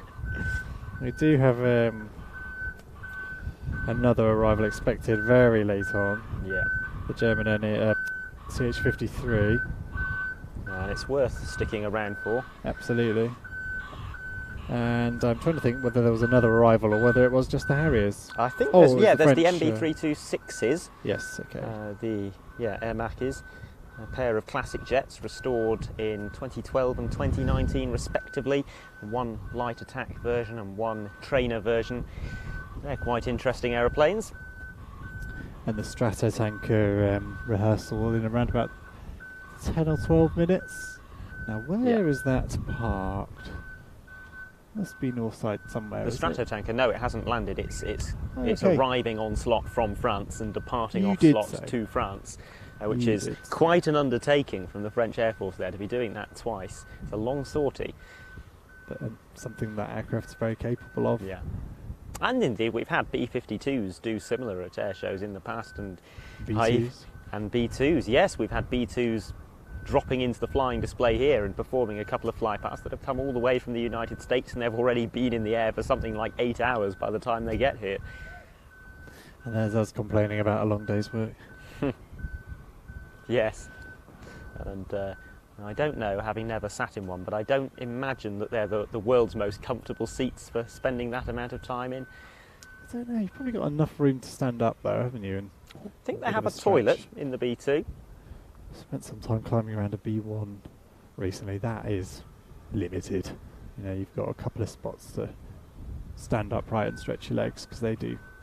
Yeah, another aircraft that does very long missions. Thanks to the very many now refueling aircraft that we can see parked up. There's a bit of a gap there between the Saudi A330 and the Mildenhall KC-135.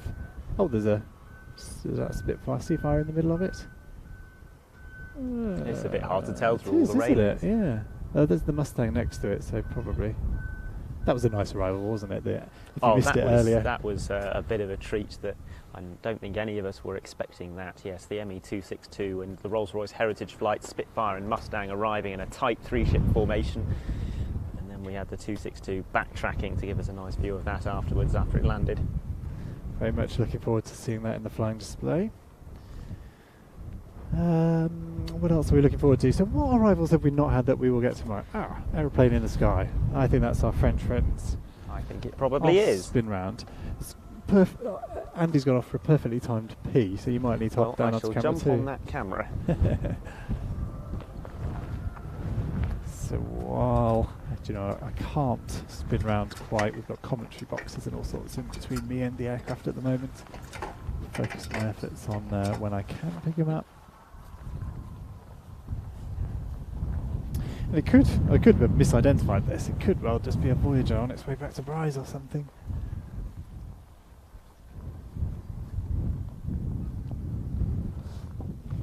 There's our French friends.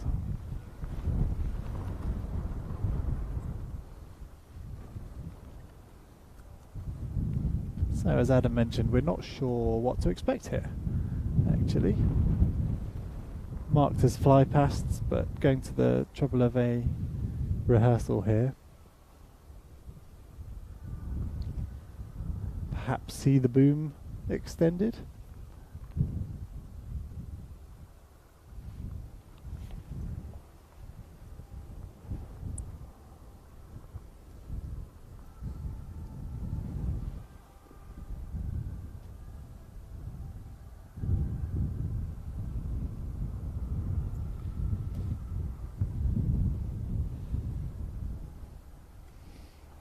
No signs of making a turn. It's a long way away now, and even with this now slightly lighter breeze, not much point going full telephoto because we are being buffeted around by the winds. You get an idea of where he's heading.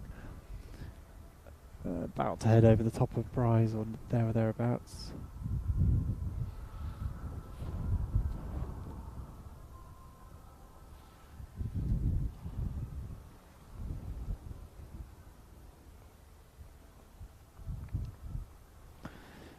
And he's jogging his way across the taxiway to get back onto camera too, bless him. Been a long day here. Do give the video a like so we know that you've enjoyed what we've been up to.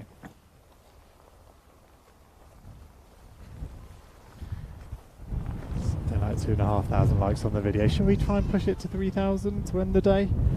I wonder if we can manage. It would take about 10% of the audience to press the like button now. It'd be nice to see.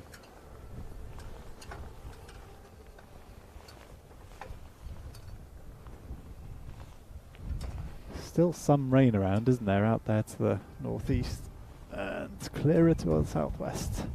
I think we're safe. I think we're not going to be packing away in the rain, which is one of my fears for today. So he came and went. I came and went. No, I'm in the aeroplane. Oh. You did too.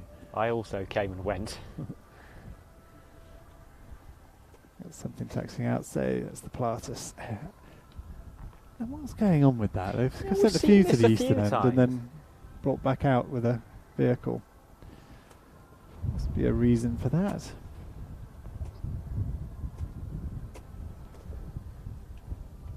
Gives us something to look at there. Have a closer look at the nice paint scheme, reminiscent of the one I remember it displaying with at Farnborough a good few years ago. Really impressed by that display. Oh, it's a real rocket ship, PC-21. Yeah, crazy. That first pass for Mustang X-Ray where they're both locked in Yes. line astern. Fantastic Top side. side. And a lovely noise as well. Yes, a particularly high power version of the Pratt & Whitney PT6.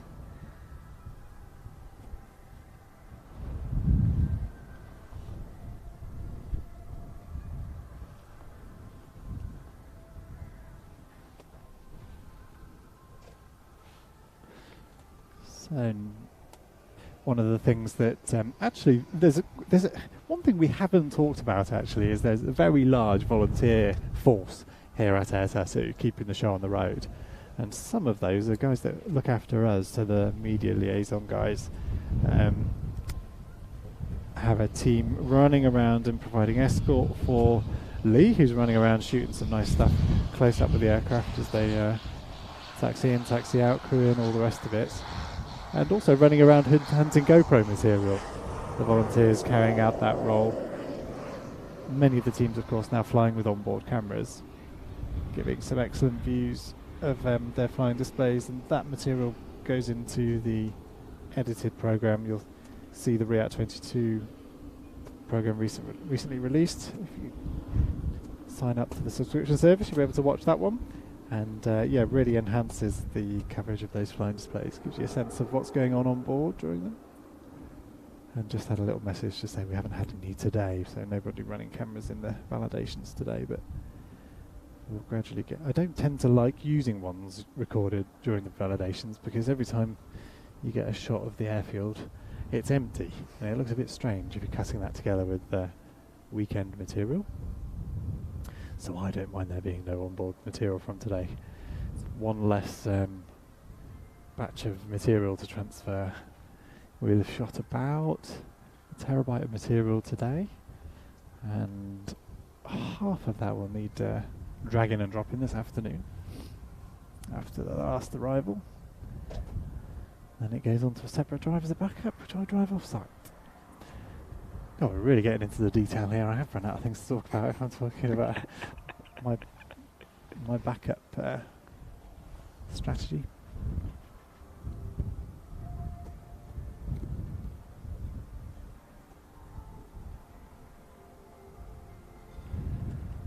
It's a lovely afternoon, isn't it? Yeah, it's turned into a really... after about 3 o'clock, yeah, it turned into a lovely English summer's day, apart from the wind. Yeah. She's still... It'd be nice if it was half this strong. Yeah. It does affect the long lens. It limits how far you can go. It's just nothing you can do about it in strong winds like that. As you experience if you do any air-to-air filming, open cockpit aeroplanes, the moment a lens hood gets in any kind of airstream, everything goes to jelly. We're not quite at those sorts of speeds, but same principle.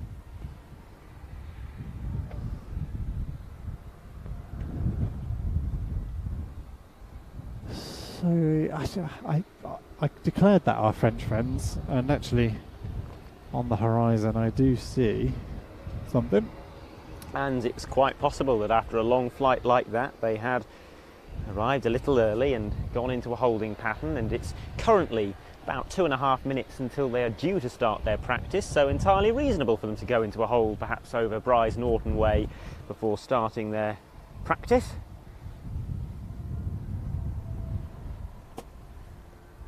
And I must confess, not an aircraft I bothered to make any notes for, because I didn't imagine we'd see it practice. I thought for the sake of a fly past it would arrive on Friday and depart on Friday, and that would be the first and last we'd see of it.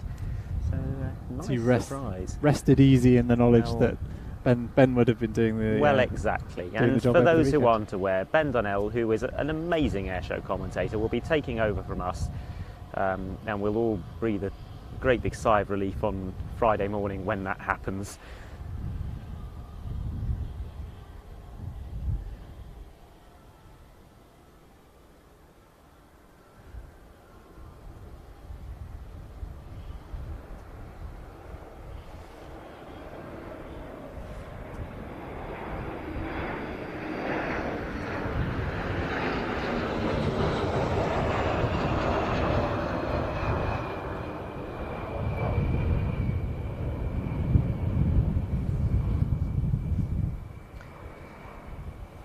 course, the French Air Force, real friends of the air tattoo. They're providing this exceptionally rare performance this year, in addition to the very high quality Rafale solo display, which is sure to be one of the fast jet highlights of the week. And the wonderful special scheme that we saw earlier. And last year we had the UK debut of Mustang X-Ray. The year before that we had the Batterie de France. So very reliable contributors to the show. And we are delighted to be seeing something quite as rare as the C-135, an aircraft that will not be in French service for very much longer, being replaced by the A330 multi-role tanker transport.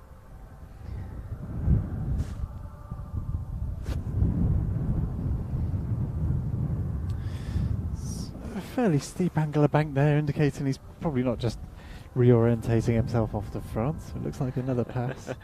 Possibly. Yes, let's hope for a topside. They're good at topside passes in France. Do you know what makes me laugh? In France, they call a topside pass a passage anglais. And they're so much better at it than we are. I didn't know that. That was good. Good bit of gen there, thank you.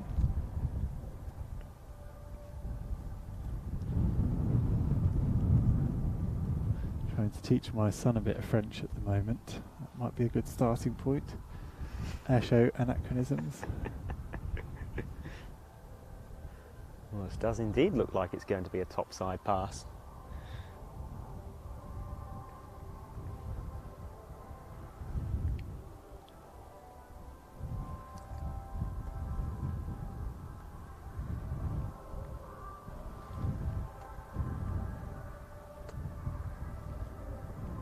Time's on at the weekend. Nice to get a bit of sun on that, wouldn't it? Silhouetted there slightly in the afternoon sunshine here.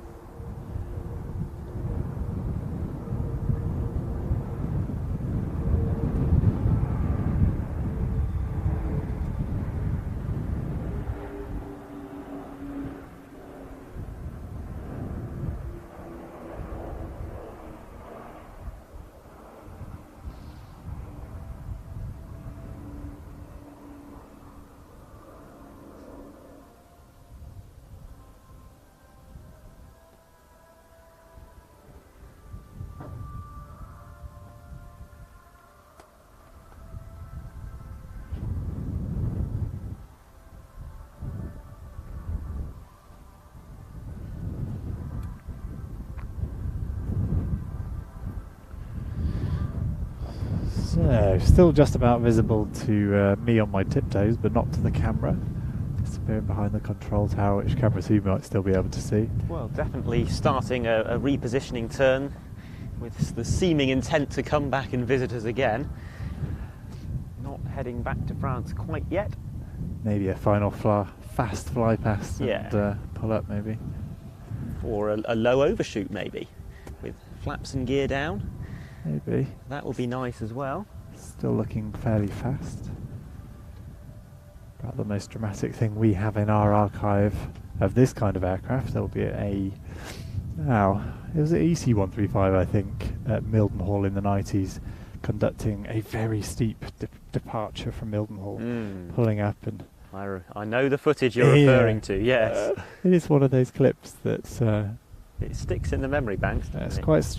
quite striking to see it. We see Airbus and Boeing putting their airliners through some Quite steep energetic angles that displays at times, yes. you're not used to seeing larger aircraft perform. Well, that takeoff certainly was an energetic one, and one of the engines had I think compressor stall. Don't really know what that is, but evidenced by a burst of what looks like flame coming out of the engine. So very dramatic stuff. There's a clip on YouTube if you're subscribed to this channel. It's in there somewhere. Looks like gear down. As you called it, so not getting my fast fly past and steep. Maybe we'll get both. Would make coming all the way from France worthwhile, wouldn't it? It would, wouldn't it? Working up this display routine, which they're performing on just one day. We'll see it on the Friday only. We'll see another Strato tanker in the flying display on Saturday and Sunday. That one coming from the US Air Forces in Europe, based at Mildenhall. And that's a KC-135R model. This is a C-135FR. That's a lovely low overshoot.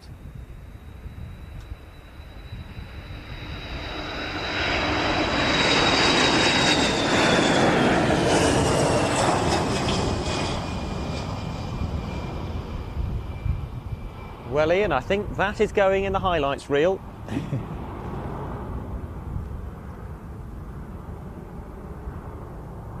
I think so. That's very nice. And especially in this afternoon sunshine. Worth sticking around for that, certainly. And I even got my steep departure as well. Yeah, that last pass was absolutely excellent.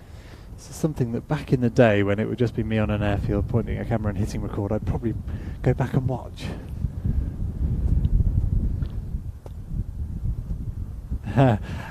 And Andrew in the truck reminded me that he is working on the highlights reel. Well, we can throw a few highlights out if you feel comfortable. There'll be quite a batch of them, I'm sure. So I think that is display complete. I would think so. Well, there was a wing rock there as well, which is the traditional ending.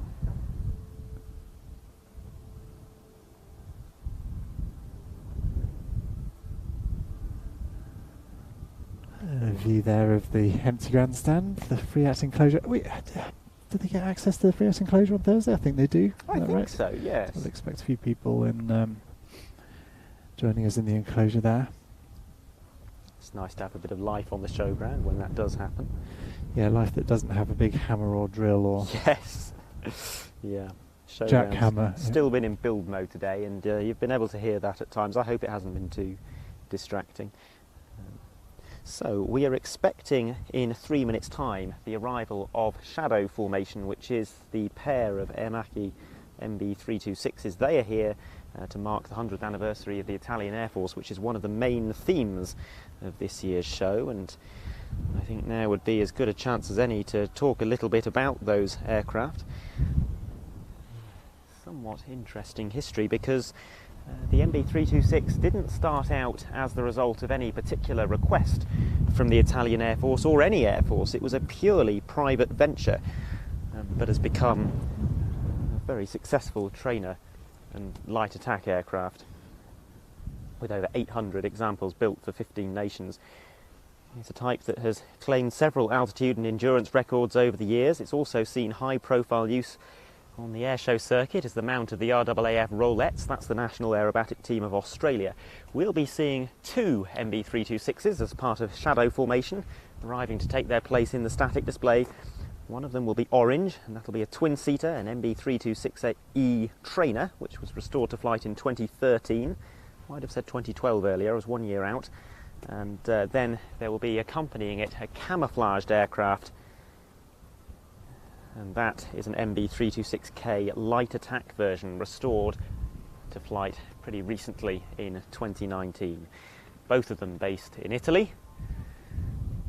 It's a treat to see these classic jets, which are relatively rarely seen at air shows in general, but certainly real rarities outside of Italy. Within Italy, they occasionally participate in what's called the Legend Formation, and that is a big formation of anything up to about 10 Italian Air Force current and former training aircraft through the years, usually led by a T346A master, such as the ones we saw arriving earlier, but flanked by the two MB326s and U208 MB339s, Marchetti, Scion Marchetti SF260, and that is a lovely formation to see.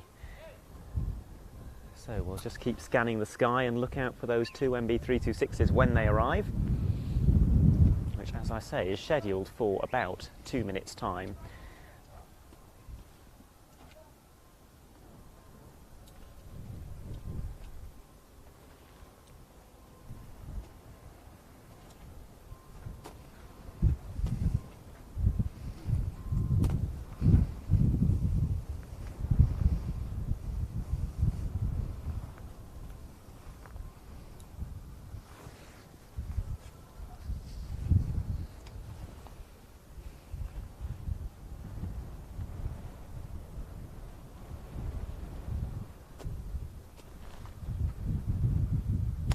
You know what will have happened now is they'll be running 20 minutes late and I'll have done all of that preamble. And by the time they arrive, everyone will have forgotten about it. But the only thing I can see on flight radar is our friends in the Skyvan having fun with a German Air Force aircraft. Which That would be the CH-53 well, they're perhaps? doing about 200 knots. Maybe not. Well, what could it be then? There's nothing else to you. I'm not sure the Skyvan will do that though, so maybe that was incorrect. It's shown as fixed wing on German Air Force 849.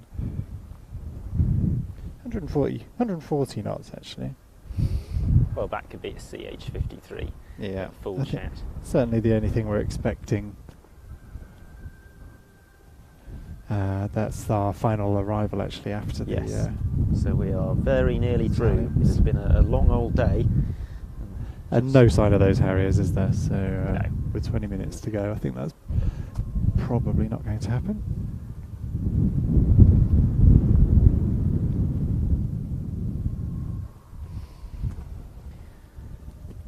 I'm looking forward to seeing that CH-53.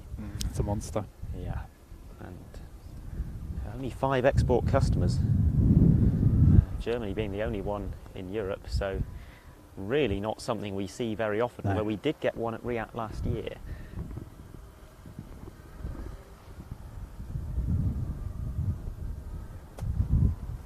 Can carry 38 troops, I'm reading, or 24 stretchers. Now that is quite an impressive capability for a helicopter.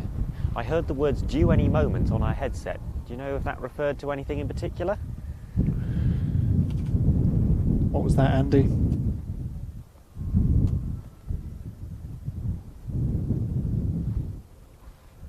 I think he might be muttering about vans getting in the way. That's an occupational hazard on a day like today. The show's still being built. See a few people coming out of chalets, which usually indicates one of their aircraft is inbound. I may just be checking everything's set up okay, ready for the weekend's guests.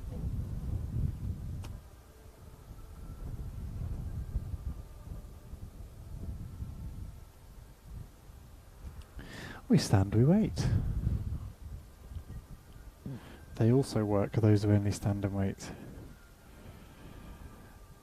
Barry Macefield once uttered those words in front of the Vulcan. Do you remember? Are these names that you know? Nope. So he was air electronics officer on the Vulcan in RAF days and on the display aircraft in the early days after the restoration. And we both did a lot of standing and watching of that aeroplane on occasion. I had to Google it. I can't tell you who the poet was, but they also work those who only stand and wait, which I feel like we're doing at the moment. There's a lot of that at air shows. And it's not just us, it's all the crews as well. There's a huge amount of standing and waiting for everyone. It's one of the first things I learned when I started doing bits and pieces with an aerobatic team. The highs are very high, but there is, for every high, about 5 hours of sitting somewhere or standing somewhere, waiting for other people to sort things out for you that you have no involvement in, or waiting for the weather to clear, or waiting to see if the weather might have a chance of clearing. I've just had one of those nervous moments because I saw Adrian drive the truck around earlier. He had to move it to allow someone else access, and he's now left site to go buy our lunches and things for tomorrow. It's the most important job. It is, and it has happened previously where he's departed the show site to head to Lincolnshire with the keys to the vehicle that we need to get off site. I might just have a, I suppose Andrew's listening in downstairs. He can have a nervous glance over at my desk to see if he returned the keys. I suppose we've got other vehicles here.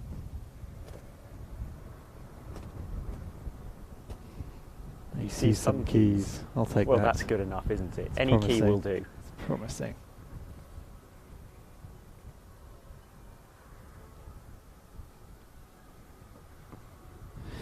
And Lee wanting to get off site. He's got an interesting shoot in Rome tomorrow and Thursday, and tomorrow and Friday and Saturday. Being replaced by Ben in the role of chasing aeroplanes with gimbal.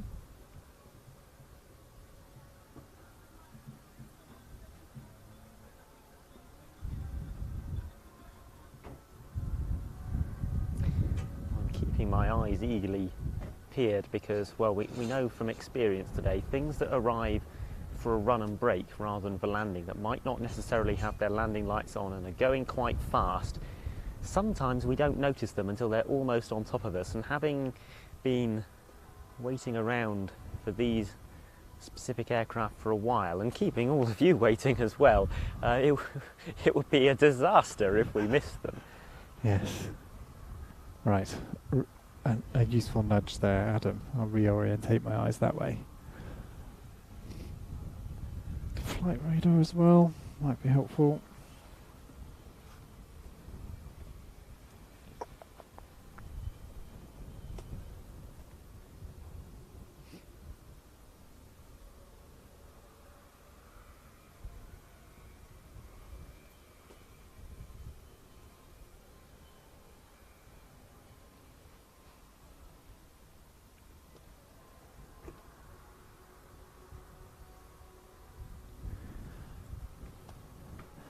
Yeah, we can. I think we'll roll a few of the highlights from the day, shall we, as we stand and wait.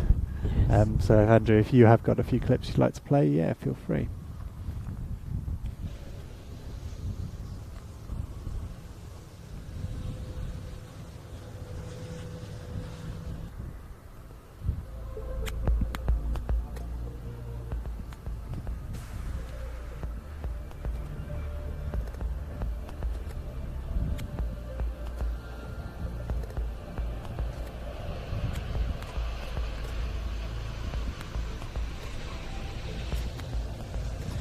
I could even eat my lunch, couldn't I? But that would spoil my dinner appetite. If you want an in between the two, I'm still carrying this around. Hello.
So hopefully you've been enjoying those highlights of today's arrivals here at Air Tattoo.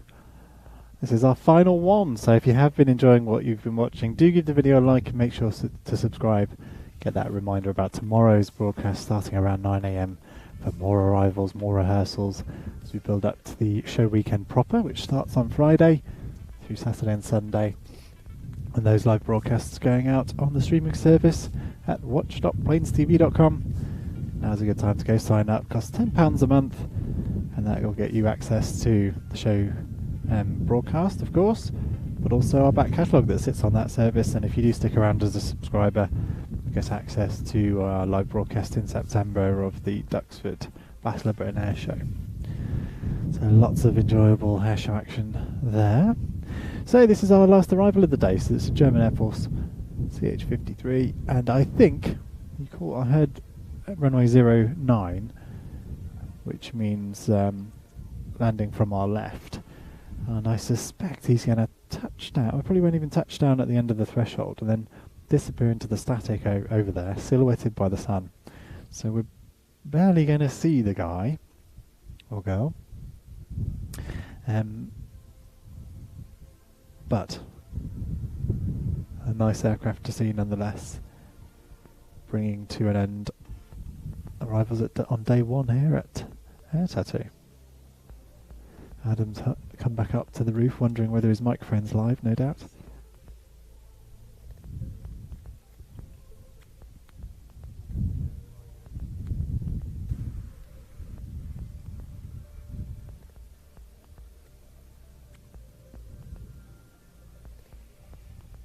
Well, it's a gorgeous evening. I mean, if you are camping now, cooking your sausages on your barbecue, watching.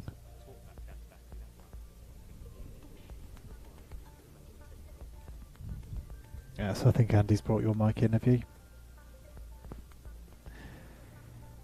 Might as well give a one last sign off, so if you're able to do that, that'd be grand.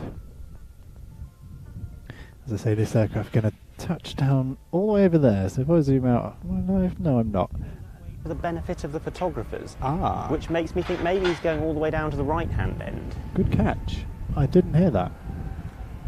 You were in the trailer, were you, listening? I just happened to be, yes, I was changing from winter storm attire to summer evening attire.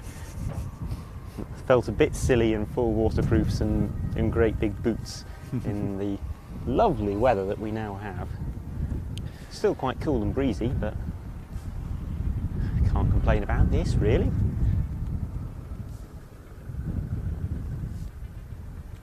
So we're going to get a nice close-up view of the CH-53. Fingers crossed. I'm going to punch in on that. It's silhouetted, but you can see a nice smoke trail there. The birds.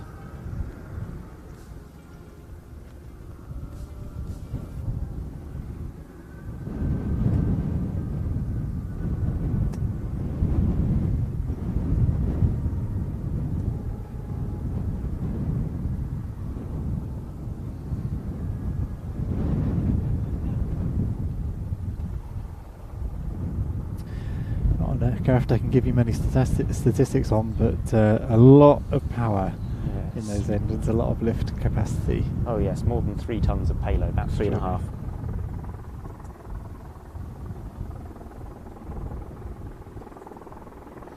I have the stats now, yes, 3.6 tons of payload, 38 troops or 24 stretchers. That's internal. Externally, it can carry 6 tons from a hook on the underside of the fuselage.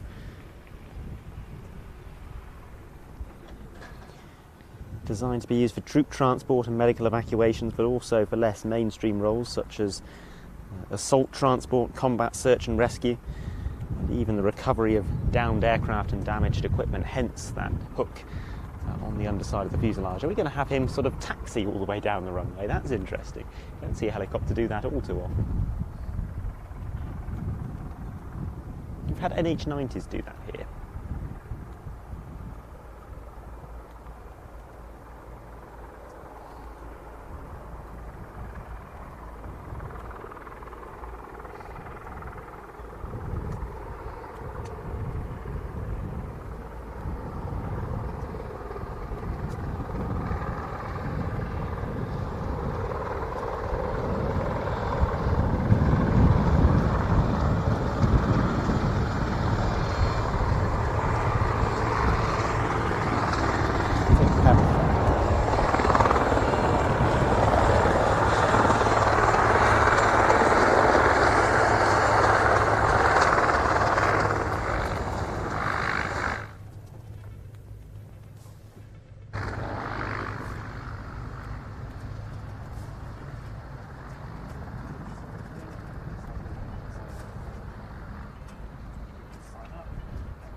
come to 3 and you can do a final sign. Up in enter. Keep.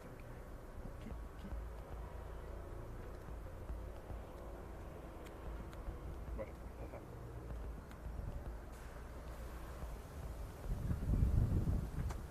So good of the air traffic guys to encourage the helicopter to land at the 09 threshold and come all the way down for the benefit of the guys over at the western end there who've been enjoying the arrivals from that end. So giving them an opportunity for a close-up view of the CH-53. The last arrival of day 1 here at Air 2. That's been a fun first day. Not too many technical snags that I've had to run around and solve. Although enough, who knows? There's always one or two. There's a rushed start. Yeah, it's always a bit tight. You'd like to be on the site at 5 a.m. really, but that's not really going to. I'd like to be asleep at 5 a.m. Yes, That's the problem. I wasn't, sadly, but there we go. So thank you for tuning in. I hope you've enjoyed coverage of day 1. Do subscribe here on YouTube, and do consider a subscription over at watch.planestv.com. That's our subscription service that will give access to the weekend flying display. That's Friday, Saturday, Sunday, where all the real action takes place. This is just a warm-up act, really. Yeah. Any highlights from today for you? Ooh, I think that last pass from the French C-135 was fairly epic. It was. I shot that, and it's funny when you've shot something, you don't get the same sensation of watching it with your own eyes, you know. So here I am trying to sell a subscription service where you do sit and watch it on your telly. Yes. Being here in person for something like that, a big aircraft. Because that was really low, really close. Other highlights, Saudi Hawks. There were some great moments in the Saudi Hawks display. That was the one I was going to go for. So the things I look out for are, those dramatic little moments of video that I know are going to make the highlights reel at the end of, in the edit process over the coming weeks. Well, I think we better sign off and say do head over to watch.planestv.com. That's where you can subscribe to watch the show weekend proper. Do subscribe here on YouTube. You can join us again tomorrow from 9 a.m. for more arrivals, and indeed on Monday for the departures, which will go out on YouTube. Thank you again. If you've got the finger hovering over that like button, do that, and don't forget to subscribe as well. Thanks again for tuning in. We'll see you again tomorrow.